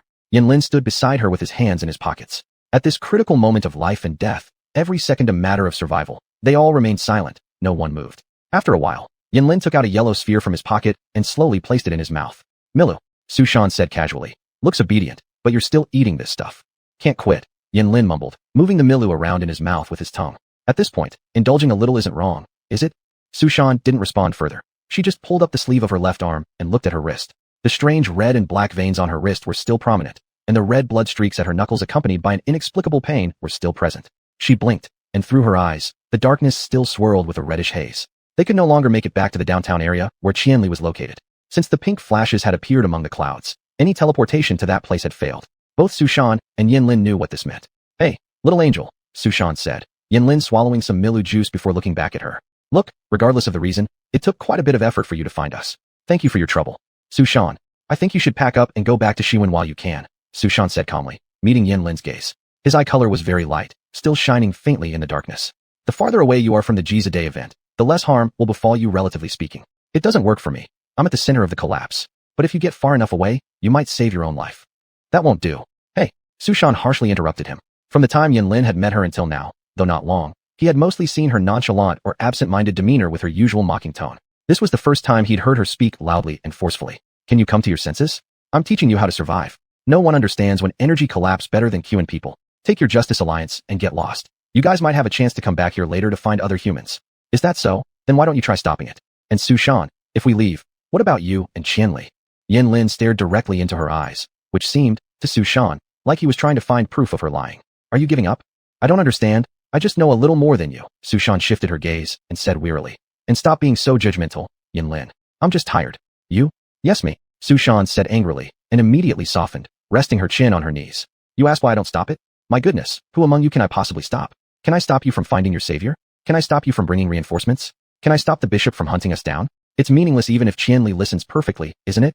I've lived under pressure for 18 years being hunted. I've been trying hard to resist, yet none of it matters. I'm getting further away from my ideals. Even if I somehow survive now, thinking about how I'd live afterward is also a problem. So, I don't care anymore. If Yin Lin wants to stay alive, leave quickly. If you don't, there's no need for me to keep convincing you. Yin Lin said, Su Shan, I cannot leave. As you wish. Su Shan said indifferently, looking away. Su Shan, I know you've lived really hard, but, Yin Lin whispered softly. Can you try hanging on a little longer? If you go to Xuanhuan, you may not be able to live the same way as in the Middle Realm, but I assure you, it brings you closer to your expectations. If you're alive, surely there'll be a way, right? Yeah, give me hope, and give Xuanhuan a chance to perish. Su Shan glanced at him and laughed brightly, a clarity he'd never thought she could emit. Yin Lin, do you think I haven't told myself these things? I've said them countless times, to the point of exhaustion. But it's come to this anyway. Don't think of me as fragile. We're simply at a dead end. She turned her head to look at Su Na, who was asleep, shaking her head slightly. I can't take my friend's life as a risk again. The bishop attacked Su Na precisely to bring us here, aiming to weaken the Wen energy barrier. Yin Lin swallowed the Milu and remained silent for a moment. I know you have a mission to complete, but sorry, missions aren't mine. Su Shan sighed. You want to save Qianli, and if you can find a way back to that downtown area, go ahead. I won't stop you. I'm just tired. I'm planning to stay here with Su Na and watch some movies. It's been a year since I last watched any Middle Realm films. There must be quite a few accumulated. This isn't like you, Alarolda. Yin Lin said softly. This statement struck Su Shan like a thunderclap out of nowhere. Yin Lin watched as her eyes widened from their usual size into two small bulbs. You, what did you say? She flailed on the ground for a moment before pouncing on Yin Lin, pulling him down to the floor. Su Shan violently pressed herself against him, straddling his waist while her hands tightly gripped his neck. As she shook him, her chestnut-colored hair fell onto his face. Her fingertips were cold and trembled slightly. What was that? What did you call me? Wait, Su Shan. Yin Lin choked out words from his throat. Why do you know that name? Was it Qianli who told you? Speak to me. Su Shan's roar reverberated through the pyramid for a second, then disappeared. Only the stone walls and floors remained, colder and harder in the darkness. Yin Lin struggled, but did not summon the holy attribute rod or use any form of Wen magic. Su Shan huffed and puffed, loosening her grip slightly on his throat, allowing him to croak out. I know you. Su Shan, we easily found out about you. What do you know? I know, 7 years ago, you escaped from Xuanhuan. Yin Lin stared intently at her eyes and whispered. Because you intruded upon somewhere you shouldn't have. Su Shan stared blankly at him, her grip weakening bit by bit. And another girl. Yin Lin coughed for a while before continuing. I bet it was Miss Su Na. Why? Su Shan released him and asked in a daze. What? Why do you know? Su Shan stared at Yin Lin in disbelief, still gripping his collar. We've avoided talking about it for so many years. How could you know so easily? Who else knows? Tell me. It wasn't easy. Tell me. Sushan screamed, so loudly it echoed. Not many people know. Sushan. Yin Lin struggled again, firmly grabbing Sushan's wrists. Calm down. The Wen realm isn't large. Even if you wanted to, you couldn't possibly stop everything spreading. Only I and the 4 sacrificial envoys knew, the year it happened. We learned through certain channels. Sushan, we admire you greatly. Truly admire you, because you are someone who opposes them and had the courage to escape. Sushan, you possess this courage. You deserve this. You deserve to move forward. So please. Yin Lin used all his strength to control Sushan's wrists, looking earnestly, almost pleading, into her distorted expression. Please calm down, Sushan. Our time is running out. Sushan looked at him silently for a few seconds, chuckled soundlessly, and stood up from him. That's Suna. You know her. Sushan pointed to Suna lying a short distance away. Despite all the shouts and roars surrounding her, Suna's posture didn't change. She continued frowning, hand pressed against her neck, lying quietly. She looks so much like a kitten, doesn't she? Doesn't she look less human? A bit scary at first glance, right? Sushan gave a nervous laugh. I'm telling you, she wasn't always like this. She used to be different, her face small and round, adorable. Her original aura was just like Qian Li's sister, that girl named Qianing. She kept speaking while averting her gaze from Suna. Yin Lin sat up behind her, looking at Suna. After we mistakenly trespassed into a forbidden area, we were subjected to a memory erasure spell and captured. To this day, I don't know what exactly I've forgotten. But relying on our exceptional talents, we've threatened them constantly. If we're near death, we'll do our utmost to break the memory erasure spell and spread whatever we originally forgot throughout every corner of the Wen world, making sure everyone hears those messages. I guess it's thanks to this deterrence that we've survived until today. Later, I ran again, came to the middle realm. They specially sent a bishop to monitor me. What an unparalleled honor, right? While trying to maintain her smile, only a convulsive sound escaped her lips. Her gaze made Yin Lin feel chilled to the bone. But Suna stayed in Xuan after that. She didn't have the courage to escape, but she also refused to align with them. And what they did to Suna, Yin Lin, you can't possibly imagine it in a lifetime. Your patience for a whole lifetime might not withstand even one day of what Suna went through. Sushan whispered softly. Eventually, one day, she was left nearly dead, discarded into a gutter filled with sewage. It was during the wind season in Xuan. Do you understand? You wouldn't grasp this concept. A flower wreath passed by her. She was about to be killed by it when suddenly, a cat's meow rang out. The wreath also heard it, and feared animal fur, so it retreated. That cat too was something menacing. But from that day on, Suna transformed her face into that of a cat. She paused briefly and continued coldly. She carved it herself, piece by piece, until it resembled a cat. She said it was a totem, that perhaps it would help her survive more easily. Yin Lin stared silently at Suna. Yin Lin, we once resorted to everything just to survive. Sushan spoke slowly, finally turning around. Yin Lin lifted his head. Sushan was beautiful, the kind of beauty that was chillingly serene. Her features were clean and elegant, yet there was always something, what wasn't right. It was her corners of the eyes. They carried faint, long fine lines that had perhaps always been there, making her appear older and weary. Now, I'm truly exhausted. Yin Lin parted his lips slightly, stunned for a moment. After a while, he sorrowfully shook his head. I see, he murmured. I comprehend now. Perhaps all you've endured is something I couldn't fathom or bear in a lifetime. But Sushan, your connection to my life is just one step away. What a joke, Sushan said. Yin Lin, you're caught up in the influence of Neros. Better quit it already. There's nothing impossible, and I'm not speaking because of Neros either. Of course, I'm here for the mission. The potency of Neros is undeniable. But don't you believe that at least part of me genuinely wants you to live? Yin Lin stood unsteadily as he spoke. There was an earnest expression on his face, something rarely seen under normal circumstances. I wish you could survive, and I genuinely hope you try to embrace Xuanhuan. Whether it's Xuanhuan or the Middle Realm, aren't they much better than Xuan? Aren't they better than the Void of Death? Sushan, do you trust me? Sushan sighed deeply, looking up at the patch of darkness closer to the pyramid's tip. There's nothing to distrust. After a while, she said softly, you're like a little angel, and Miros is now the legal drug among your angel gang. Whatever you say, Sushan, all I want is for you to cheer up, give it one last try, one last time, come back with me. I'll protect you, me and the reinforcements. Amidst the darkness illuminated only by the small flame of an oil lamp, Yin Lin extended both hands towards Sushan, taking a slow step forward. You don't need to exert yourself. You don't need to retaliate. If things go wrong, wouldn't that still bring relief in your heart, right? Sushan, give it one last try, all right? Sushan shook her head and said, you won't make it back. I will. Yin Lin said decisively. We still have many ways. Without resorting to magic, we can reach the city in a human way. Try it with me. Sushan, there are so many roads left for us to explore. Don't we still have so many years ahead that we haven't lived through? Qianli leaned over the sink in the tiny bathroom. Blood trickled down from the corner of his mouth, pooling faintly in the basin. The blood shone with a faint light, reflecting the pitiable and tortured face above it. The blackish-red crystal on his shoulder had broken through his clothes, tugging painfully against his internal organs, sprouting like eager buds. He couldn't hold on anymore. Truly, he couldn't. He was too powerless, too cowardly. He knew he couldn't do anything, nor could he face whatever may come next. They all left one by one. Xiao Cheng, Mocha, Father, and Sun Qianing. Why? Hadn't he said he'd rather die himself than allow such events to unfold? Then why was this happening? Intense pain racked his body, causing him to curl. Blood flowed backward from his throat, trailing across his upper lip. The bottom of the sink turned crimson. Struggling for breath, Qianli gripped his glasses in his hand, which groaned like bones about to disintegrate. The image of his father's heavy and rigid body collapsing before him played over and over, ceaselessly.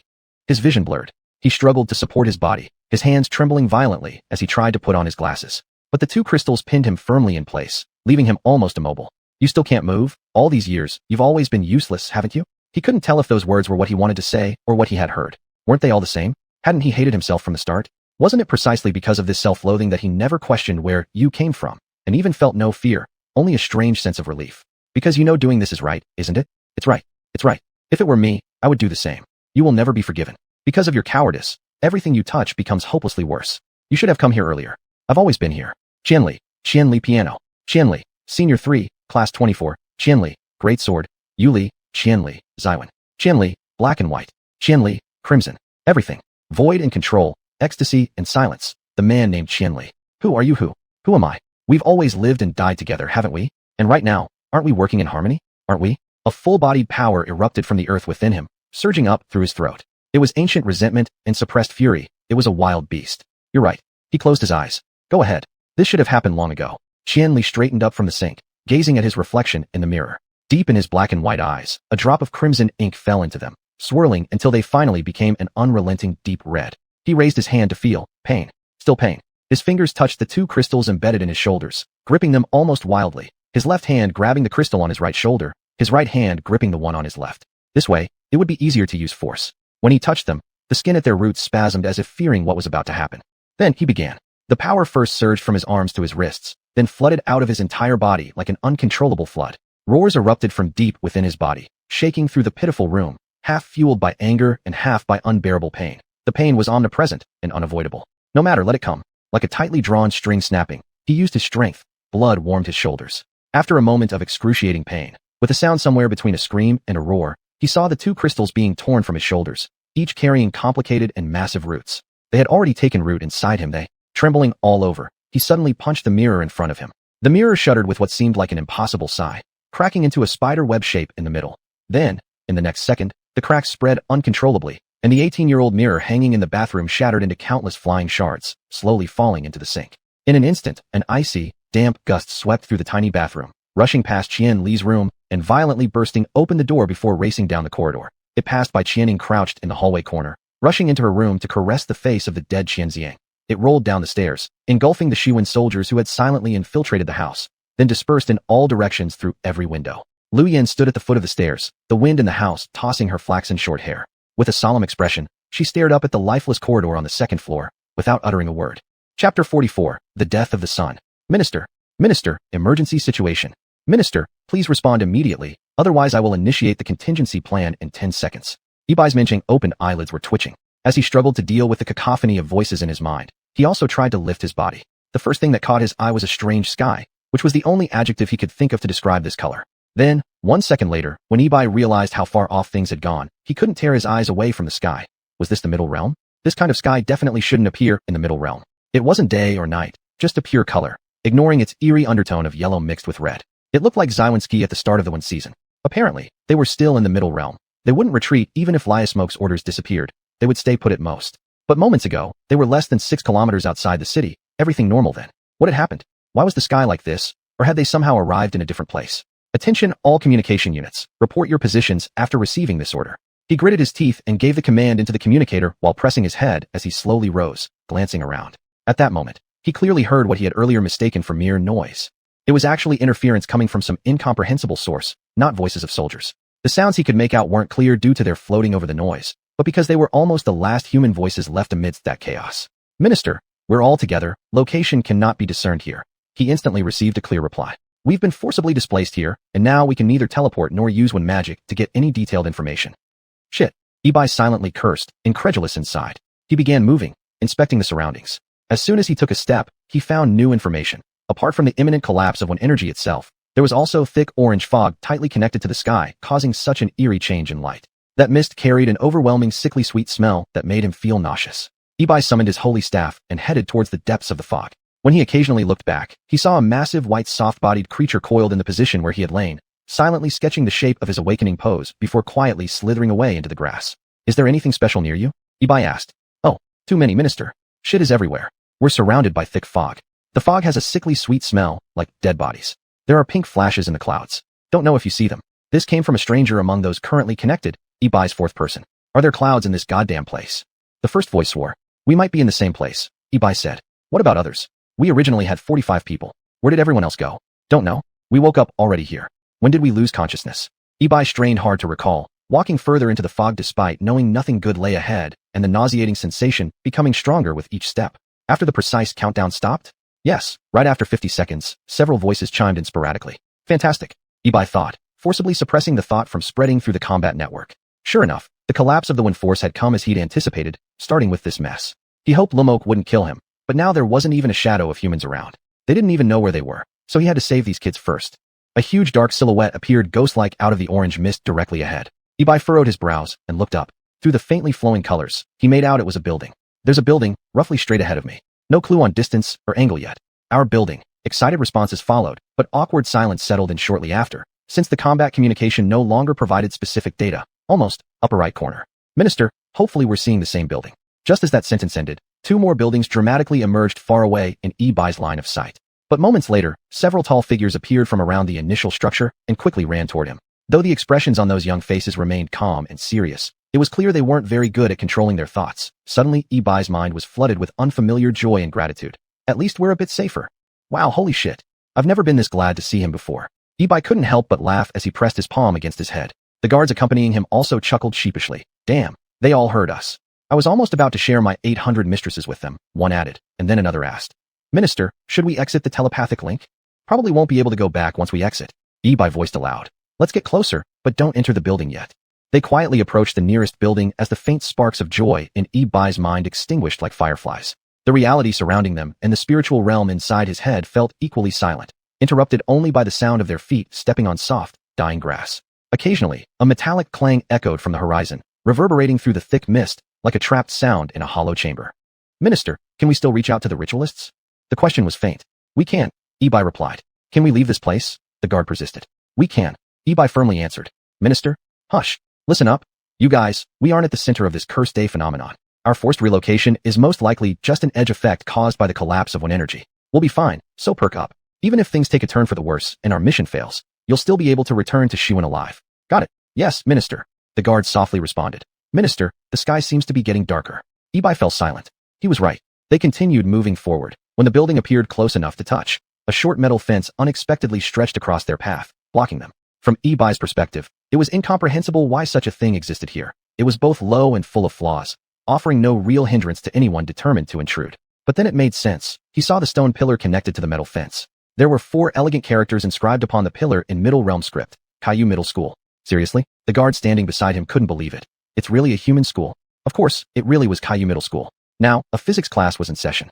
Huangshi sat in the first row by the window, diligently taking notes on her test paper. The afternoon sunlight always made people drowsy, especially now as it gently kissed her face. She glanced outside the window, where the best shaded road of the campus lay, its trees not having shed all their leaves yet, turning the entire pathway a beautiful golden hue.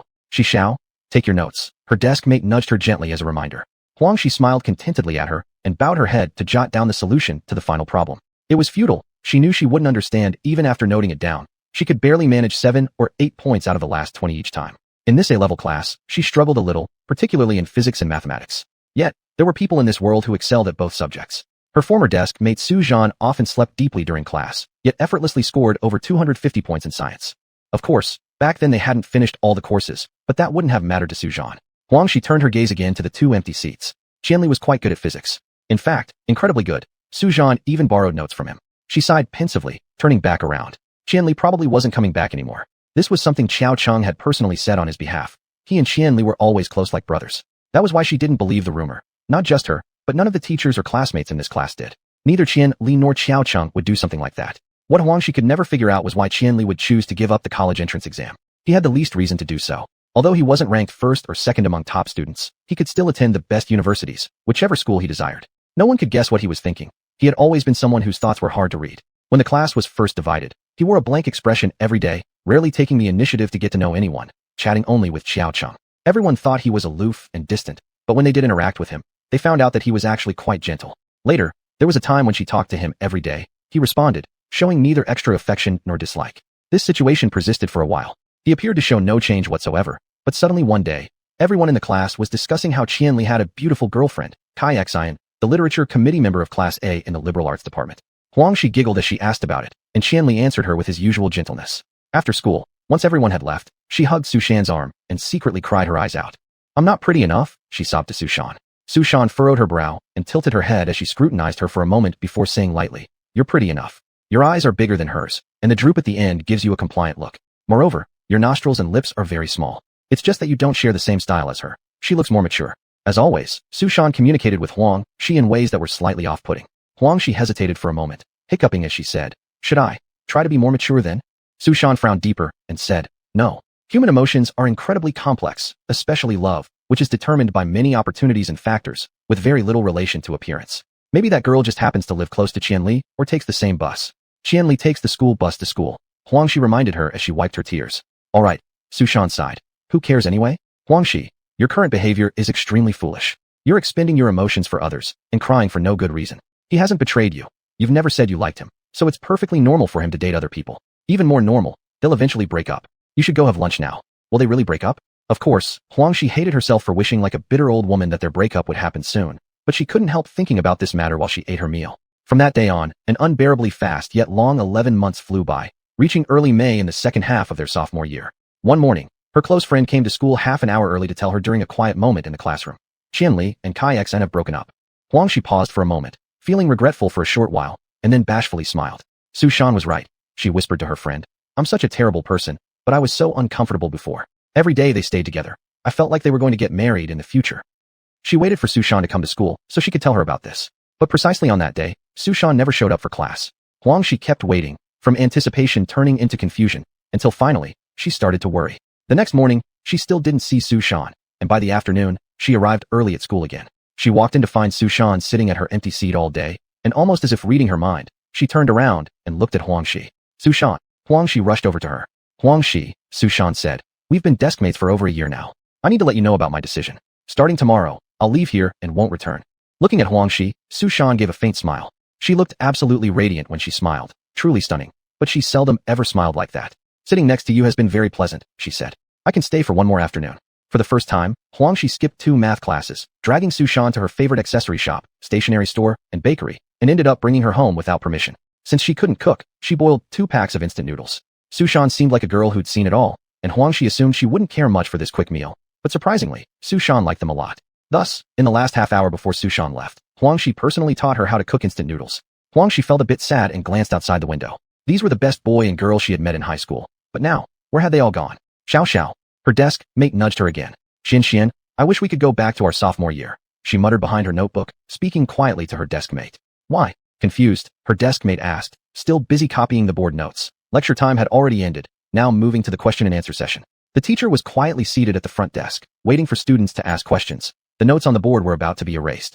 It's just, I miss those days so much, Huangxi sighed. Back then, all the classmates were still there, and we weren't so close to the college entrance exams. Yeah, it suddenly became our senior year. It's too fast, you know? When I just entered junior high, I thought time was moving so slowly, but in the blink of an eye. What? Oh, Xian, can you help me pull the curtain? Her desk mate said, and Huangxi turned her eyes to see her struggling to keep them open, on the verge of closing completely. Why is the sun like this today? It's making me so sleepy. All right, Huangxi replied, feeling a little strange because Xian was never one to feel sleepy. She might be the person in the class who slept the least. She got up to pull the curtains and noticed the sky outside more carefully this time, making her say out loud. She immediately looked back as her tone was too loud. It would surely disturb the classmates studying. But surprisingly, no one looked up today. What's wrong? Why what? Within the blink of an eye, her desk mate had already started babbling incoherently from drowsiness. Look, the sky outside is so strange. Huangxi tugged at her sleeve and said, the color seems off. Her desk mate glanced outside briefly. What? A bit yellow-green. Pull the curtains. Pull the curtains, she suddenly whispered loudly, an overly loud noise in the quiet classroom. This sunlight. I'm so sleepy. Huangxi gestured frantically for her to lower her voice because some students were already looking up. Then one of them chimed in. Hey, Huangxi, pull the curtains. Pull the curtains. Pull the curtains. Calls erupted sporadically from every corner of the classroom. At that point, the teacher also looked up and calmly said, Huangxi, please pull the curtains. Huangxi immediately pulled the curtains shut, feeling astonished mixed with a hint of fear. She didn't understand why all of a sudden the whole class was asking her to pull the curtains, especially since several students speaking sat in shadows where the sun couldn't reach them. Unable to resist, she slightly lifted the curtains to take a clearer look at the sky outside, but her desk mate grabbed her instantly. "Don't," she hissed, then turned and called toward the other students by the windows. "Would you guys pull your curtains?" She felt her apprehension intensify. What was going on? Yet those classmates quickly obeyed with visible clumsiness, as if they'd neglected an obligation they'd been supposed to do long ago. She quietly asked her desk mate, "What's going on? Why are we pulling the curtains?" "What were you about to say?" The desk mate responded, still half asleep. "Do you like sophomore year?" "Yes." She said, her surprise yet unresolved. "Now, quite a few people from our class have left." Who left?" The desk mate dropped her pen and leaned her head onto the table. At this moment, the sunlight outside the window faded. It seemed the light inside the classroom had become dimmer. However, no one turned on the lights, while Xian, always the hardest worker, now rested her head on the table asleep. She looked up and saw their stern physics teacher sitting with legs crossed, flipping through a stack of test papers aimlessly without even looking at them, while his foot shook rapidly in the air and his fingers twirled a piece of chalk. This scene almost rendered Shi unable to comprehend it. Somehow, there was an ominous undertone seeping through its strangeness. Now truly frightened, she reached out to shake her desk mate. Xian, I said, who left?"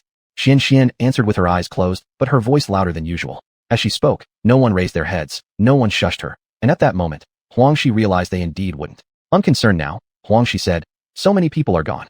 Qianli, Xiaocheng, Sushan. Don't say it." Xian suddenly opened her eyes wide, glaring intensely and leaning closer as she growled under her breath. Shi twitched involuntarily and recoiled. "Don't call his name. Understand? Everything is fake. All betrayals." "What? You mean Sushan? Why?" Shi began but trailed off, realizing she hadn't intended to make her face twitch either. "Why are you saying such things about Sushan?" Yet she didn't hear herself finish the question. "Why don't you take a look at our son?" "Me? I haven't." Xian paused suddenly. Xiao? For a fleeting, concrete moment, Shi, gazing into her familiar self, caught sight of the familiar Xian. They stared at each other, eyes brimming with fear and bewilderment. What was happening? What exactly was happening? Then the fear subsided, leaving only confusion, a haunting question lingering in the air. What is going on? What exactly are we afraid of? "Classmates," at last, the physics teacher looked up with a peculiar sorrow and said, "There will be no tutoring session today. The sun has died. The sun has died." Came cries of anguish from the back rows. A deep red storm swept far across Shi's mind. She stood abruptly, wanting to speak. Facing those 55 faces, filled with fervor and grievance, her forsaken brothers and sisters, she had endless speeches to deliver. But the moment her feet touched the ground, Shi snapped back to her senses as if awakened. What was going on? What had she been doing? What had just happened? She looked at her hands. It was her own pair, at the bookshelf and pens on the desk. It was the physics exam paper she hadn't finished revising, at the warped yet familiar faces. Oh God, those were her teachers and classmates. What had happened to them? "Come to your senses. It's me, Shi," she screamed from deep in her throat, a cry of grief and terror. In response, an oppressive silence engulfed her, reason tangled with absurdity, confusion pulsating with fear, and they all slowly, one by one, stood up, gazing at her lifelessly. "The sun has died for those who remain silent," the middle-aged man said, tears streaming down his face. "Our tower is about to fall." The tower fell. Deep within the abyss of the underworld, the crimson eye slowly opened. In that instant, she felt ashamed of her ignorance. It was, of course, on this day of doom that they must offer the valley flower. She retreated slowly with shame, leaning against the windowsill. No. What does this have to do with you? This is Caillou Middle School. You're a Senior 3 student. You're about to take the college entrance exam. This is Senior 3, Class 24. You are Shi. But what else could she do? What could she possibly do now? The sky grew darker, and a mournful frost descended upon this pitiable room. My brothers and sisters soaked in eternal cold, needing the sun. She reached out to pull the curtains, but due to some unknown fervor, her limbs trembled wildly, making it impossible for her to balance properly. Bang! The curtain rod broke, and a large piece of dusty fabric fell onto the windowsill, scattering dust particles into the blissful red light. There, warriors rode their rapturous steeds, emerging from the depths of existence. There, mountains like iron, waves like swords, our glorious king and weeping subjects cleansing order, descending to this earth forever bound with glory. Between light and shadow, golden rays tinged with red crept up the windows, caressing softly. They fell completely silent, waiting sorrowfully and entranced. She waited too, an annoying voice inside her whispering, You like someone." She ignored it. The orange mist found the weakest points of the window frame, creeping into the classroom bit by bit, merging seamlessly with the eternal glory. A sweet scent filled the air, and then, agony erupted. The mist brought fatal pain. But this was also the transformation she had longed for, the most beautiful metamorphosis. Gradually, they all began to stir, colliding, leaping, tumbling. They howled, screamed, begged for mercy. She endured the pain as well, crying out. But that wasn't right. A single voice remained, quietly pleading in her mind. "You're Shi. You're in Caillou Middle School. You want to get into a good university. You have someone you like. You want to become as wonderful as him. His name is Qianli. Qianli, she screamed. Traitor. Thus more roars burst from deep within the crowd. That's Qianli. That traitor brought us this pain. Qianli, Qianli, Qianli. Then they all began to shout, everyone screaming his name in anguish. Qianli, Qianli, Qianli. The wails pierced through the walls, setting the building aflame with torment. The cries circled the entire building, echoing endlessly in their minds. Qianli, Qianli, Qianli, save us, kill us. Qianli. The thick fog swirled in the classroom. None of them could see each other anymore. They could only see themselves. They watched their skin rapidly turn pale and thicken, forming a soft layer ready to shed. Their bodies shrinking fast until they were only as tall as the desks. What were those desks used for? They observed their fingers and felt their heads degenerating quickly, all distinct features merging back into vague shapes. But this was not the end. This couldn't finish their suffering. Lifting their heads, they pierced through the orange fog, gazing at each other vaguely yet knowingly, understanding that something still needed to be done. They started moving closer, determined and calm. She did the same. Now, the troubling voice haunting her had finally subsided. Only a faint whisper lingered, much like the cries still hanging over the classroom, like ghostly echoes swirling around her ears, crying and calling out. Qianli. Chapter 45, Pleasing Movement. What a wonderful house this truly was. As Lu Yin inspected each room, she found 2 incense sticks quietly burning in the bedroom, and every book on the desk in the study appeared well-worn but not damaged, their covers carefully wrapped at the corners. The kitchen was stocked with seasonal vegetables and fruits, while a fresh flower vase sat on the dining table. The bathroom on the first floor had good ventilation, and there were about a dozen bunches of dried flowers of various kinds hanging upside down from the ceiling, probably replaced from the dining room. I must go upstairs now. She touched the dried daisies hanging by her shoulder as she re-entered communication. Ibai, are you there? Chief Priestess, I still haven't located the minister, Taib responded. There's also no response from the other divisions of the guard. We can't delay any longer, Lu Yin ordered. I will stay here with the left division in the human dwelling, and the right division will pause its search for the Quen people for now and rendezvous with Taib immediately. Taib, together with the captain of the right division, finish Ibai's task. Understood, Chief Priestess. I won't stop searching for the minister either, Taib replied. Prioritize the mission. Lu Yin paused briefly, speaking tersely. Understood, Chief Priestess. But Lu Yin didn't head upstairs to carry out her duties as she said she would. Her hand, which had been touching the daisies, began sweating, so she let it drop. In all her years on the job, when had a mission started off with her department losing contact? When had battle communications ever failed? Something was wrong in the middle realm, and the situation was worse than she had anticipated. Once again, she tried calling Yanlin's phone, but it went unanswered. The message she received was still just that lonely one from dozens of minutes ago. Everything is normal. Beginning handover. If things kept going this way, the estimated highest loss from this mission would be 37 soldiers, 45 guard team members, the military headquarters minister, and an infamous waste of the natural coordination department, the pig-brained younger brother she cared deeply about. Now, amidst the fragments of her delays, the members of the left division had already infiltrated upstairs, found the situation, and realized that she wasn't among them. But even the commotion in the spiritual realm couldn't focus her. For fully 2 or 3 whole seconds, all Lu Yin could do was blankly stare at her divine staff. In a world where when power existed, she shouldn't have wasted even a single second. She quickly became aware of this and swiftly flipped over the railing, leaping onto the icy second floor. When she re-entered communication, they had all grown quiet, a loyal, soothing silence. Chief Priestess, if anything really goes awry, Ibai and Commander Yin won't get caught in it. They're too far away, Taib calmly relayed. The current location of Team 1 is First Hospital. Coordinate Seth System 21 minutes 35 seconds. Cycle System 20 minutes 9 seconds. Corner System 44 minutes 10 seconds. The right division has regrouped with me, and we're about to redistribute the tasks. The positioning is accurate. Reallocate the number of people according to the proportion. Pick out 3 additional members besides you from Team 1 and join the right division dispersed through the high school and detention center. Lu Yin cloaked herself and strode past the bathroom and little study that the left division's members had already opened and examined, stopping at the door of the room closest to the stairs. Stop the search for the minister and Commander Yin, and focus entirely on the mission. Don't worry about me, brothers. Get your work done and protect yourselves. That room's door had gray-pink flamingos stuck on it, with cartoonish little nails attached. Hanging from the nails was a small whiteboard inscribed with round middle realm characters. My cone-shaped face, beautiful. Zhu 3, Zhu. Female. Conduct a vision check. Lu Yin transmitted to the closest members of the left division. Though invisible, her experienced perception allowed her to sense their when force signatures. They relayed her their corner system coordinates via the longest available channels. She knew 2 of them were guarding the front gate downstairs, with the other 8 scattered in pairs at the entrances to 4 rooms, while the captain of the left division stood directly behind her. Actually, the soldiers guarding the doorway were so close she could feel their breathing next to her. Vision check complete. It's a human girl, physical condition fine, mental condition critical. There's a weak source of when energy in the room. A soldier on her left hesitated. There's a man's corpse near the door. Corner system coordinates 15 minutes 27 seconds. The prelate was here. Chief Priestess, the captain of the left division transmitted. Damn maggots, Lu Yin thought furiously. With shared perceptions amplifying the feeling, this anger intensified. Prepare. Their divine staves were already in hand, and Lu Yin prepared to use when arts to open the door. A door-breaking art was a rather basic when technique, practically harmless. Her name gradually surfaced in her mind, ready to invoke it. The Right Division has arrived at the detention center. The captain of the Right Division abruptly announced in communication, location coordinates Seth system.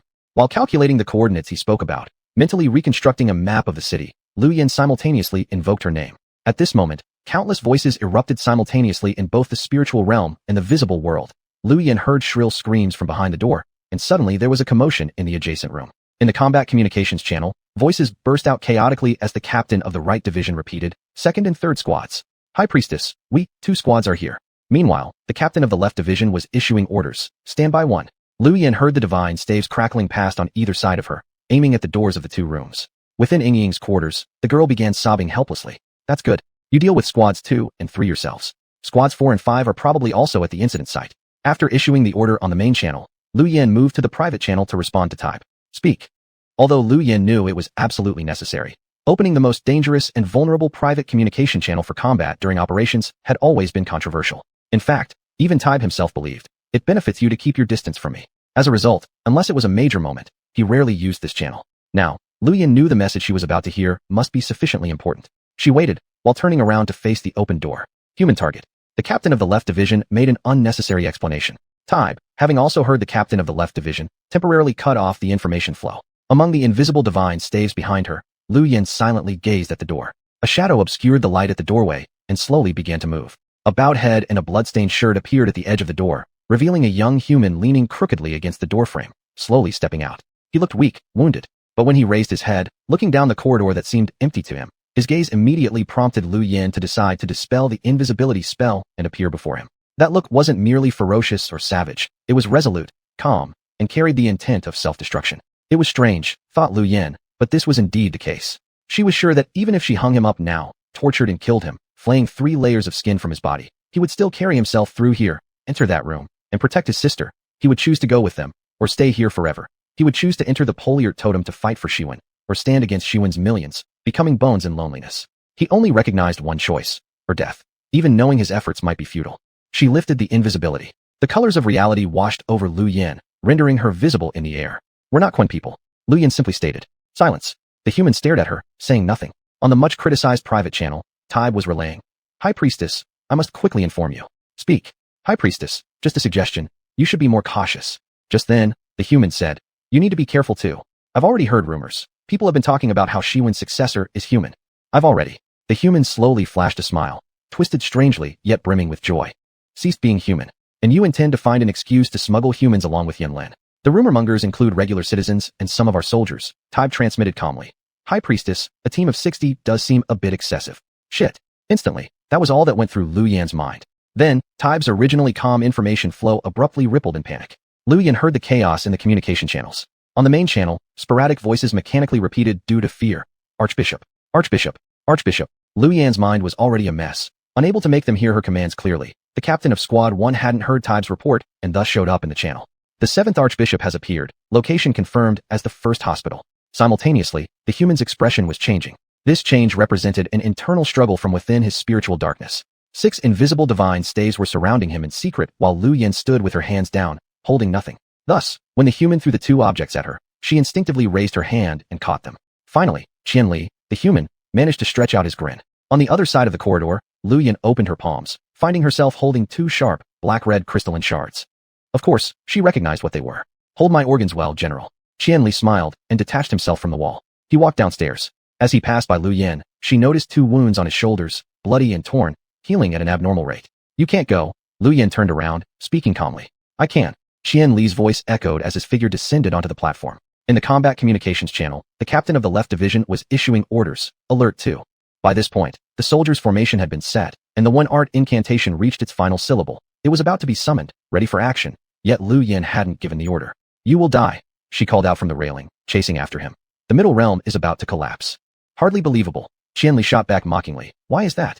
It's because the Archbishop wants to cause a forced collapse. Lu Yin shouted. He has been appearing repeatedly in meaningless locations. He seeks to invoke the binding day. You will die outside. The man stopped halfway down the stairs. Lu Yin watched furiously as the once clear black and white eyes were now violently transforming. The red rapidly spread from deep within his pupils, covering his entire eye sockets. Still, He gazed at her indifferently, as if completely oblivious to the changes happening in his body. Qianli will die, but I won't, he whispered softly. Now, I am going to find my dear mother, to finish what you haven't done. Lu Yin summoned her holy art staff, pointing it directly at him. But in the same instant, the human marked as no in power manipulation ability suddenly leapt up. The two crystals she had tossed on the floor explosively cracked, diffusing into blood-red mist filling the air. The mist was suffocating, and Lu Yin quickly dispersed it. In the span of just 1 second, the human had vanished from sight. Sacred Envoy, we can pursue him, the left division captain transmitted. What's the situation? Lu Yin didn't reply but asked in the main channel instead. That strange crackling noise, which had occurred before contact with Yi was lost, resurfaced again. She could feel the combat communication trembling slightly, as if struggling. Then, the cold information flow from the right division captain came. Sacred Envoy, we have found Squad 4 at the Human Detention Center. The Archbishop was here less than a minute ago. Lu Yin was silent for a moment. The Archbishop intends to cause a one-force collapse. Of course, he succeeded, the left division captain replied. A pink flash was seen at the detention center just now. Taib also confirmed it. Yes. Now, none of us can teleport. It seems the regions where the flashes appeared would seal off space. Sacred Envoy, we cannot reach the human high school, and the one monitoring network has been severed. It doesn't matter. Lu Yin did not speak aloud, yet she still felt her throat tighten. Complete your assigned tasks. Sorry, everyone. Sacred Envoy, fighting for the one force preservation is our honor. Taib responded gently.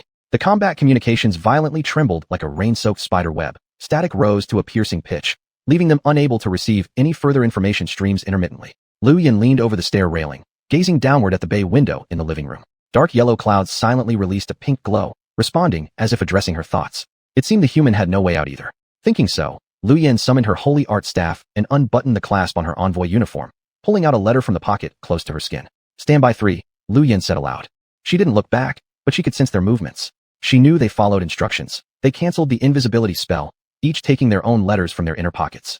At this point, they realized they could freely use one magic again. Lu Yin tapped her letter with the holy art staff, quietly reciting the auxiliary command, turning the letter into a beam of light, which disappeared instantly. Behind her, more beams of light successively lit up. Now, the person named Qianli ran wildly across the ground.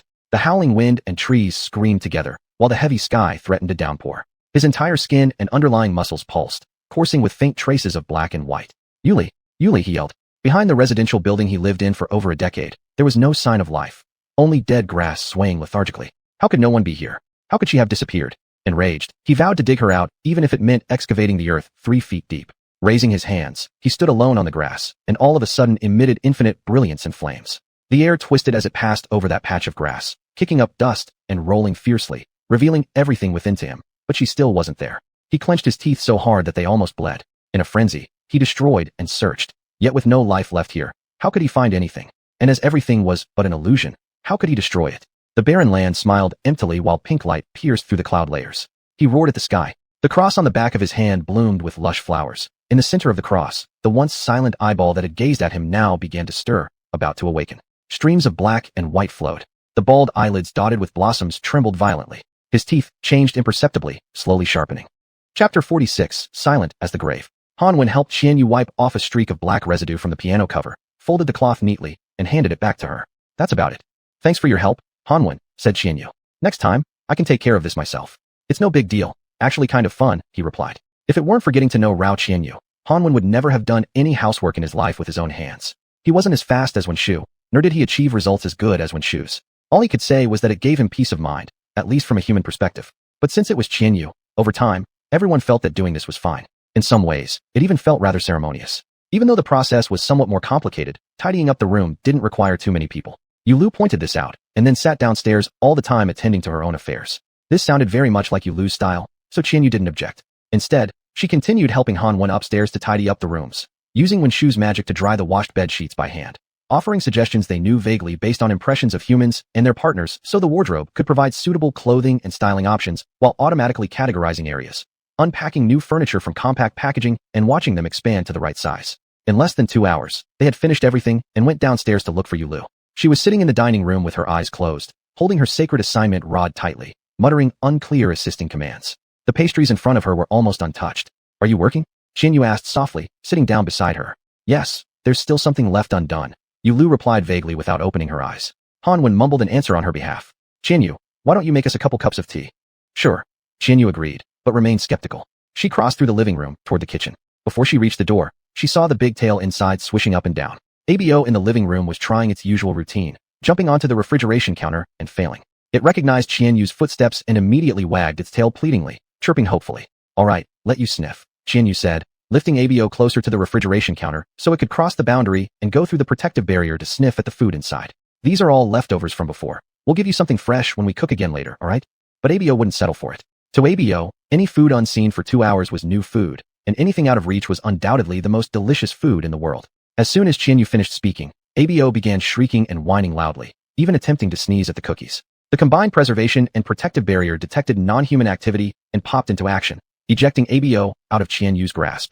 Qianyu only saw a dark tail cut through the air before hearing a thud. The creature fell into a pile of vegetables in the corner. Serves you right for causing such a ruckus, Qianyu chuckled, turning to glance at the sky outside the window. At this hour, xuanhuan typically doesn't show obvious changes in light, only the sky gradually transitioning into a hazy purple. Evening was approaching. Qianyu tiptoed forward, and the highest cabinet opened by itself. A tin of dark blocks shot into her extended hand. It was Liu Yan's homemade Alpa lemon tea. Liu Yan's hallmark was making everything look unappetizing, yet surprisingly delectable in reality. She proudly called it culinary art. Speaking of culinary art, few knew that Liu Yan had her desk modified. Not precisely her, but Mo Chu who helped modify her desk. Under her seemingly serious work desk, covered with urgent orders, various applications, schedules, and reports from the Divine Messenger Council, lay a cooking station worthy of Fibila royal family's personal chef. The cooking station had everything and could be transformed into a large countryside hearth stove after cleaning, all the vanished files and clutter ending up in a pile of ash.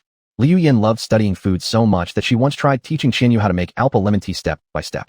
On the first day of xuanhuan season, grind Alpa grass and citrus from the middle realm together, brush a half layer of salt and 2 layers of powdered sugar on the condensation daily. Wrap it in mud and bake it for half an hour, until the end of the xuanhuan season, when the process is completed. Qianyu racked her brain but couldn't figure out how Liu Yan developed such a recipe, and even now, she still can't replicate Liu Yan's flavor, which is why they were still using her tea blocks to brew.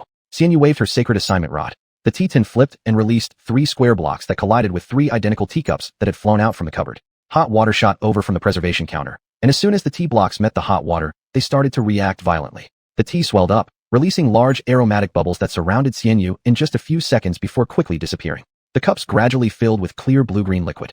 In one of them, it was as though an invisible little fish were swimming. Another rippled like burning flames, and the last expanded like fluffy hair. Qianyu returned to the dining room with the 3 cups. Claim your tea, Qianyu said, glancing down at the cups.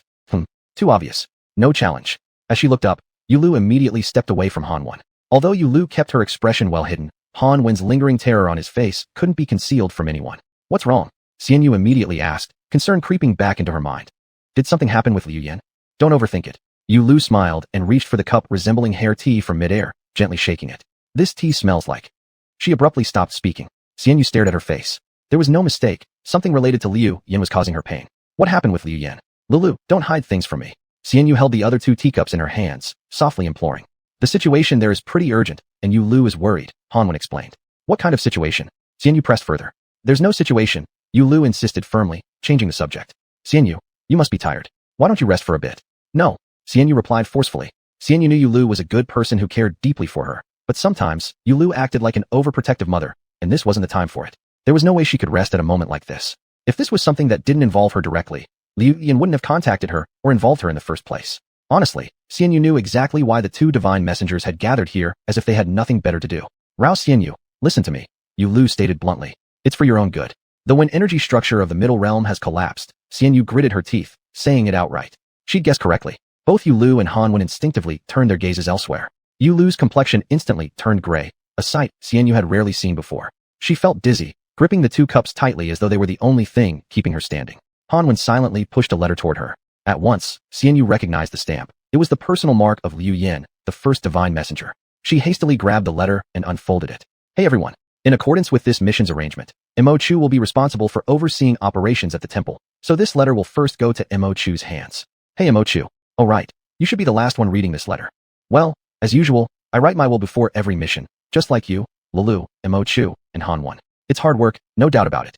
Maybe we all felt scared at first, but honestly, I've written quite a few wills now, none of which have been necessary, so I'm pretty calm going into this one. Anyway, if you're reading this, it means I'm probably dead, or I think I'm about to be. Why? Because the situation this time is really beyond all our control. I can't figure out how a human managed to generate such one energy, or how they were chosen by the totem, especially why they caused the Grandmaster to relentlessly pursue them. Even considering their partner, an escapee xuanhuan, still raises too many questions. Anyway, the middle realm is fragile, unlike Shika where it can sustain its one force balance. Tossing something like the silent oath basket into the middle realm would make one collapse seem almost normal to me. But there's one small problem. I'm not sure if I can handle the binding day. Everything else, I can manage, even the Grandmaster. But if I don't come back, you'll know it's because I got buried during binding day, so there's no need to look for me anymore. Alright, from now on, please follow my instructions. Today is the 146th year of the Holy King's 4th era, September 30th on the Middle Realm calendar. As you know, Qianli is the inheritor. Despite having no manipulation abilities, he must control a massive sword. I'm certain that Xin and his gang will seize any chance to expel and murder him. Therefore, during your term of office, you must protect him at all costs. Do everything possible to stimulate his manipulation ability. Don't give up on him easily. This is not only for his life, but also for Xuan Empire's future. The latter half of this sentence needn't be disclosed to him. Anyway, we don't know if there will ever be another inheritor, so taking risks is out of the question. Yanlin, if you've seen this letter, I guess that means you've read it. Stop creating trouble. Withdraw from the Xuan Temple and go do what you like. Cut down on those pranks. My downfall will keep Lulu busy. And who will have time to protect you every day? Lulu, you're my best friend, as are Mo Chu and Xuanhuan. Being with you always brings me joy. It feels just like home. You guys are my family. However, I'm happier when you're not around me because the Middle Realm is too dangerous this time. If I'm gone, our tenure might come to an end soon. It'll be best for you to stay away from the temple affairs and focus on living your own lives. Xianyu, you'll get better. You've got to believe me. The situation I'm in now, in some sense, isn't bad either. I'm really worried about you. I fear you overthink things too much. You've always been such an excellent young woman. You don't need to worry about anything. Take care of yourself. All my money and subsidy cards are in my desk drawer. It's not locked, so distribute it as you see fit. Don't forget the Bay family. Give them all the subsidy cards from the past 3 years. Handle the rest however you deem appropriate. Thank you, and I truly love you all. Though, I may not necessarily die. Remember, if I do, follow the instructions in my letter. Don't hold a funeral for me. I have nothing worth burying anyway, and I assume those cronies would probably. At this point, Xianyu felt as though she could see through the paper, envisioning Liu Ma Yan's gravestone piercing through her mind. She shook her head vigorously and hastily folded the paper, stuffing it into her pocket. I just received it. Xuanhuan pressed her lips together softly. Xianyu couldn't respond, merely instinctively raising her hand to touch her chest. She blinked, momentarily experiencing blurred vision before quickly recovering. She knew that Liu Ma Yan always wrote her will before embarking on major missions. Not only her, but the other 3 members did the same.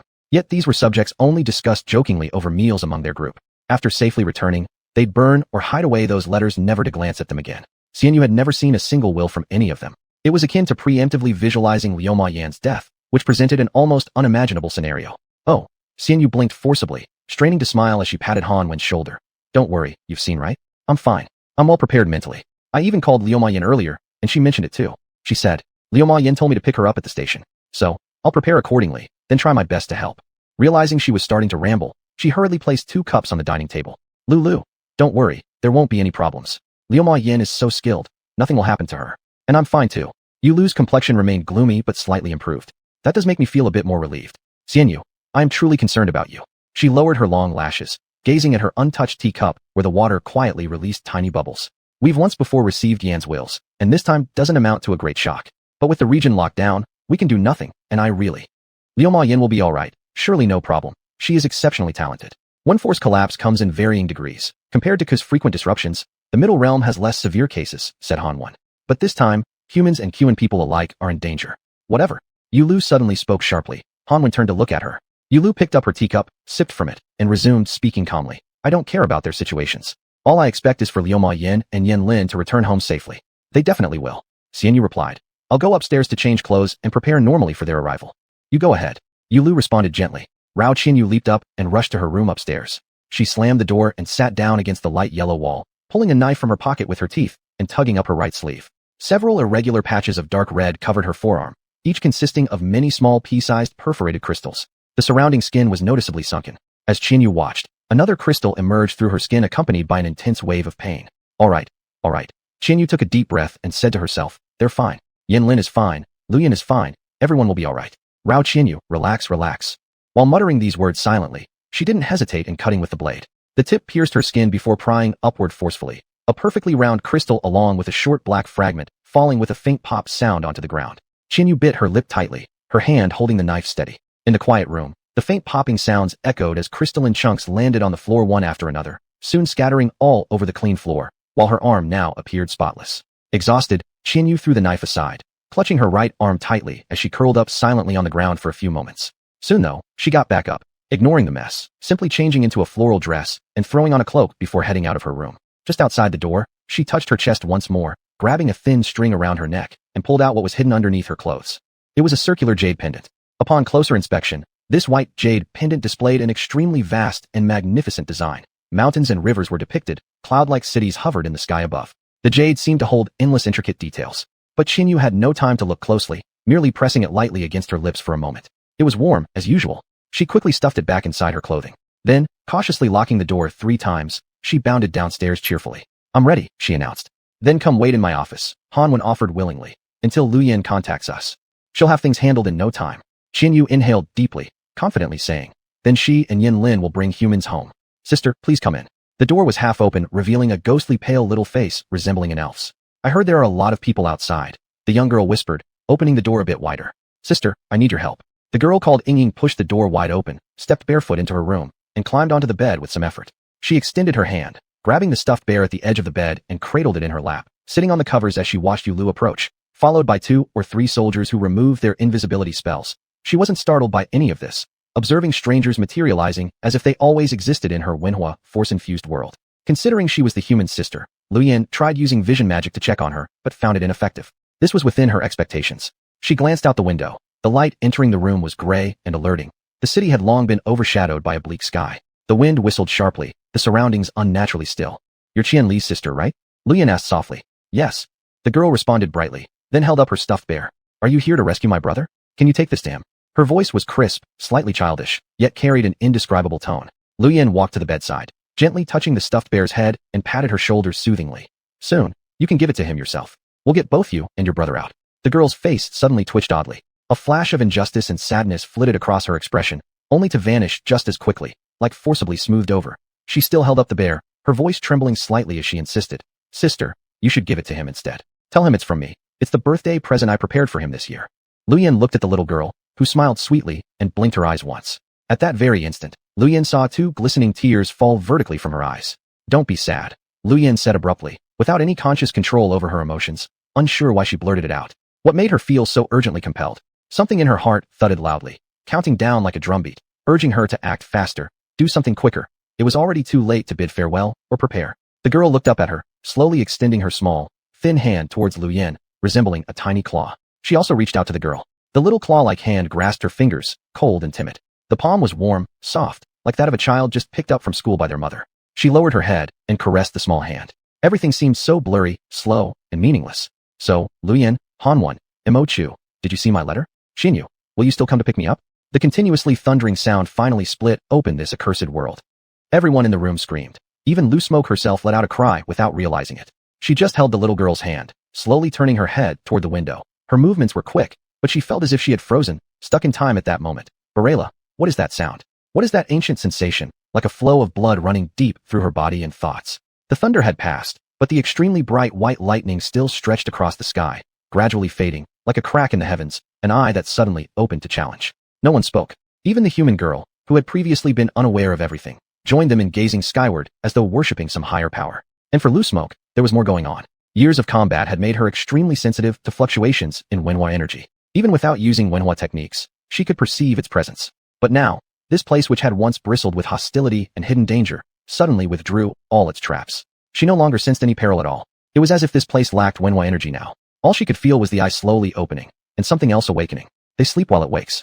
They are in the center of the sky, right at this moment. As the lightning faded, so did the sky grow dim. They grew gray together, like a dying general and his sword. Finally, even the last trace of Fisher disappeared. The originally leaden sky fell into slumber. Inside and outside the house, on the streets, all residential buildings within sight vanished into the night. No one attempted to create light. There was no sound, no noise, no curious questioning voices. The air was deathly still. Whether asleep or awake, all remained silent. Battle communications were still connected, yet no one voiced a word. Not even the whispers in their minds dared to stir. It was dark. The little girl was the first to turn her face back. A cold touch landed on Lia Smoke's hand, which she thought to be tears, and tried to brush it off, but was lightly grazed instead. Lu Smoke lowered her gaze and saw a large piece of pale dead skin lying next to her hand. The girl's face continued to violently wrinkle, as if experiencing a sudden and intense aging. She struggled, making guttural gagging sounds, as if calling someone's name.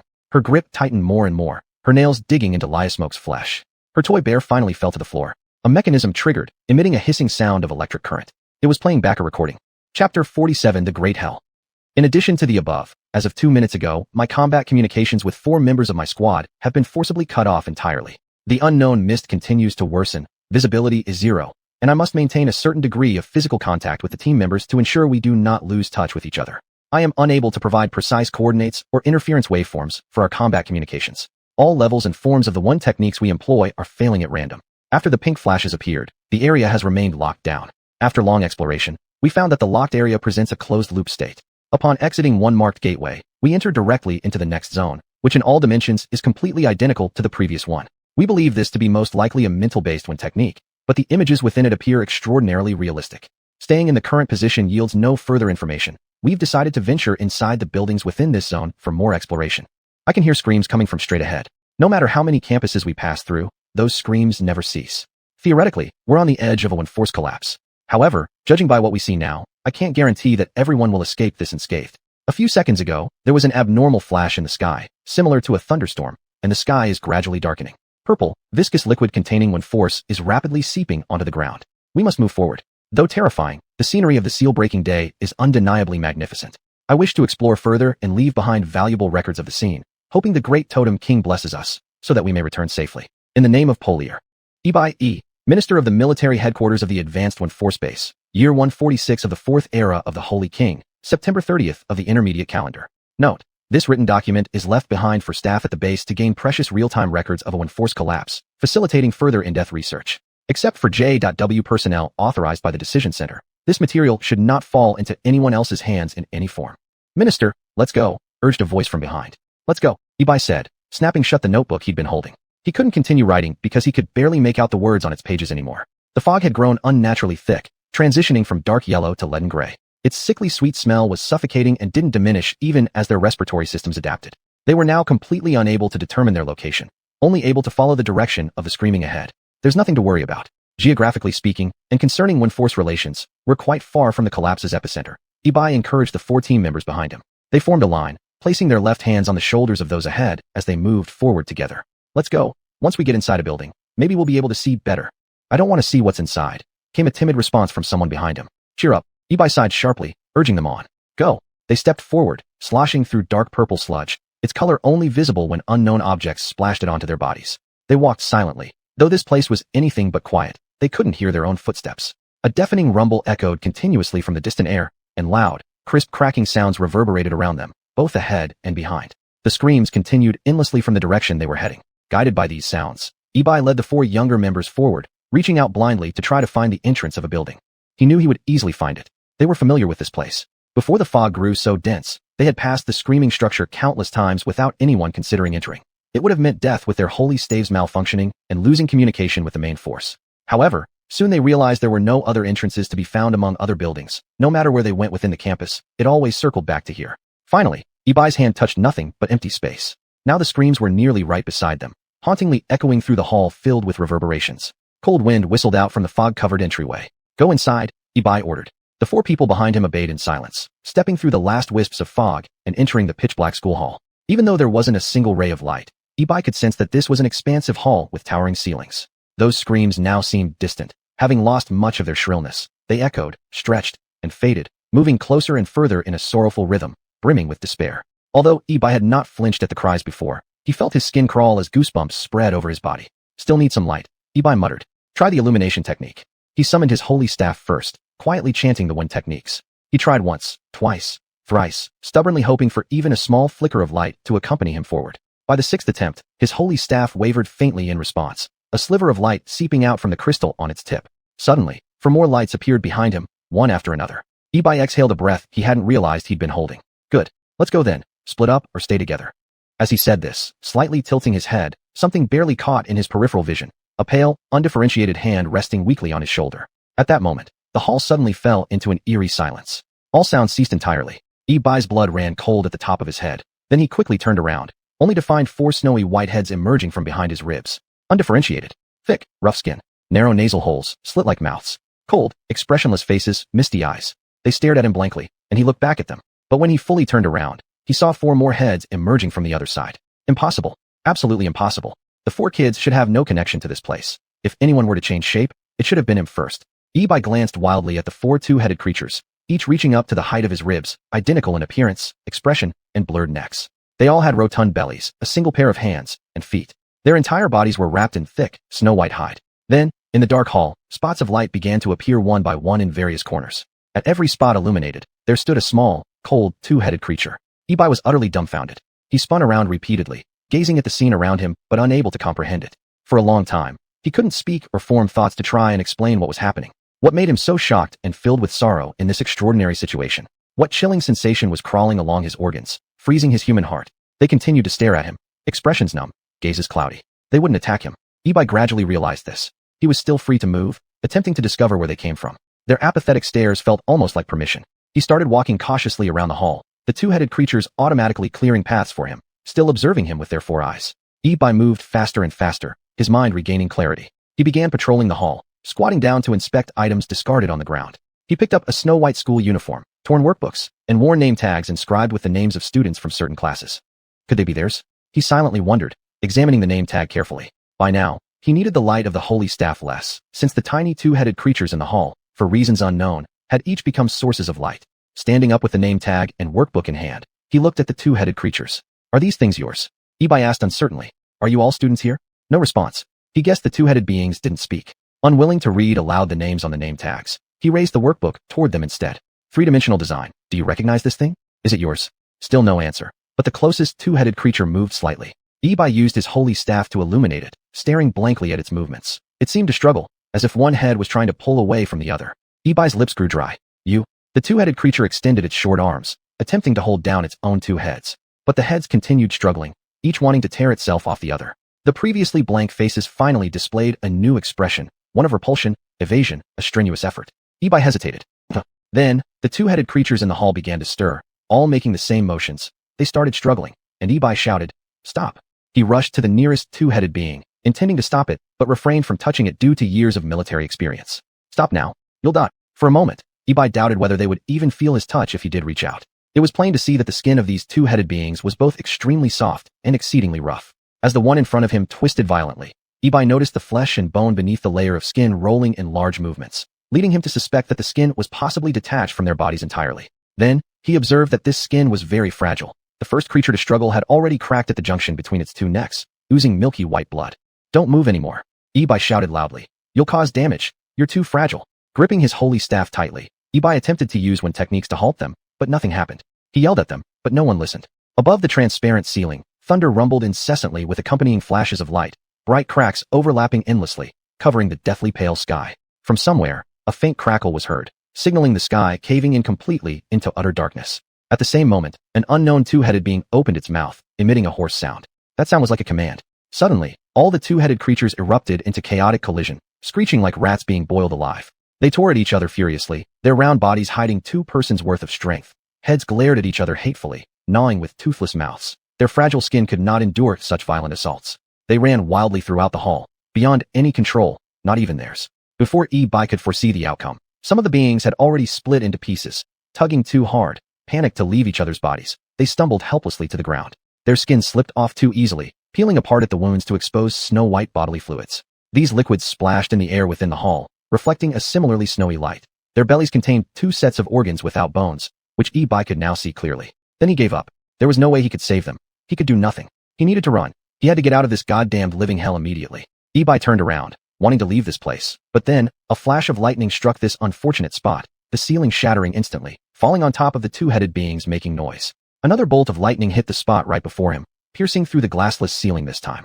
The floor exploded like a flower in bloom. His shoulder and back pierced through the hard glass. Sharp shards impaled his skin, penetrating his muscles, reaching into the bone of his upper arm. A patch of rugged bushes dripping with purple liquid caught him. He had no time to breathe. The third bolt struck just before him at the windowsill, sending him rolling again. His senses were now completely lost. A heavy rain fell. Through the curtain of dark purple rain, pinkish light points appeared at the horizon. They flew across the sleeping urban district skies, flashing intermittently, like a group of eyes.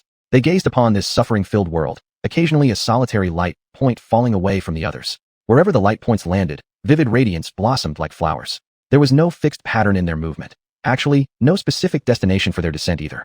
They were like a gang of drunken ruffians, acting out without intention. Now, they approached the Qian family house. In this mid-zone city's tangled web of complex when techniques relations, every trace of one force eventually led to a central point. This center contained all the main characters and conclusions, the riddles and answers. It was this house that completed the binding day cycle, everything beginning here, and will end here as well.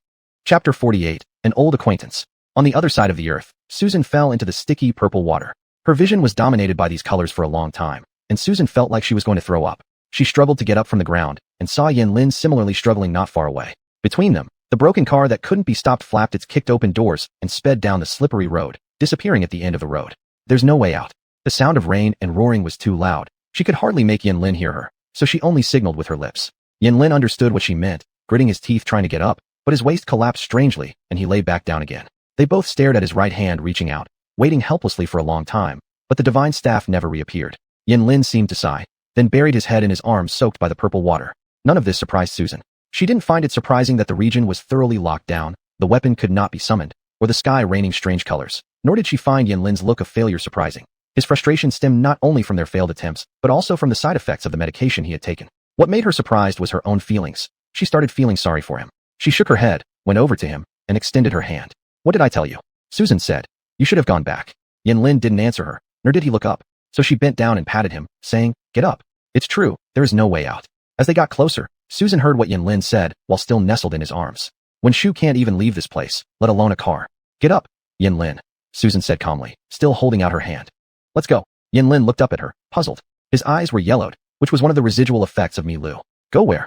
Who cares? Let's see where we can get to. Susan sighed. Come on, stand up. I'll walk with you. She forcefully pulled Yanlin up. Due to the effects of the Mi Lu wearing off, he wasn't walking very steadily. Susan stretched out an arm to support him, and together they slowly walked along the dark and empty road. There were always pink flashes in the sky. Since the area had been completely sealed off, it was impossible to determine the source. The sticky rain poured down violently. Susan shook clumps of purple water off her dampened forehead, and Yanlin wiped his face every once in a while. Though they were utterly disheveled, they had gradually begun to adapt to this brightly saturated view. Therefore, under this hostile sky and earth, they silently moved forward along a highway that they both knew would never end, moving slowly but steadily. How exactly did the bishop escape the binding day? Yanlin murmured in confusion. I know you're high, probably don't even realize I'm speaking, but I'll answer anyway, Susan said. The bishop can accomplish many extraordinary feats that we won't learn about. It's said that each bishop has more than one life. When necessary, they will be reborn and grow even stronger. I can't hear you, Yanlin said softly. I don't believe in that legend. It sounds so unfair. Of course it's unfair, Susan said. Multiple lives? How many people don't even get a chance to live once? Silence. The effects of the drug are completely gone. After a moment, Yanlin spoke up. His voice sounded much more normal. My tolerance for Mi Lu is getting stronger. That's how drugs work. Susan commented casually. Susan, I just wanted to say, if possible, I still hope you can come to Xuanhuan and try starting a new life, Yanlin said. Not because of the drug's effect. Susan sighed. I know, Archangel Raphael. Burrell, piece of light, Yanlin said.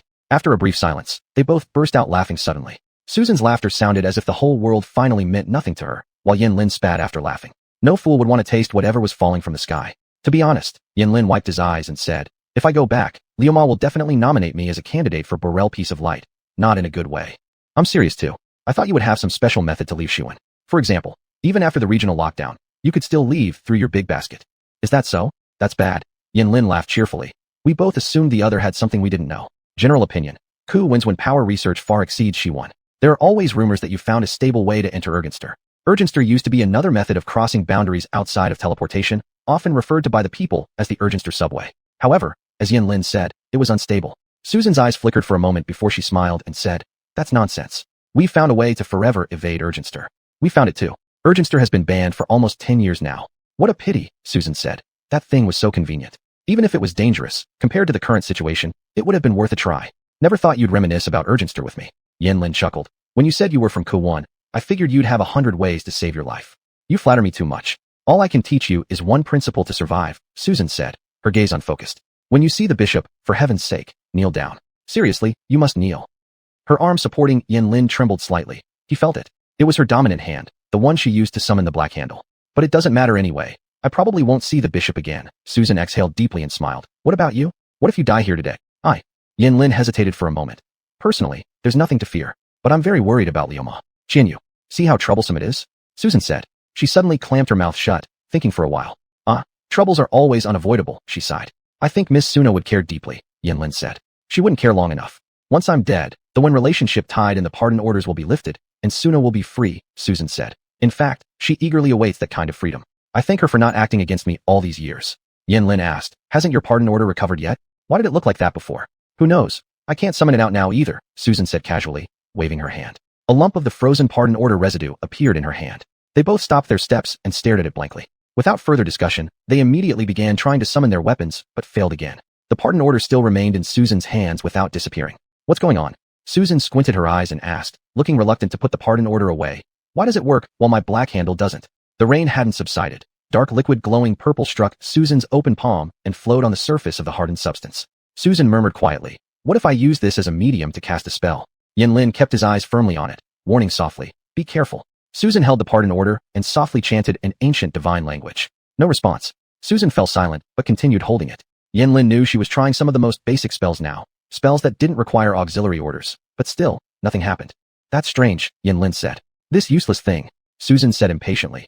If I could still use one's skills, I would have already severed its connection with Suna's by now. She waved her hand and threw it far away. It was just a gesture, Yanlin thought. Things etched into one's yuan fu couldn't be discarded. Once awareness moved, it would be automatically retrieved. Even a child with slight training could prevent their holy assignment staff from hitting the ground under any circumstances, always retrieving it just before it touched the ground. For people like them, weapon recovery had become instinctual. But that piece hit the ground, sliding along the road covered in dark purple rainwater for quite a distance. Susan, it wasn't me, Susan said in surprise. There was something odd, so they started jogging forward to pick up the frozen substance and study it carefully. Yin Lin's medication effect was wearing off quickly, and he needed less support. So Susan reached the spot where it landed first and started searching meticulously. At one point, she thought it must have vanished into thin air because everywhere was a shade of darkness, making it impossible to find even a trace of the auxiliary order. However, after a while, she spotted a small bump on the ground and realized it was the pardon order covered by the overly viscous rainwater hiding temporarily. She wiped the water off the pardon order and saw the solidified substance rapidly shrinking right before her eyes. Yanlin, Susan called out, but perhaps due to the overwhelming surrounding noise and the distance between them, Yanlin didn't respond nor come over. Yanlin, Susan shouted again, her voice more urgent this time since she noticed the pardon order shrinking faster and nearly disappearing. Looking back, she found Yanlin was no longer behind her. Instead, raising her head, she saw him rushing ahead. What are you doing? Susan shouted at Yanlin's back. Yanlin didn't stop. Meanwhile, the pardon order in her hand kept shrinking until it finally disappeared. Susan looked helplessly at her empty palm, where there was only a pool of residual purple water, fluctuating indifferently as raindrops hit it. How could this be? That thing was etched into her bones, yet it had vanished like that, without any sensation in her body other than from those earlier wounds and the abrasions from jumping out of the car. Susan pulled up her sleeve to examine one of the wounds. Not only had it failed to heal itself as it would have before, but it had even cracked wider, showing signs of becoming an ulcer. This range surely carries one power. She should have realized it much earlier. Susan mused silently to herself. No wonder those injuries had been hurting all along. Just then, Yanlin came running back from ahead, stumbling and almost shouting her name. Susan, over here. Look ahead. Without hesitation, Susan stood up and ran toward where he stood. Yanlin immediately grabbed her arm and rushed forward with her, acting nothing like someone whose Mulu effect had just worn off. Then, Susan saw what Yanlin wanted her to see. Not far ahead, the wrecked car they had leaped from was quietly parked there, its front stuck on the edge of the cliff, slightly sinking down. Beneath the cliff, the sea surface shimmered with pink stars, those bright spots slowly ascending from the horizon, unmistakably heading towards their direction. In an instant, Susan realized the truth, her mind brilliantly exploding. At that moment, she tried to summon the black handle again. The black handle immediately materialized in her palm, gentle and slippery, like a beautiful old friend long unseen. It's out. Shit, we're out. She roared, grabbing Yanlin in reverse. Yanlin was still shouting something, but Susan rudely interrupted him, saying, don't waste time. She raised the black handle, pulling Yanlin, and disappeared into the dark purple rain curtain. The pink light swept towards the deserted highway, and the sky roared angrily before entering a brief calm. Yuli's face was illuminated by the pink glow. She stood on the rooftop, looking straight at the person in front of her while sensing the approaching light spots nearby, flying steadily toward her, and was also looking at her, and was still wearing that bright red long dress. The fabric was light, swirling and billowing at the hem in the wind, like boiling red lotuses. Anne's eyes were still as bright as ever, sparkling with charm and grace. Her beauty remained breathtakingly stunning, just like many years ago. And it's been a long time. Yuli smiled faintly and said, you haven't changed a bit. Time flies, and smiled brilliantly, gently shaking her dress. Every action, every breath she took seemed to carry an air of allure. Have you regretted anything these past years? I've been very happy, Yuli said peacefully. I have a husband who loves me, and my children grew up by my side. My son is taking a national exam this year. He's very talented and will have a bright future. Anne's eyes widened, and she couldn't help laughing, her lips trembling, as if hearing some amusing rumor. Is that so? Congratulations. My daughter, Yuli emphasized, still calmly staring at Anne's dazzling face, which radiated elegance and authority. The pink light became more intense, illuminating Yuli's face, revealing her coarse skin, fine wrinkles, and every imperfection of her features under the glare. Is also smart. But I set lower expectations for her. I only hope that each moment she spends at home is filled with warmth and love. Anne's smile gradually faded, leaving behind only a trace of mockery on the corner of her lips. Is this your goal, Yuli? She mocked, sneering at her name as if spitting out a contemptible term. This is what you found after hesitating your whole life, and then let fall apart together, isn't it? Do you think you've won? Yes. Yuli smiled lightly. In fact, by now, everything doesn't matter anymore. Perhaps I haven't won, but you certainly have lost. But so what? You don't understand, you'll never understand. And your life? It may last a very, very long time. A distant whistling sound rang out, and the dazzling pink light made her nearly close her eyes in dizziness. In her somehow moistened vision, she saw him lifting a porcelain-white delicate arm, aiming that weapon at her. It's been a long time, she whispered softly with trembling lips. Make your move. Chapter 49, The Monster 1. Today is September 30th. Every year, I used to give my brother a present, and this year I will do it early. Brother, if you can hear me, I want to say, happy birthday, please be happy. Purple rain mingled with pink light began to fall, streaming down the glass like viscous paint. All the members had rushed over, yet not one of them summoned their holy assignment rods. They stood beside the corpse, surrounding the bed where the little monster clung tightly to Liam Yen. She was still gasping for air with her mouth wide open, her canine teeth growing at an alarming rate. However, her eyes buried under dead skin remained disturbingly clear and gentle, displaying no signs of aggression. Liam Yen glanced down at the nails digging into her hand, gently struggling free, merely testing, and those brittle nails broke off effortlessly. Brother, I've heard many things from Dad. The delicate doll-like voice faltered slightly, then returned to its initial, trembling cheerfulness. The recording inside the toy bear hissed faintly, as if it could break off any second. Daddy. As they locked eyes, Liam Yen heard the dry, crackling sound of her skin drying out rapidly. You. Liam Yen mumbled incoherently. Anyone know why? The little monster emitted a cooing sound, trembling uncontrollably, while the dried skin on her face flaked off in large chunks. Why was she shaking? They should have reacted more swiftly, but none of them had ever witnessed anything like this in years of combat. None of them had ever seen a live little girl spontaneously wither away and necrotize before their very eyes. They froze, rooted to the spot by terror. Brother, there are so many things I want to say to you, but there's no time now. So, I want to tell you. Just then, the little monster started to panic, her shedding tissues swinging alongside her movements. She let out a desperate cry with an unnatural posture. Brother, you must try your best. Stay happy. You must, brother. Please. Turn it off, Liam Yen whispered. Coo gurgle. Brother. Brother. Brother. Brother. Another thunderclap tore through the heavy silence. The door opened silently, and they all turned to see Qianli standing in the doorway, staring at the ragged little monster on the bed. Qianli's eyes were no longer purely deep red. Black, white, and red constantly fought for dominance in his eyes, without pupils. Yet they all felt his gaze scanning the room, penetrating their skin as if inspecting them. It moved past the window smeared with purple water, paused briefly on the dead skin scattered across the bedsheet, and finally rested on his empty hands slowly reaching out towards the air. The atmosphere was eerily silent. In the cold light-filled room, for a moment, he could only see flowing red. His blurred vision interwove with deep crimson, and limbs clashed. Then, his gaze locked onto the bed. All joys and sorrows, human affairs of the last 18 years shattered and reformed, drifting permanently away from him. Yet, he just stood there, seeing all the past and future at once. For a moment, he showed no emotion. Because that couldn't be real. Because none of it belonged to him. If he turned back now, would he find himself asleep during Chinese class, the subject he was worst at, having snoozed for 40 minutes? But it wasn't. What was that? What was that? It was Qianing. Is that Qianing? Why? Why? Ying, I didn't manage to. I failed. I am utterly unworthy to be your brother. Ying, talk to your brother. That's not you, right? That's not you. Why? What happened? Go ask. Go damn kill them. Kill them all, go save her. Suddenly, both black and white retreated into the depths of his eyes. The deep red faded, and his vision became crystal clear. He saw the peeling skin and contracting body on Qian Ying's face, the desiccated child stretching her hands toward him, expectantly cooing. He didn't know how he moved forward. Somehow, he suddenly heard an unmistakably clear voice resonating madly in his ears and mind. Gurgle, brother. Qianing nestled contentedly into his embrace. He heard the crunch of her brittle skin breaking as she did. Brother. Ying. He heard his own impossibly calm and gentle voice respond. Be good, Ying. Your brother is here. He pulled the blanket aside, carefully extracting her emaciated body from her pajamas. Her limbs were curled up like 4 little claws. She happily snuggled into his embrace, turning her face towards him, slowly turning over. He saw a ghastly pale face buried under dead skin and withered flesh. Large black eyes embedded between the precarious remains, glistening faintly with moisture. That scene was for an instant devoid of any emotion, only sparking intense fear in him. But then, he noticed that due to the friction with his clothes, one spot had revealed a creamy yellow bone. He gently caressed her wrinkled skin, covering that pallid piece of bone. Brother. Qianing cautiously squeezed out words from her body. I am ugly. Ying isn't ugly. Qianli shivered as he deeply inhaled, whispering. He wanted to hold her tightly in his arms, but he dared not. Ying is not at all ugly. Brother. You. Don't be afraid. Her tiny dried chest began emitting rasping sounds.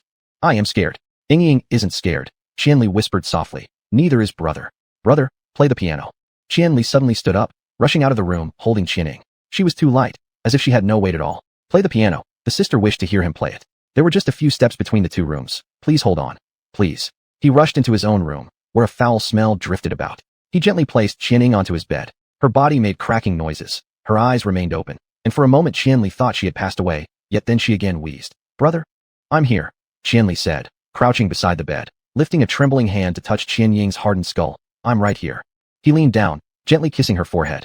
At that moment, his lips felt only a very slight touch. Then, he heard the fine sound of breaking. His eyes wide open, he saw that Qianying's body near him suddenly fell apart, transforming into a heap of milky yellow powder. His voice choked, and suddenly he reached out to touch those powders. Ying, are you here? Are you gone? Where are you? However, the powders continued to dissipate, and before he knew it, they had already scattered who knows where. He tried to flip his palm over, but his hand trembled too violently. He firmly grasped the hand that touched her, meticulously examining his fingers. They were perfectly clean, as though never having been stained by even a speck of dust. Ying, he attempted to speak, but he merely opened his mouth, unable to utter another word. He didn't quite know where he was, yet he unsteadily got up, wanting to step out. He seemed to lose balance, holding onto the stool so as not to fall. He looked down and saw something ghastly white. It was what Qianying dropped. He wanted to pick it up, but at that exact moment, it also disappeared. Silently, he drew back his hand. What exactly emitted this foul odor? He turned around and saw his desk, on which sat 3 peeled tangerines, small ones, already shriveled. He could not eat tangerines, yet he still picked one up. He again recalled the sound of Qianying gnawing on fruits. Small and fast, rustling, like a timid little animal. With a crash, he sat down amidst the chairs and table. The foul smell subtly wafted about, though he couldn't smell it. All he did unconsciously was to caress that shriveled tangerine. Outside the window, the purple rain fell more fiercely. The gales that once pierced through this house like swords now returned, yet he no longer felt them. Deep red reclaimed his vision as he blankly stared at this unfamiliar room, feeling abnormally hot, thick tears rolling down. He reached out to touch. It was blood. The crucifix intricately scorched his hand. That eyeball suddenly sprang open. He locked gazes with it, gazing at each other for a long time as if reuniting with an old acquaintance. Chapter 50, The Monster 2. The pink light dots finally arrived here, where everything began. They stretched and gathered, shone brightly and spiraled, like travelers who spontaneously danced upon unburdening themselves. As they slowly rotated, intense beams of light radiated from their periphery. At that moment, the night that had already died suddenly reverted to daylight, revealing a sky filled with massive, dark red vortex clouds.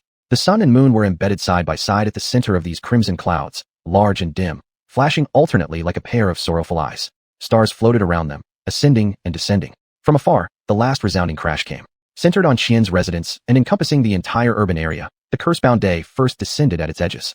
There, the innocent could continue to sleep soundly, while all those involved with one energy must fight for their destinies. The middle realm angrily shattered, like a mother cornered without a way out, protecting her original innocence as she roared and shook off the pests clinging to her body. Pink light illuminated Liu Yan's face. There's no time left, she said. We're still here, sacrifice. Left Captain softly spoke. You tell us what to do, and we'll do it. Liu Yan didn't respond. She simply turned around, confirming the number of people beside her. Combat communication had fallen silent. It had already collapsed. She couldn't contact anyone, nor could she find Yan Lin or Susan. Now, there were 4 people by her side, with 9 more left captains in the house. This was all the remaining force she had. These 13 individuals played no significant role in this enormous calamity. They also looked at her, waiting. Try to go somewhere higher. Liu Yan exhaled deeply. Release strong when energy together. If luck is on our side and we can hold on, theoretically, we might be able to teleport away. It's risky, but there's nothing else we can do. I will stay to assist you, said the left captain. Absolutely not. One of me being involved is enough, Liu Yan said. Go quickly. The earlier you leave, the more hope there is to get out. What about you? The left captain tried to argue. Sacrifice. Your life should not be wasted here. One cannot say such things when facing inheritors, Liu Yan replied. All of you go. I don't want to see any more accidents in the middle realm. Stop shaking your heads. She suddenly shouted at them before rushing through the path they automatically cleared for her and stepping out of the room. Her human father's corpse still lay against the wall, his thick black hair spread across the floor, spilling through the door crack. Her expression remained composed as usual, walking directly down the corridor, reaching out to touch the tightly closed door of the human quarters. The human door opened on its own. In an instant, Liu Yan clearly saw the room. Countless bicolored translucent branches grew out of every corner, violently wriggling and stretching, resembling some sort of inner tissue covered with papillae. Qianli sat on the ground, eyes blood red, silently staring at the empty air in front of him. Those branches sprouted from his body, as if fixing him in place. A kind of hard, pitch-black skeleton protruded from his shoulders, though it wasn't formed properly, only adding unnecessary weight to him. Then, a branch grabbed Liu Yan's ankle and yanked her into the room. Liu Yan instinctively attempted to adjust her balance by channeling Wen energy, but she immediately discovered she could not use Wen energy normally. Fortunately, strict training saved her. She skillfully climbed the wall and flipped over, landing in a forward-leaning stance, facing Qian Li's back. The door closed in front of her. All the branches moved, crazily extending backward toward her. They tugged at Qian Li, yet he sat motionless, as if completely unaware. What was this? Was this one magic? Was the person confronting her still human? Neither. Luyan couldn't quite understand what those branches were made of, weightless, but capable of exerting force, semi-translucent, yet starkly showing black and white. They imparted no sense of touch whatsoever, just pure power. These were materialized when energy. She almost couldn't accept the truth. She awkwardly evaded those branches, silently chanting when magic commands to try and materialize her own when energy, but with no effect. The monster hidden within the human body, who tore apart the church official with bare hands, had unknowingly mastered the art of materializing when energy, and for some reason, he could wield it freely even in an environment where when energy had collapsed. Was he reciting the when magic command now? Had he already started studying when magic incantations on his own? Or was he purely manipulating when energy solely based on talent? Wasn't that even more terrifying? Qian Li, wake up! Luyan shouted, leaping to the windowsill on the other side of the room. The sacred staff in her hand flickered intermittently. Useless. She slammed it against the wall. In the next moment, the staff forcibly materialized, occupying the space belonging to the wall, and shattered the cement. An aggressive branch struck the ejected pieces of cement and devoured them right in front of her. Another branch descended along the ceiling, silently gripping her ear as it landed on her shoulder. In an instant, the corners of the sacrificer's uniform suddenly turned violently purple. Luyan slapped the thing off with her hand and rolled forward, landing on Qian Li's bed. A streak of blood followed her descent, splashing onto the light gray quilt. The branches flailed momentarily in confusion as she hastily rose with the quilt, her hand reaching for her ear. It was unrecognizable from its original shape. Is that all? Luyan gritted her teeth, asking, are you giving up? The branches swung at her again. She raised the quilt to simply block it. The branches extracted a few cotton lumps from the quilt, greedily sucking them in. Through the holes in the fabric and cotton, she saw Qian Li's head slowly turn toward her, his red-filled eye sockets silently staring at her. A pink light that fell outside the window. Deafening thunder shook the walls and glass, illuminating their faces. The branches around Qian Li curled fearfully for a moment. Luyan seized the opportunity to step forward. I am not a Koan person, she said breathlessly. I came here to take you away. Qian Li silently stared at her, the colors in his eyes chaotically flickering for a moment. Come with me to Xuanhuan, Luyan said. You will have a chance for revenge. I swear you will. I am not Qian Li, the human replied. You cannot deceive me. Why would I bother deceiving someone with split personality disorder? Luyan snapped. Those branches swung again. Tossing aside the tattered quilt, she raised her empty hands. Listen, I was there when your sister passed away. I truly feel sorry for you. If it weren't for the collapse of one energy, she wouldn't have died. She would have, the human said. The bishop killed that one. She saw the black handle. That one? Isn't he your father? Yes, my father. It is already too late now, xuanhuan. I advised Yan Lin to destroy Qian Li's core, but he didn't listen, which led to this situation. But you still have one more chance. Leave me here. What? Leave me and Qian Li within the cursed day? The human said. Nothing will change. All of you will still have a chance to go home. You should never have interfered with this. And even if you do take me, you'll never be able to escape. I can't possibly do that, Luyan said. Yan Lin was right. You really are a self-destructive madman. In that case, the human replied. There's nothing left to say. Unfortunately, Luyan smiled. I like madmen. She lunged at him barehanded.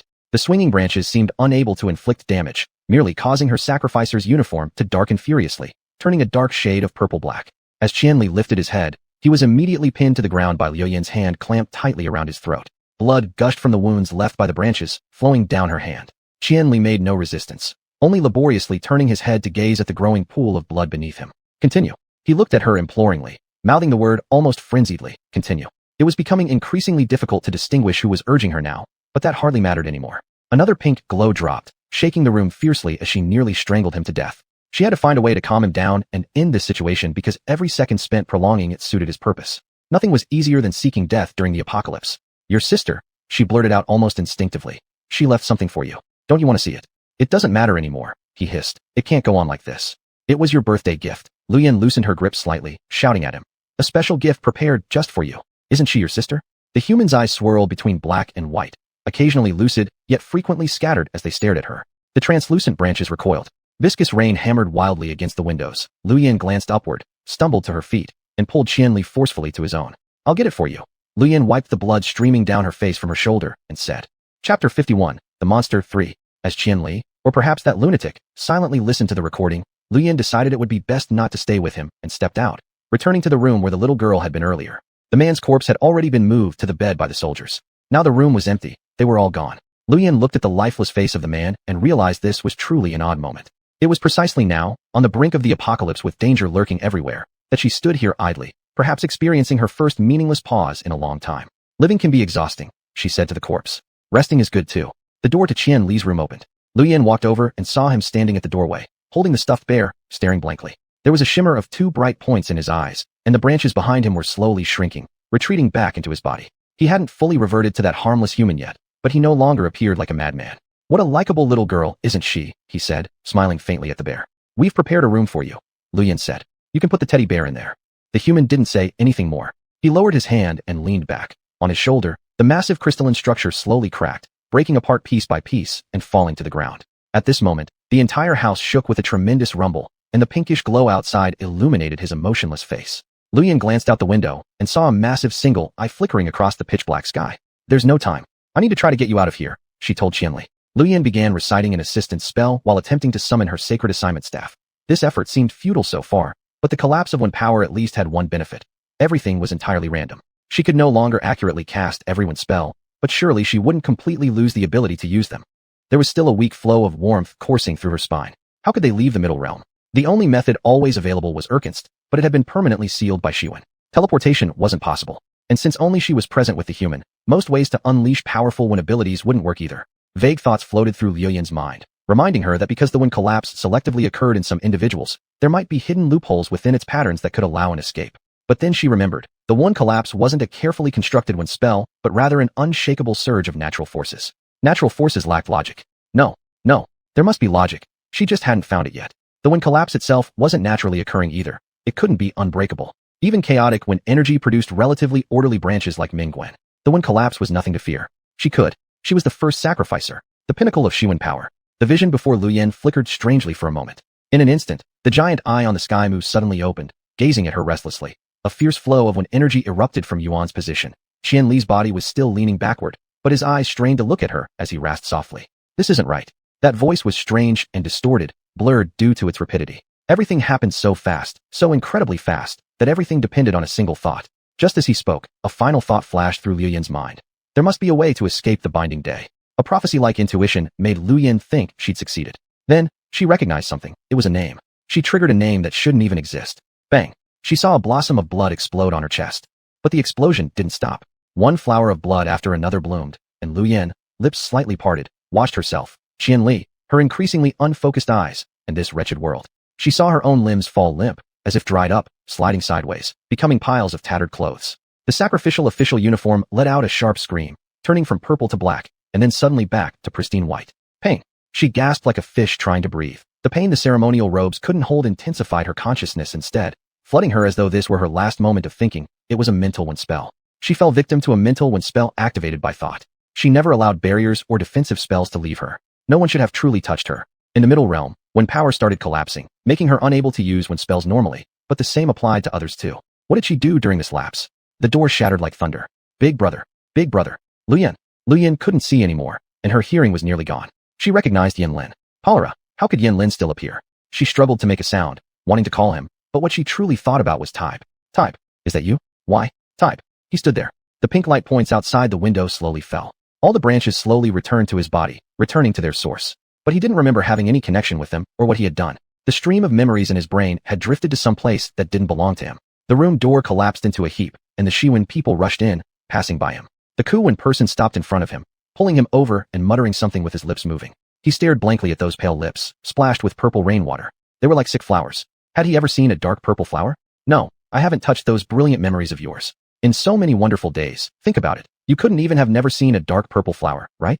I haven't seen one. You haven't? This time has been wasted on you. So many years have passed. What have you remembered? Who are you really? There was no answer. He kept staring at all this, his heart deadened, calmly gazing. Now he seemed to finally be back at the curtain. He blinked and looked again at Susan. Susan had been emotionally saying something, and then she paused. You didn't hear me. She gasped. Who are you really? I want to know too. Qianli muttered softly. Susan opened her mouth, hesitated for a moment, and asked quietly, Are you awake? Qianli didn't answer. What he was seeing wasn't real. He slowly raised his hands to look at them. Both his hands and body were covered in blood. At this point, Susan pointed the black handle at him, and the stains of blood vanished from his body instantaneously, more surreal. He remained silent, turning around to gaze at Yanlin and the fair-haired woman. Yanlin was tightly pressing her sacred assignment staff against her spine below her injury site, where there was no cover, and he saw those blasted wounds. Susan patted his shoulder from behind. Shifting form worked once, but it can't the second time. We're still figuring out other ways. Where's my mother? Qianli asked blankly, looking back at Susan. Did you find her? Susan stayed silent for a moment and replied. Qianli, we'd better leave quickly. Susan. Qianli said weakly, but Susan made a gesture to silence him, preventing him from continuing. You, me, your family, we're all at the core of this chaos. All this is aimed at us, she said. Now everything around here is collapsing. Only the house can hold on for a while. If I returned outside the house when shifting form, I would already be finished. Of course, her meaning was clear enough, but at the same time very perplexing. How could stepping out of the house result in death? No one could explain this, just as no one would explain to him why seeing a scar could cause immediate death, or why some people could instantly come and go, controlling weather and elements, while another group naively lived in their shadows. Things have ultimately reached this point. Why? He murmured faintly. Why is it like this? Susan shook her head and said nothing. Qianli skirted past her toward the door. Susan grabbed his arm firmly. No. Qianli turned around, gazing at Susan, and said weakly, please. Susan looked at him dully and released her grip. Qianli staggered out of the room and came to Qianying's doorway. He clutched the edge of the doorframe tightly, looking inside the room for a brief moment, staring at his father's corpse. Then, for the first time, he supported himself on the railing and descended the stairs silently, looking at the living room. Outside, the floor-to-ceiling windows were unprecedented vibrant colors, illuminating the living room in bizarre hues, making it look like an opulent graveyard. Everything appeared not much changed. Yet mysteriously, the fruit platter on the table was empty, and the water in the cooler was gone without anyone noticing. He couldn't recall who had touched the fruits or drank the last sip of water. Nonetheless, they were gone, as if there was never life here to begin with. Without even glancing out the window, Qianli walked straight towards the entrance. It seemed he used immense strength to twist the doorknob. The back of his left hand, which was extended, was clean, without any traces. He did not step outside the door, merely gazed blankly into the darkness. His vision occasionally blurred, unable to focus clearly. He hopelessly anticipated, but the world was vast, and the darkness deep, concealing countless secrets. Thus, he wanted to shout, to roar his mother's name, yet in the end, only moved his lips, emitting a sound so faint that even he couldn't hear it. Mommy. He wouldn't find her anymore. Chapter 52, The Monster 4. The banister. The twisted carpet. The perspective that's always slightly askew. He breathed quietly, ascending to the second floor and returning to Qianying's room. There, they had already moved their father's body onto the bed, covering him up to his chest with a deep red blanket, as if he had simply grabbed one and fallen asleep. He walked forward directly, examining his father's face intently. His father looked peaceful, but his skin was stiff and pale gray. He noticed dust from the ground caught in his father's hair and gently brushed it off. Then he reached out to pull the blanket up, covering his father's face. Having finished, he entered his own room. Susan, Yanlin, and the injured woman were there, but he acted as if they didn't exist. Instead, he picked up the toy bear that the madman had dropped earlier and turned around and left. That person was consuming his memories. He couldn't recall what exactly he had done or what the recording had said. He had to listen to it again. He had to know what Qianing wanted to tell him. Seated next to his father, he gently shook the bear, but nothing happened. Reaching out, he tapped it several times, triggering its mechanism. A sizzling sound of electricity came out, followed by Qianying's voice, which sounded crisp yet youthful, hiding amidst the electrical noise. Today is September 30th. I used to give you gifts every year, brother. This year, I'm giving mine ahead of time. Brother, if you're listening, I have something to say. Happy birthday. You must be happy, okay? Brother, I've heard so many things from Dad. See, I told you he left me something. I kept telling you. A girl's intuition is very accurate. So, brother, there's so much I want to tell you, but now there's no time. I just want to let you know, brother, you must keep on living with all your might. You must. Please, brother, wherever you are, do what you love, like playing music. Find a girlfriend better than Sister Caixin, and then. Qianying's voice finally could no longer contain itself, suddenly tightening with a sob. And brother, please listen to me, please. Brother, you need to live a very long life. Forget about all of us. The word, like, barely sounded before the recording cut off abruptly, Qianying's voice vanishing along with the crackling electrical sounds. A point of light rapidly plummeted down in front of the window. A tremendous crash and violent shaking erupted, causing the lamps and furniture in the room to rattle. The outside light illuminated Qianli's face, but he didn't look up. Instead, he once more lightly patted the teddy bear and pressed its speaker to his ear. Right then, a harsh coughing sound arose. Yanlin's voice trembled, questioning. Suddenly, Susan's footsteps echoed at the door of this room before quickly moving to the next one. She spoke hurriedly, her tone cold and calm. Qianli couldn't make it out. He stood up and went to shut the room door. Another streak of pink light flashed by the window, forcing him to steady himself on the doorknob to avoid falling. Once more, the voice cut off abruptly after "I most." Qianli stopped trying to listen, instead gripping the bear tightly with both hands, as if it would help him stay steady during the earthquake-like turmoil. The feeling of suffocation grew stronger, forcing him to open his mouth to breathe. Pain from various parts of his body finally seeped into his consciousness.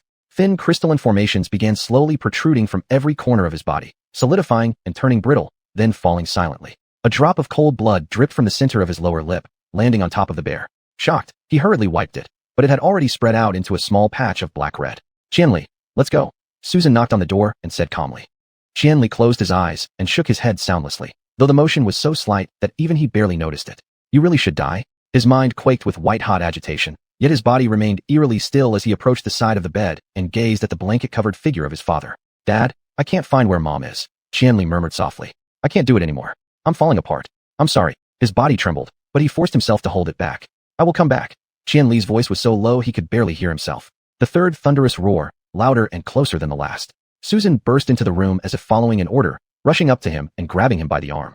"Hurry," she snapped irritably. "We're running out of time." She might have said that, or maybe in reality, she hadn't said anything at all. He could no longer hear clearly. His arm. It was a strange sensation, as though there was some substantial connection between this world and his arm.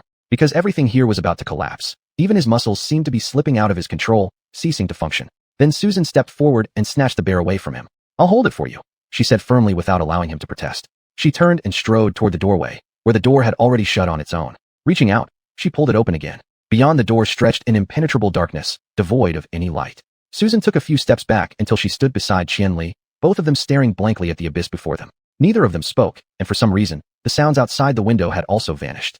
There was neither light nor sound in the room. The two of them remained motionless, standing as though dead on their feet.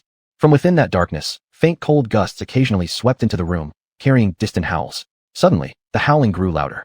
In the deafening noise, Qianli noticed Susan move her fingers but then draw back the black handle. A piercing red light cut through the room. Then, as if opening a door, various brilliant hues unfolded, and a foot lightly stepped inside, a delicately dressed woman's shoe.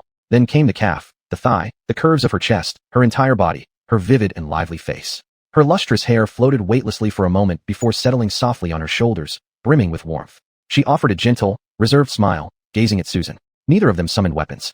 "I've come to take you home," she said tenderly. "My name is Vili Fibel." The corridor reappeared, along with the murmurs from the next room. Behind her, the endless darkness and mysterious lights disappeared. Afterward, one word repeatedly appeared in their conversations: Ernest. Vili, holding the card in her hand, muttered to herself. Suddenly, the door to his room, just like Qian Ying's door, led straight to an infinite expanse of darkness and silence. Vili raised her hands, releasing her power, trembling while straining with all her strength to uphold the gateway. Susan and he crossed into that darkness and waited. The door behind them remained open, yet no one else entered. Susan tried speaking to him, but he did not respond. He couldn't hear her clearly. Gradually, the voices behind them merged from distinct individual tones into many, culminating in an increasingly high-pitched clamor. Susan glanced back, suddenly grasping the black weapon and rushing out. But he still stood there, unmoving, without looking back. Random beams of magic shot out from the open door, but didn't hit him, instead skimming past his skin with heat and force. Expressionless, he stared at the light emerging from the depths of the darkness.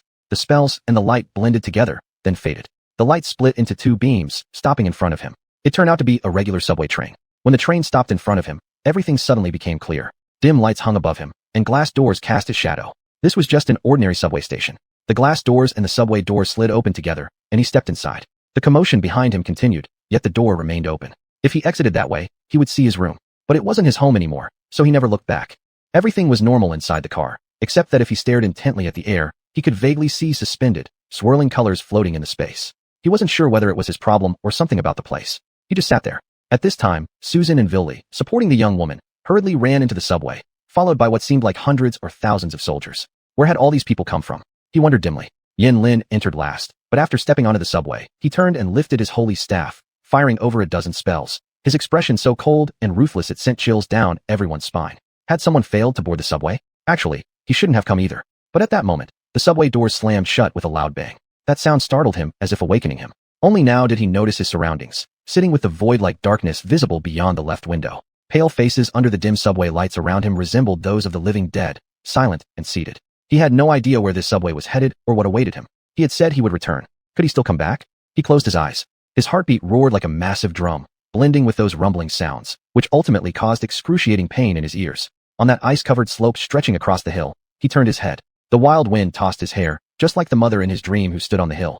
Far away at the horizon, a deep red tide roared toward him, level with the vortex clouds, as vast as the earth, devouring everything in its path. He kept staring, gazing ceaselessly until those tidal waves surged toward him, overwhelming the sky. Red engulfed him. He could no longer see. He couldn't catch his breath. What was? They wildly splashed out from within him. That red was life. Those were the things more powerful than him, the ones more worthy of salvation. Many voices gathered around him, wailing in panic, shouting. But he did not struggle. Chapter 53 Monster. One autumn evening during his first year of high school, he had just finished dinner with Xiao Cheng and was walking towards the school gate when a car on the side of the road suddenly honked at him. He turned around and recognized it as the family car. As he told Xiao Cheng to go ahead, Qianning rolled down the rear window excitedly shouting, "Let's go, brother. We're going to see the red leaves." See the red leaves? He said in surprise, opening the door and getting into the car. Don't we have class tonight? Mom turned around smiling and said, the red leaves this year are just too beautiful. It'd be such a pity not to see them. I've already asked for leave on your behalf, Dad said, looking at him through the rearview mirror with a cunning smile. I said you were sick. All right then, he laughed helplessly. At least you guys remembered to ask for leave. So that day, the car drove along the wet roads after the rain, from the city to the suburbs. He saw countless red leaves covering the ground, like a forest shedding its last breath, like blood splashing in waves. Mom jogged up the stone path and stood barefoot on the bench inside the pavilion at the top of the artificial hill. Her legs seemed fine that day. One wouldn't even notice any issues. The red forest behind her was extraordinarily beautiful, almost breathtaking. She shouted in delight, urging Dad to take photos immediately. Just as Dad raised the camera, a fierce wind came, blowing Mom's hair all over the place. Turning around, she caught sight of him and Channing laughing gleefully at her predicament, and she couldn't help but laugh too. Standing on that small mound, the wild wind kept blowing the red leaves and her hair. Chapter 54, The Most Important Place, 1. Mo Chu stepped casually to brush a few strands of long hair out from between the feng sheet of his ceremonial official uniform and his body, as a string of buttons on the garment fastened themselves in response to his motion. He placed the documents on Lu Yan's desk, recalling how just hours earlier, she had been standing there speaking with conviction and clarity, buttoning each button one by one. Every time Lu Yan believed she was about to face a fierce battle, she would carefully button her clothes and straighten her seams before setting off. They always knew that this meant, to some extent, that she was nervous. Do you want to read Yenner's letter? Lu had just contacted him. We've all read it. I'd rather not. He lit his pipe in Lu Yan's restroom, taking a deep inhale. Isn't a will written only when someone dies? I'll read it if she is truly dead. He quickly took a few more puffs, not extinguishing the pipe, but putting it away after a moment, then meticulously absorbed the lingering smoke smell in the restroom. Despite her own many bad habits, Lu Yan couldn't tolerate the scent of them smoking. Having finished everything, he left Lu Yan's office. Although the doors to their 4 offices were all designed by him and theoretically free of security issues, after locking the door, he still added a wind spell and double-checked several times before feeling reassured. Mo Chu turned left after stepping out, walking along a broad and silent corridor toward the front. The carpet was thick, muffling the sound of his steps completely. At the end of the corridor, he summoned his holy assignment staff. A blank wall suddenly responded to him, revealing a gray door like undulating mud. Mo Chu put away the staff, walked into the wind spell door, and let it transport him downstairs. Outside J.W. building at the entrance, his guard team Captain Lang Feng was waiting. Lang Feng was a capable young man whom Mo Chu appreciated highly, sometimes inviting him for meals and casual conversations. However, today he didn't want his company. Lang Feng, go back, said Mo Chu. The fewer people involved in this matter, the better. I'd still prefer to accompany you. I'm alone. Lang Feng expressed his worry, cut short by Mo Chu's gesture. Mo Chu ignored him further and immediately performed a wind spell, swiftly flying beyond the confines of the Xuanhuan temple compound. Once outside the temple, he immediately cut off the wind spell, landing both feet, heading towards a solitary car parked at the roadside. The car mimicked a design from the middle world, powered entirely by wind energy. Though grand and beautiful, compared to the enormous and majestic temple gates nearby, it still resembled a toy. Mo Chu paused momentarily to check the wind spell space.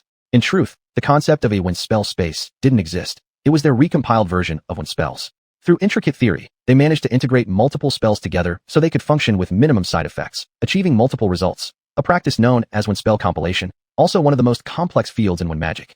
Nevertheless, they achieved it, enabling certain objects to hover around them, always following yet achieving dual invisibility for visual and spatial perception. Though the wind spell space accommodated only a limited number of items with somewhat restricted volume, it proved highly convenient for them. Within the wind spell space, there was an emergency medicine kit, several spare keys, a small tube sealed with a deadly poison, his pipe, a seal of the second priest, and a flute. He silently recited an auxiliary order, removing the wind spell from the flute, causing it to drop vertically into his palm. His holy assignment staff appeared in his other hand, while the car door suddenly sprang open. He strode up and inserted the staff into a circular opening on the steering wheel. High-end Wind Magic Base, Envoys Association, Mo Chu. A gentle male voice resounded inside the car, spoken in ancient god language, making his name seem awkwardly pronounced. You are the primary client. High-end Wind Magic Base, subordinate division of the Envoys Association, Lang Feng. Activating transportation vehicle. Please wait. The Supreme Medical Council of the Xuanhuan Temple Complex. Mo Chu gently caressed the flute and stated, Chairman, Li Shi. Are you referring to Shui, Li, Shi, Supreme? Yes. Mo Chu remained calm as he brought the flute to his lips.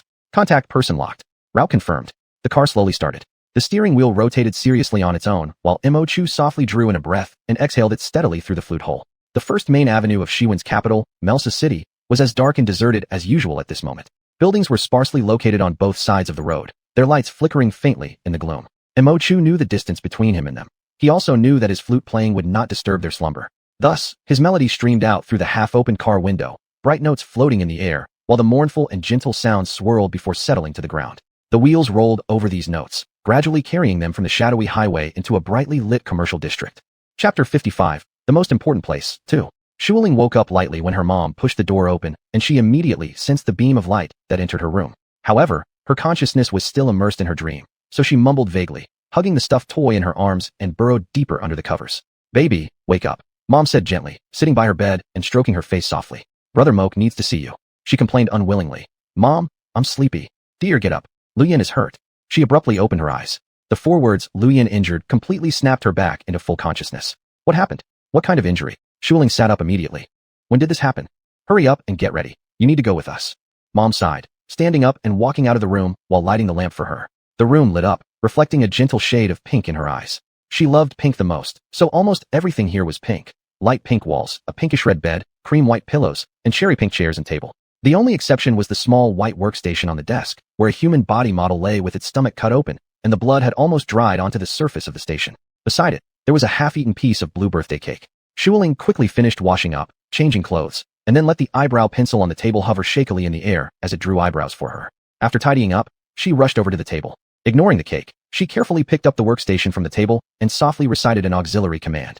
In response, the workstation folded itself neatly and leaped into the pink bag hanging on her back. In a hurry, she went downstairs and saw Moke sitting on the couch with a steaming cup of tea in front of him. Her mom sat beside him with her own cup, both silent, staring at the TV. The volume was turned down to almost nothing, but a large and bright holographic image was being projected onto the wall, as the news anchor reported in standard Middle Realm Mandarin. An unexplained building collapse occurred at Zhuzh Municipal Hall, resulting in the deaths of 4 council members including the mayor, and over 40 staff members and residents were injured. Seeing her come down the stairs, her mother gestured for her to sit closer and nodded slightly to Moke before retreating to her room. "Brother Moke," Xueling greeted and sat down on the nearby sofa. Moke looked up at her. His face was expressionless, but Xueling noticed his minute movements and knew he must be extremely anxious right now. "I apologize for waking you up at such a late hour," Moke said, calmly. "It's fine," Xueling responded awkwardly. "Please don't be so polite. Let's go." Moke stood up and said. Xueling followed Moke to the door and glanced back. Both her parents stood silently at the staircase looking at her. She smiled sweetly and waved at them, saying goodbye silently before catching up with Moke. Once outside, Moke took out his pipe and began smoking. After inhaling deeply several times, his expression finally relaxed somewhat. "I am truly sorry," Moke repeated. "Don't be so polite," Xueling said impatiently. "How is Luyan?" "You'll see when we arrive," Moke replied as he strode towards the car. The doors on both sides popped open, and Xueling got inside the passenger seat, looking worriedly at Moke.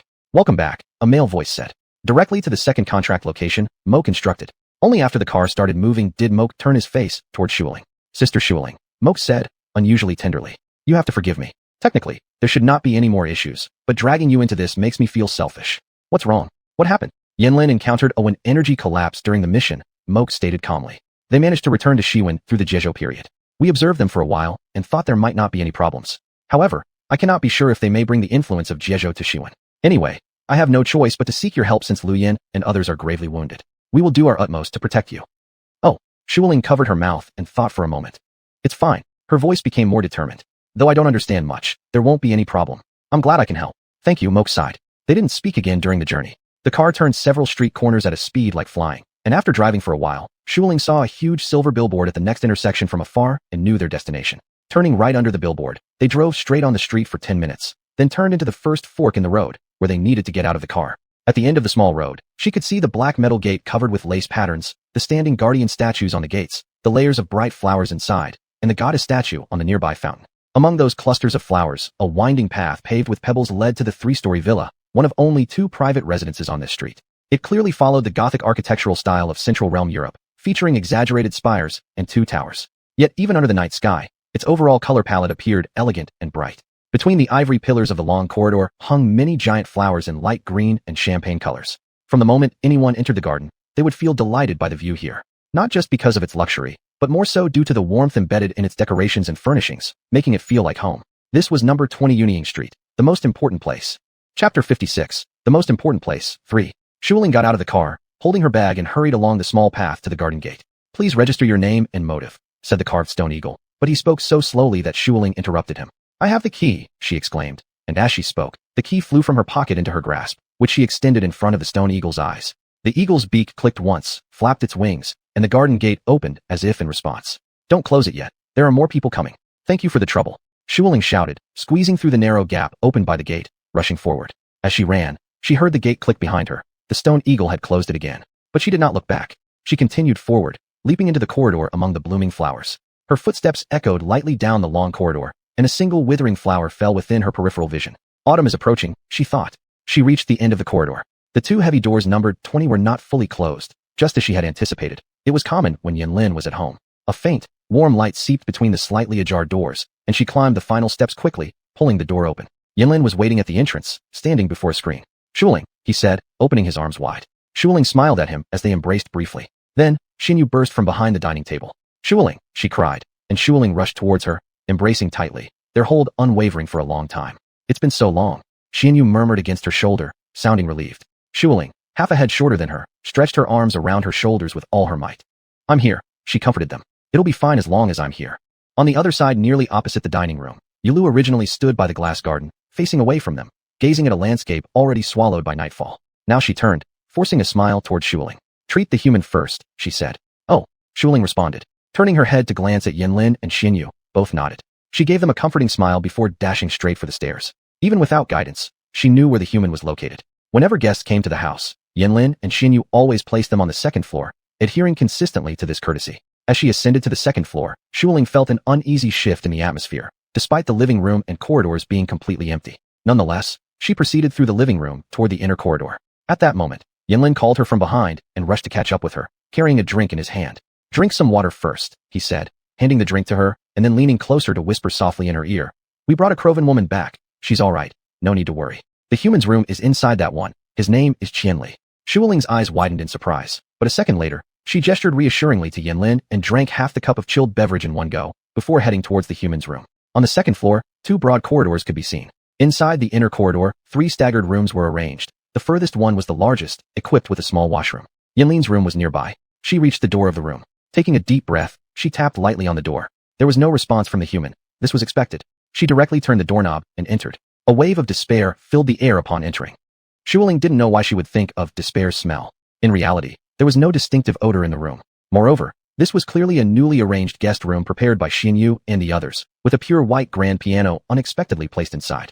The human named Qianli lay quietly on the bed, covered by a thin blanket.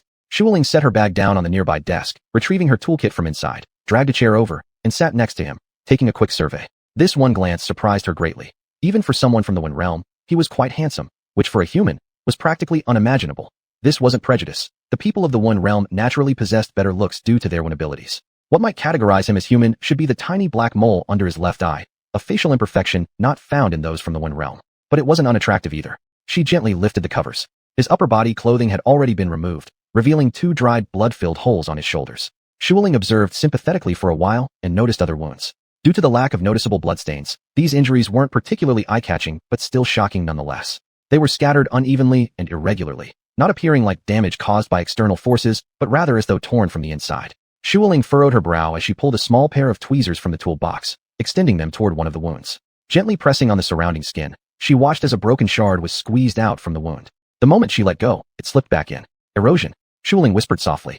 At this level of erosion, she had an ominous premonition. She stood up and waved her sacred assignment rod, muttering an assistant's order quietly. Penetrating light shot out from the tip of her rod, projecting onto the washroom door and revealing the entire interior of the small washroom clearly. Taking a deep breath, she directed the beam of light towards Qianli's abdomen. At first glance, she only saw a normal human abdominal cavity, but upon closer inspection, his internal organs were almost completely consumed. The parts that replaced them resembled branches? She couldn't quite describe them. In fact, she had never encountered someone with so many branches inside them, and yet still alive. She knew about erosion, and when surgical medicine, she always tried to be as knowledgeable as possible. Erosion patients wouldn't feel hunger anymore. They would increasingly reject normal food because parasitic blind souls inside their bodies would trigger something called one-force erosion.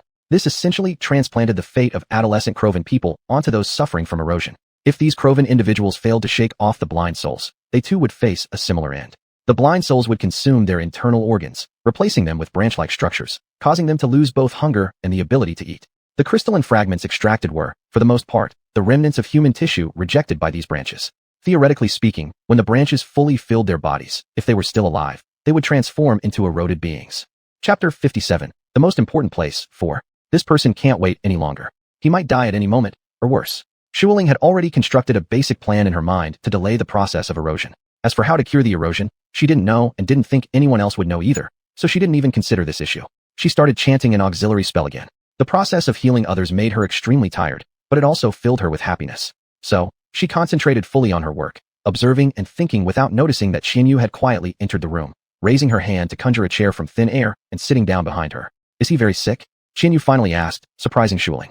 Oh hey, Qianyu. Shuling quickly glanced back at her, continuing her actions. Let me finish this auxiliary spell first. Qianyu silently nodded, raised her head to look at the light box embedded in the ceiling, and lifted her holy staff to make it brighter.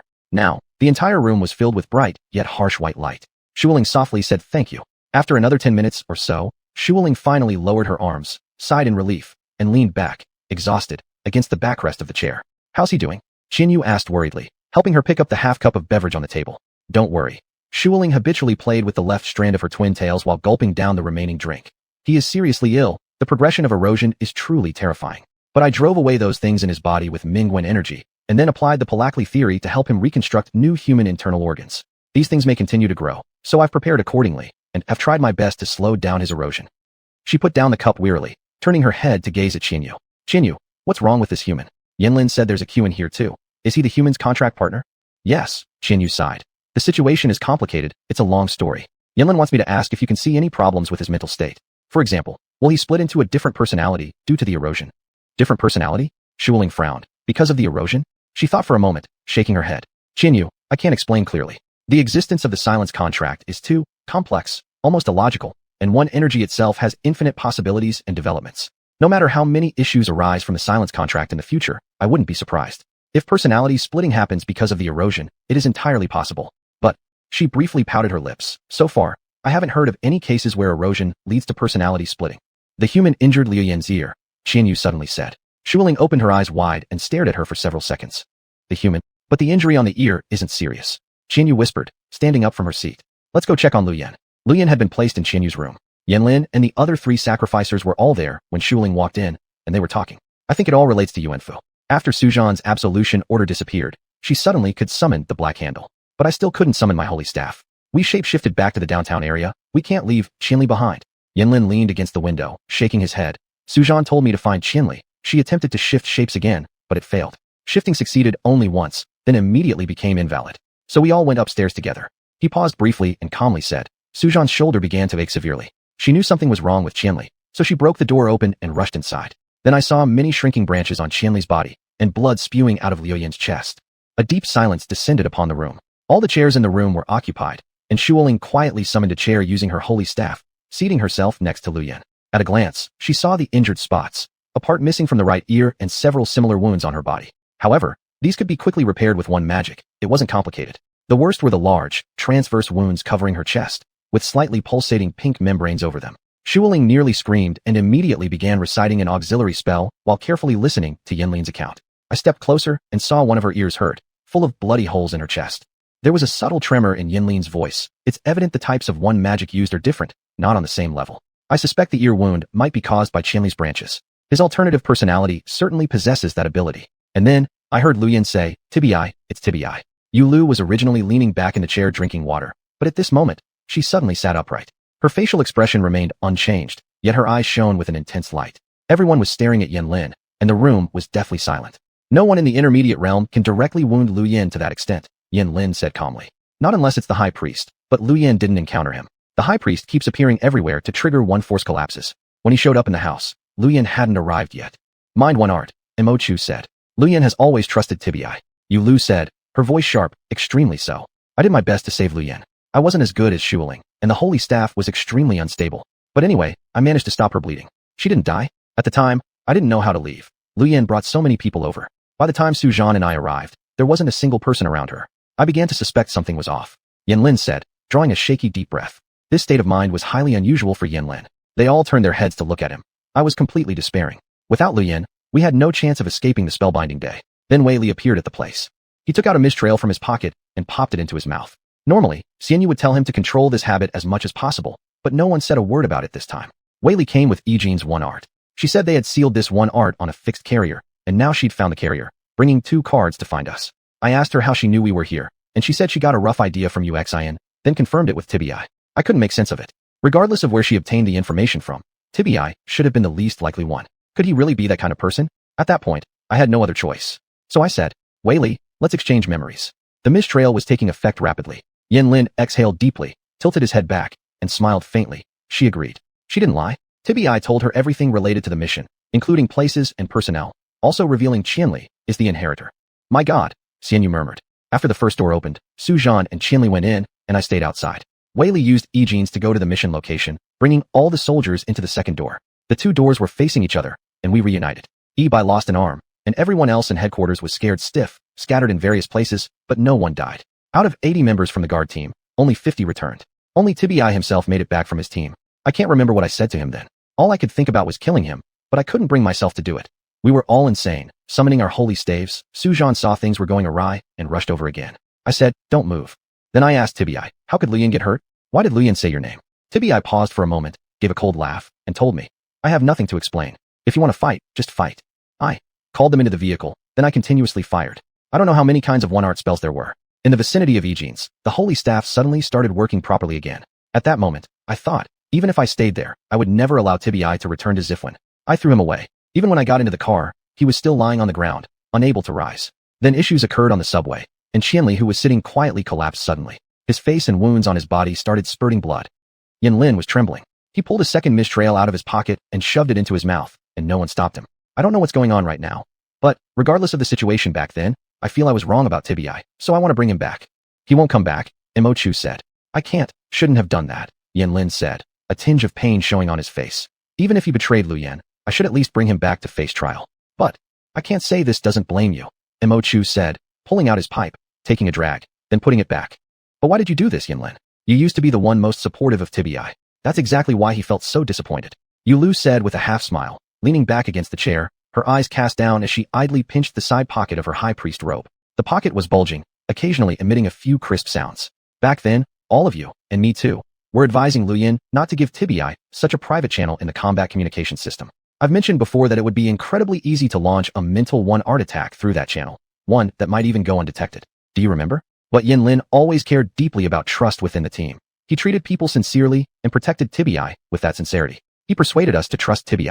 When Tibi betrayed Luyan, apart from Luyan herself, Lin was the most qualified to feel enraged. This has nothing to do with sincerity. Mo Chu tried to speak, but Lu cut him off. Mo Chu, all of us, including those two youngsters, are what they call in the intermediate realm old hands. It's completely normal and expected for us to rationally evaluate situations. Lu said, her gaze keen as she looked at Mo Chu. But Lin has no reason to think like we do. He's always been a staff member. Xuanhuan dragged him into the mess, forcing Lin to handle these sudden incidents using ordinary thinking. He's just an ordinary person with normal thoughts and feelings, and that is not his fault. The key point is, Lin has already determined that there's something wrong with Tibi. He waited until the very last moment, until he saw Tibi's squad wiped out entirely before taking action against him. If it were me, I might have only held out till the final step. Xuanhuan said, Xuanhuan, I've told you time and again your impulsiveness is a fatal flaw. I'm impulsive? Look, Mo Chu, look at her.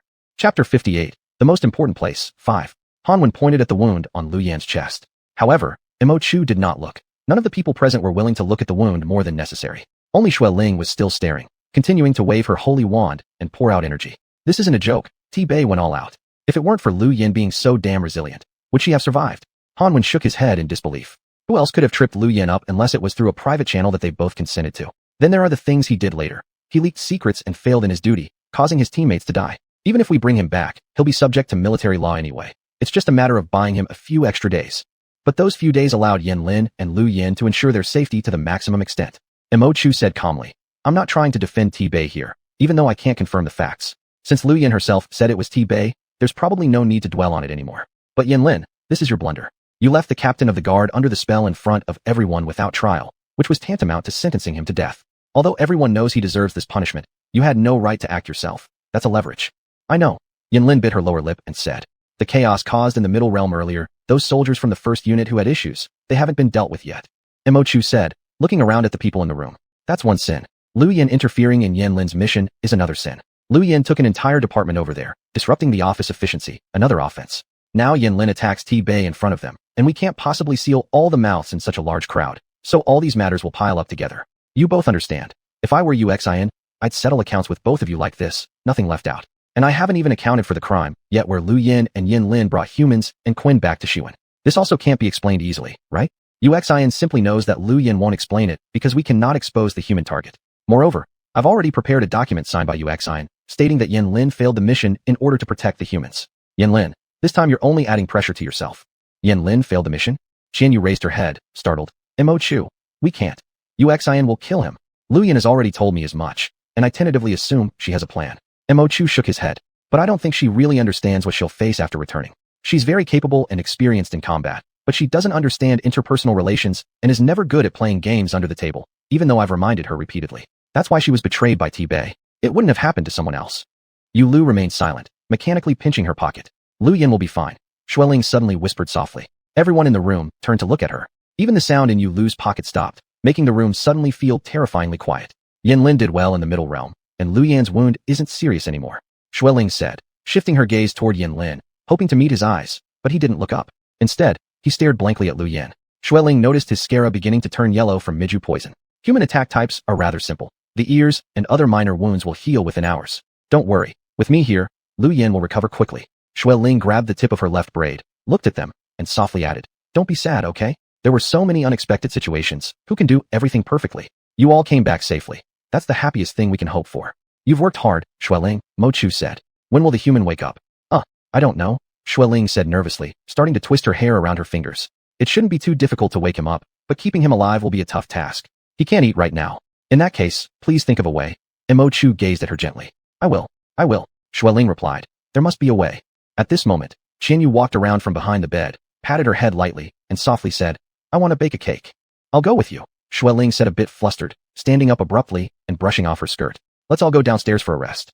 Yin Lin voluntarily stayed behind with Lu Yin while the others went downstairs and sat around the dining table, chatting casually. Qianyu pulled Xueling into the kitchen and quietly closed the door.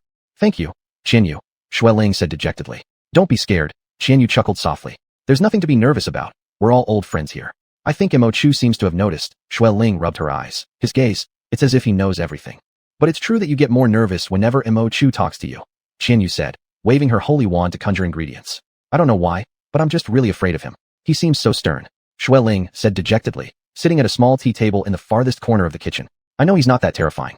Anyway, every time all of you look at me and he speaks to me with that gaze, I feel tense. So embarrassing." "That's all right," Qianyu consoled, never stopping her hands' movements. "Maybe because Mo Chu is the oldest and looks serious. But he's very easy to get along with. You can come hang out with us often." "I will," Xueling curled up on the sofa, propping her chin as she watched Qianyu. "After my 20th birthday, my mom won't be able to control me so much anymore. From now on, I'll talk to you guys more often, and maybe I'll stop feeling so nervous gradually. Or bring your professional demeanor from work," Qianyu chuckled mischievously. "Like how you act during your job and presentations." "That's different," Xueling said solemnly. Both of them lapsed into silence with their own thoughts. Xueling summoned her backpack using her holy wand and pulled out the half-dissected model, placing it on her lap to continue working on it. Not long after, her hands were covered in blood. Qianyu put away her holy wand and kept beating the eggs with her hands. They were so absorbed in what they were doing that neither noticed the sound of the kitchen door being pushed open. It wasn't until Qianyu sensed something was off and turned around that she saw Yin Lin silently standing behind them. "What's wrong?" she asked. "I want to go see the human. Will you come with me, Qianyu?" Yin Lin looked somber. "I saw Lu Yin was okay, so..." "All right, I'll go." Qianyu quickly agreed, turning to call Xueling, "The cake's yours to finish. Wash the blood off your hands." The two walked one after the other through the living room and up the stairs. The lights on the stairs were dim, but halfway up, Yin Lin stopped. Qianyu froze as if responding to an order, raising her head to look at Yin Lin. Yin Lin also gazed back at her, his eyes gleaming with a dark light. "I don't know what to say." Yin Lin shook his head and averted his eyes. I'm sorry. "Don't apologize," Qianyu said in surprise. "Why are you apologizing to me? You heard everything I went through this time." Yin Lin said grimly, a rare expression for him. "Some things, hearing about them is useless. You need to experience them firsthand to realize how cruel they truly are. Do you understand what I mean, Qianyu? I won't help you fight for the position at the Xuanhuan Shrine anymore. It's not a role suitable for you. I'm sorry. If I couldn't handle it, I doubt you would either." Qianyu stared at him. After a few seconds, she finally found the words to answer him. "So, am I supposed to stay home forever, just giving you calls, listening to updates, then sweeping the floor and cooking?" She narrowed her eyes. "I wasn't created for such tasks, Yin Lin. If you don't want to do those, you don't have to." Yin Lin stood on the stairs and turned around to face her. Intense shadows immediately enveloped his face. "I lack nothing and don't need you to exhaust yourself doing this or that. Protecting you is better than letting you suffer outside." Qianyu paused for a moment before suddenly smiling and scratching her head. "Do you know my least favorite animal is pigs? But right now, I'm practically living like one," she said. "Think about it again, Mr. Yin." Yin Lin didn't respond further, continuing upstairs instead. Qian Li's room looked empty. By his bedside sat a girl with chestnut-colored long hair. Hearing their entrance, the girl turned back curiously. On that cold and elegant face, Qianyu noticed the first thing were the purple eyes. This is Qian Li's contract partner, Susan, Yan Lin introduced, locking the door behind him. Susan, this is Qian Yu, who used to work in the liaison department of the Xuanhuan Shrine. Susan, if you don't mind, you and Qian Li can stay here. Speaking of safety, no place is better than mine. We can't rely on the shrine either. They've all gone crazy. Yes, this would be better, Qian Yu said. This is Yan Lin's private residence. Except for friends, no one comes here usually. It's quieter, and we can take care of you both. Thank you, Susan responded amicably. How is your divine servant? She's fine, she'll wake up soon, Qian Yu said. At any rate, let me apologize on Qian Li's behalf, Susan said lightly, turning back. You know, the attack on the divine servant wasn't him. I highly doubt Qian Li will even wake up, let alone attack others. I know, and besides, it wasn't Qian Li who injured Lu Yan, Yan Lin sighed. Susan, in order to keep Qian Li out of the hands of the Minister of Military Affairs, Lu Yan has already decided to report my mission as a failure. Wow, Susan said rather surprised. Doesn't that mean you wasted your efforts? That's right, Yan Lin smiled. You know Qian Li's identity. If we can really hide him, even if I end up in jail for a while, with my friend's help, I wouldn't be harmed too much. But I fear this move will be useless. There is a traitor among us. Someone has played dirty tricks this time. Otherwise, Lu Yan couldn't have been so badly injured. I understand. I'll do my best to protect him, Susan sighed. No, that's not what I mean, Yan Lin said. Susan, once Qian Li is exposed, they will thoroughly investigate him, and there will be no way you could hide. They will guess that we brought you to Xuanhuan. While Qian Li may get his due protection, if they find solid evidence of you being here, we're all finished. Qian Li will receive the necessary protection, and you must also take care of yourself. I've introduced you to Xian Yu. He suddenly extended his hand, placing it on Xian Yu's shoulder and squeezing firmly. She is someone you can trust. And those 4 priests, they are all reliable people. We won't betray you. It's been 3 years since I've heard Yan Lin talk seriously, Xian Yu said. It seems he's sincere. Yan Lin grinned widely. 3 years. Sorry, make that 3.5 years. Xian Yu smiled brightly and nodded. So, Susan, rest well. We'll go now. Don't worry about Qian Li. Everything will be fine. All right, see you later, Susan said. Xian Yu followed Yan Lin out of the room and closed the door behind them. However, she had just taken one step when the door was abruptly pulled open again. Excuse me, Susan addressed Xian Yu. Even though you've told me not to worry about Qian Li, I truly feel like his condition is deteriorating badly. Xian Yu and Yan Lin hastily returned. Just one glance at Qian Li's face, and Xian Yu felt her heart plummet straight down. His face was completely white, not the whiteness of skin tone but the deathly gray pallor that indicated a lack of life. Yan Lin summoned his holy wand and placed the tip of it near Qian Li's chest. How do you feel, Susan? Xian Yu asked while turning around to look for Susan, seeing her sitting solemnly on the floor by the wall. He's dying. Susan pointed at Qian Li weakly, speaking without any energy. Chapter 59, Return 1. The sky abruptly grew blindingly bright. Today, the skies of Merces were gloomy and pale, the air thick with moisture that left a sticky sensation on one's face after just a short walk outside. The lighting inside number 20 Yunying Street was dim, its previous few days' vitality now lost. The plants in the garden appeared faded and drooping, nearly dying. At 5 to 3, living room Oppo bundled cheese strings with cookies into a travel package, balanced it on her head, and left, chirping goodbye to Xian Yu as she went. Xian Yu hadn't realized she had dozed off and immediately startled awake on the sofa. She said goodbye to living room Oppo, and then ran upstairs to see the one by her bedroom door. Sure enough, the Oppo at the doorway was still sound asleep in its little nest. It was particularly attached to Xian Yu and stayed there a few extra days each year. Around 5 in the morning, Lu Yan woke up looking fairly energetic. The people in the room hesitated for a while before finally kicking Moke out, telling him to return to deal with work. The rest remained behind. Shuling sat in the living room, dejectedly holding a cup of water, tear stains still visible on her face. Xian Yu sat silently beside her for company. The treatment had failed again, and Shuling had recently broken down crying before calling her mother for help. Her mother, coincidentally on rotation leave today, came without a second thought. My mom is very skilled. Shuling put down the cup and told Xian Yu, her voice hiccuping from physiological reactions. She may not be as good as me in dealing with magic damage in these similar areas, but no one beats her in pathology. She definitely can do it. Don't be sad, Xian Yu said softly. You've done your best. You're already amazing. I am just sad. Shuling stared at the water surface in her cup. There's nothing wrong with my method of treating him. I know why he isn't responding well anymore. It's because he doesn't want to live any longer. While treating him alone in the room, Yan Lin came to me. I asked him, and he told me about human matters. I think he probably lacks motivation to continue living. Xian Yu watched her eyes redden once more, sighed, and patted her shoulder. There's really no way around it. It hurts. Xian Yu said gently. Once he wakes up, we'll treat him better, and his heart will feel better. But how could that possibly feel better? Shuling cried. I can't even imagine what I would do if my parents left. I'd never endure it. At this moment, Hanwen quickly came down the stairs. Xian Yu immediately turned her head towards him. How's it going? The mood upstairs is just too damn oppressive, so I came down for some fresh air, Hanwen smiled weakly. Lu Yan is recovering decently, but she's especially angry. Not clear who she's mad at, and she says she doesn't need our care. On the human side, Aunt Shui also seems to have difficulties, telling us all to leave. We don't know what's going to happen. Xuanhuan. Xian Yu sighed. Aunt Shui said it would be better if he were sent to the hospital. He'd die in the hospital. That's impossible. Who would dare do such a thing? Hanwen shook his head, plopping down onto the couch. Xinyu looked at his forever messy bangs and conjured a comb, using her saint assignment rod to hand over to him. Thanks. She also said that this person simply doesn't want to live anymore, so the situation becomes harder. Shuling, stop grieving for him. If someone wants to die, no one can stop them. Shuling didn't respond, only wiping her tears in silence. After a while, Yulu and Yinlin also came downstairs. Yulu, upon seeing Shuling's tear-streaked face, walked straight over and ruffled her hair, saying nothing. Just wait for further news, Yinlin encouraged them. Two top figures in Xuanhuan medical field are here. You must have faith. Hanwen began whispering with Yinlin. Xinyu and Shuling leaned on each other, and Yulu stood in a daze nearby before walking to the glass garden to smoke. The view outside the glass wall was pleasant. The long corridor and distant fence could be seen. The stone eagle rested on the gatepost, slowly shaking its head to patrol. The delicate cigarette in her hand soon accumulated a long ash. Unwilling to let it fall on the floor, and feeling too lazy to use when magic, she extended her left palm to catch it. The ash, slightly warm due to embers, touched her hand, but she almost couldn't feel it. She lowered her eyes and gazed for a while at her calloused palms covered with old scars. Compared to her white, delicate backhand, it seemed to belong to someone else. When she raised her head again, she noticed a car parked outside the fence sometime unknown. Behind the car, a short man was showing off by adjusting his collar arrogantly. Beside him stood 4 or 5 very strong bodyguards, each gripping their saint assignment rods.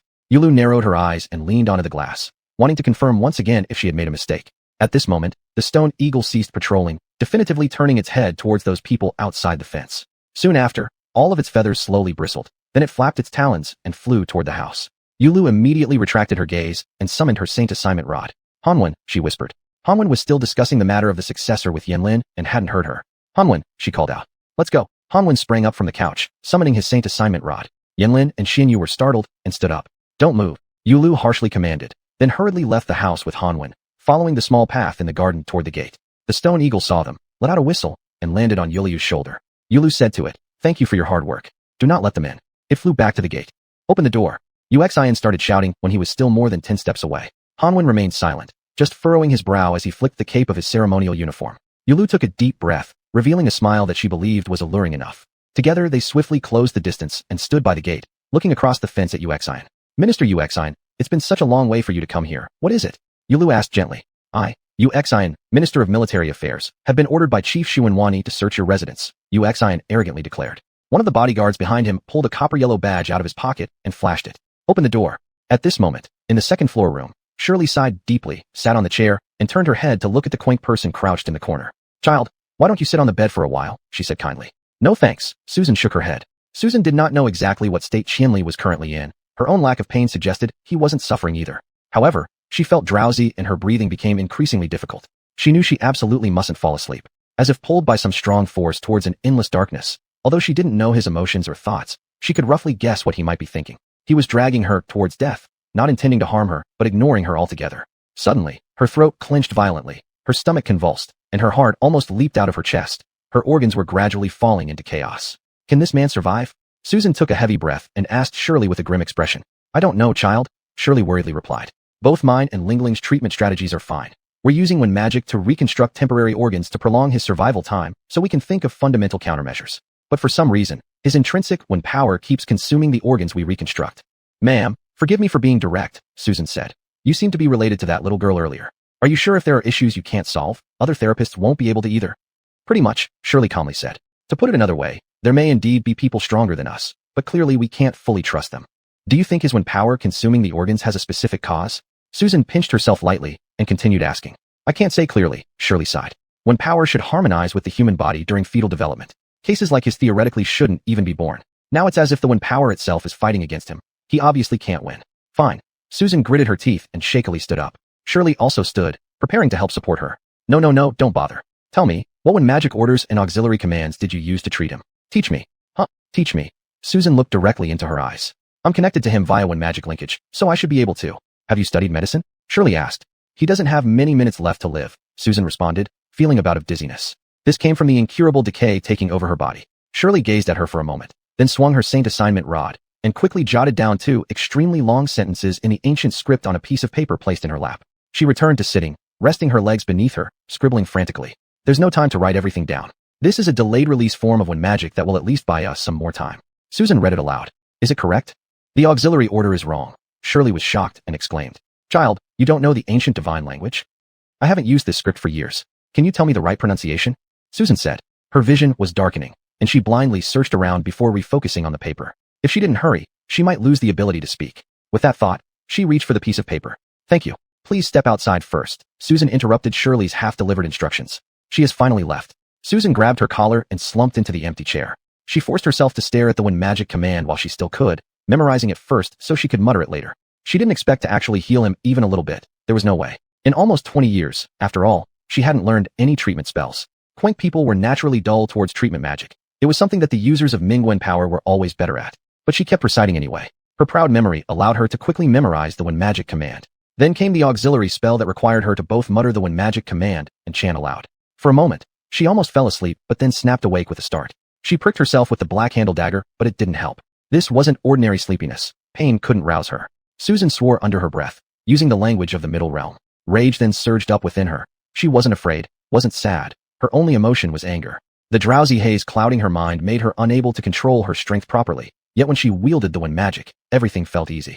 She waved her hand, flinging the black handle, and the air beside Qianli's ear cracked twice with a sharp sound.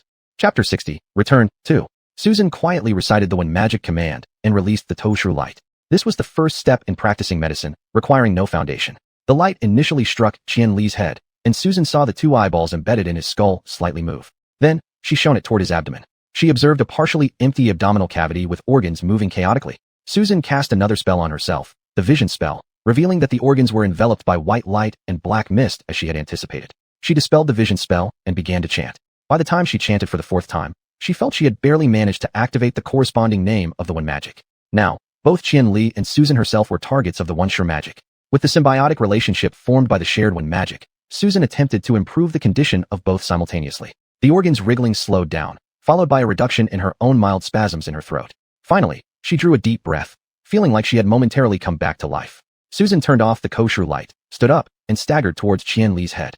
Supporting herself on the bed, she leaned forward and stared coldly at his closed eyes while gripping the black handle, carefully pointing it at his throat. I've cast the one sure magic so I can free up energy to talk to you, Susan said indifferently. I know you can hear me. I just saw your eyes moving. Listen to me. The room was quiet, as if no one was there. Qianli, I thank you for trusting me until the end in the intermediate realm, but you don't really know me, she whispered softly. I am a Koan person. I don't kill innocents recklessly, but I never let go of a guilty person. If you insist on death today, I cannot stop you, but I must have you die by my hand. You, she smiled. You killed what was most precious to me. Of course, this might mean nothing to you. You probably think you deserve it. But do not forget who was doing everything possible to help you, despite different motives. If listened carefully, she could hear Qianli's shallow breathing, which made her feel that he might be listening attentively. I involved you in the contract because I wanted to prolong your life, and since then, I've put my whole heart into it. Your family and friends, I always treated them as top priority, on par with me and you. Though I'm sorry they couldn't be saved, you've seen what I did. Susan said coldly. I once got stuck in the cursed day loop and considered giving up because I didn't think I would ever escape. But now that I have escaped, seeing hope ahead, if someone like you drags me down from living seriously, I have ways to make your afterlife miserable too. Now outside the intermediate realm, I've done all I can for you. After we disconnect, whether you choose to die will be your business. I may visit your grave, but don't push me. She caught her breath again, leaning close to his ear and murmured, Did you find your mother? Did you bury your father? What did your sister say? Do you want Yinlin to place the bear in your coffin when you go? Though, Yinlin might not care about you anymore. It was due to xuanhuan issues that an extraordinary weapon was given to you. Just for that, you became important. Even if your mother wasn't dead, though of course, don't expect her bouncing around. But even if we die, if Suna refrains from stepping on your corpse, consider yourself lucky. Would she kill your mother? I can't say. As for you, judging from how ungrateful and disinterested in survival you are, if I survive, I look forward to watching you die. She tilted her head and continued. You truly take yourself too seriously. Do you think your death is worth anything? Maybe I regret spending so much energy dragging a dead body out of detention or letting him fall 18 stories. All wasted effort. Of course, the current pain wouldn't get better. Honestly, she didn't expect it to. Susan turned the black handle, pulled the chair under herself, and re-aimed at Qianli. All right, I'm almost done speaking. Don't assume I'll foolishly keep you alive. I'm ready to kill you any second now. It's the least I can do to avenge myself. She spoke seriously. She had already recited the death magic when command to the end. As long as her consciousness stayed connected to the name, as soon as she uttered the last syllable, this man would be finished. Qianli, suicide is a sin. In my country, suicide and murder are equal crimes. Prepare to pay with your life. She waited, confident she'd recognize the premonition of death. Even if the outcome couldn't change, she had to vent her anger. But it didn't happen. At some point, she fell asleep leaning against the chair. Minister Xuanhuan, I've told you already, searching is fine. Lu smiled amiably. But you need to give me a reason, right? I've received a report that you brought outsiders into Xuanhuan, Xuanhuan said. Isn't this reason enough? Moreover, it's working hours now. What are the two of you ritualists doing here? What I do is a secret. This reason isn't sufficient, right? Can you tell me the definition of an outsider? Anyone without a legal xuanhuan residence permit. Xuanhuan shouted furiously. Don't waste time. Open the door quickly. That won't work. I haven't finished asking. Yulu smiled as she tilted her head and looked at Xuanhuan with interest. If I'm not mistaken, didn't you send Yinlin to the intermediate realm for a mission recently? Then may I ask if the target Yinlin brought back from the intermediate realm counts as an outsider? Remember, you instructed him to bring someone back. Uh-huh. So you really did bring humans back. Now Xuanhuan had a smug look on his face. Its ugliness made Yulu frown and subtly turn her head away for a moment. When I sent you to the intermediate realm to find people, I never told you to bring a human back, did I? Open the door, we'll search. Not. I was just asking. Yulu said. Actually, we haven't brought anyone back. Yinlin couldn't find anyone. You should know this clearly. What? Do you remember? You already signed off on it. Yulu blinked and delivered a coy smile through the railing, while simultaneously winking at the several bodyguards behind him. If you want to see the document, go find the second ritualist back home. Also, I would like to clarify something. We're currently in the midst of war. Our management range might be larger than yours. We're fine here, so why trouble yourself by checking for outsiders? If there's anything, we would deal with it first, wouldn't we? I signed it. Xuanhuan nervously extended his hand and sharply pointed it at Yulu's nose. Yulu still maintained her smile, treating the finger as non-existent. I'm telling you, forging the signature of the Minister of Military Affairs is illegal. It wasn't forged. Yulu replied with a gentle smile. Furthermore, undermining management authority is also illegal and more severe than forging signatures. I have the commission from the chief of the Xuanhuan Temple. Xuanhuan yelled furiously. The four great ritualists belong to the Advanced One Art Base, which oversees all departments under the Xuanhuan Temple, including the chief of the temple. Yulu smoothly stated. A single junior ritualist like me certainly can't manage against the chief, but if the chief wants to inspect us, he needs approval from the base decision-making center. The chief must get authorization before sending you to search, right? Xuanhuan glared at Yulu for a moment, gritting his teeth, as Yulu winked at him again. Then Xuanhuan moved his fingers. Truthfully, his actions were already quite stealthy, but unfortunately, he was facing Yulu and xuanhuan. Xuanhuan lifted the sacred enrichment staff and shot towards the two bodyguards who acted first among the five. The one arts passed close by Xuanhuan's cheeks, leaving him frozen in place. The other three guards, whose when spells were halfway murmured with light beginning to glow at the staff's tip, saw their faltering companions retreat step by step beside them. Confused, they paused abruptly. Yulu glanced at Xuanhuan's hand. His moving finger hadn't even had time to retract yet. Minister, give me some face. Go back, please. She leaned on the railing, smiling at Xuanhuan, who hasn't experienced being caught in difficult situations when we're in the temple, right? Who can ensure eternal success forever? It's not easy for everyone. Go back, I plead with you. Xuanhuan snorted coldly and turned around. Yulu and xuanhuan watched them silently, listening to a series of curses mumbled quietly but audibly by Xuanhuan. No one spoke. Then Xuanhuan suddenly walked back and once again pointed at Yulu's nose. This time she dodged, still smiling at him. Decision Center. Thanks for reminding me, he said coldly. The next time we meet, you'll definitely be less able to boast. Right. Calm down. Go back and make some tea. Yulu gently hushed him as if she hadn't heard his words. Too much anger is bad for your health. On their way back, Yulu remained silent. xuanhuan no longer appeared sullen but occasionally glanced at her with a slight concern. Eventually, they reached the corridor, where xuanhuan tugged Yulu's sleeve, and both stopped in their tracks. Sister Yulu, you've worked hard. xuanhuan whispered, don't get angry. Why should I be angry about this? Yulu stroked her long hair and gave him a faint smile. Let's go. xuanhuan said angrily. Next time he talks to you like that, I will really punch his mouth through. Don't cause any trouble. If he calls you, just go with it. Come on, let's go back inside. Yulu said as she lightly patted the fist that xuanhuan had clenched tightly by his side. xuanhuan obediently unclenched his hand and followed her towards the door. Xinyu was peering through the crack, half her face visible, with a look of concern. As soon as she saw the two figures clearly walking from the long corridor, she sighed in relief and quickly pushed open the door. Chapter 61. Return 3. You're all fine, right? Come in quickly. Xinyu rubbed her eyes and said cheerfully. The situation has changed. They quickly walked into the living room.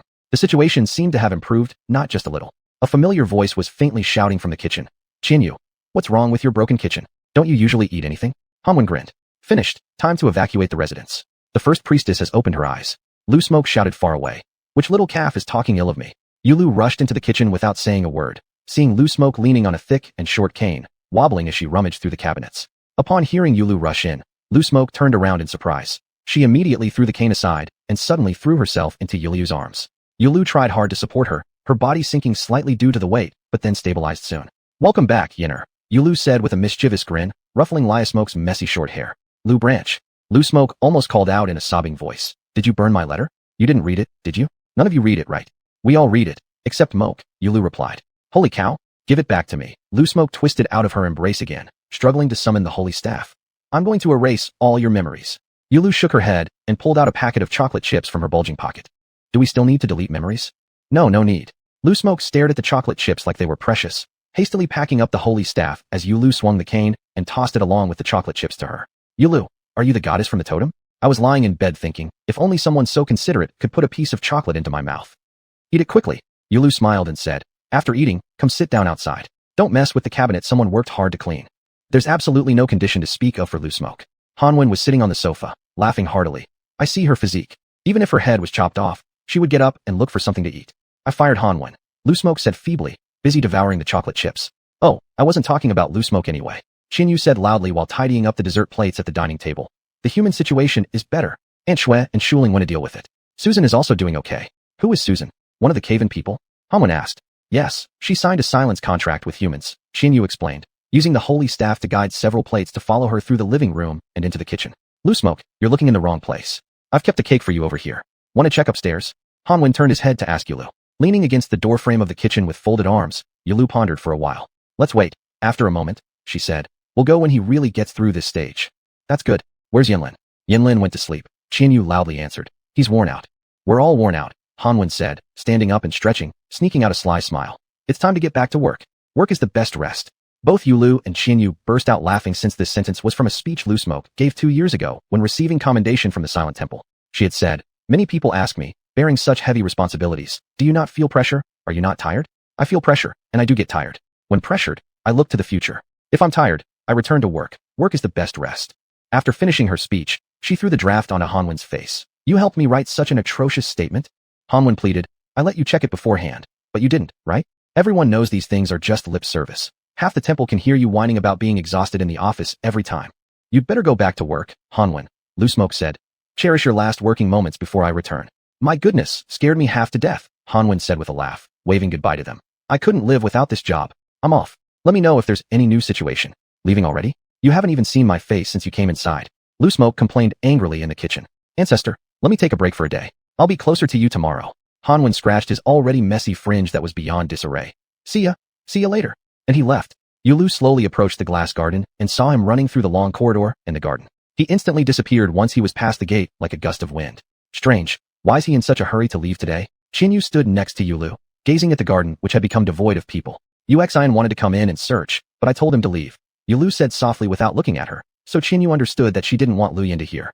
He said there were humans here, and I told him he had already signed the failure document for the mission. He was asked to find Moke. Xinyu gasped sharply and remained silent. The excitement had passed, and reality slowly re-emerged before their eyes. Even if humans and Lu Yin had survived this time, the future was still unpredictable. She covered her face. It'll be fine, Xinyu. Yulu said. I know. I'm just thinking. Xinyu's tone was filled with sorrow. He will have to go to the battlefield in the future. But he's just a newly grown child. Yulu stared vacantly at the sky outside the glass window, shook her head, then turned around. Xinyu, is there any wine left at home? There's only 1 bottle of red wine left. It's been saved for you. Xinyu replied quickly and walked away. I'll go fetch a few more bottles in a few days. Good, no rush. Yulu said feebly, walking over to the couch and sitting down dejectedly. Lu Yin limped out from the kitchen using a cane. Yulu asked her, are you full? Yes. Lu Yin yawned. I'll rest upstairs for a while. Too happy. Wish I could stay sick forever. Don't say nonsense. Yulu half joked and scolded her lightly. Do you need help going up? Go back to the shrine tonight if your recovery is close enough. No, I can manage myself. Lu Yin said as she clunked the cane on a step of the stairs. I'm going back to enjoy my last few hours of a good life. Yulu smiled and shook her head, watching her use the cane to ascend the staircase alone. Lu Yin had no leg injury. She was just temporarily weak and needed support. Thus, she managed the stairs relatively smoothly with her cane. Plunks steadily moved upward and disappeared upstairs. After a while, unfamiliar footsteps sounded on the staircase. Yulu glanced to her left and saw the tall girl descending with an easy expression. This must mean the human situation had stabilized enough for her to walk downstairs energetically. After hesitating for a moment, Yulu initiated conversation. Are you Susan? Yeah, I am. The girl replied openly, extending her hand towards Yulu. Hello, I'm from the Caven people. Yulu shook her hand and looked into her eyes, whereupon a cheerful grin appeared on her face as she added, a traitor from the Sacred Empire. She seemed quite pleased and released Yulu's hand. My name is Yulu, the 3rd priestess. Yulu said, surprisingly gentle herself. How old are you? 19 years old. Susan answered. 19 years old, a wonderful age. Yulu glanced at her exquisite features and felt a twinge of sorrow in her heart. Fortunately, Xinyu came back with 2 cups. I heard you come down. Xinyu smiled and handed a cup of wine to Susan, another one to Yulu. Susan, Yulu is extremely skilled in anti-interrogation, disguising magic and assassinating weapons. If you're fond of cold weapons, you'll definitely get along well. Really? Impressive, Susan said with great interest, lifting the cup to take a big sip, while still looking at Yulu. I have a soft whip, but I've never really gotten the hang of it. Is the soft whip made of wing skin? Qianyu asked. Not exactly, just ordinary mid-realm goods. I stayed in the mid-realm for 7 or 8 years, collecting quite a lot of things I liked, stuffing them into my Wang magic space whenever I couldn't bear to throw them away. Susan spoke casually. Upon hearing this, Yulu was surprised and looked at Susan, asking, Wang magic space? Is that taught by Darkwing Magic Academy? Absolutely not. Susan chuckled and swirled the remaining wine in her cup. It's something my friends and I developed through research. We like to explore unusual things. But the Wang magic space is too small. After putting the whip and a violin inside, there's no more room. She drained her glass in one gulp and started playing with the cup. You must have similar Wang magic techniques, right? Like Wang magic space. Yes. Yulu said. Wang magic space cannot expand too much. We studied it thoroughly and seem to have found a limit. Does Susan play instruments? Qianyu asked curiously. For a while in the mid-realm. In cave-ins there's hardly time for these sorts of things, Susan said. Do you like music as well? I don't, but Yinlin does a bit. Qianyu gently replied. The flute and harp, they're mid-realm instruments. Moke even taught him how to play the flute. For some reason, after Qianyu finished saying this, no one continued the conversation. The three of them sat silently on the sofa. It was 10 a.m., and the sky became so pale it lit up as a streak of sunlight pierced through the clouds. The soft shadows cast by the sun were overshadowed by large patches of dark clouds, and the plants outside the glass garden swayed silently in the wind. The living room was silent as if it were empty, with faint sounds of walking and moving coming from upstairs. Chapter 62, Return 4. In fact, the moving sound was very loud. It only seemed subtle because the walls of room 20 were extremely soundproof. Considering the reduction of cleanup work, Xuanhuan and Xuanhuan moved all the furniture around the bed together. Xuanhuan held her holy staff in one hand and pointed at the human body with the other, giving orders to her mother in a childish yet calm voice. Though Xuanhuan was the esteemed chairperson of the highest medical committee in the Xuan Temple, she worked just as diligently as an assistant. While managing the committee, she had never left the front lines of medical care. At the tip of Xuanhuan's holy staff, a warped and intensely fluctuating current of energy connected to the human body, covering his entire back. The floor was covered in blood. The human lay on his side, unconscious, occasionally coughing violently and vomiting broken twigs from his mouth. These when forced twigs would dissolve into blood upon hitting the ground, creating the mess of bloodstains below. Large patches of blood stained Xuanhuan's dress, but she didn't even flinch. With the Toshu light provided by her mother's holy staff, she proceeded with another round of internal organ reconstruction. Strangely enough, this time she could clearly feel the unruly wind force inside the human body, which now seemed like a tamed wild beast. This side is almost done, Xuanhuan said quickly. Please give me a vision spell so I can lock the wind force from the inside. As soon as she finished speaking, the vision spell took effect without interrupting the Toshu light. Without needing to look, Xuanhuan knew that her mother still held another kind of medium in her hand. The holy staff that could be summoned at any time was always the first medium for the people of Xuan to use their wind force and release wind spells. Often the only medium, but for doctors and those in special professions, possessing two or more commonly used mediums was a necessary skill. Things are going really smoothly, Xuanhuan commented. At least he'll be able to live normally for a while. Xuanhuan happily adjusted the angle of the holy staff. The situation suddenly stabilized. How did you manage that, Mom? It was that child from Xuan. Xuanhuan replied. I don't know what she did. There was no sound for quite a long time. When I returned to the room, she woke up suddenly and went downstairs herself. After that, the condition improved immediately. Who knows what skills this child has? Treatment was almost over, and Xuanhuan supported the holy staff with all her might. Xuanhuan discarded the wooden staff used as a medium, freeing one hand to steady her daughter's frail shoulder. Intense white light erupted in the room, blinding them momentarily. As the light faded, Xuanhuan retracted her holy staff, panting with exhaustion. Xuanhuan still held the holy staff, alertly pointing it at the human.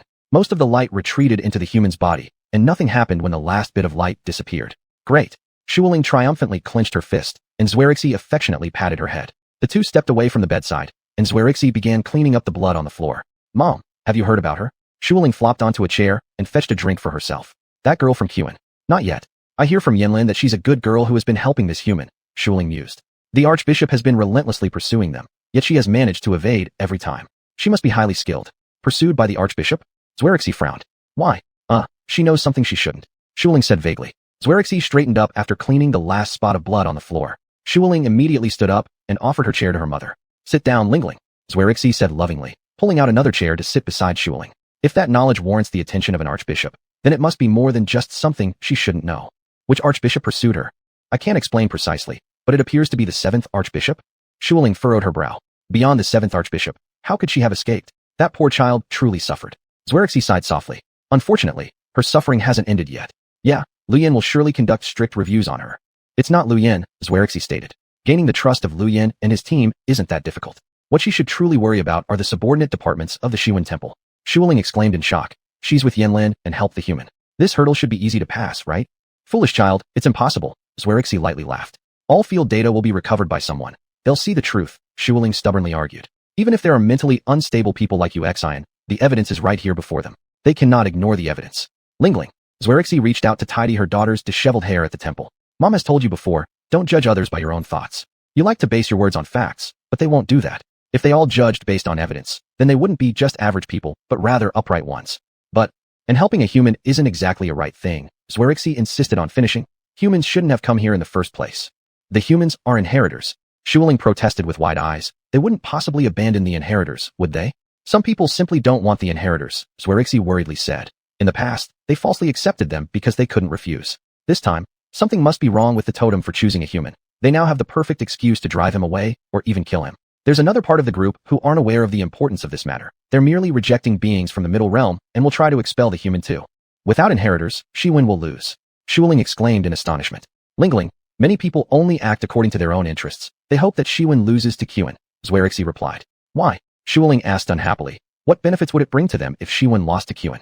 Mom told you, there are numerous reasons behind it. For instance, xuanhuan has different mechanisms for rewards and punishments as well as political systems. In xuanhuan, people who possess great strength can gain everything, which could be far more than what they might get in xuanhuan.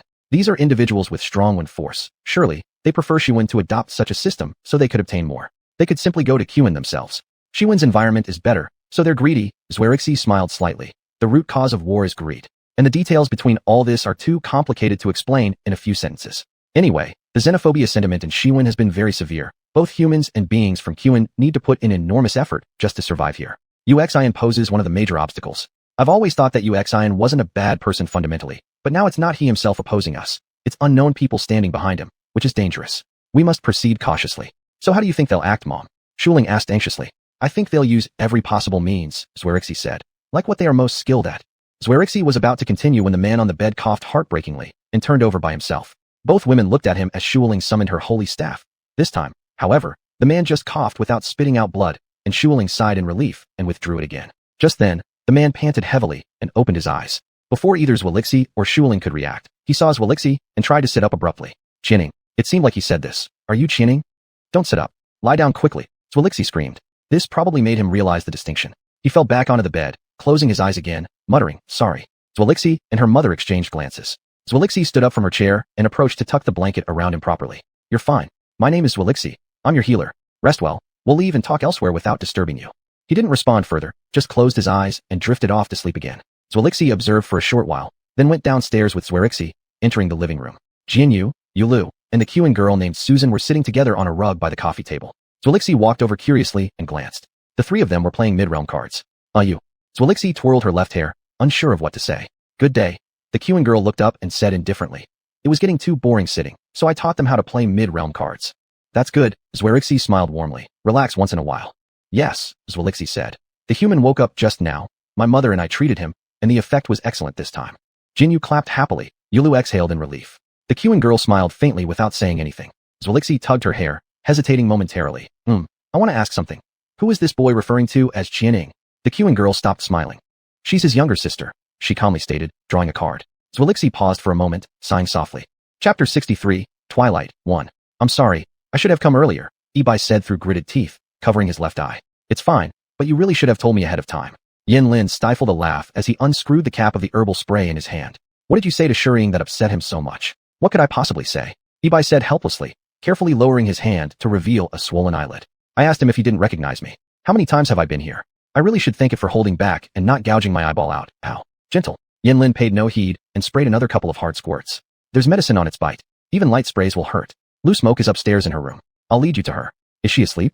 Then never mind. I just wanted to see how much better she is.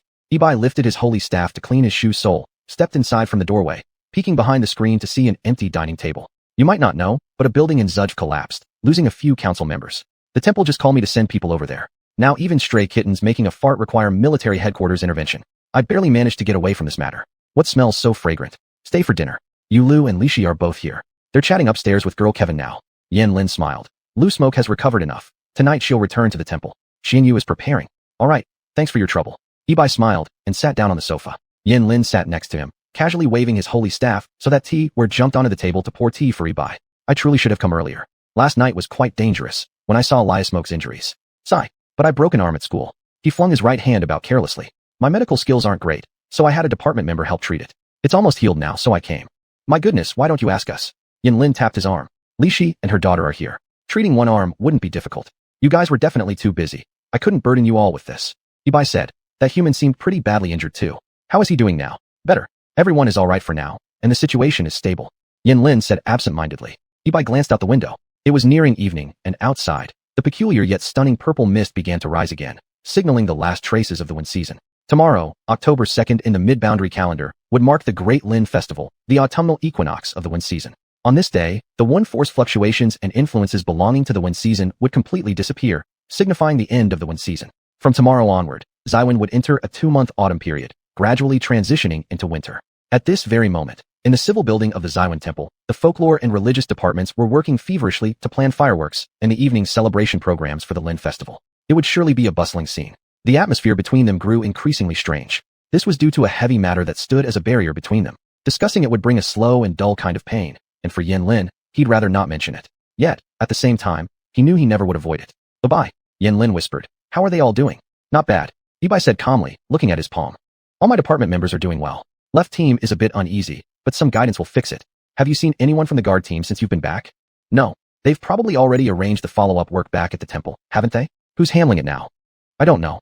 Yin Lin sighed. It should be the captain, but Ibai remained silent, merely picking up his teacup to drink. He drank tea as quickly as wine, finishing in 2 gulps. I really shouldn't have done that to him, Yin Lin said. Ibai fiddled with his now empty teacup, pouring the few remaining drops of tea into his palm. The droplets shimmered with a pale light, hovering slightly above his fingertips, reflecting his scattered gaze. You weren't smart with this, he mused after a while. No, especially unwise. All I could think about at the time. He had harmed Lusmoke and so many of our teammates. Yin Lin rubbed his eyes painfully. Ibai, what exactly happened then? Communication was cut off. We didn't know anything. Our communication got severed as well, Ibai growled, running his fingers over the teacup restlessly. Orders were spaced 50 seconds apart. 50 seconds passed, and nothing. I knew it was bad. Just as I was thinking about retreating, we were all forcibly teleported. He took a sharp breath and returned the teacup to the table. The shrill screams of the 2-headed creature still echoed in his mind. So he described in the simplest terms everything he had witnessed upon waking. How shattered windows were splattered with dim, white blood. Yin Lin shook his head in disbelief. My God, thank heavens you're all safe. I thought everything would be fine since we didn't have any contact with the humans. But damn, it was terrifying. The 4 kids with me were about to wet their pants. I don't know where they had dispersed before. When I woke up, they were all around me, for heads staring closely. One of them cried from fear, his snot dangling in front of my eyes, and I said, You son of a bitch, stay away from me. I might have cried too if this had happened a couple of years ago. What the hell was going on? It was painful to watch. Ibai's smile faded. We had no place to hide, and we couldn't use when forced properly. The rain and the stuff seeping out of the ground all contained wind energy. My broken arm wouldn't heal, and instead, it visibly began to rot. I wasn't very conscious until later when I heard those kids calling Miss Whaley. That's when I realized she'd come to the mid-boundary with Ernest. Yes, she could manage that, Yin Lin muttered. Not surprising, right?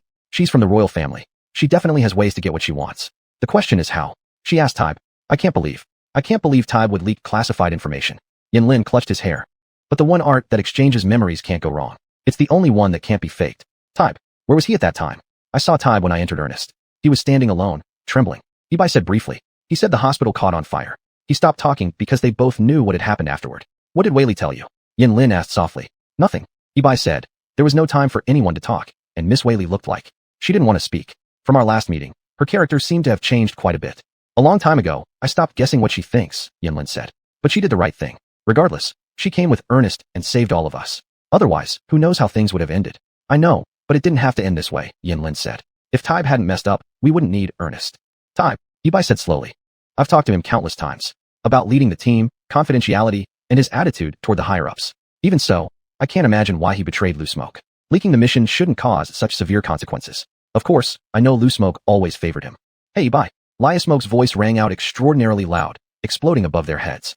They quickly turned to see her, having discarded her cane, standing on the last half flight of stairs, looking at them with a grin. Yin Lin froze for a moment before quickly averting his gaze. He never told her where Tybe was now, none of them did. Yin Lin worried about her health, though that wasn't the only reason. He knew deep down that keeping this news hidden had already surpassed Liasmoke's tolerance limit by far. What were you guys just talking about? Lusmoke said. Did I hear correctly? Tybe leaked the mission to Whaley Fabulas. You didn't mishear, Ibai said. Whaley saved us. She got the information from Tybe. Whaley saved you. Lusmoke repeated. Tybe told her. Then how did you wrap things up in the end? How did you handle it after reaching the transfer station? I just directly told them to return to the rest area and wait, Ibai hastily said. The guard team is now in the temple. One of my members was injured. Ibai, shut up. Why are you telling them? Wasn't Yin Lin supposed to be the highest commander for this mission? Yin Lin, how did you handle it? Yin Lin. Hey, be quiet. I didn't handle anything. Yin Lin raised his head, looking into Liu Smoke's eyes. I completely froze. Liu Smoke, His mouth moved, but no words came out. Liu Smoke squinted at him, like a predator with pale fur. Ibai shook his head, attempting to stand up. At that moment, he realized he had never truly comprehended the severity of this matter until now. I killed Type. Yin Lin swallowed, saying, when Wei Li gathered all the soldiers together, I sent him away. He remained trapped in the Conjuration Day. Liu Smoke didn't expect such an answer. Yin Lin saw the shock in her expression. For several seconds, she simply stared at him with wide-open eyes. Then she stepped down a few stairs and walked to Yin Lin's side. Without a trial, in front of everyone, she looked down at Yin Lin's face and asked quietly, did you just make the decision for me? Yin Lin said, I'm sorry, Liu Smoke slapped him hard across the face, nearly twisting his neck. Chapter 64, Twilight 2. The living room was as quiet as a coffin. Xinyu had somehow appeared at the doorway of the kitchen, horrified and covering her mouth. Ibai blinked, opened his mouth a few times, and stammered, no, Luyan. He stopped. Luyan was now holding the holy assignment staff, pointing it at his face. What else do you want to say? You two have been hiding this from me. You, Ibai, Yin Lin, and all the others, right? They were worried about your body, Luyan. Yin Lin said helplessly, I'm sorry. Luyan. Ibai was almost whispering, don't. Please sit down first, your wound. You. Luyan swung the staff back towards Yin Lin's neck. You've never been on the battlefield, you've never been formally assigned, so that makes it your excuse to disregard human lives? What's your big deal because you're the task commander? 37 people from the first squad are dead. I'm here keeping up your damn reputation in some stupid shrine. Another person would already be rotting in the ground right now. And now you casually kill my head guard. Nobody spoke. Luyan steadied herself for a moment, then burst into a roar. Their lives, Yin Lin. Their fucking lives. Luyan, you. Calm down, Yin Lin murmured. It doesn't matter. Whatever punishment they give me, I'll accept. It's my fault. I'm sorry. Please don't get mad. What kind of punishment? Luyan roared, her eyes wide with anger. Maybe you should just order your own coffin now. She retracted the holy assignment staff and started pacing anxiously around the living room, only to turn back after a few steps. I see how cocky you've all become. Luyan snarled, glaring furiously at Ibai. You, and Rao Qinyu, and all of you bastards, haven't realized what Yin Lin has done? Or do you think it doesn't matter as long as you can live well in Shiwen and trample on other people's lives? Ibai shook his head frantically. No, Luyan. Qinyu immediately stepped out from the kitchen. Yin Lin could tell she was scared, but she didn't show any fear. She gently touched Liu Yan's elbow, and Liu Yan didn't shake her off. Liu Yan never pushed girls away. Liu Yan, I'm really sorry, she whispered softly. We only thought it wouldn't be good for your wound if you knew too early. We didn't mean anything else. Do you also think it doesn't matter? Liu Yan said sorrowfully. Yin Lin, I've always considered you like my younger brother, and you too, Qinyu. That's why you think you can commit any error in front of me without consequence. It's not irrelevant. Qinyu shook her head immediately. How could it be? Yin Lin felt terrible for what he did to Tibii, and we feel terrible too. Yin Lin once trusted Tibii the most, just like you, but Tibii betrayed you. He couldn't accept it. Did you question him? Liu Yan asked coldly. What exactly did you do to make sure whether Tibii betrayed me or not? Liu Yan, you yourself realized that Tibii used mental one arts. You called his name when you collapsed. Then there's Wei Li. You'd rather trust someone who isn't mentally stable than making your own judgment? Liu Yan roared in rage. No, Liu Yan, hear me out. Yin Lin shouted. Wei Li got the information directly from Tibii. I did a lie detector test. How about this, Liu Yan? Qinyu grasped Liu Yan's arm. Her voice was so soft it was almost inaudible. Let these things go for now. As soon as we return to the shrine, you go straight to the upper levels for testing. See if you can find the source of the one arts, and determine who really did it. If you explain everything clearly, they will allow you to conduct the tests. Get it checked, Liu Yan, Yin Lin said. I held out until the end. At the doorstep of Urgenster, when I saw Tibii, he was the only one left. Everyone else. What? Liu Yan. Yin Lin hesitated. Squad 1 is gone. Squad 1. Liu Yan stared at him blankly, repeating the words in shock. Squad 1. There was only him left. I lost control. It's my fault, Liu Yan. I sincerely apologize. Yin Lin said painfully. I didn't think I was better than anyone else. I know I didn't have the right to decide life and death. I wanted to duel with him, but he didn't even summon a weapon. Still, I attacked him. I just wanted revenge. Nothing else crossed my mind. I'm sorry. If I'd remained a little calmer, I would at least have brought him back to you. I meant no disrespect. I cherish them, and I value the people of the first squad. Liu Yan. Qinyu called her name anxiously from behind. Liu Yan. But Liu Yan wasn't listening. Staggering, she climbed upstairs. When she finally came to her senses, she found herself ascending the ladder leading to the rooftop from the 3rd floor. She didn't stop, but stretched out her hand and forcefully pushed open the hatch door. First squad. Who all was in it? Hualu. Cows. Yes, there was also Mig with the foreign face shape, and Linny who liked to mimic the foodie accent. Now, she crawled onto the coffee brown roof on all fours. Not far away stood a decorative chimney, beside which half of a brilliant sunset was sinking into the light purple clouds. The air and colors rippled together as distant drumbeats faintly reached her ears. In a few more hours, the Linhuang festival would arrive. The guard unit was established when she first took office 6 years ago. When did Tibii become the captain? It must have been later, probably 2 or 3 years ago. This guy was someone she had found in Zhongjia. Back then, There were few people left in the settlement except him and his frail sister. He seemed like such an emotional and principled person at the time. She arranged a new settlement for him and his sister, and he silently followed her for half the night, saying that the place was chaotic and he was worried about her getting entangled with the dregs sent over by xuanhuan. He probably stayed too long in Zhongjie and didn't know that she was a Jaisai. Later, he found out because she had been training him. When he passed the entry assessment for the guard unit in front of her and the decision center, pride shone brightly on her face, and he gazed steadily into her eyes with a faint smile. He said, Jaisai, even though I knew it might be possible, I never imagined that I would actually have a chance to make something of myself one day. Since you gave me this opportunity, my life is now yours. Wherever you go, I'll follow. Lu Yin sat on the rooftop, watching the sun sink below the horizon. A deep blackness was slowly spreading from the sky behind her. This was the first time she had quietly watched a sunset since then. She summoned the holy assignment staff, conjured a glass of wine for herself, and raised the cup toward the setting sun. In the increasingly dim twilight, a glimmer of moisture sparkled in her eyes, but she simply lowered her head and drank the wine in one gulp. Chapter 65, Twilight 3. Where's Lu Yin? Yusin asked without looking up. Lu Yin is injured. Moke said. Why isn't Yulu here? Yusin asked again. Yulu has just temporarily relocated her workspace. She needs to look after Lu Yin and also discuss a lot of official business with her. Moke sighed. This can't really be counted as being absent, right? We'll see how efficient she is when the time comes. Yusin said coldly, finally lifting his head from behind his desk, gazing at Hanwen who was out of breath beside Moke. And you? Are you just arriving? Get to the point, Hanwen replied harshly, trying to steady his breathing. This is the point. Yusin gave a cold laugh, standing up from behind his desk. The light in Yusin's office was slightly blinding. When he stood, he cast a small shadow. Mr. Moke, Mr. Hanwen, from a little past 1 o'clock this morning until just a while ago, where have our 4 great sacrificial envoys been? There's been an interruption in the flow of documents, and all the official business assigned to you has turned into chaos. During checks, the captain of the guard wasn't even present, nor were they in the dormitory. Hanwen quickly interrupted. You can still check the guard roster? Moke gently moved Hanwen's arm backward, signaling him to stop speaking. As for the guard details, I don't know. If you want to hold someone accountable, it would be best to ask the captain himself once he returns. For everything that happened during my absence, I willingly take responsibility. Do you have any other questions that prompted us to come here despite the inconvenience? Yusin gave a sinister smile as he looked at Moke. For a brief moment, both Moke and Hanwen suspected that Yusin knew exactly what had happened. But then he said, fine, I'll use my methods to make him speak the truth. I heard, Mr. Moke, that you have a document personally signed by me, proving Yinlin's task failure? Of course, Moke replied with a grin. That signature is so precious, I always keep it on me, cherishing it like a treasure. Just before Yusin summoned him to his office, Moke had just retrieved the document back from Lu Yin. He knew Yusin would certainly inspect it. Since Lu Yin wasn't there, it fell to him to relay its message. The document could withstand scrutiny, because it was Moke who personally used disguise techniques and deployed Wenshu to deceive Yusin's subordinates and secure his signature. It proved easier than expected, not because Yusin lacked skill in Wenshu, but because he never anticipated such a maneuver. In his mind, persisting under his explicit threats amounted to sacrificing Yinlin. Moke took the curled-up piece of paper from his inner pocket, and it automatically unfolded, sliding beneath Yusin's eyes. It read, Proof of task failure. Department of Natural Coordination, Foreign Aid Office, Shiwen Temple, Yinlin. According to the Shiwen calendar, 4th dynasty of the Holy King year 146, first day of the first month of the fallow season. Voluntarily abandoning the task assigned by Minister Xuanhuan of the Department of Military Decisions and Armaments Control of the Shiwen Temple. Dispatched on the 26th day of the final month of the Wen season in the 4th dynasty of the Holy King. Mission code number 02299091. Hereby declares the mission as a failure and will accept military punishment for any losses incurred by the failure. Below it bore the signatures of Yusin and Yinlin. Yusin waved his hand, ordering the 2 attendants standing behind him to come forward and inspect. Moke and Hanwen merely observed, silent.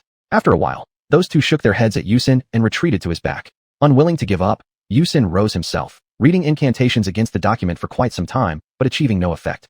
All right. Yusin paused, saying coldly, I knew it. If there's nothing else, we'll take our leave. Moke said, You did mention that the work of the sacrificial envoy cannot afford delays. Hold it, Yusin shouted, though they hadn't moved a step. Call Lu Yin back to duty immediately. And Yulu, she's injured, Hanwen retorted. They'll both return tonight. Really admirable that you're high-ranking envoys and can neglect the temple duties night after night. Yusin bellowed furiously. Who hasn't been injured doing this job? Call them back right now. Moke instinctively reached to restrain Hanwen, but failed. Hanwen lunged forward, slamming his palm down on Yusin's desk, startling Yusin and the 2 attendants alike. The attendants hastily summoned their divine assignment staves. Don't push it too far, do you hear me? You don't even have the authority to manage the 4 great sacrificial envoys. What about why Lu Yin got injured? Are you not clear yourself? Hanwen, Moke sternly reprimanded. Speak properly. You really have the nerve, 4th sacrificial envoy? Yusin gritted his teeth, enunciating each word as he stood up from behind his desk, casually attacking officials on Yunying Street, covering for criminals who disrupt official duties and waste resources. Of course, I'm very clear why Lu Yin was injured. because she meddled unnecessarily in Yinlin's mission and went all the way to the middle realm by herself. And more than likely, the guard squad got dragged into this too. I know all of this clearly because the entire envoy assembly fell into disarray tonight. All because of you. Moke sighed. Sure enough, Yusin's line of thought was just as he had anticipated. With things at this point, Moke no longer restrained Xuanhuan. Restraining him was impossible anyway. Of course she had to interfere. Xuanhuan roared. Because you botched the assignment so terribly, just to benefit yourself at Yinlin's expense. You've treated the Poliart totem like a game and Xuanhuan as if it's nothing. Good. Yusin pointed a finger at Hanwen's nose. I knew it. Knew it. You've stolen my Poliart totem document. Yes, I did steal it. It was me who stole it. Xuanhuan growled viciously. Now, I know as much as you do. Don't try threatening me with any recordings or hidden humans. At worst, I'll expose every dirty trick you've pulled. The whole of Xuanhuan will know that you've used the Poliart totem only as a tool for your power plays. And you'll never set foot in the Xuanhuan temple again in your life. Yusin spat back. Don't think you'll gain anything from it. You're the one whose position won't last long first. Xuanhuan yelled back. Unlike you, I don't care about personal gains. Once I'm done being an envoy, I'll deal with you first. Yusin opened his mouth aggressively to respond, but for a moment no words came out. Seeing this, Moke stepped forward at the opportune time, bowing slightly toward Yusin. Minister, Xuanhuan is the youngest among the envoy council members, so please bear with him. That's enough. He extended a hand, placing it firmly on Hanwen's shoulder in a tone that brooked no argument. The unauthorized leave today was our problem, and I've already said I'm willing to take full responsibility for it.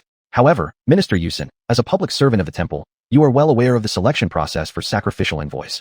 We four were originally each other's closest family, bound together by Xuanhuan techniques. If something happens to Luyan, we naturally rush to her aid right away. As someone with a family, you should certainly understand this sentiment. Nothing serious has happened now, and both Xuanhuan and I have returned. Luyan and Yulu will return to their posts tonight. The documents are handed over to you. Feel free to investigate whatever and however you wish. Is there anything else? Verifiabilia, Yusin seethed. Moke paused, startled. What? You're awfully cozy with the fallen royal family, aren't you? Yusin stared at them with bloodshot eyes. They must be a great comfort to you, huh? Oh, how did you know Miss Vera saved us? Moke smirked slightly. Yes, according to current laws, she is quite free to choose what she wants to do. If there's nothing else, then we'll take our leave. Xuanhuan followed Moke back to the J.W. Center building in a rage. Not until Moke scanned the office door with his holy assignment staff, ensuring they were inside the room seated at the table, did Xuanhuan begin to speak. Why do you two always let Yusin get away with things? He doesn't even have authority over us. Xuanhuan muttered darkly while Moke poured tea beside him. He's obviously nervous. If we had called him out directly, he wouldn't dare stir up trouble. Moke didn't reply immediately. Xuanhuan, are you 22 years old, correct? Yes. Look, I am exactly 22 years older than you, Moke said. It's hard to be aware of this in the world of Xuanhuan, but in the middle realm, your age would mean you've just entered adulthood, while people my age are already middle-aged. Naturally, I know better which things I shouldn't tolerate and which can be endured. He placed a cup of tea before Xuanhuan. Although Xuanhuan didn't usually drink tea, every time he visited Moke's office, he would reluctantly sip a little. It was the only beverage Moke offered. Do you care so much whether we are considered superiors? Moke asked gently as he watched Xuanhuan sip his tea. What kind of question is that? Xuanhuan blinked in surprise. Are you talking about Yusin? We are technically his superiors. It's not about whether I care. It's that he oversteps his authority to manage us. I understand how you feel, Moke mused, pulling out his pipe from the Xuanhuan space and lighting it with a flick of his fingertips, taking a soft puff. Yusin isn't a likable person. We've long come to a unified conclusion on that. But, if you view him as your superior, things might seem easier. You need to get used to working alongside people like him. It's already great if you don't have to share an office. Xuanhuan looked surprised and asked, why? Xuanhuan, Yusin isn't your subordinate. Moke shook his head. Don't take some of the temple's regulations too seriously. Don't interpret Xuanhuan temple's affairs with your own mindset. The Sacrificial Envoy Council is an elite when technique base, and it directly interacts with the highest levels of Xuanhuan temple. This already limits your perspective quite a bit. You must try to broaden your view. He held his pipe, making a gesture of pushing something away. Truly see everything that happens around you. If you break free from the so-called rules in your heart, these things will be much easier to understand. Moke, could you explain a bit more? Xuanhuan temple isn't what it used to be, Moke sighed, fiddling with his pipe. When a group unanimously agrees to make decisions, it's often a bit too late. When the necessity for the establishment of the Sacrificial Envoy Assembly arises, it proves the situation is already very dangerous. At this point, expecting Xuanhuan temple to have clear-cut hierarchies, for everyone to loyally serve Xuanhuan, is impossible. It's obviously impossible. He took another puff on his pipe. Too naive. What we see in Yusin is an unpleasant man, a foul-mouthed person who makes enemies everywhere. But is he really like that? Is that truly him, Xuanhuan? Xuanhuan put down his teacup. Moke had turned to face him, his gaze burning into him, giving him the sensation of being interrogated by a teacher. I haven't thought about it much. I've just been considering how to deal with him. You need to think, Xuanhuan. Moke said sternly. How can you not consider these issues? You ascended to the position of envoy 6 years ago. You should have understood long ago that you aren't merely a physical role player. Don't waste your talent. I know. If you know, then try to do it. What I'm telling you is, either Yusin is harboring his own personal agendas, or there are powerful people behind him supporting such behavior within Xuanhuan temple, a situation that allows him to act recklessly as he does. I'd rather believe it's the first scenario because if it's the second one, the situation would be far more terrifying. Look at what Yusin is doing now. He's driving humans away, plotting against Yanlin and Lu Yan, trying every way possible to throw dirt on us. In the second possibility, his goals are as clear as they could be. Moke said. You've heard it. He asked me about Verifibilia. None of us called Vera for help. What she said about the leak coming from Tib is only hearsay.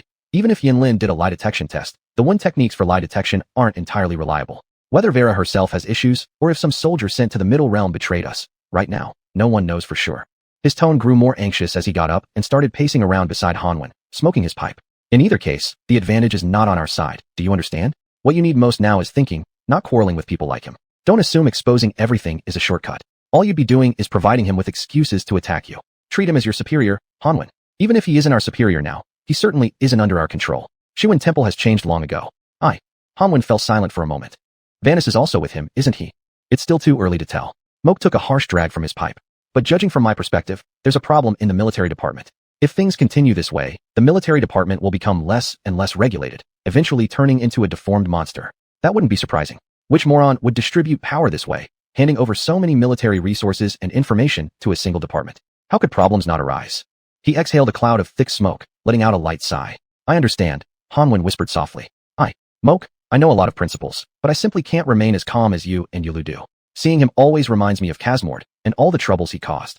Moke acted as if he didn't hear Xuanhuan's words, walking to the window holding his pipe firmly, before swinging both heavy curtains open without a sound. Just then, the J.W. Center building had moved to the edge of the Xuan Temple compound. Outside the window stretched the evening sky of Xuan, alongside the distant street views of Malses City. The city lights were just beginning to illuminate. Xuanhuan, look, Moke spoke gently. Xuanhuan walked over. They stood together by the window, gazing at the scene. The glow of the lampposts mingled with the last rays of the sunset, casting a faint gold-red hue onto Moke's jet-black hair. That is the meaning of your role as an envoy, Moke said quietly. Do you remember the head of our envoy training class? Yes, Xuanhuan replied. He was a decent little old man who seemed to understand nothing. You'd better let him never understand, Moke said softly. Protect intellectuals, protect the hoodlums. Protect scholars, protect the ignorant commoners. Protect kind people, and even protect sinners who still have room for redemption. Most importantly, protect those who haven't been harmed yet. Let them all focus on their own roles, continue doing what they're supposed to do. Keep them away from what you've seen and experienced. Everything they don't need to know, never let them find out. And then, there's you. Tone, attitude, those things are way too trivial, too insignificant. You can't be like the people you're protecting. As long as you remain a sacrificial envoy, this difference will always exist. Xuanhuan's lips parted slightly, and he stared at a point outside the window for a long time. Moke knew where his gaze landed. It was the most frequently visited spot of the training base, where the envoy class leaders conducted their 3-year-long training. What should we do now? After a while, he asked. Wait. Moke replied briefly.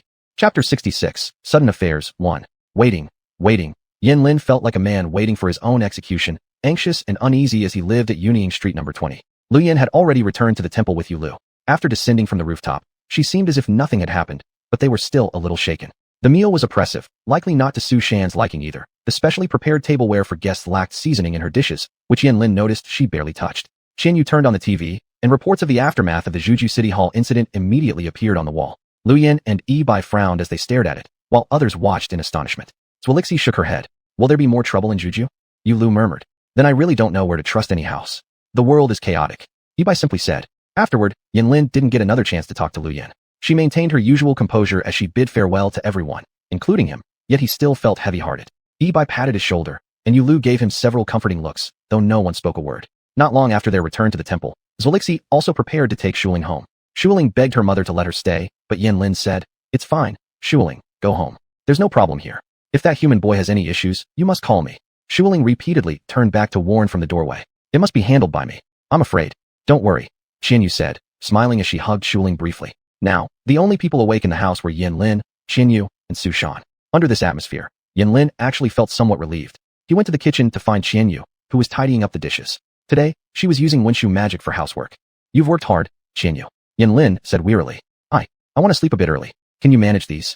It's no problem, Qian Yu replied anxiously, looking carefully at him. I'll handle it myself. Go rest quickly. Yanlin wanted to say something more, but held back, sighed, and turned to leave the kitchen. As he walked up the stairs, he saw Su Shan sitting leisurely on the carpet watching TV, so he greeted her. I'll go to bed first. If you need anything, just take or ask either of us. Thanks for your hospitality. Su Shan smiled without turning around. The news of Juju continued to play on the television. The mayor and 3 council members had died in the accident, and the vice mayor was making a relevant statement. Yanlin shook his head and went upstairs. He hadn't listened to those speeches for quite some time now. He slowly returned to his room. It was quiet and dry. The incense Qianyu lit on his desk hadn't burned out completely, filling the room with a fruity smell. He lay down on his bed. In the past year, the accumulated events could hardly match the chaos of the last 72 hours. Beneath the covers, he tossed and turned, thinking of the fallen soldiers, the possessed humans by the bishop, Su Shan's wrists glowing with black redness, the sky tightly closed during the spellcasting day, and Tibiai's cold expression at his final moment.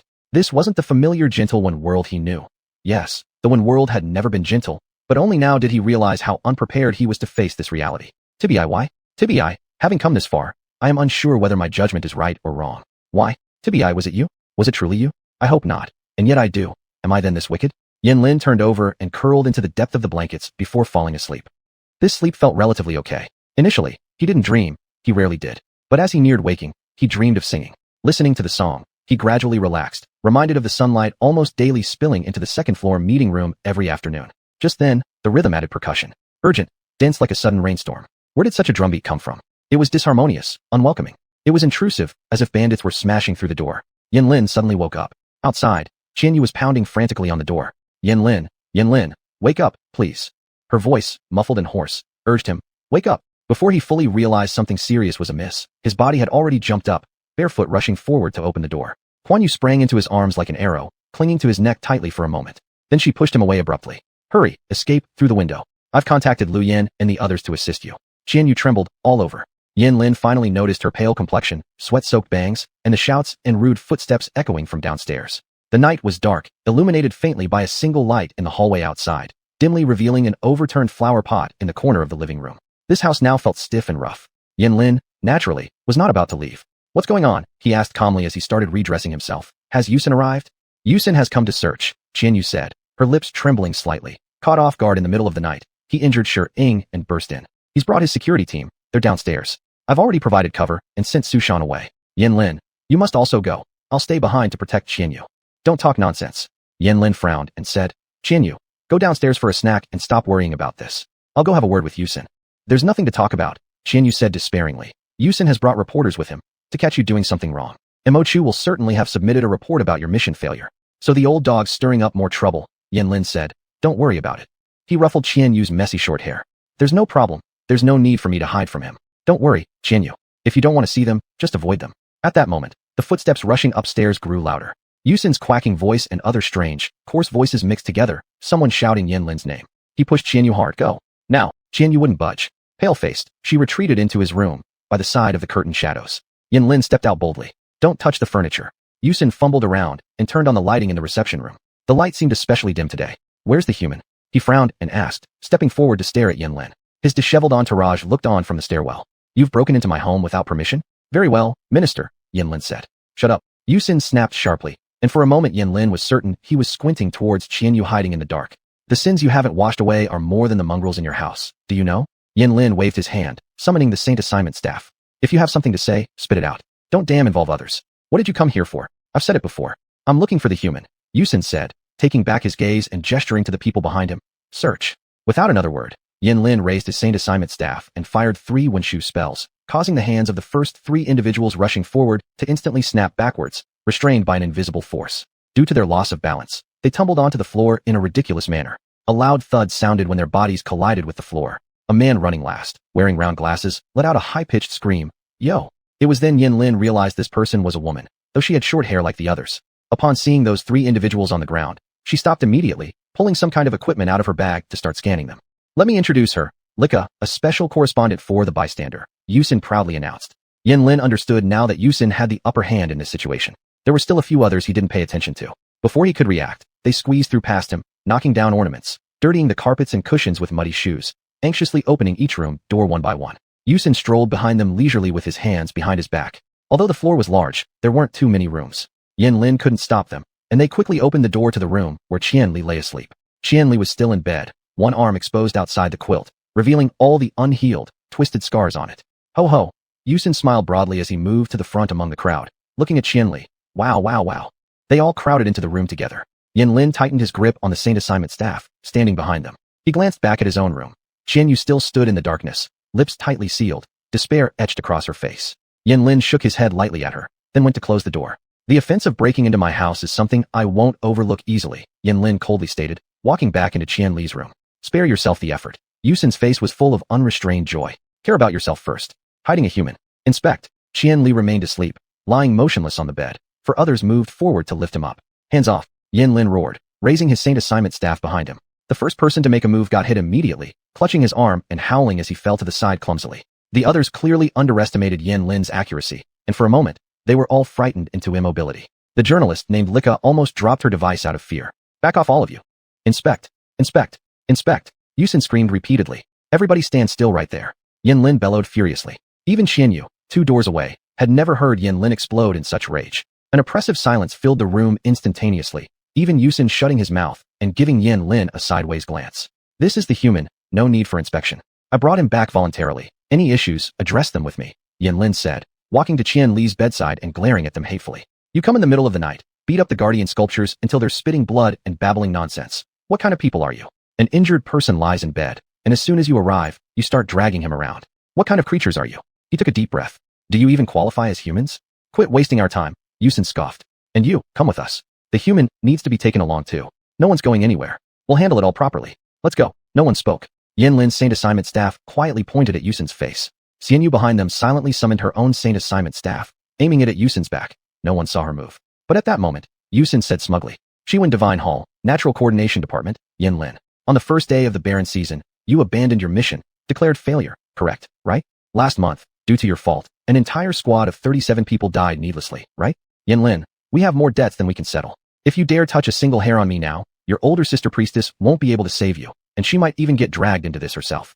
Take him away. He must have seen the flicker of loosened resolve on Yanlin's face, because his brief tension in front of the Saint Assignment staff disappeared instantly. Yusin burst out laughing heartily. Xianyu stood behind him, her eyes brimming with tears, still pointing her staff at him. But Yanlin gave her a long look and put his staff away. You can't take the human, Yanlin said in a calm tone. He's severely ill. You got what you wanted. But I don't think you want him dying in your hands. I'll come with you. I won't leave Ryu Yin to clean up my messes again this time. Why should I trust you? Yusin sneered derisively. Yanlin looked at him silently for a moment, then reached into his pocket. Everyone watched intently. He hesitated for a second, then pulled it out. His phone. By this point, Xianyu already realized there was nothing she could say. She understood that Yanlin was determined to keep Qianli in Cloud Shadow Street 20, just as he had insisted on keeping her before.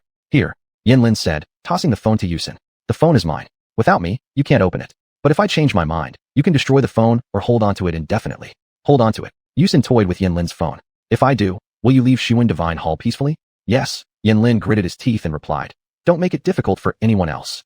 Yusin thought for a moment longer, looked up, and smirked coldly. Beneath his eyelids, his tiny pupils gleamed with an unsettling darkness. At that moment, Yanlin suddenly realized that this Yusin was very different from the preconceived image in his mind. This short man with a disproportionately large head seemed to have once been a laughingstock. But now he wasn't. Instead, he carried a depth and complexity Yanlin hadn't anticipated. Chapter 67, Sudden Affairs, 2. He looked at Yu Xian's expression and said no more. Take him away, Yu Xian said coldly, slipping his phone into his pocket as he turned to leave the room. Seize the communication devices in this house, and don't let anyone else go around shouting. Yanlin released the Wunshu spell on the handcuffed person. They walked away with Yanlin boldly, but it seemed more like they were surrounding him. When Yanlin walked past Xianyu, he gave her a smile. That smile was still so pure and sunny, completely unchanged. Xianyu heard their heavy footsteps going down the stairs, as if they wished to crush the floorboards. She heard the coarse laughter of the men and Li Ka's sharp voice, who repeatedly called someone minister. The sounds of rough collisions came from the first floor, probably because they had torn out the telephone wires. Just as Yu Xian had said, he didn't want her filing complaints outside. Finally, there was a sound from the door, and they left. These beast-like people had made a mess of the house. Footprints were scattered all over the ground, and the decorations outside must have been broken as well. She stood rooted to the spot, her face feeling cool, her blood gradually flowing down to her feet. Li Ka's machine flashed again before her eyes. She thought about the destroyed printing equipment by Lu Yan. Now, they must possess more advanced technology. After Li Ka returned to the bystander headquarters, reports about Yanlin secretly sheltering humans would be released soon, very soon. She practically jumped up and rushed out of Qianli's room. All communication devices were gone, so Xianyu could only rely on Wunshu to contact Lu Yan. However, she had been away from the temple for quite some time, and was unsure if they had developed new protective or detection spells. It was highly likely, and she mustn't let them know that she was asking for help. Xianyu reached a state of panic, and then calmed herself down. Closing her eyes, she remembered the wonderful days of the past, when Yanlin hadn't yet joined the temple work, and she frequently entered the assembly of priests. They once half-joked about rescue signals. A truly useful rescue signal was both abnormal and common, prominent yet hidden. For instance, Xianyu might say she wanted to return to the orphanage. Lu Yan might say she loves her family. Yu Lu might say that she has always felt inferior due to her meager charm. Xianyu turned and ran towards the stairs. In almost no time, she arrived on the rooftop of number 20 Yunying Street, where, in the past, she had climbed alongside Lu Yan to the top of the MERS's signal tower without assistance, weaving through the stairwells of the capital city's tallest structure. The night wind blew against her face, her short hair swirling briskly. Xianyu closed the trapdoor leading to the roof, placing her 2 feet on gray tiles, gripping the chimney as she gazed towards the direction of the Xuanhuan temple. She needed to send a signal strong enough to catch the attention of the Xuanhuan temple, making Lu Yan look at the sky immediately. At that moment, Lu Yan would receive Xianyu's distress message. Xuan and his group also needed to drive away. It would take them at least 10 minutes to reach the Xuanhuan temple. If she acted fast enough, the timing should be sufficient. Deep night lights and MERSs seemed connected to the horizon. Roads stretching far into the void undulated, while shadowy buildings floated within black clouds. Standing on this small 3-story building, Xianyu gradually felt a suffocating sensation being submerged by towering skyscrapers and countless glowing points. This city resembled a deep sea full of relics. She felt too insignificant, perhaps merely an inconsequential fish. She gazed distantly, needing only Lu Yan. Yet in the Xuanhuan temple, there were layers of departments and organizations far more acute and swift than Lu Yan. To draw Lu Yan's attention, she had to send unique information. She knew what to do. Taking a deep breath, she tightly pursed her lips. The night wind was cold, causing her to shiver involuntarily. She raised her holy artifact towards the sky. Wenshu formulas raced swiftly through her mind. Faint Wenshu light sprang forth from her holy artifact, piercing into the vast night sky and heading directly towards the Xuanhuan temple.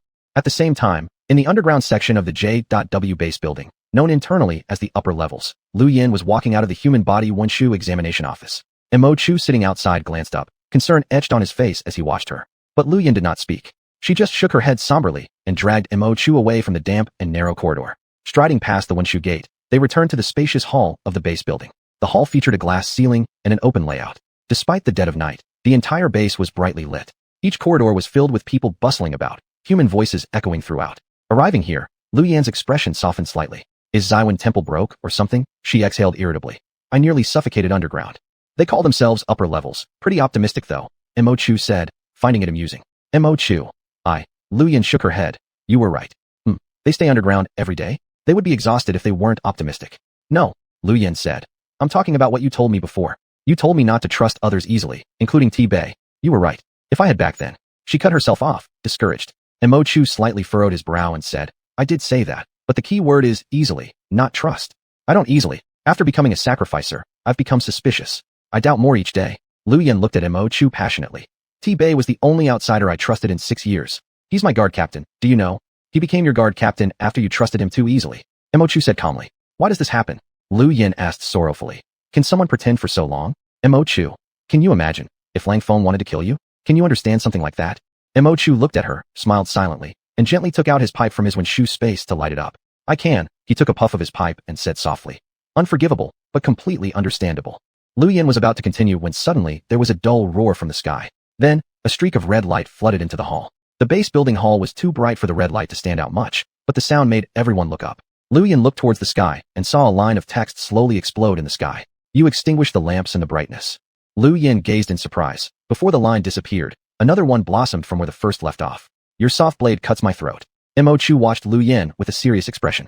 Yan Lin. Lu Yan spoke for him. Fear surged into her heart. Xuan has finally taken action. Mo Chu, wait here.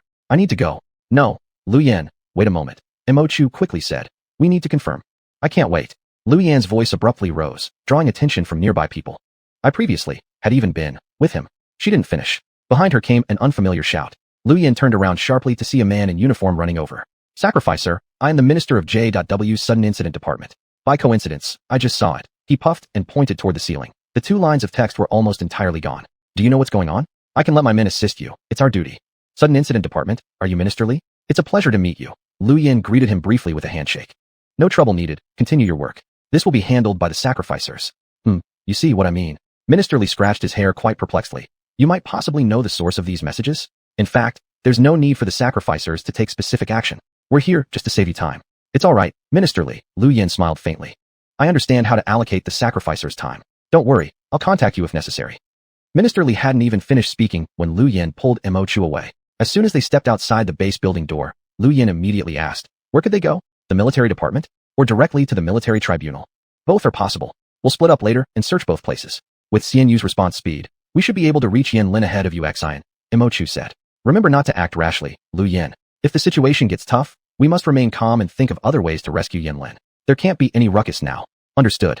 The two walked briskly through the fog scattered with moonlight, heading toward the military building under a hazy night scene. To its east-north side, several hundred meters away, floated high above the ground the towering criminal office building. The departments of criminal affairs, judicial administration, and military tribunal were all located there. Luyan knew what she'd see and what she should do. However, this time, there seemed to be some subtle difference hidden somewhere deep within the looming events, shrouded in darkness. Hey Mo Chu, hold on. She stopped, squinting her eyes toward the front. What the heck is blocking the road? Are those people? Mo Chu observed for a while and sighed quietly. Polier.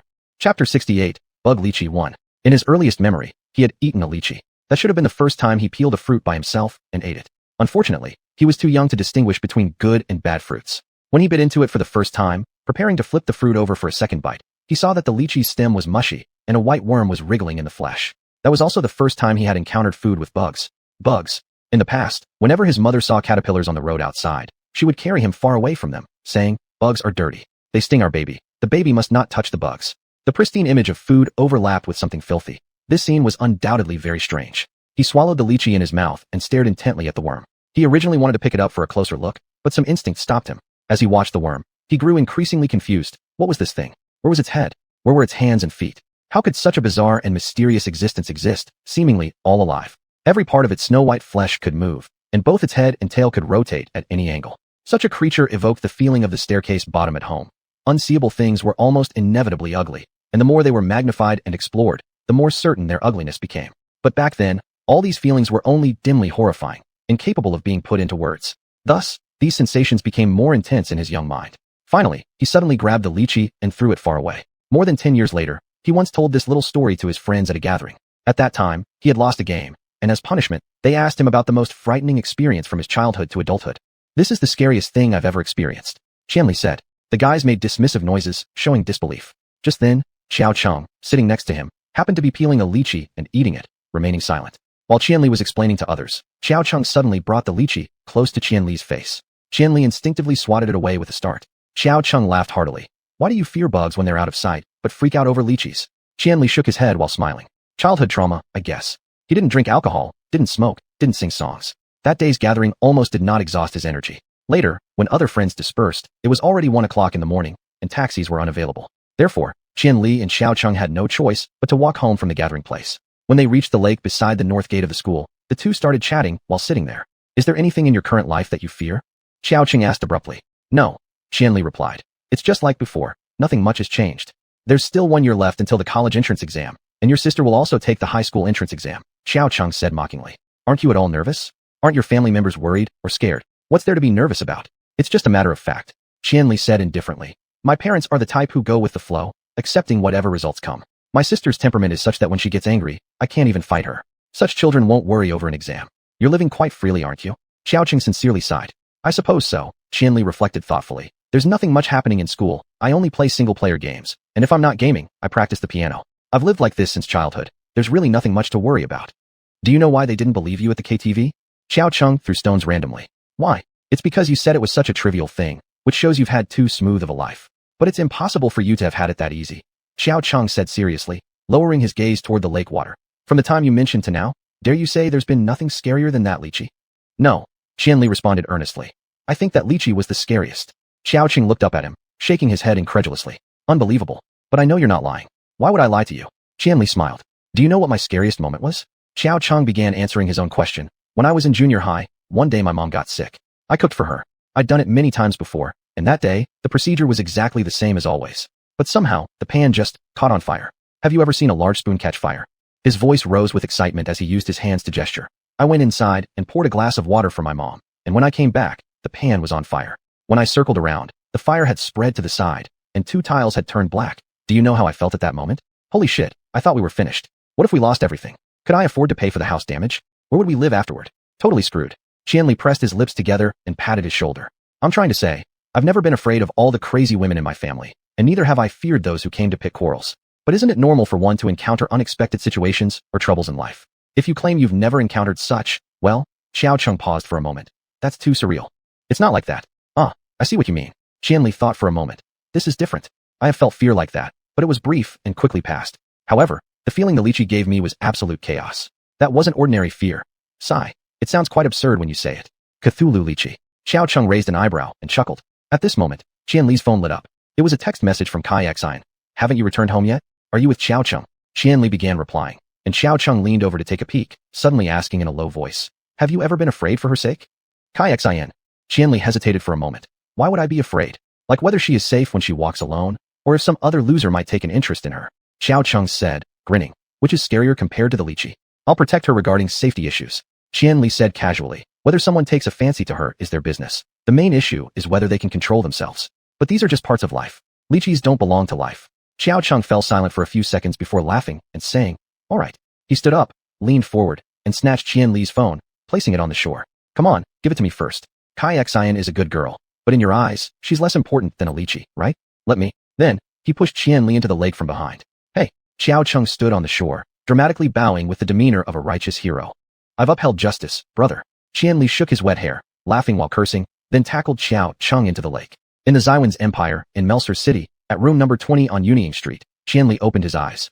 At this very moment, for reasons unknown, he saw that lychee clearly, its mangled and discolored flesh around its stem, and the wriggling filth between them. There was no familiar lamp hanging from the ceiling. A ball of light was contained within a floating glass cage, slowly being extinguished as daylight brightened. 2 white gauze curtains hung by the window, something his mother would never hang in the room. The table, chair, floor, wardrobe, all were unrecognizable to him. In the far corner of the room was a grand piano, a grand piano. A bolt of lightning struck between his eyes as his brain twitched. But what was that? Pain? Dizziness? He stared at the ceiling for a while, expressionless, and then closed his eyes. He fumbled around on the bed aimlessly without much hope. Where was his phone? Hadn't he brought anything from the intermediate world? He had brought something. Qianli knew it was there. He touched it immediately. It was the bear his sister had left him.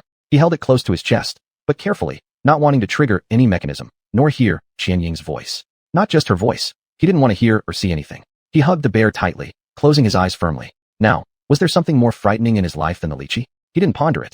Couldn't ponder it. Qianli could feel changes happening in his body. Once upon a time, he didn't need food. Later, someone must have repaired his organs. But instead of bringing about a normal appetite, he still didn't want to eat anything. Due to prolonged abstinence, combined with other reasons, he didn't require the bathroom. Now, this was the most fortunate thing because he didn't want to move. It was akin to aimless recuperation. But he knew it was a vast void, and even if he spent his entire life lying here, his rest wouldn't reach its end. You must get up, he told himself. Qianli, get up. But he did not rise. He remained lying there, hugging the bear. In fact, he already knew this outcome, for in the past, he didn't need to order himself to act. And now, he had never been so acutely aware of the separation between self and body. They loathed and blamed each other, and he lay there listening. At this point, he developed a patience with himself that could be called wisdom, and he didn't immediately issue another command to himself. He understood he couldn't do it. There were too many things he couldn't accomplish. He hadn't realized this before, which led to his diagnosis of so-called bipolar disorder. The accusations continued, and his temples throbbed violently as he waited. Then, he found a reason. He never thought about how much he hated himself, even though he was aware of it deep down. And that was the problem. He was his own minefield, his own taboo. And now, it remained unchanged. He had once been afraid to probe this question, and he knew he would be even more terrified to explore it from now on. He realized that he was now a vessel, one filled with the same chaos as that lychee, something untouchable, only to be suppressed. For over a decade, he had been suppressing it, and still now. So much so that he failed to notice that he was suppressing everything at great cost. Now, there was no turning back. But it was right. He thought clearly. It should be this way. This was probably the norm for those alive, especially for him. It wasn't a pathological suppression, it was a mad dash. He was dashing. Those chasing him, those coveting him, they were still behind him despite being suppressed, running tirelessly day and night. And at this moment, he was ready to run for the rest of his life.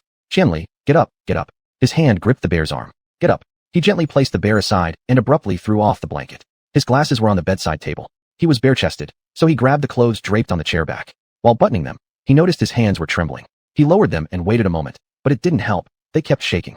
From that day on, his hands carried a permanent nervous tremor. Even years later, when people often asked about the cause of the tremor, he never answered. Now, he stood in the center of the room. Chapter 69, Lychee Insect, 2. This was a neat room, so large that it appeared somewhat empty. He saw that this room had a small bathroom like before, and the piano was placed in about the same corner. The walls were not white, but rather a cool gray-blue. Behind him was a huge window, through which faint daylight streamed, with the topmost small pane left slightly open for ventilation. When he turned around to look, a gentle breeze billowed the white gauze towards him. Without the obstruction of the gauze, he glimpsed the city immersed in the morning mist through the window. Its structure soared to the sky like mountains enclosing the horizon. Here, even the most ordinary residential buildings seemed to be built incredibly tall. He gazed at the scenery outside the window for a long time, and in that moment, the white gauze seemed to understand his thoughts as it hung motionless, allowing him to see buildings much like those in the intermediate realm, and roads that looked the same anywhere, but something here distinguished it from the intermediate realm. It was a kind of pulse that beat while asleep, resembling the breath of this world. The door creaked, and someone came in. Qianli was startled, turning back to look at the girl who entered. She was a head shorter than him, with short hair reaching her jawline.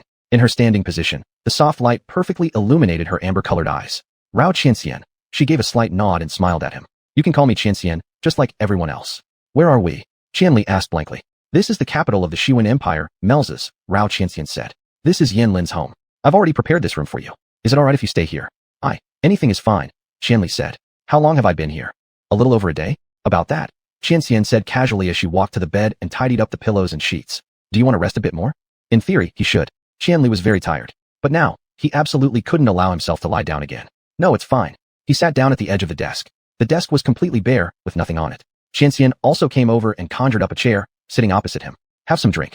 She quickly pulled out 2 glasses of black juice, her actions matching how she summoned the chair, and then without waiting for his reply, she pushed one of the cups to Qianli. The sound of clinking ice could be heard softly inside the juice cup. I'm cooking, it'll be done soon. No matter whether you can eat or not, try your best. Qianli held the glass, opened his mouth, but no words came out. Back then, there weren't many times when he didn't know what to say, but right now, he really didn't know. Qianli, it's like this. Qianxian took a few sips of her juice and continued speaking. I didn't want to tell you all this as soon as you woke up, but the sooner you know, the better. Yanlin came looking for you because the Xuanhuan temple requires that you be brought here. The reason being, you've been selected for an important role. For Xuanhuan, this role is truly crucial. I know. Qianli laughed weakly. Suzan mentioned it once. Some kind of weapon, right? That's correct. It's an extremely important weapon, Qianxian said, appearing troubled. We all hope that you will soon grasp the importance of this matter because if it isn't handled well, it will be a very cruel situation for everyone.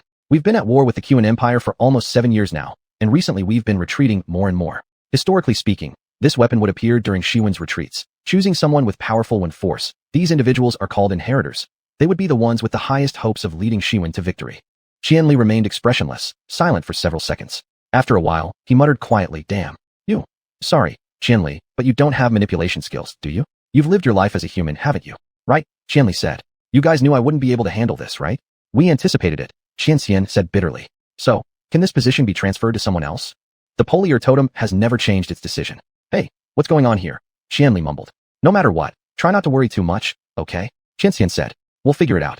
I think Luyan will be here soon. It's been 2 or 3 hours. A trace of anxiety flickered across her face. She should be done soon. The name Luyan sounded familiar. Qianli was sure he must have heard it somewhere before, but he hadn't yet remembered when a knock came on the glass behind him. Qianxian glanced at it, and immediately stood up, shouting at the window. Come in quickly.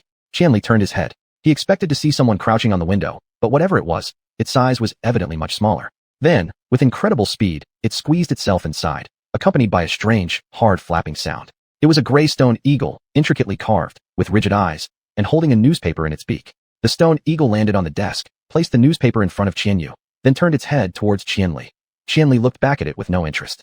The boy is empty, said the stone eagle. For a moment, Qianli wasn't sure how to interpret this, but Qianyu suddenly grabbed the stone eagle's neck and pulled it close to her face. The stone eagle's claws left deep scratches on the desk, as Qianyu hastily summoned her holy script staff to repair them. The stone eagle doesn't remember everyone's faces, nor does it open doors for everyone, said the stone eagle. Qianyu sighed, put away her holy script staff, and leaned her arms on the desk, gazing very seriously at the stone eagle. Stone eagle, can't you stop being so hard on Ryausen? The stone eagle cannot do that. It has its dignity as a guardian statue, answered the stone eagle proudly. And the stone eagle will not let any other girl enter either. It must maintain its dignity. Suzan is with us, Qianyu warned him. She is a good girl. You must let her in. She took away the first boy. Yanlin wasn't taken by Suzan, Qianyu absent-mindedly replied. He was abducted by those who hurt you. Suzan just escaped. I thought you were watching the entire time. The stone eagle's eyes can't rotate. The stone eagle protested immediately, so it needs to turn its neck. It cannot focus on one place all day long. It has rights too, and it got injured. I know, Qianyu shouted. I'm sorry. Is your wing getting better? The wing is healed. The girl mended it well, but she cannot demand that the stone eagle always watch the same spot every day. The stone eagle cares about boys and girls. The stone eagle's eyes. I've got it. Qianyu yelled, grabbing the stone eagle and carrying it toward the window. You are so heavy. As the stone eagle continued grumbling, Qianyu pinched its beak to stop it from speaking. Yanlin will return. Suzan will return too. Stop talking. You're such an... The stone eagle stiffly flew out through the window. Qianyu dusted off her hands and returned to sit in front of Qianli. I'm really sorry, Qianyu said wearily. The stone eagle is responsible for guarding the door, delivering newspapers, intercepting suspicious people. It works pretty hard and actually has a good heart. It's just sometimes unbearably stubborn and extremely self-respecting. Ryausen comes almost every week, but it still refuses to admit that it knows her because she was rude to it the first time they met. What happened to Yanlin and Suzan? Qianli asked. Xianyu opened her mouth, but did not reply immediately. Instead, she opened the newspaper. She quickly skimmed through it, and Qianli noticed her expression clearly darken. She then snapped the newspaper shut again, thin strands of smoke escaping from her palms, and the newspaper burst into flames instantly. These things should just be read once and burned, Xianyu said. Let's go downstairs and eat something, all right? Qianli didn't feel like eating, but he followed Xianyu downstairs anyway. He noticed that the interior furnishings of the house, from color to design, adhered to some peculiar aesthetics, as if two extremes of taste had been merged. It wasn't unpleasant to look at, but it was certainly different. After silently observing a few times more, when Qianli raised his head, he saw the stone eagle again. This time, it didn't knock on the glass, but somehow directly entered the room, now standing on the dining table. What's going on? Did someone come? Xianyu asked. It let her inside already, said the stone eagle. Xianyu rushed over to take a peek outside the glass window. Hey, she exclaimed, you let Ryausen in? The unknown girl was injured, and the stone eagle saw her. The stone eagle explained slowly. So it allowed her entry today. When she recovers, the stone eagle still won't recognize the unknown girl. Huh? Xianyu laughed in exasperation. Then I should thank you? This is the stone eagle's duty, the stone eagle stated earnestly, flapping its wings and flying out of the house. Qianli watched it disappear right through the wall as Xianyu called out beside him. Ryausen? Come in. Apparently, the door had never been closed, as the person named Ryausen had quietly slipped in and stood behind the screen. For some reason, Qianli detected an overwhelming stench. Must be my problem, he thought. Ryausen slowly stepped out from behind the screen and stared straight at them. Both Qianli and Xianyu gave a shocked gasp simultaneously. Qianli now remembered that name, and along with it, the knight Yin Lin's roar echoed in his mind. Everything related to that event was something he had been trying hard to avoid thinking about. But it was too late now. He looked at the young woman's face, covered in gray dirt, her wide eyes with large scaras, and her burning gaze, as if seeing her collapse in front of him all over again. The blood splashing on him, and how she resembled a broken doll full of rage. The fear spread like ink dots. He shrank back a bit. What happened to you? Xianyu asked in horror, stepping closer to examine her. Why is there blood on you? It's not my blood, Ryausen said wearily. Her voice was low and raspy. Xianyu, I did my best, I really did. I can't get him out this time. Please don't be sad. Even from several steps away, Qianli could see Xianyu's face pale dramatically. Warrior, it doesn't matter how. I won't let him suffer. Trust me. I'll just take a shower first. Don't touch. Ryausen suddenly roared. This is shit. Chapter 70. The Bug Lychee 3. Qianli stood dumbfounded, as Xianyu also froze with the Saint assignment staff in her hand. They watched as Lu Yin walked into the living room with something they had originally thought to be mud covering her. None of you move. I'll clean this up myself when I come out. You. She turned her head and saw Qianli. You're human? Qianli? Never mind. We'll talk after I come out. Bo liar. Xianyu stared in shock as Lu Yin entered the first floor restroom, leaving behind a trail of dark footprints. Turning to look at Qianli, she said, Good heavens, do they throw feces at her? I am truly Sai. Qianli, shall I bring your breakfast? Can you still eat? No need to bother me. I cannot eat anything. Qianli replied. But you should have something, right? Let me heat you a cup of milk. You should be able to drink it now. Snow Spirit once seemed to say something about it. Xianyu rushed into the kitchen. Now, only Qianli was left in the dining area. The stench from those stains was making him feel quite uncomfortable. He stood up and began inspecting the decorations here. Next to the dining table stood a light-colored wine cabinet with irregular geometric decorations. Through the glass of the cabinet, he could see several bottles of various colored wines, similar in size to wine bottles. All these bottles were imprinted with abstract characters that he couldn't comprehend. Qianli couldn't even imagine what meaning those dots and circles might convey. Among the scattered wine bottles, for aesthetic reasons probably, the decorator had placed a few books adorned with gold-plated corners and elegant embossed gold letters. Most of these books also consisted of points and circles, except one titled Lolita. Excluding the English title, its decoration looked identical to the other books. Qianli speculated that these must have been handmade decorative books by Yin Lin or Xianyu. He continued his observation and noticed that on the bottom layer of the cabinet, a book was positioned backward. This book was at the very bottom, slightly obstructed by a nearby wall column, which made it almost imperceptible unless carefully observed. After hesitating for a moment, Qianli opened the seemingly tightly closed wine cabinet. No lock was found, and reached to take out the book. Flipping it over, two square holes caught his attention prominently in the middle of the thick decorated cover, surrounded by rough edges. It was a Chinese book, but its first two title characters had been cut out, leaving it as XX Collected Essays. Qianli furrowed his brow. He had assumed that only homes with children would harbor such damaged books. He flipped it open randomly and slowly glanced through it. The yellowed pages and tiny Chinese characters revealed lengthy discourses interspersed with extensive quotes and poetry. Amidst the dominant ancient god language in the Wen realm, it felt peculiarly familiar. Furthermore, the reference text struck him as familiar too. Dream of the Red Chamber. He had actually seen a book on rheology in Xuanhuan. So, what did this book ever do to anyone? Flipping back to the preface, Qianli confirmed that its name differed from the one on the decorative cover, but guessed easily enough that it must originally have been collected essays on rheology. Somehow, Qianli couldn't imagine anyone harboring enmity towards rheology here. No wonder this book was placed upside down. As he was about to return the book, Xianyu hurried back with a glass of milk. I think I'll tidy this up first, she muttered vaguely, summoning the Saint Assignment staff again. A wave, and the fecal stains disappeared along with much of the foul smell. Guess what? I just discovered some milk from yesterday still warm on the refrigerator counter. Drink up quickly. Do you want to read? Her gaze fell upon the book in Qian Li's hands. No. Qian Li hurried to explain. I noticed it was upside down and was about to fix it. Then I realized. Furrowing her brows, Xian Yu approached and handed Qian Li the milk, taking the book for a glance before exclaiming incredulously. What is this? My goodness, who did this? Furiously, Xian Yu flipped through the book a few times. How could someone have gone so far? What's this book anyway? Collected essays on readology. Qian Li answered. Readology? That makes sense, I understand now. Xian Yu angrily bent over to place the book back, cover facing inward. It's Violi Fibira again. The name was somewhat familiar, but this time, Qian Li recalled. Isn't that the person who brought us back? Yeah, she's simply crazy, Xian Yu said, exhausted. Not because she saved you, but she's become increasingly strange these past years. We used to all get along well. Do you know her? Xian Yu smiled and sat opposite Qian Li. Yan Lin, Violi Fibira, and I used to be the best of friends. We grew up together almost from childhood. For more than a year, we slept on the same bed every night, chatting and playing games. You wouldn't believe how adorable she was back then. So gentle and strong. She shook her head. But later she changed, kept changing, becoming less and less like the Violi Fibira we knew. A couple of years ago, we had pretty much stopped contacting each other. Something happened? Her father had some trouble, but it's not entirely because of that. And Yanlin. Xian Yu's voice suddenly lowered, then quickly continued. Then she became this way, refusing to open up with us anymore. All of that wouldn't have mattered, but she kept destroying other people's stuff. Mo Chu, the second sacrificial priestess and Lu Yan's colleague, had several copies of Dream of the Red Chamber and books on its commentary, all destroyed by Violi. She specifically targeted these works. What could one book from the Middle Realm possibly have done to offend her? Qian Li couldn't answer her. He had never expected anyone from the Xuan world to read classic literature from the Middle Realm. In his subconscious mind, Xuan people seemed just as domineering and self-centered as the Kevin people. Such individuals would naturally reject outside knowledge. Heavy footsteps carrying the sound of water came from the bathroom, and Lu Yan emerged with wet hair dripping down. Still wearing the same clothes, she was now immaculately clean. The stench in the house began to dissipate. Did you clean the footprints? She asked Xian Yu tiredly. I told you I'd do it. This stuff really needs washing with water. What happened, Lu Yan? Xian Yu asked hurriedly. Why? Lu Yan walked to the dining table and heavily sat next to Qian Li. She poured herself a drink, still materializing it out of thin air. I got shit thrown on me by someone. And so did Mo Chu. It happened right at the entrance of the military building. How did they get in? Xian Yu frowned and asked. Who knows? Maybe the guards were overwhelmed by their crap. Lu Yan swore. I saw Yan Lin boarding the handover vehicle, and I was just about to approach when over 50 people rushed out of the shadows. She pursed her lips for a moment, and for an instant, Qian Li thought she might vomit. They ordered a team of the first platoon to repay them with their lives.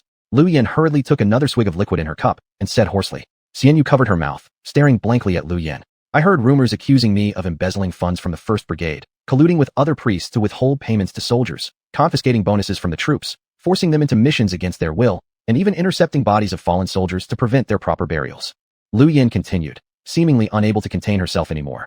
Xuanhuan is such a bitch, truly someone who clawed her way up by selling her own ass, and she doesn't hesitate to destroy even her husband to defame us. I can't compete with her. Last night, I called Yi Bai and the Vice Minister of the Criminal Affairs Bureau, what's his name again? Wei Bao? To go interrogate them in the Melsa's first prison. But Wanier was waiting at the gate when I arrived. She slammed her cup onto the table. It made a clinking sound before disappearing.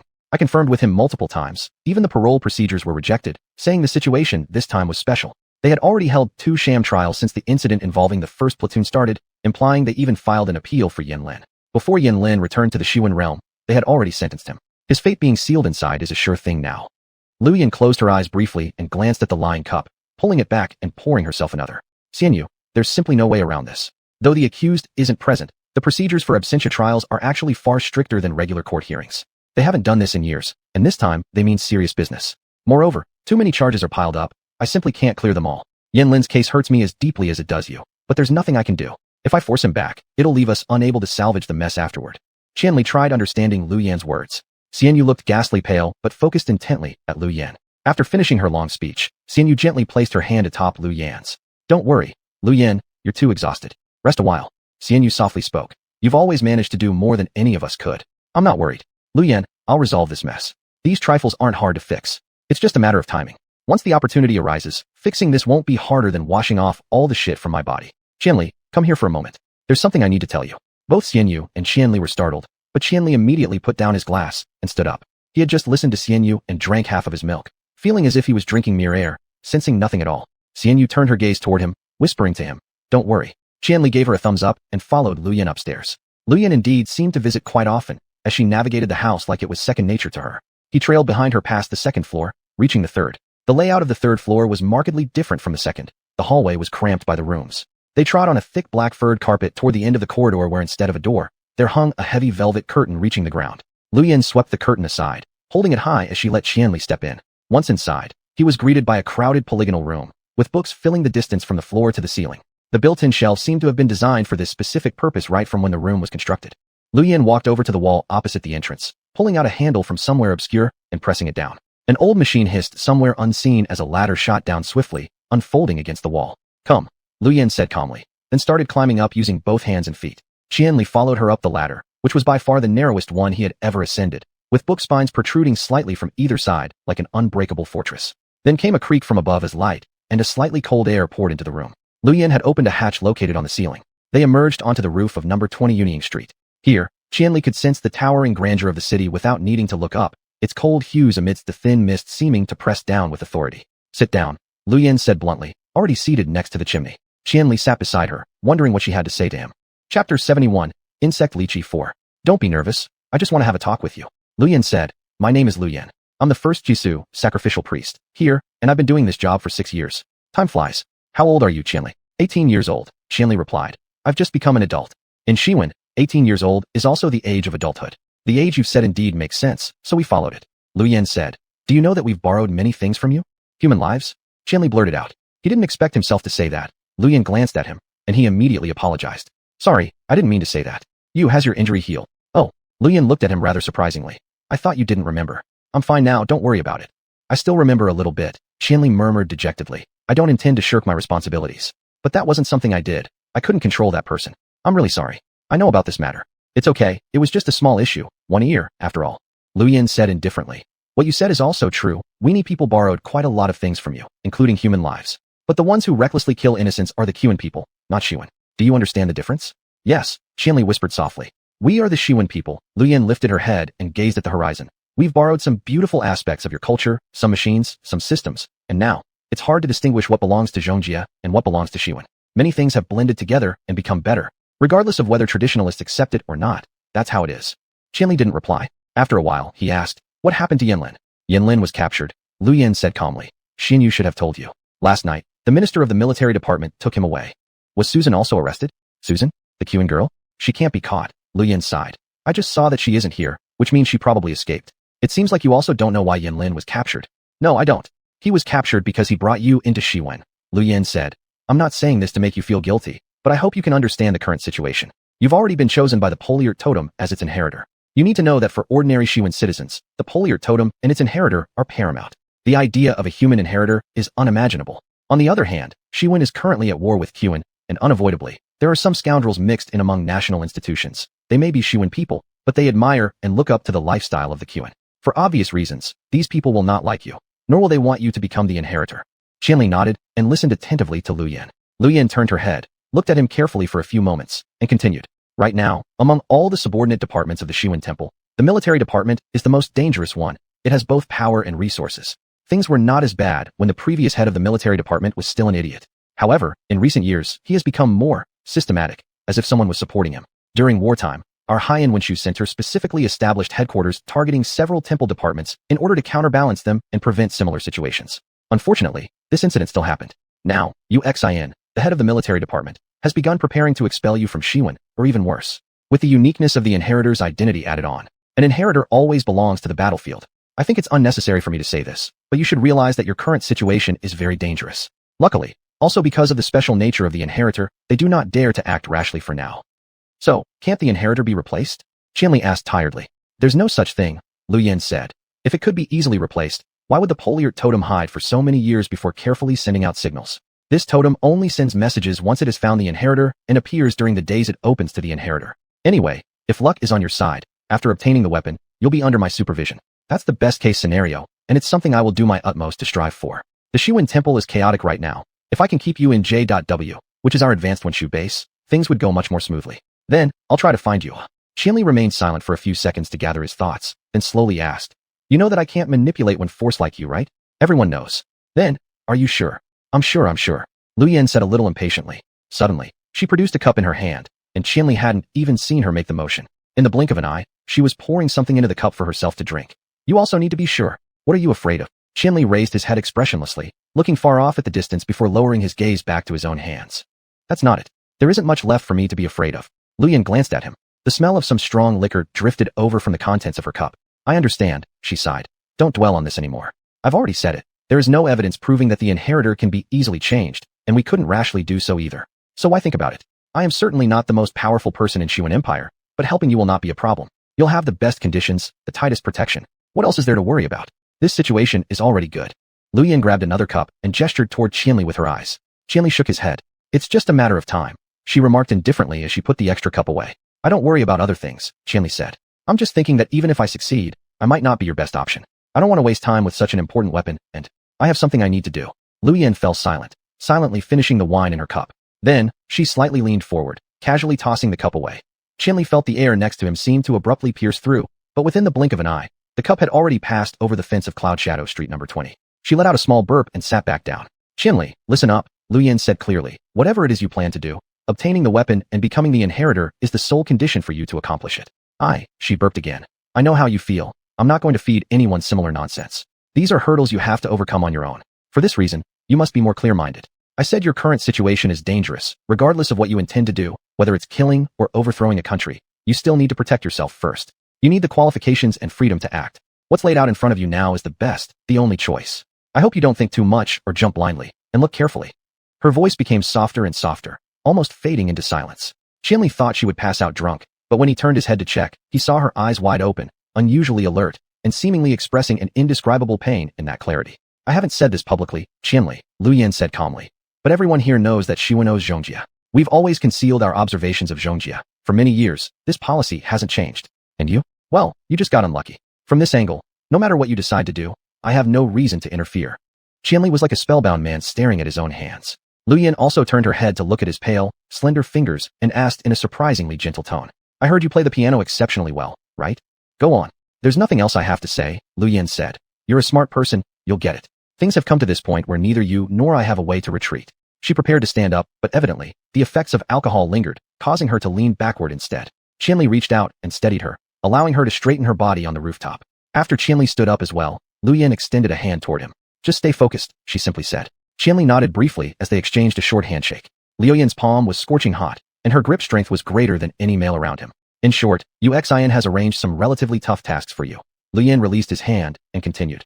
You may receive a travel itinerary soon. When the time comes, and if there's truly no way to escape it, don't forget to bring along the weenie gun. Sorry, what?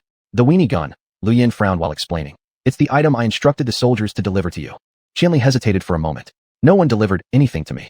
Luyan was about to speak when suddenly, she seemed to remember something, her face turning darker all at once. I'll arrange another one for you later, she said hastily and bent down to pull open the trapdoor. They silently returned to the dining room, where Xinyu was still anxiously waiting. Luyan quickly approached her and said, I will have Moke send the weenie gun as soon as possible. Currently, Xuan is drafting the documents. It's directly coming down from the temple side, to give Qianli special training.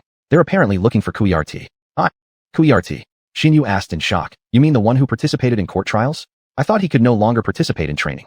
There's been no room for rules long ago, Luyan said impatiently. Qianli, make sure to stabilize Lu Qian's condition. We can't afford any more trouble. Lu Qian. She turned toward him, looking straight into his eyes. Don't leave this house in the coming days. And Xinyu will stay here with you. Lu Qian replied. All right.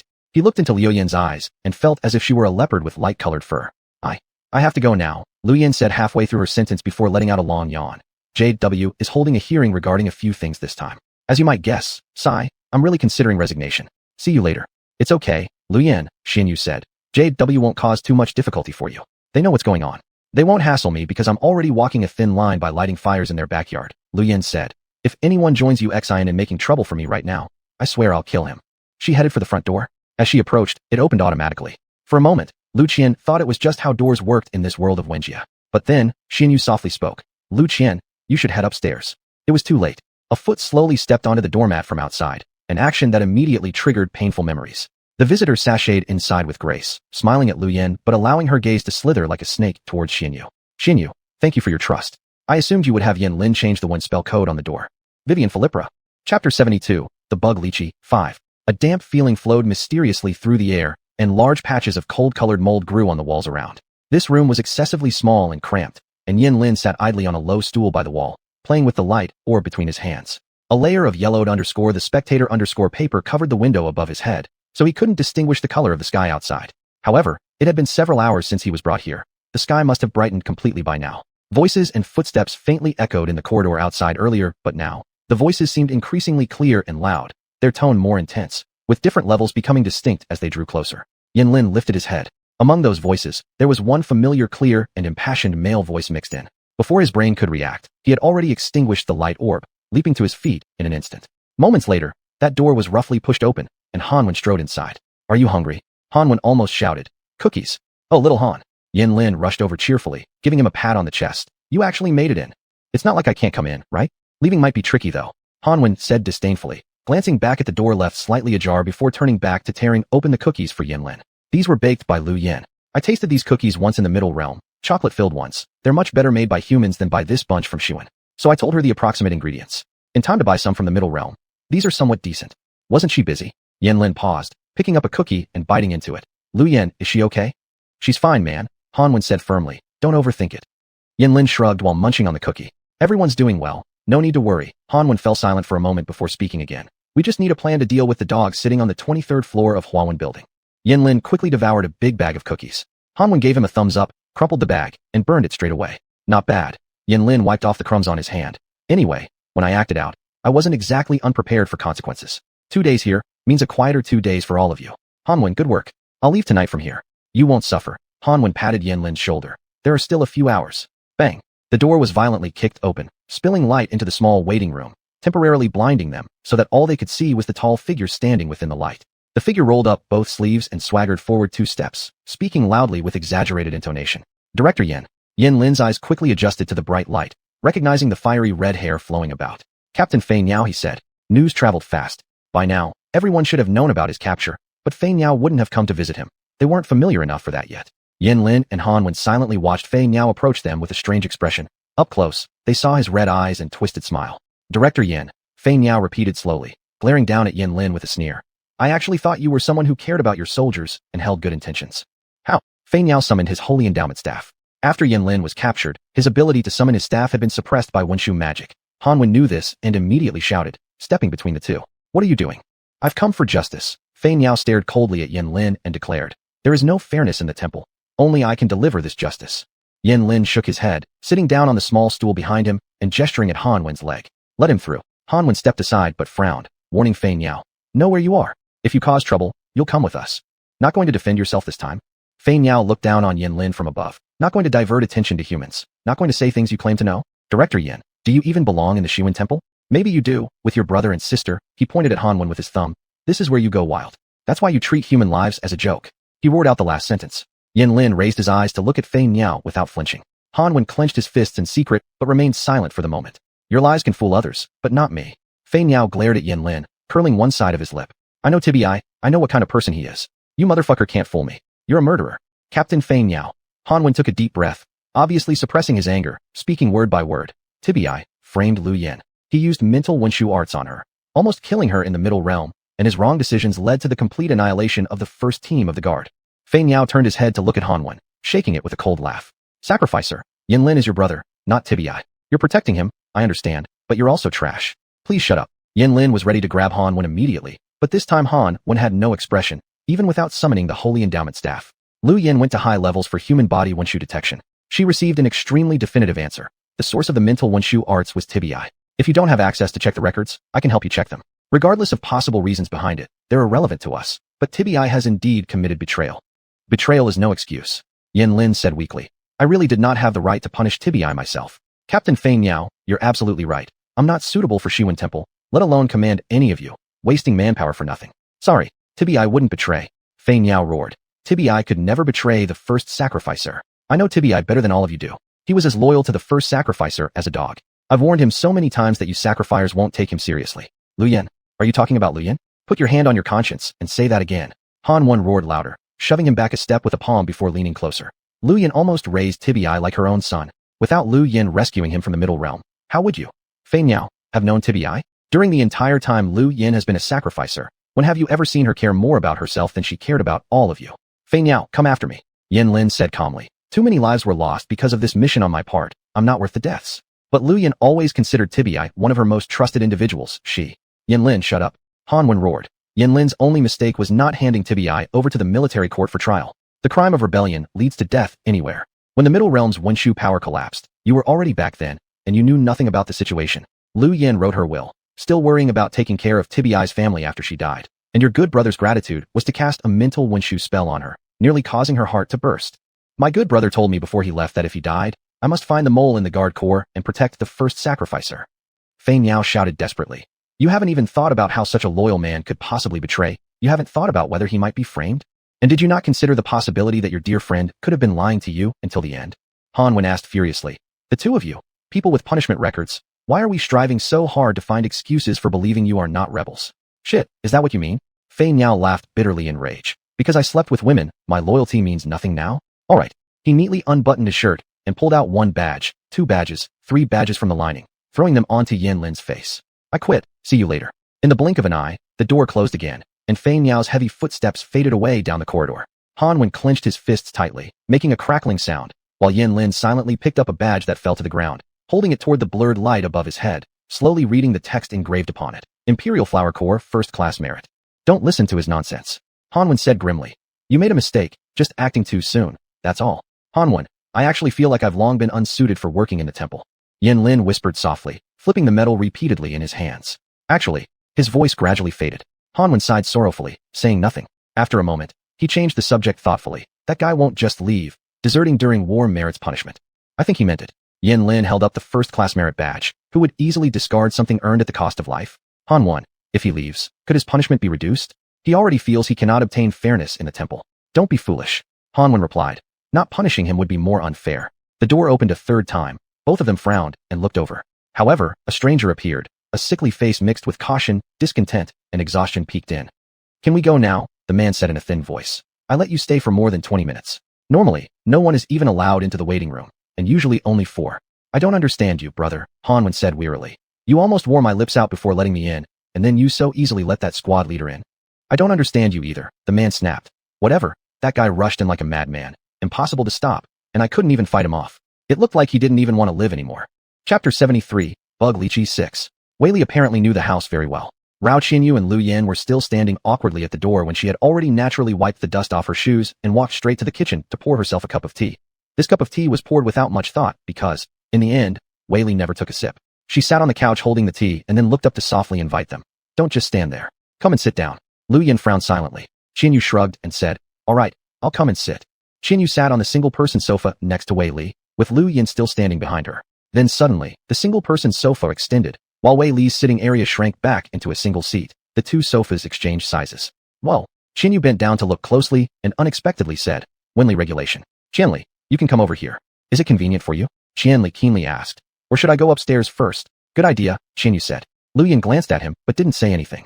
Qianli turned around to head back to his room. When he reached the staircase bend where the people downstairs could no longer see him, something unexpected happened. Qianli found his sense of hearing became unusually sharp. The voices of Qinyu and Wei Li grew louder again, even louder than when he was right there in the scene. You're very polite, Lu Yan's voice rang out in his mind. But from now on, you must know everything. This is hardcore, he thought. Thank you for your compliment, Lu Yan replied. Don't close the door yet. There's a counter-wind spell on it.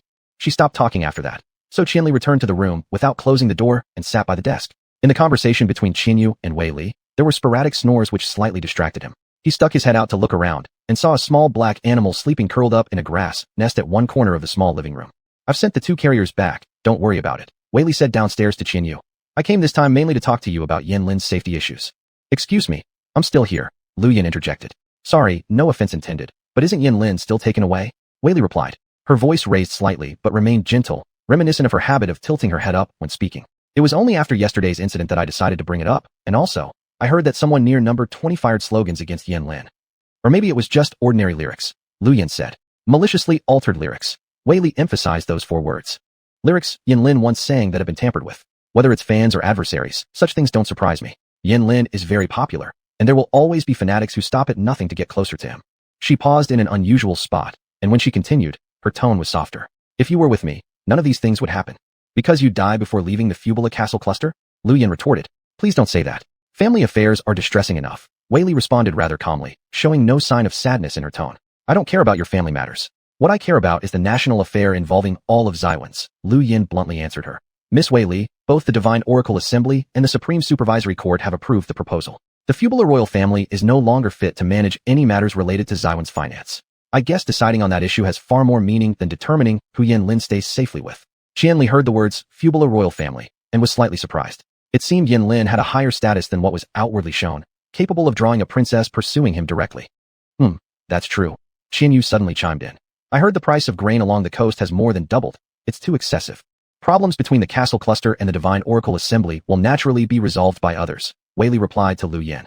Sister Jiasi, perhaps communication among government departments has some issues, but the response I received from the Divine Oracle Assembly is firm support for maintaining the Trinity Scepter law. There are many solutions to financial problems, and we can gradually exchange views. Look at you. Young as you are, you speak exactly like Yusin when serious matters come up, Lu Yan mocked with a sneer. Do you know what it means for coastal residents when grain prices double? More deaths will occur if you drag your feet. Are coastal lives considered lives in your eyes? The coastal residents endure hardships. I've heard it many times, Wei Li said. I feel heartbroken for them, and I want to solve the grain price problem as soon as possible. Miss Wei Li, haven't you realized yet after saying so much? Lu Yan shouted. The problem along the coast isn't grain prices. It's Shibei. It's your Shibei. Lu Yan, do me a favor, Qian Yu said immediately. There's still an ABO in the garden that got sick from the cold this morning. Help me bring it some food from the preservation counter. All right. Lu Yan exhaled deeply. Or I could directly use my powers to transfer the food and distribute it to the coastal people. Her voice carried an uncontrollable fury. Qian Li was confused, thinking Lu Yan would go to the kitchen for food next. But after a while, Lu Yan reappeared at his window, using her Wenshu skill to stick herself on the outside wall and lightly tapped on the glass to signal him to let her in. Already dazed, he turned around and opened the window for her. She nimbly jumped into the room, silently locked his door from the inside, and reset the Wenshu spell on him. Now all human voices he heard, no matter how far or near, were equally loud, while the purring sounds of small animals disappeared from his ears. Common sense 1. Lu Yan turned around from the door and raised her index finger with a straight face. ABO is a nest-dwelling animal. They wouldn't live in gardens. What are nest-dwelling animals? Qianli asked, rubbing his forehead. They live in smaller houses inside larger ones. Lu Yan explained. This place is the big house, and the little grass nest at Qian Yu's doorstep is the small house. There's no way an ABO could exist in an open-air environment. That lie was a bit too obvious. Qianli commented. Common sense 2. Lu Yan took down her index finger and raised her middle one. The royal family is a group of fools who only think about meat instead of grain. They will never care about anything outside castles and temples, led by Princess Wei Li of Fubula. So if you tell her gold falls from the sky, she might believe it. So, Qianli said, you let a bunch of fools manage your finances? Exactly, and they're clinging onto their power tightly. Lu Yan said calmly. People living along the coast can no longer afford food. Qianli frowned and said, coast. Common sense 3. Lu Yan waved her hand in front of him to shut him up. Xiwans is a continent floating above the hidden sea, which I view as a huge, isolated island. The hidden sea is extremely dangerous. Its water contains one energy and is filthy, thus unusable for any purpose. There are no biological resources in the sea apart from rare ferocious beasts. Got it. Let's pretend I didn't ask. Qianli shook his head. What about your king? Isn't her father in control? The king of Xiwans is ill, Lu Yan simply replied. So ill that he has lost his sanity. Oh, Qianli remembered what Qian Yu had said earlier. What about others? The crown prince died long ago, Lu Yan said. The third princess has both physical and mental problems and has been under house arrest for years. The fourth princess is sane but underage, so she doesn't have much say. Qianli remained silent for a moment, then said, can the royal family be replaced? Yes, but we need another 400 years, or nearly 500. Lu Yan said, Xiwan citizens who can afford food may live over 200 years, enduring several generations before seeing the Fubulas fall. Coastal citizens who cannot afford food last only 7 days. But does Xiwan suffer only because of its coastal areas? If Qin sees how badly our grassroots people live, I'm very skeptical whether they'd even want to invade us again. So, no, Lu Yan interrupted him as if she had eyes inside his brain. The successor is still the only hope to save Xiwans. I truly can't understand, Qianli said. What kind of weapon can save all of Xiwans? It's not about the weapon itself, but its strategic significance, Lu Yan explained. Each generation of successors gets a different weapon from the totem. By observing your weapon, we can gain a better grasp of the overall situation. You really believe in that? What we believe in is Bowler Totem. It has saved Xiwans countless times already. Lu Yan, your country is very sick, Qianli sighed. Even if I obtain the weapon and become the best warrior, I won't make your people well-fed or improve their living conditions. Impossible for me to achieve everything, because war is merely one of Xiwan's diseases. No, you can do it. Lu Yan grabbed his shoulders fiercely. Listen to me. Xiwan's is now implementing the Trinity Scepter Law. The Empire's 4 scepters, military, education, and law belong to the Xiwan's temple, while the rest, finances, belong to the royal family. This is a special law enacted during wartime. If you win the war, the Fubula royal family won't have the right to manage finances anymore, and you'll make them all eat well and live better lives. If ending the war means they lose all governing rights, they won't agree to end the war. Qianli countered. So the question is the situation really like you described? Even if I end the war, can all 4 jurisdictions return to your hands? Lu Yan sighed and stared at him for a long time without saying a word. No. Finally, she released him, speaking wearily. Yes, the rules aren't actually like that. But we will never let any jurisdiction fall back into the royal family's hands again, no matter what it takes. Then those issues have nothing to do with me, Qianli said. Lu Yan, you can rest assured. I will carry out all that you asked me to do. But you should know, I am no hero. I don't even belong in Xuanhuan. Qianli, your future is here. No. Qianli closed his eyes. It's not. I don't belong anywhere. Now, or in the future, it's the same. You need to understand. Lu Yan paused for a while again, and silence stretched longer this time. When she spoke next, her voice had suddenly become raspy. The power of time is much stronger than you think. Stronger by far. Yes. So what? Qianli said. He didn't want to continue this conversation anymore. He was just an ant facing a raging flood. Closing his eyes, leaning against the chair, he felt the unsettling sense of precarious danger. At that moment, Wei Li and Qian Yu's conversation drifted effortlessly into his ears. Qian Yu, let me take another look at your jade pendant, Wei Li said. Sure. Qian Yu replied. I won't take it off though. It's better if it stays on me. Yes. Always be careful about your health, Wei Li softly said. Can I touch it one more time? I really envy you. After knowing Yin Lin for so long, he has never been this concerned about me. Not once. He does care about you, Qian Yu said. Not like before, Wei Li briefly responded. Don't think that way, Qian Yu said. No one blamed you for the last incident. You're always welcome to visit whenever you feel like it. As for moving, Yin Lin probably wouldn't consider it. This house was left by his parents. Besides, he still has some time in prison before he gets out. I'll ask him again when the time comes, Wei Li whispered. I'm leaving now, Qian Yu. Happy Lanhuan Festival. Chapter 74, The Linhuang Festival 1. When night fell, the music coming from the sacred path was already clearly audible. The Linhuang Festival celebration had begun. For Rao Qinyu, this year's Linhuang Festival in Xiwen was undoubtedly the most lackluster of all her previous experiences. None of the 4 could make it. Lu Yan had to stay at the temple for a hearing about the first squad's accident and missions. Hanwen and Moke stayed behind to help her deal with other accumulated issues over the past few days, and everyone knew Yulu didn't celebrate Linhuang. Shuling wanted to come keep Qinyu company, but she should naturally be staying home. This was a time for family reunions, and her parents had managed, after much difficulty, to get half a day off simultaneously this year. Yinlin wasn't around either, so the boys he knew wouldn't come. Although there was still Qianli at home, he certainly couldn't care less about Xiwen festivals. Yes, there was also the Qiwen girl. No one knew where she was. Qinyu didn't place much importance on Xiwen traditions, but the Linhuang Festival was the second most important holiday after Xiwen New Year. On this day, at least the 1 art cages and beast masks were supposed to be hung, along with some snacks from the Middle Realm to represent coarse food. In the past, coarse food specifically referred to bland, flavorless food made with primitive methods using crops from the famine season. This was what the ancestors of Xiwen used to survive during the famine seasons. But now, more and more people chose to substitute ready-made Middle Realm food for the traditional offerings, while only the staunchest traditionalists would bother to boil grain in large pots, as they once did. From her perspective, Qinyu somewhat doubted the authenticity of coarse food. In the ancient times when travel between realms was unrestricted, even someone starving could shapeshift to the Middle Realm to find food. They wouldn't have stayed stuck in Xiwen. Unless back then, shapeshifting hadn't been discovered yet, and no one knew the Middle Realm existed. But that contradicted people's imaginings of their wise ancestors, who had already invented the St. Mark wand, and shapeshifting when arts weren't more complex than that. As far as she knew, the concept of coarse food remained a fuzzy point even in when historical studies. Qinyu shrugged and stopped pondering this issue. Regardless, the Linhuang Festival still needed to be celebrated. She had no right to question the wise ancestors. It would be better for her to hurry up and hang the art cages. She should have hung the lanterns and masks this morning, but with everything that happened last night, she'd almost forgotten about the holiday entirely. Shuri, she called loudly as she walked toward the front gate. Can you help me find the festival decorations?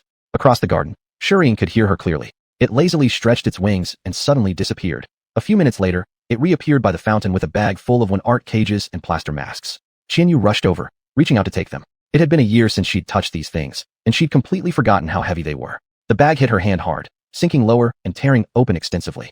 2 masks fell backward into her arms, while the other 2 masks and several art cages tumbled directly into the fountain pool. Boria, Qinyu cried out halfway through her scream and immediately reached in to fish them out.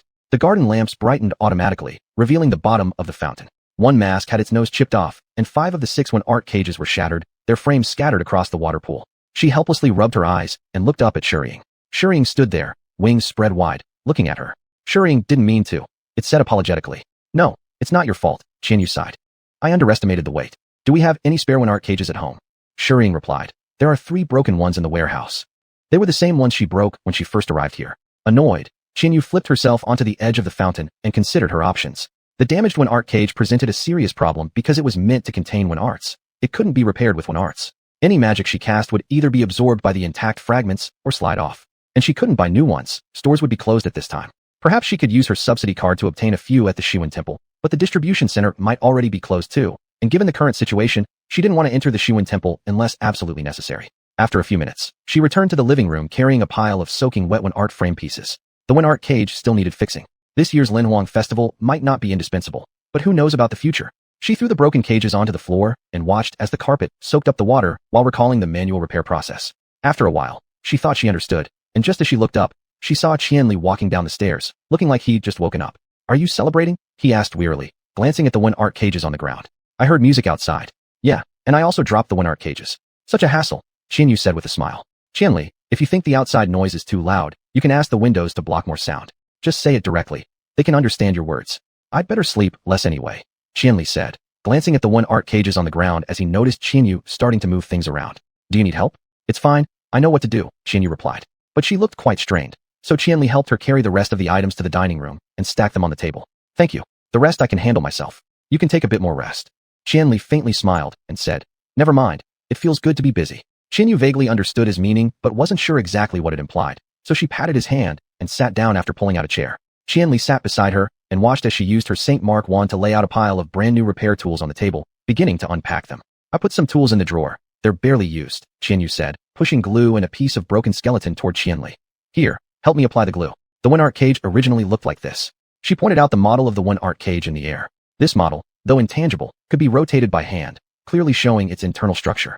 Qianli pulled the model closer to see where the glue should be applied while Qianyu prepared the tools and turned on the TV. Live broadcasts of the Linhuang festival celebration were on, interspersed with footage of parades from different districts during commercial breaks. "Autumn has arrived already," Qianyu sighed. "How fast time flies." "Yeah," Qianli responded. "I always feel like those two Oppo birds just came a few days ago, but now one of them has already left." Qianyu said, "Have you seen the Oppo bird that stayed? Its nest is right outside my bedroom door." "Oh, that's an Oppo? I haven't looked closely." "Yeah, you can go meet it. Oppo birds are very friendly," Qianyu said with a smile. "But in a couple of days, it will leave too, returning for the next one season." "Isn't it staying here for the winter?" Qianli asked casually. "In the winter, Oppo birds go traveling to collect food for hibernation. When the snow melts in spring, they find a place to sleep until the next one season and then come to human areas to eat for free. They sure know how to live well. Aren't they just? By next one season, you'll see another living room Oppo bird whose personality is completely different from the one upstairs. It has yellow eyes and is a big eater, much larger than the other one." As Qianli was applying glue to the skeleton, he fell silent absent-mindedly, not knowing how to respond to Qianyu's chatter. It seemed she naturally assumed he would stay here long-term. "What's wrong?" Qianyu asked, looking at Qianli. Qianli was startled and said, "Nothing. Are you feeling unwell?" She continued to ask, with concern in her voice. "No, I'm fine." But Qianyu still stared at him. After a moment, she showed a slightly melancholy smile. "Did I scare you? When I mentioned future things, it made you feel like you'd be staying here for a long time." "You didn't scare me," Qianli shook his head, "but I really haven't thought about the future. I don't even know where I'll be or what will happen next year." "You'll be fine next year. And you'll still be here because it's safe here," Qianyu said. There was a tone of firmness in her voice. "It's right not to think too much now. Rest properly first. Take one step at a time when it comes to the future." Qianli couldn't help but laugh and said, "You weren't saying that before." "That's true, what else can we do?" Qianyu also laughed. "I've told you what needs to be done, but I can't force you into saving xuanhuan. That'd be unreasonable. Do you all believe in this?" Qianli asked her. "Do you all believe that an ancient weapon can save the country?" "There's nothing to disbelieve, follow local customs," Qianyu said. "Are you done?" "That was quick. Give me the skeleton. I'll finish assembling it." Qianli pushed the skeleton he had applied glue to over to Qianyu. While she focused on thinking how to combine parts without using xuanhuan arts, he silently watched her play with those objects. They stayed silent for a long time. Music and cheerful voices came from the TV. Qianli could hear a group of happy men and women singing together. "May heaven protect our land. May it remain prosperous forever." But aside from that, everything was tranquil. In the beautiful and spacious dining room, utensils and decorations quietly gleamed as if they were truly lifeless objects. They sat silently. Even the faint xuanhuan art emitted no sound when Qianli tested the repaired cage. There wasn't a single sound of wind outside the window. The first day of autumn saw plants at the end of their life quietly withering, while new ones in the season started to secretly sprout. Number 20 Yunying Street appeared so peaceful, its lit living room lamps acting like serene eyes. On the edge of the dining table, Qianyu finally managed to put together all 5 xuanhuan art cages properly. She tried placing a shiny xuanhuan art inside one of them. The sparkles shone brighter within, yet the xuanhuan art cage didn't fall apart this time. Thus, she happily clapped her hands and said, "Done. They can be hung along with the masks now." "Where are you going to hang them?" Qianli asked. "In the yard," Qianyu replied. "Come on, I'll show you." They opened the door and began by hanging 2 masks and a xuanhuan art cage under the eaves. With the door left wide open, they proceeded down the corridor into the dimly lit garden illuminated by ground lights. Of the remaining 5 art cages, 2 were supposed to be hung alongside masks on both sides of the entrance gate. There, they noticed the stone eagle wasn't perched on its designated column. Xianyu thought it had circled around to the back garden, so they went there to hang the art cages on some trees instead. Yet, they still hadn't seen the stone eagle. Well, the stone eagle doesn't really like art cages. It finds them too dazzling, Xianyu said, examining the art cage she had repaired. These things are really impressive. Look, the cracks still let light through but work perfectly fine. Qianli said. It was glued very firmly. That's not exactly it. Xianyu shook her head. Powered items repair easier due to an energy. Just like Shi when humans and Ku when humans having a self-repair function for bodily damage. It's part of the commonality. It shows our vitality is stronger. Qianli smiled and said, Is that so? Yes, Qianyu responded. Do you know how the Linhuang festival originated? According to legend, the first generation of Shiwen people arrived here during the most prosperous Wen season, assuming that Shiwen would always remain this way, eternally beautiful and fertile. But unexpectedly, after a few months, the Wen season ended and autumn came. All the fruits and grains disappeared overnight, and Shiwen suddenly became barren. They returned from the back garden to the front of the house to make the final adornments on the statue of the goddess. They had no experience or preparation. They had no backup food or crops harvested in the fall. Some animals that only appeared outside the Wen season started showing up, and they suffered heavy casualties, almost being wiped out entirely. A night breeze began to ripple through the withered leaves. At their feet, petals that had lost their color quietly spun before falling silently to the ground. Our ancestors restarted their lives in the wilderness. They built houses with their own hands, developed St. Mark wands, and planted crops. Qianyu said gently, taking the art cage and mask from Qian Li's hand and tying them together. From near death to prosperity. That's what the first generation of Shi Wen people did. The goddess statue in the fountain blinked her eyes and looked down at them. Those stone eyes were surprisingly soft and luminous, astonishing to behold.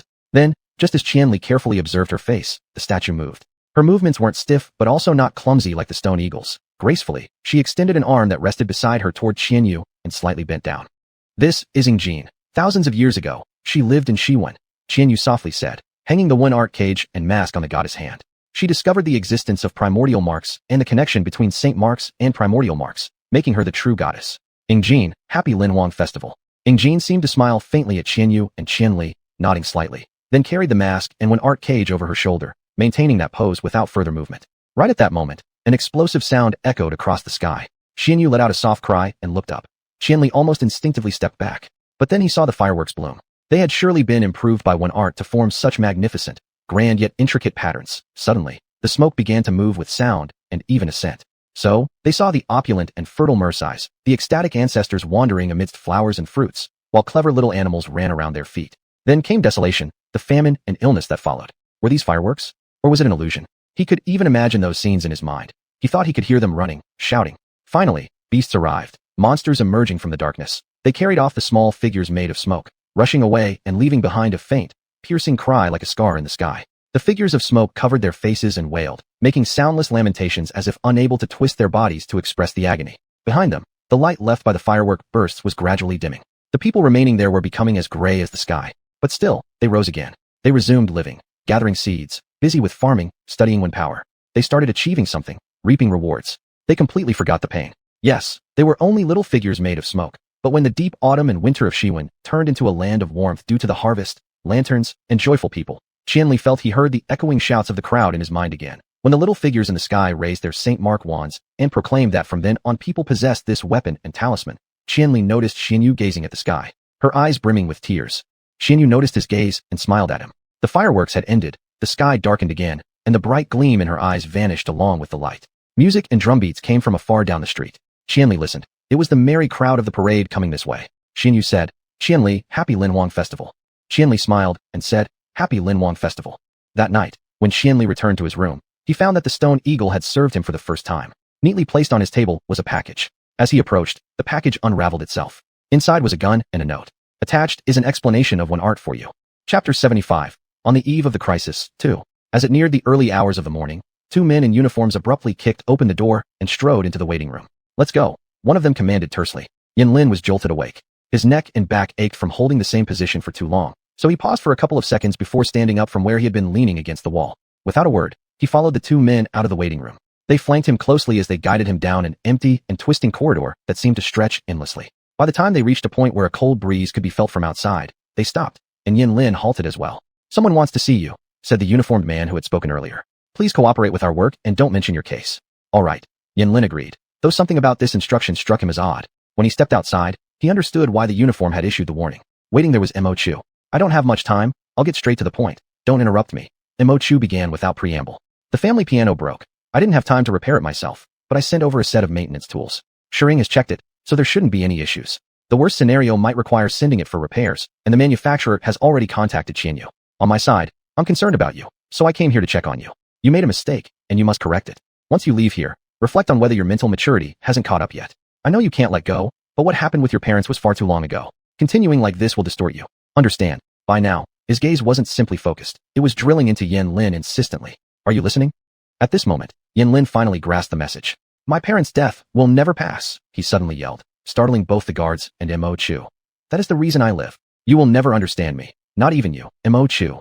Sorry, sacrificial envoy. One of the guards began, reaching out. Don't interrupt. Yan Lin shouted again loudly. Go fix your own damn piano. I'll walk my own path alone. Time's up, the other guard declared, starting to grab both of Yan Lin's arms with his companion. Mo Chu did not stop them, merely gazing at him and saying quietly, think it over. Sacrificial envoy, we apologize, but all of your recent conversation will have to be reported upward, the guard explained, struggling to keep Yan Lin still. We hope you understand. Does everything need to be reported? Mo Chu asked, adding, if it does, I understand as well. Just take me away then. Throw me in jail. I don't want to hear another word from him. Yan Lin cried, putting on an agitated display as he violently struggled to turn and lunge forward. In the brief struggle when he looked back, he saw Mo Chu had already turned to leave. Exhausted, Yan Lin ceased resisting, breathing heavily as he allowed himself to be led towards the parking lot beside the building. Quiet just moments ago, what's with the sudden madness? One of the guards sneered mockingly. Did censoring you really knock some sense out of you? Don't say nonsense. The other guard scolded him sharply. They approached the lone vehicle in the parking lot. One Yan Lin recognized immediately. It was no ordinary car. It was the prison van. In, ordered the guard. The door swung open, and a soldier stepped down, escorting Yan Lin inside. Another soldier occupied the seat by the opposite door. Both guards remained outside as the soldier shut the door behind them and pulled at the curtains covering the windows. Through the gap of the iron-barred window, Yan Lin quickly glanced out, only to break into a cold sweat. Outside, at least 6 people were now visible on the ground surrounding an empty spot where he had stood. Somehow, they had concealed themselves and followed discreetly, each wielding their holy staffs. In a swift motion, the soldier closed the curtain completely. When did those people start hiding themselves? Yan Lin asked nervously. Not in the waiting room, was it? His response was a blindfold placed over his eyes. For prisoners incapable of summoning a holy artifact, yet possessing superior control skills, such a primitive measure proved surprisingly effective. I won't remember the route anyway, Yan Lin added helplessly. The soldier whispered softly, silence, Mr. Yan. Yan Lin leaned back against the soft car seat, thinking of Lu Yin and Tibi, of Qian Li, of Mo Chu. Though he could not see, he felt the car had started to move gently, heralding a long and silent journey ahead. Yan Lin's thoughts raced wildly in his mind, growing increasingly aimless, until he couldn't help but start imagining. He imagined their car speeding through empty streets, vanishing into the morning mist. At the Shiwing Temple, Lu Yin nibbling on chocolate chips absent-mindedly, rehearsing new Shiwu techniques in her mind, while just on the other side of the wall, Mo Chu rushed in, still deep in ceaseless thought. At 20, Inying Street, perhaps Qianxu was fast asleep, while Qian Li endured unknown torment. 3 days ago, Qianxu had been playing with Oppo at home, which might very well have been the hardest day of Qian Li's life. Just a few streets away, someone might be shouting, crying, killing, or dying, yet they knew nothing about anyone else, as Mercis remained utterly silent, resting in exhaustion after the Lihuan festival. Holier, how absurd, humorous, and perfectly reasonable all of this was. Yan Lin was momentarily enveloped by this strange and secret emotion. He sat there motionless, listening quietly, hoping to hear something. But there was nothing, only the endless silence inside the car. Everyone was silent. Even the car seemed quiet due to its one-sure modifications. The fog in his mind grew thicker and heavier, clouding his eyelids. Leaning there, he closed his eyes quietly and fell into a brief sleep. Chapter 76, The Linghuang Festival 3. Minister, I've brought you some ablayu grass. Yusin put down the book in his hand and glanced at what the captain of the guard had placed on the table. The package of ablayu grass was beautifully wrapped, with a small window left in the wrapping paper so that people could check its quality. Anyone could see at a glance that it was excellent dried grass. Even with the lights on, he could tell that the grass emitted a faint blue-green glow. What's with all this packaging? Yusin said coldly, picking up his book again. It's a waste of time. I apologize, Minister. Hasn't your family received a preservation platform yet? Yusin asked while looking at his book. You should take it for your own use. But this is for you, Minister. I have no use for it. I've tried to increase your welfare card limit, but since you haven't accomplished much, it's hard to justify. Yusin said, casually glancing at the guard captain standing rigidly with hands by his side. This time, make sure you do the task I assigned to you well. At least go back with a preservation platform. Your kids shouldn't always eat things supplemented with ablayu, right? Yes, Minister. I'll do my best. Stop bringing me things from now on. And knock before entering next time. I don't want to keep teaching you basic etiquette. Yusin said, pulling out a document from the desk and tossing it over to the guard captain. Deliver this to the Chief Baron. Ask him to pass it on to the 4 high priests, and tell him I'm sick. Understood, Minister. Sorry, Minister. Yusin stared at the guard captains retreating back. As soon as the man stepped out, Yusin got up and slipped on his plaid coat. This coat was part of the welfare package issued to him when he first joined the military department 12 years ago by Xuanhuan Temple. They claimed it was made from premium fabric, and the quality was impressive. However, now, after 12 years, the coat was heavily worn, the color faded. They will never give you the truly good stuff, will they? You always have to fight for it yourself, always have to struggle. 4 great achievements, for survival. He went downstairs via the stairs. He detested the Wenshu gate. It gave him a sense of suffocation. Now, as Yusin walked out of the main gate of the military department, heading straight toward building one of the Gen Wenshu base, what they simply called the base building, he couldn't help but feel disdain. He disliked referring to the Jindan Wenshu base as JW. Those were English letters, symbols of Zhongjia culture. He would rather pronounce it in ancient god language and write it in xuanhuan script. Due to the irreversible influence of Zhongjia, Xuanhuan culture was being eroded day by day. The Zhongjia people were like ants, patiently gnawing countless holes into the fortress of Xuanhuan cultural tradition from within. He pulled out his phone from his pocket, glanced at it with distaste, and stuffed it back inside. As he passed through the Wenshu detection gate of the base building, his phone buzzed briefly in his pocket, warming with a short vibration. Around him, metal particles floating in suspension emitted a soft white light, granting passage. The reason the ancient empire endured was because of the indomitable spirit within it, along with the inheritance of its beautiful cultures. Now, all this faced destruction. Minister Yusin. Minister Li approached quietly, saying, "The team has been prepared for you. Let's go." Yusin responded calmly. They got into the car, a modified Zhongjia model, skimming the ground swiftly like an insect. Yusin looked out the window at the rapidly retreating streetscape. Few traditional buildings remained now. The colors of Changsha and Linglu had faded from Melasizi, the eternal city. What remained here?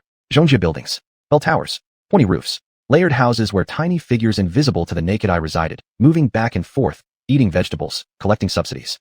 Drive faster, he told the driver.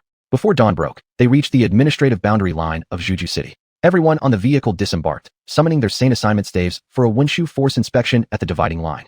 Yusin stayed in the car, and Minister Li handed his stave over for him. Just as the inspection finished, Yusin quickly retrieved his stave. Minister Li grabbed empty air, silently returning to the vehicle. Go directly to the deputy mayor's residence, Yusin ordered. The car moved forward into the dim mist illuminated by a hazy glow. Zhuju slumbered. Yusin preferred this place over Melasizi. Zhuju retained a very important type of traditional architecture known as giant walls. But these were not literal walls. They were a unique type of building constructed using special techniques, with dried walls bearing smooth gray-blue grains. Giant walls were the strongest and most reliable constructions in Wenshu. The municipal giant wall had collapsed. The deputy mayor anxiously let them in. Inside the vice mayor's residence, 3 nested structures were embedded layer by layer. To welcome them, the deputy mayor ordered the 3 sets of beast bone bronze doors thrown wide open. The steward used Wenshu artistry to flatten the path from the entrance to the main house. The Zhongjia vehicle screeched to a halt, its tires bumping against the doorway of the main house. Yusin stepped out and shook the bottom of his plaid overcoat. Zhuju had just celebrated the Linghuang festival, and even the vice mayor wasn't spared. The air still carried the coarse and bland smell of food from the hungry season. Withered petals and autumn leaves littered the ground. Animal masks hung in 2 rows across the yard, their Wenshu magic cages sparking with electric light. In ancient times, ancestors facing their first hungry season used such Wenshu techniques to scare off wild beasts and light up the darkness. Minister Yusin, the vice mayor greeted formally in tailored attire, extending both hands to assist him. But Yusin dismissed his offer and strode into the house on his own. How long has your door been like this? No matter how good the beast bones are, they can't last forever, he added, with the vice mayor trailing behind him. Have your wife asked my captain for a new set of frames? The vice mayor responded quickly. Oh, thank you, Minister. Yusin sat silently in the living room as Minister Li accompanied him. The vice mayor fidgeted uneasily beside them. Amidst the grand and opulent hall, a few rare creatures drifted about, adorned with flowing, dazzling tassels. Yusin did not recognize these animals, so he knew they must be exceedingly rare and possibly illegal. I've never seen something like this, Yusin said. It's a small creature from the Kasumo Valley, called Kinzer. The vice mayor immediately replied. It's just a tiny bug, really, just a few little ones. Drift bugs, Yusin corrected. Illegal. A second-level protected species. The vice mayor was speechless, unsure how to respond. Yusin didn't intend to hear any excuses.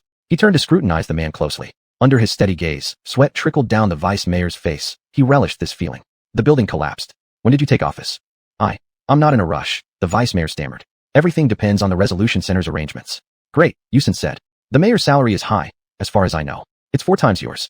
You deserve more, especially since your child is about to take the big exam. What was it again? He wants to enter the Jindan Wenshu base. Right, Yusin interjected sharply. Don't go spouting those doggone letters at me. His gaze hardened further, forcing the vice mayor to stop looking directly into his eyes, instead staring fixedly at his mouth. As Yusin opened his lips, the vice mayor's dried mouth mirrored his movements subconsciously. He already knew what question would come next, as did Yusin. Sure enough, Yusin asked, how did the government building collapse? Not sure yet. We're investigating. The results will be out soon. Many people died, I heard. Yusin paused briefly before continuing. But surely not everyone. The important people must still be around, right? Surely you know who I'm referring to. Thud. Without uttering a word, the vice mayor slid off the couch and fell to his knees before Yusin, his complexion pale. How peculiar. In this egalitarian, free, fair, and crystal-clear mirage country, the vice mayor of Juju knelt before him like a slave hundreds of years ago. Yusin paused momentarily, quietly savoring a few seconds of this unusual sensation before standing up and leaving in silence. Minister, please, minister. The vice mayor nearly scrambled after him, but Yusin didn't turn back. By his side, Minister Li, who had been as invisible as the air, turned and summoned his Saint Assignment staff, striking the vice mayor back into place. Thus, the vice mayor remained kneeling in the living room, clutching his chest where the Wenju magic had hit him, watching helplessly as the Zhongjia car sped away in a cloud of dust. The three beast-bone doors yawned open like abyssal maws, letting the icy wind of the beginning hungry season blow in from beyond the horizon. It stirred the dry branches and fallen leaves in the courtyard, making the skeletal window frames rattle with a sharp clattering sound. The floating drift bugs trembled, trying to distance themselves from the cold breeze. And amidst that chill wind, sounds carried.